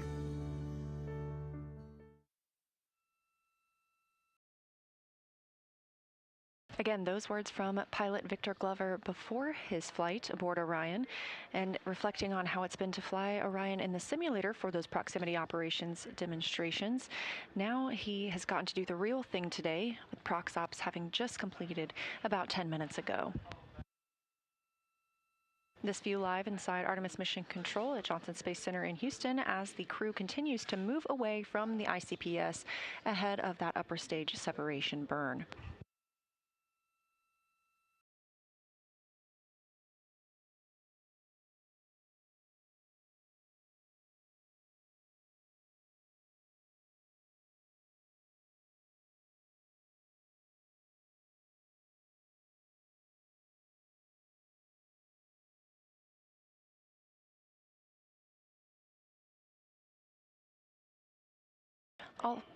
All 4 solar arrays are now in position ahead of the upper stage separation burn.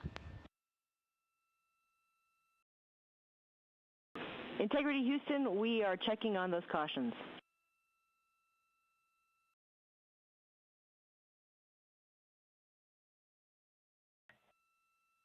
integrity. Orion is now maneuvering into the proper attitude ahead of that upper stage separation burn.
Orion continuing to maneuver into its proper attitude ahead of the upper stage separation burn. After this burn, the crew has a little more work to do before they can go to sleep. It's been a long day for them, having woken up about 8 hours before launch.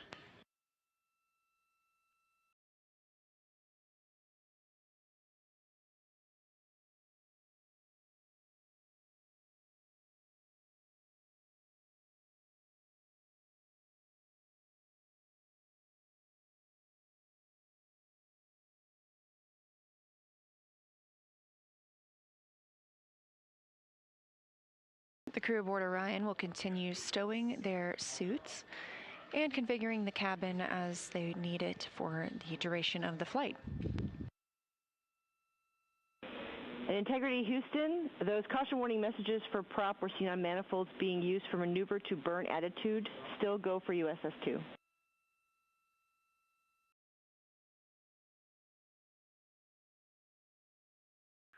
Integrity copy. Still go for USS-2. Thanks for the updates. And the crescent Earth from almost 20,000 miles looks amazing. Thanks for that report.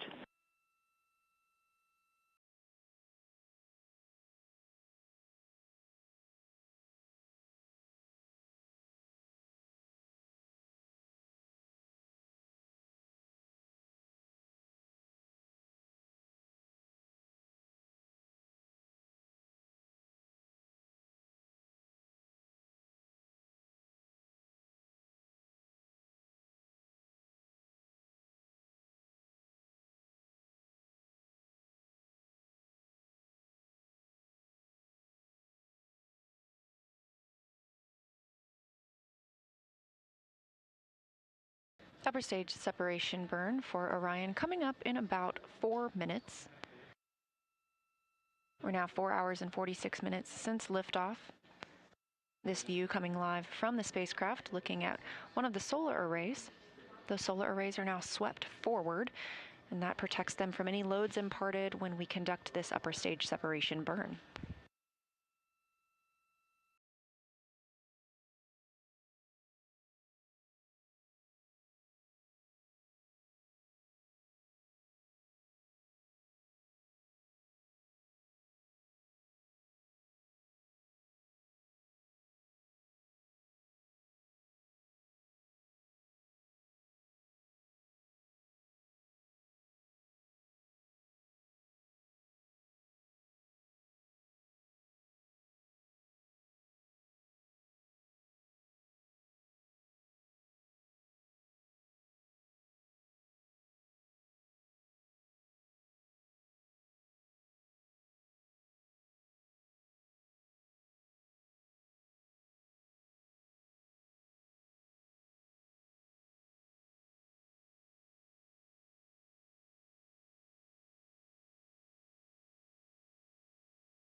2 minutes until the upper stage separation burn. This will be the last burn of the evening. The crew will continue stowing their suits. They'll configure the cabin. They will also have their private medical conference. These are scheduled every single day to allow the crew to report how they're feeling down to team members here on Earth.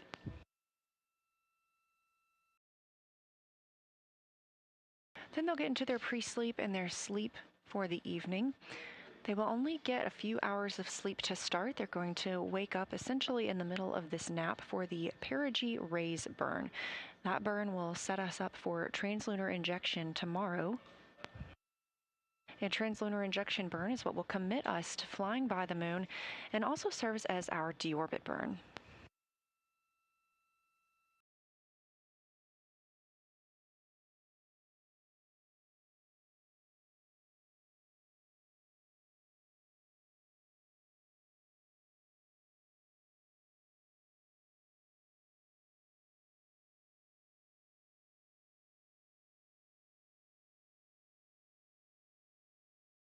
Less than a minute now until the upper stage separation burn.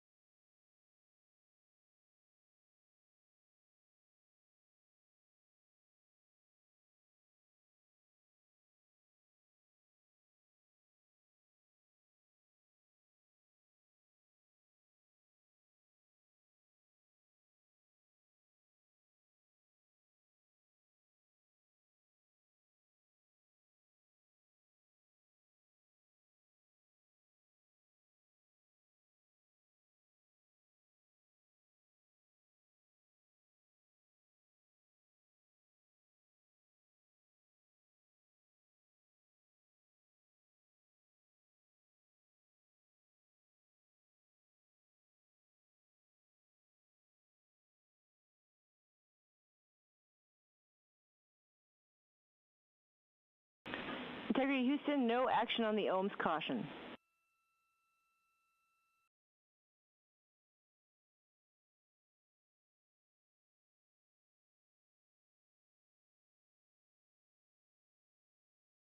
Integrity copies. And we have confirmation of the upper stage segment burn start and complete. Very short burn. And Integrity Houston, no action on the RCS prop cautions. We're taking a look.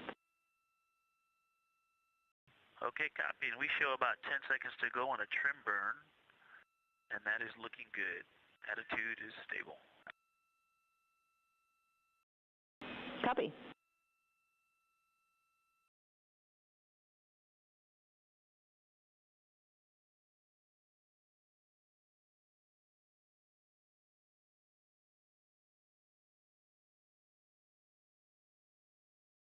Integrity Houston, good USS-2 burn.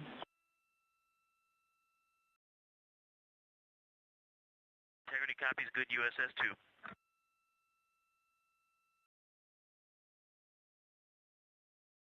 Confirmation of a successful USS-2 burn, upper stage separation. This view live from Orion. You can see on the right the solar array. You also heard some calls from Capcom Amy Dill to the crew about some cautions that they will see aboard the spacecraft that they're looking into on the reaction control system thrusters, and no action is needed from the crew at this time.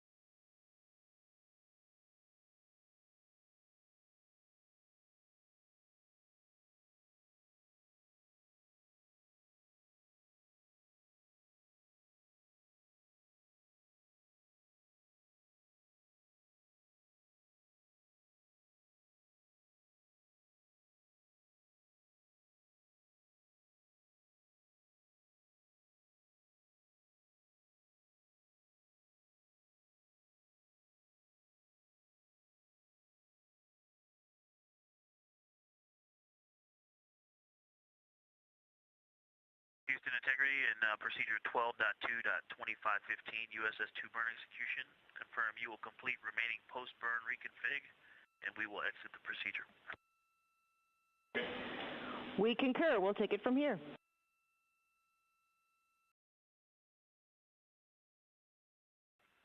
Copy, thank you.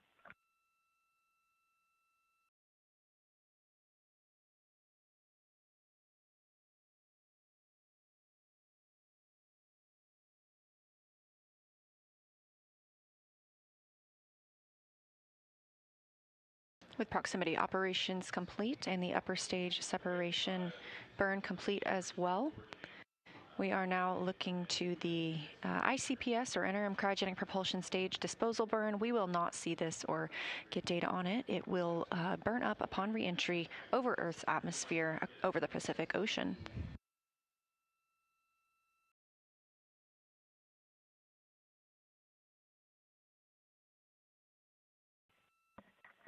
Houston Integrity, I'm going to request to suppress the CMA 300. Copy and checking. And Reed, we will suppress from the ground the CMS 300 caution.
Houston Integrity, very low priority. Let me know when you have 2 minutes for boom mic troubleshooting. We have the time. Okay, Amy, as we're learning how to use this mic, I'm talking at a conversational level with the mic about a half a centimeter from my mouth. How do you hear me right now?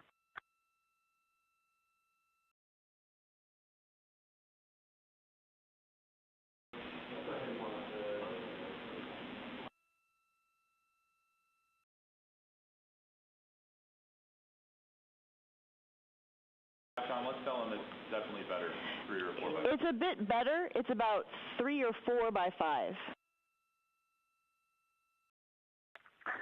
Okay, Amy, and now I am talking to you with the tip of the boom mic pressed against my upper lip, so I have lip contact on the mic. How's this now? 5 by 5. Okay, I will let the crew know. Thank you. We copy.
In Integrity Houston on 1, whenever you're ready, we do have some toilet troubleshooting actions for you.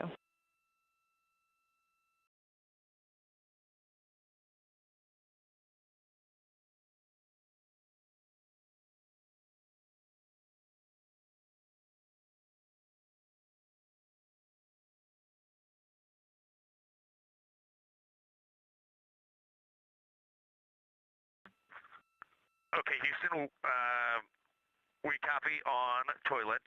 We have one stowage delta for you. Let me know when you're ready to copy.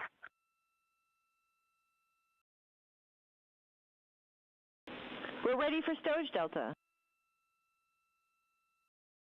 right, very simple. The PWD cover is in Foxtrot 2, not Foxtrot 3. We copy.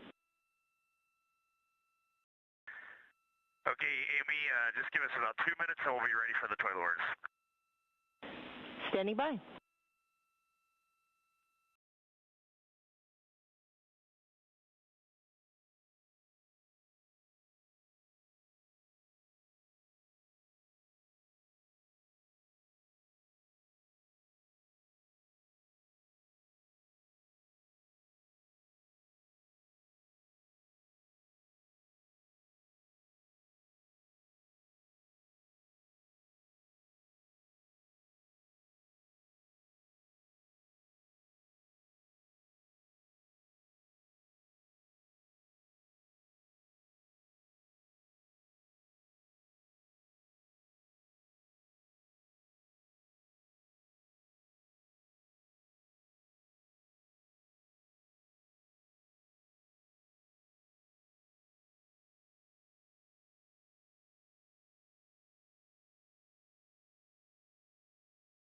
And we have confirmation that the interim cryogenic propulsion stage burn has started. Again, this is a disposal burn. The ICPS will re-enter Earth's atmosphere and harmlessly burn up over the Pacific Ocean. Additionally, we are expecting the CubeSats to be released soon. These will be released from the Orion stage adapter on the Space Launch System upper stage into a high Earth orbit, where they will conduct an orbital maneuver to reach their own desired orbit. These are 5 CubeSats from space agencies including Germany, South Korea, Saudi Arabia, and Argentina. They have their own distinct objectives completely separate from NASA's mission. And these CubeSats are shoebox-sized payloads that have the potential to expand our knowledge of the space environment. The German Space Agency, or DLR's Tacheles CubeSat, will measure effects of the space environment on electrical components to inform technologies for lunar vehicles. The Korea Aerospace Administration, or CASA's KRAD Cube, will use a dosimeter made of human-like tissue to measure space radiation and biological effects across the Van Allen radiation belts. The Saudi Space Agency's Saudi Geomagnetosphere Satellite, or SHMS CubeSat, will measure space weather at a range of distances from Earth. And Argentina's Comisión Nacional de Actividades Espaciales, or CONE, has a CubeSat called Etna, which will assess radiation shielding methods, measuring Earth's radiation spectrum, collecting GPS data, and validating a long-range communications link. By working with other countries to fly these, Houston's here. Hey, Amy. Without knowing what's going on later this day, how important is the 4K encoder setup? Checking.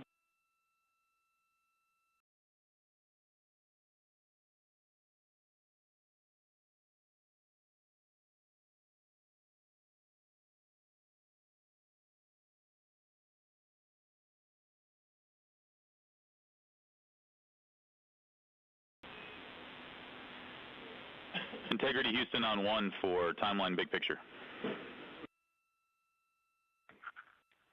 All 4 crew members are here, Jeff. Fantastic. Hey, it's been a great day, guys, and we're going to try and get you to bed a little bit early today. We do want to do the 4K encoder setup as well as the toilet troubleshooting. I don't think it'll take very long. Ideally, we'd get that done here in the next hour or so, along with the conferences, and then get you guys to bed a little bit early. That's what we're thinking down here.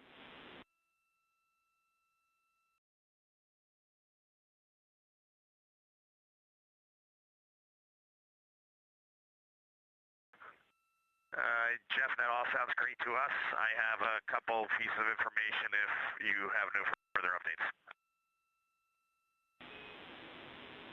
All right, we're ready to copy. All right, just how we're going to break up the crew right now to handle this. Victor is the lead for suit drying and suit stowage. And we show that we have had glove swap for about 15 minutes, so we could probably move on there. How copy? We copy. Okay, Jeremy is going to be the cabin config supervisor. He is going to get into cabin config, but as his first activity, he is going to get a power chain set up with the Cobalt brick, and then he will work 4K encoder, and I will help him. How copy? We copy.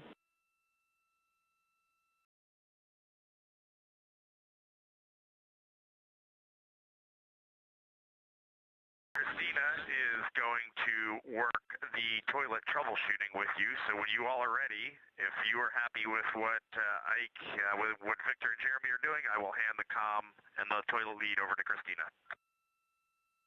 Copy, stand by for data rate change.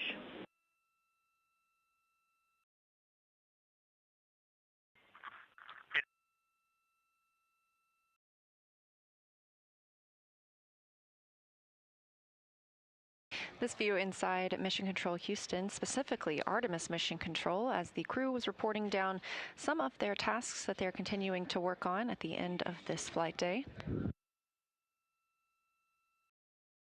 It's been a very busy day for the crew so far, again waking up about 8 hours before liftoff, which was now 5 hours and 5 minutes ago. After a successful ride to orbit, they saw the perigee raise maneuver, the apogee raise burn, and got into the proximity operations demonstration. They then conducted the upper stage separation burn to depart the interim cryogenic propulsion stage. That's put us into our current configuration. The crew is working inside the cabin to configure it, to configure where they will stow their suits, and we'll eventually get into some pre-sleep and sleep opportunities before the apogee raise burn in the middle of the night.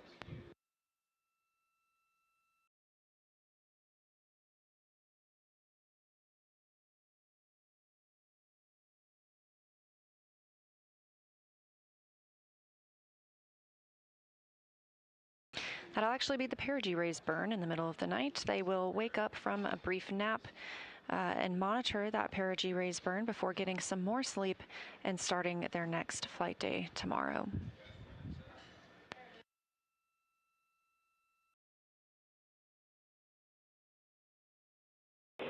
Integrity Houston, back with you.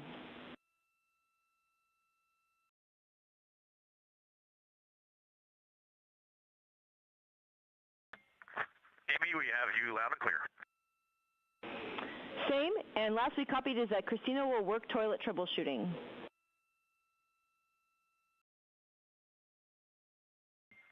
That's a good read, and I'm ready for those words when you are.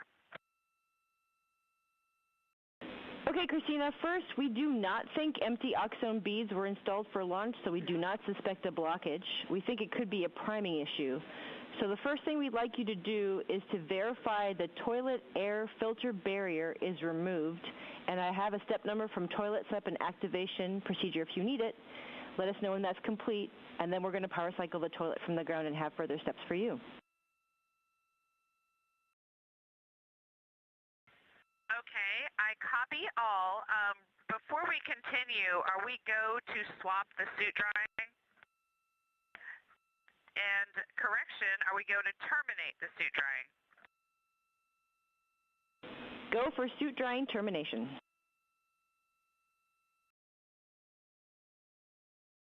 Copy. And Amy, for the air filter barrier removal, is that the nominal removal that's in the toilet setup and activation procedure that I ran? Affirm, it was step 5. Yes, I did complete that step.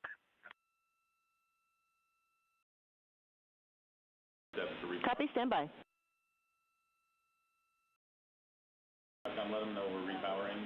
that's done, it will be attempt to use. Okay, copy.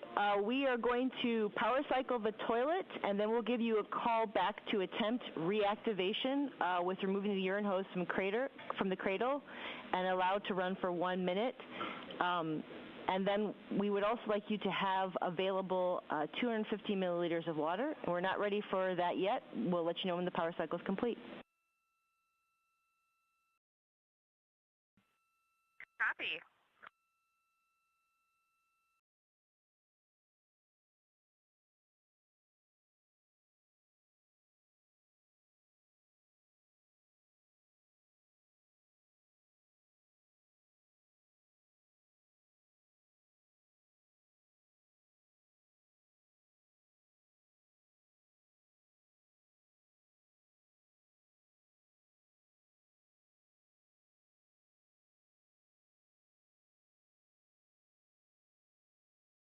Crew aboard Orion, specifically Christina Cook, NASA astronaut and mission specialist, continuing to troubleshoot the issues they saw earlier with the toilet.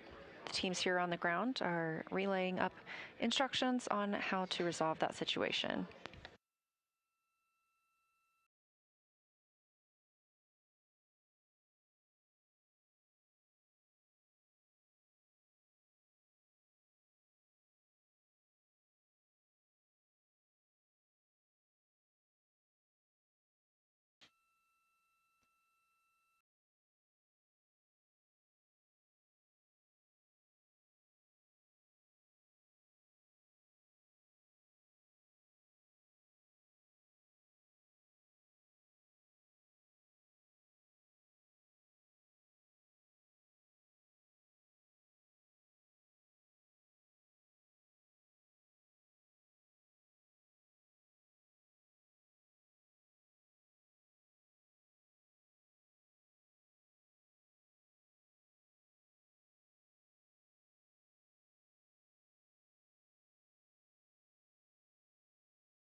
Integrity Houston for cab camera 2.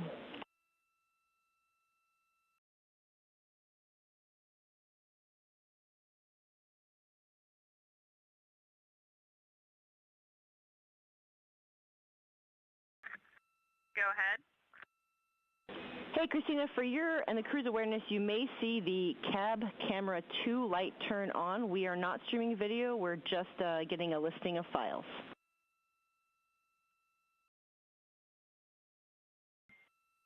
Copy.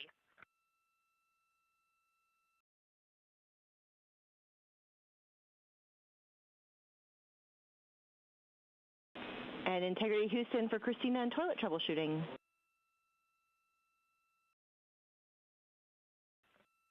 Go ahead. Okay, Christina, we're ready for you to attempt reactivation of toilet by removing the urine hose from the cradle.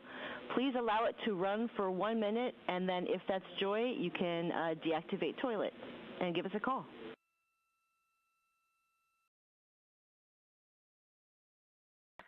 Copy, and understand I'm not putting the water in the funnel this time.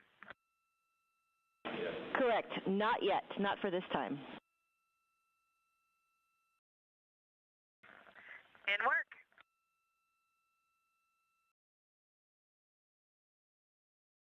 Capcom Amy Dill relaying some words to NASA astronaut Christina Cook on how to troubleshoot the toilet issue they experienced earlier. We should hear shortly the resolution of that issue. This view from Mission Control Houston, Artemis Mission Control, now 5 hours and 14 minutes since liftoff of Orion atop the Space Launch System.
Houston, integrity, test complete, good status light, good flow for the entire test.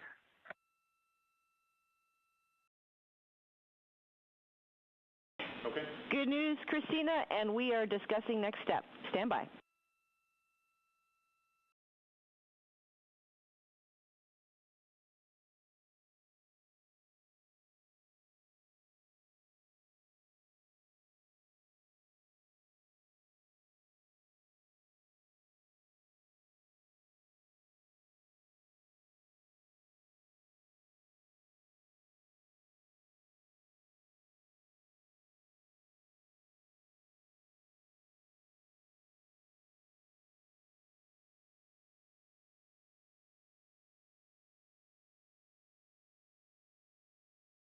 NASA astronaut Christina Cook reporting they had a successful test of the toilet. And Integrity Houston, Christina for toilet troubleshooting next step. Go. Okay, we're going to have you reactivate toilet with the removing the urine hose from the cradle. Please allow it to run for 1 minute, then add 250 milliliters of water, and then allow it to run for at least another 30 seconds and report how that went. In work. Continuing to execute those tests to make sure the toilet is up and running properly.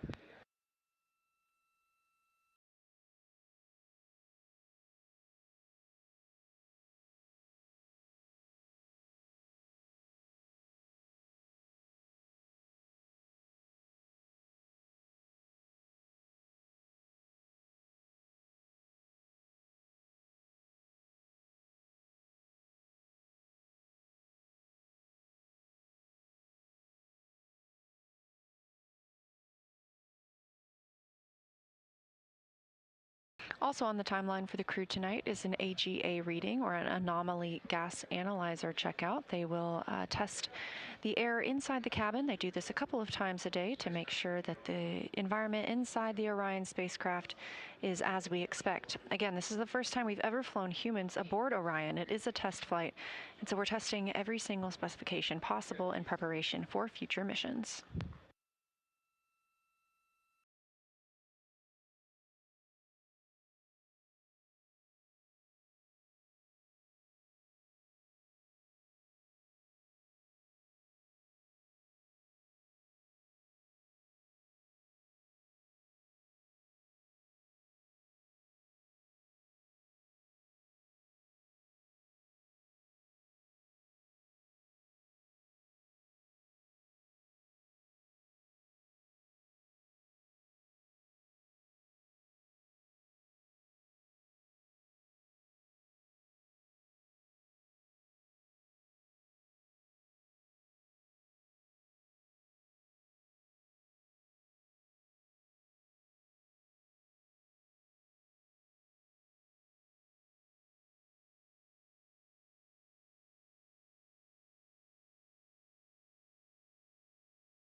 Houston Integrity, good checkout.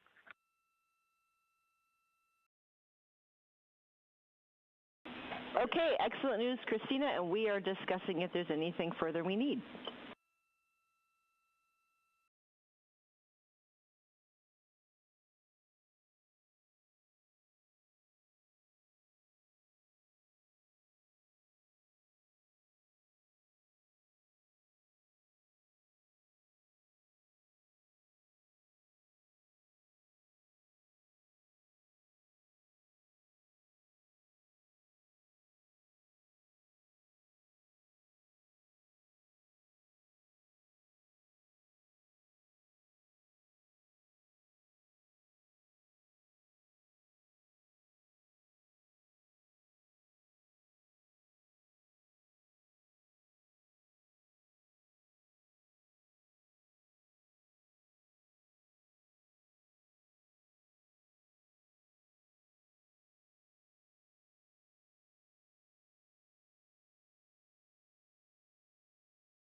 As you heard, NASA astronaut Christina Cook called down to the ground. She had a second good checkout of the toilet, and teams here are discussing whether they want to pursue any further steps.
And at this time, we expect those 4 secondary CubeSat payloads that were on the Space Launch System are expected to have completed their deployment based on their own timers.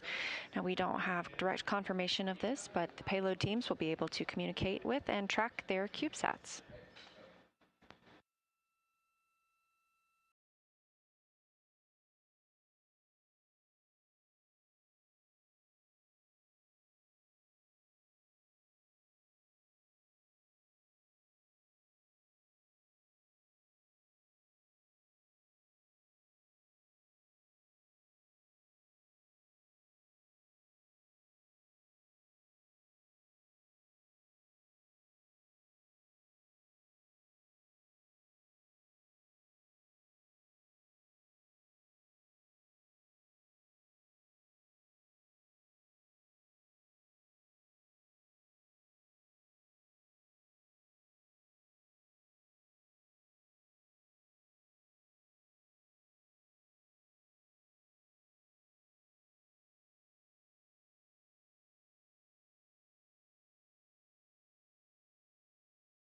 Integrity Houston for toilet status.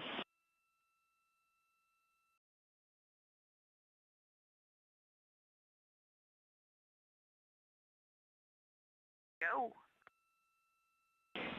Happy to report that toilet is go for use. We do recommend letting the system get up to operating speed before donating fluid, and then let it run a little bit after donation.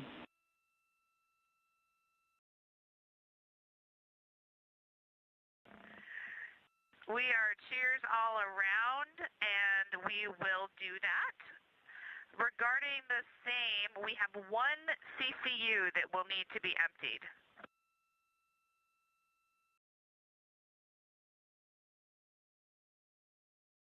We thought you might, so we went ahead and warmed up the heater, so you're good to empty the CCU at your convenience.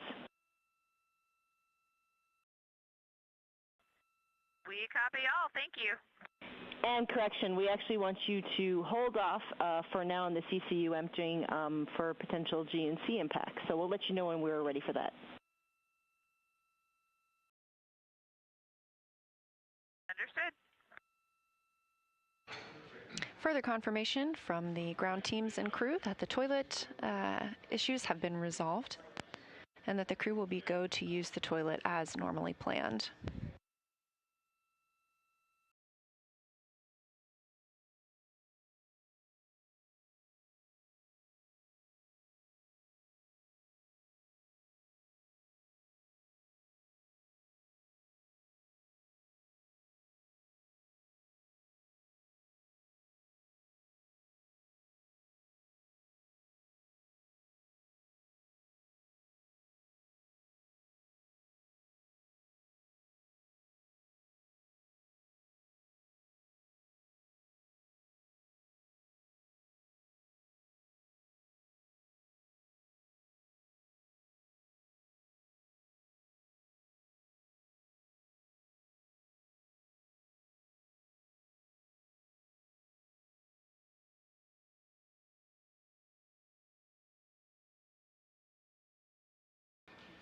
I'm NASA's PAO Leah Cheshire Mustachio here in Artemis Mission Control, and I'm joined by Dave Dennemiller. He is the Deputy Manager for Orion Guidance, Navigation, and Control. Thanks for joining us tonight. It's a pleasure to be here.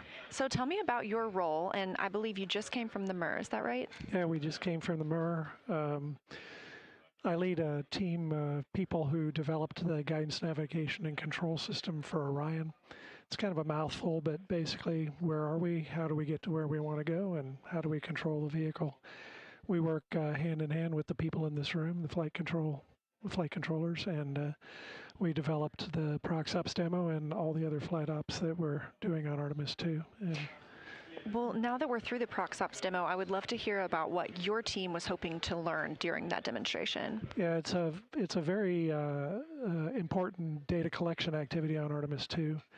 There are basically three categories of things we wanted to learn. Controlling the vehicle involves a whole loop of hardware, software, and people.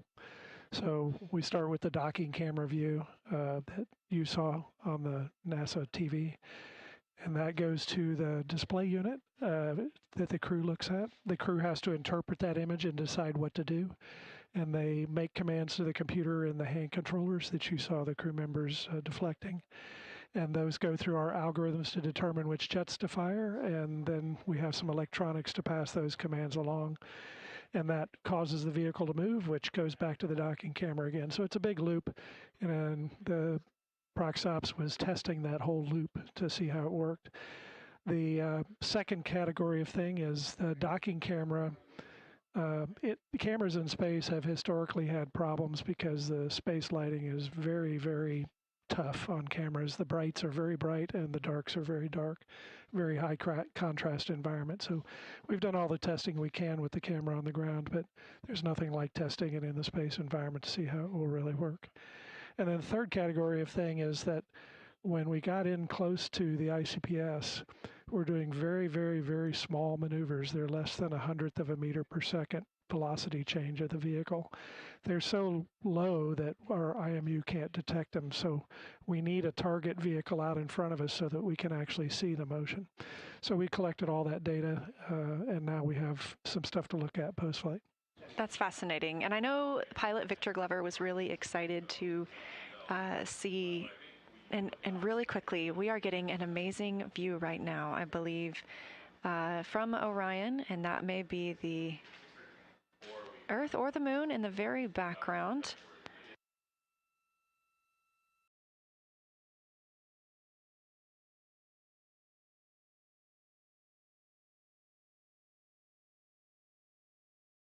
It actually looks like a crescent Earth there in the background. This view coming from one of the solar array wing cameras aboard Orion. Integrity Houston for CCU answer.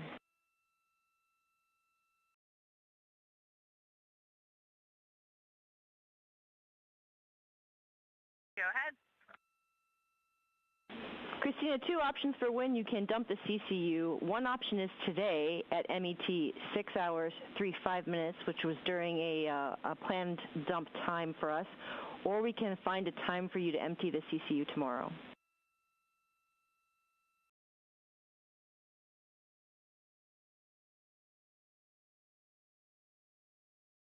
And help me out with that math. How long from now is that dump time for today? About an hour.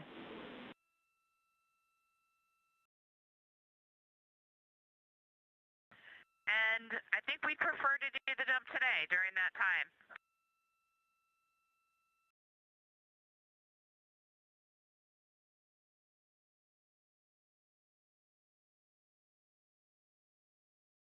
Copy, Christina, and we'll come back to you around that time, letting you know when you're go to dump the CCU.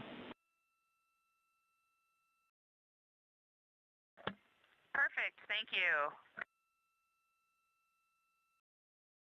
Some more communications with the crew aboard Orion, calling down to Capcom Amy Dill. And this view on your screen, that is Earth in the center of your screen from the Orion spacecraft. Again, a camera mounted aboard the spacecraft's solar array wing, looking back at all of us. Now, I want to get back to our interview. Dave, the Deputy Manager of Guidance, Navigation, and Control for Orion, talking about ProxOps, a really dynamic time. And we heard from NASA astronaut Victor Glover the entire time that he was piloting the spacecraft. And I know that's additional information for your team as well. So what will you interpret from the information about the spacecraft that Victor called down? Yeah, the crew's comments, Victor's in particular, are very important to us. Obviously, when the crew is manually controlling the spacecraft, we're interested in that task being easy for them to accomplish. So Victor was given a lot of feedback while he was flying. It shows his test pilot background, because that's what test pilots do. They mention the good, the bad, and the ugly as they're flying. So that's a very important part of this. We're actually going to get a score from them of how Orion did. It's called handling qualities. It's a time-tested tradition in the aircraft world that we adopted for spaceflight back in the shuttle days. So they will give us, actually give us a score. It's called a handling quality score. Fascinating. So once you get that score from them, when will you get that? And then what will you do to digest that feedback? What's next for your team? Yeah, we'll dive into all of this. We'll look at the video and look at the commands that the pilots made, that Victor made, and the way the system responded, and look at the video to make sure the vehicle did what we expected it to do. And we'll look at all of that afterwards. We've gotten Victor's comments live now, but we'll get more post-flight when we interview the crew post-flight. Well, that's great. And I know that this is not the only time during the mission that the crew is manually flying the vehicle. There's a manual piloting demo coming up in a few days. So is there anything that your team learned today that helps inform how that demo will go, or any preparations? Yeah, there's actually lots of different kinds of manual piloting tasks. The one that we did today is one of the more complex ones. We did it first because we needed the ICPS to be there, and the ICPS, we had a limited amount of time before it had to perform its disposal burn. So these other tasks don't require an ICPS. We'll be doing some tasks of pointing the vehicle. We'll ask the crew to point at a star to simulate a future operation where we need to point the vehicle at a target at long range while the target's still at long range. So there's just lots. We're going to turn jets off to simulate a degraded control system and see how the control system responds. So we have a lot of other manual control tasks coming up. Definitely a lot of action still to come for your group. Yeah, and all this is, we're simulating stuff that we need to, we're not simulating, we're flying stuff that we need to fly on a future flight. So by being able to do it now, if we see any funnies in the data or decide we need to make any corrections, we have time to make those corrections before the Artemis 3 flight. So this is really risk buy down for Artemis 3. That's why we're doing this, is to get some of the system tests behind us before we fly the first dockings for real on Artemis 3. Yeah, absolutely. It's a test flight. And with that, I would love to know how you feel after a crew has now piloted Orion for the very first time. Oh, it's always a great feeling to see something that your team developed go fly for real. I've been around for a while. I've seen this many times, but the luster never fades.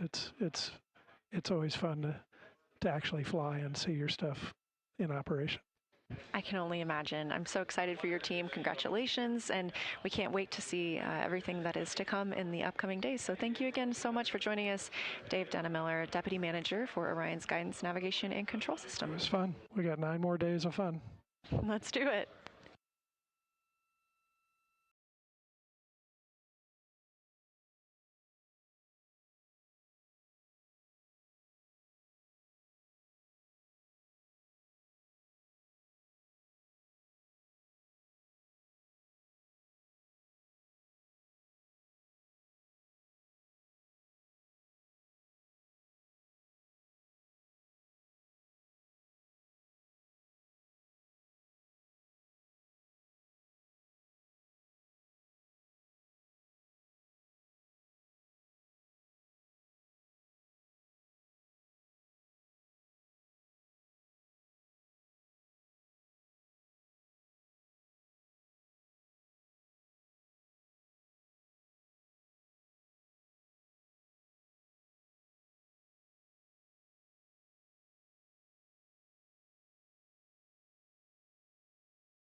This beautiful view coming from Orion on the Artemis 2 mission and a camera on the spacecraft's solar array wing, looking back at all of us here on Earth. Spacecraft now over 27,000 miles away from our home planet.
We are now 5 hours and 45 minutes mission elapsed time, or 5 hours and 45 minutes since launch of the Artemis 2 mission.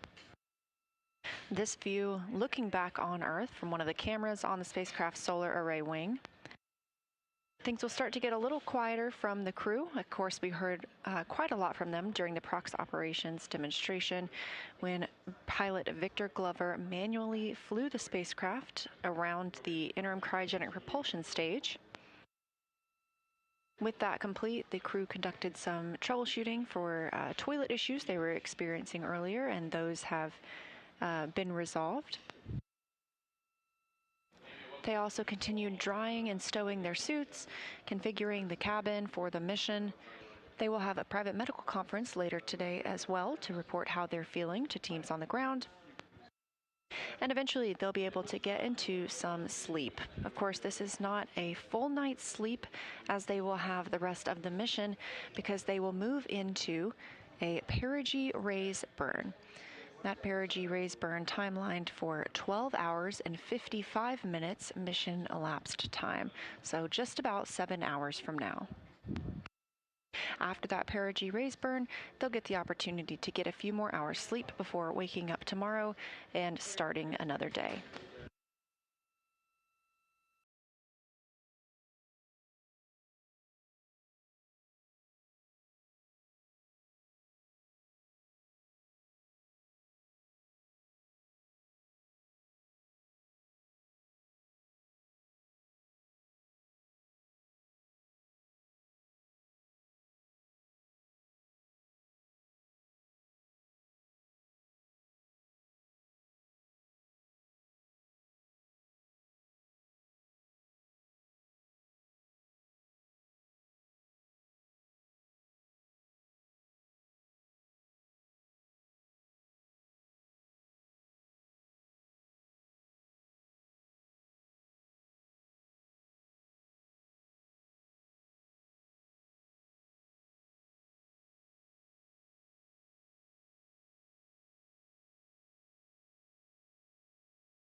Integrity Houston, maneuver in 2 minutes for the bearing DFTO.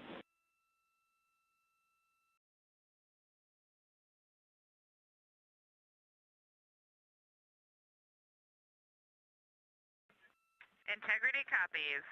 And timeline question, would you like us to do the PCS O2N2 med checkout activity?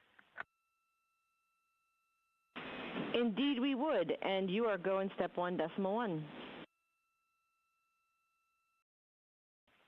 all.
Integrity Houston, those prop RCS cautions are understood per the maneuver that we're doing now.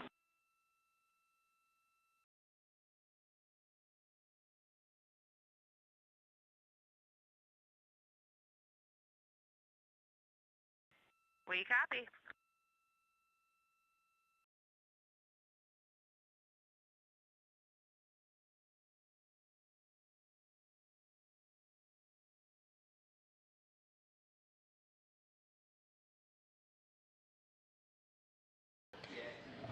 That call from ground teams to the crew, letting them know that any warnings they see on their screens can be ignored. No action is required of them right now.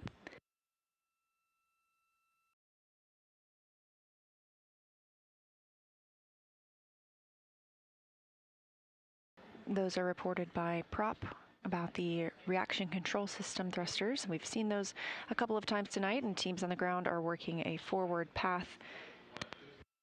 Right now, they'll be able to quiet those alerts on the crew's displays.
Seeing some movement on your screen as Orion moves into its next attitude. Again, this video coming from the tip of a camera on the solar array wing. You also have a great view now of the European Service Module and that OMS engine. That's the Orbital Maneuvering System engine. This is a NASA-provided and refurbished engine. So far, not including today, it had been to space 19 times on 3 different space shuttles. The OMS engine provides about 6,000 pounds of thrust, and if you strapped it to a car on Earth, it would go from 0 to 60 miles per hour in about 2.7 seconds.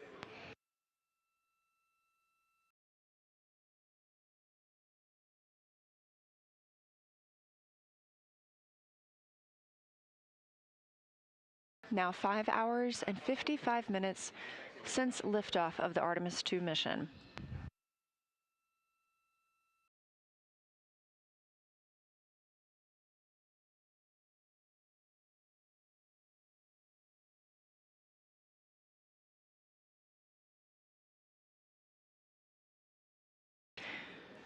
The Artemis II crew continuing to configure the cabin aboard the spacecraft. Again, a very long day for them, having woken up about 8 hours prior to launch. Now coming up on 6 hours mission elapsed time.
6 hours now since the launch of Artemis 2, the Orion spacecraft atop the Space Launch System rocket.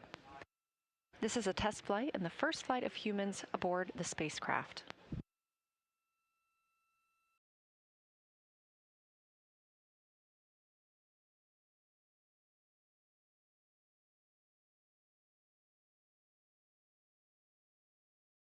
This view on your screen coming from the Orion spacecraft, a camera on its solar array wing looking back at us on Earth. Now we do have 4 astronauts working aboard the spacecraft. The commander is NASA astronaut Reed Wiseman. He's a Baltimore native. He's been in space before, and he was a flight engineer for Expedition 41 aboard the International Space Station from May through November 2014, a total 165-day mission, working on science experiments in areas like human physiology, medicine, physical science, earth science, and astrophysics. He also served as chief of NASA's astronaut office from December 2020 to November 2022. Reed has 2 daughters. We saw those 2 girls waving at him as he departed the operations and checkout building today, boarded the Astrovan, and went to the launch pad. Artemis 2 pilot is NASA astronaut Victor Glover. He was selected as an astronaut in 2013, when at that time he was serving as a legislative fellow in the U.S. Senate. His first trip to space was in November 2020. He launched as the pilot of NASA's SpaceX Crew 1 mission, that was the first operational mission of our commercial crew program, resumed launching American rockets from American soil to the space station since the end of the shuttle program. Victor is a U.S. Navy captain and naval aviator who served as a test pilot. He has more than 3,500 flight hours in over 40 different aircraft. He added a spacecraft to that today as he piloted Orion during the manual flight of the proximity operations demonstration. And he and his wife have 4 children.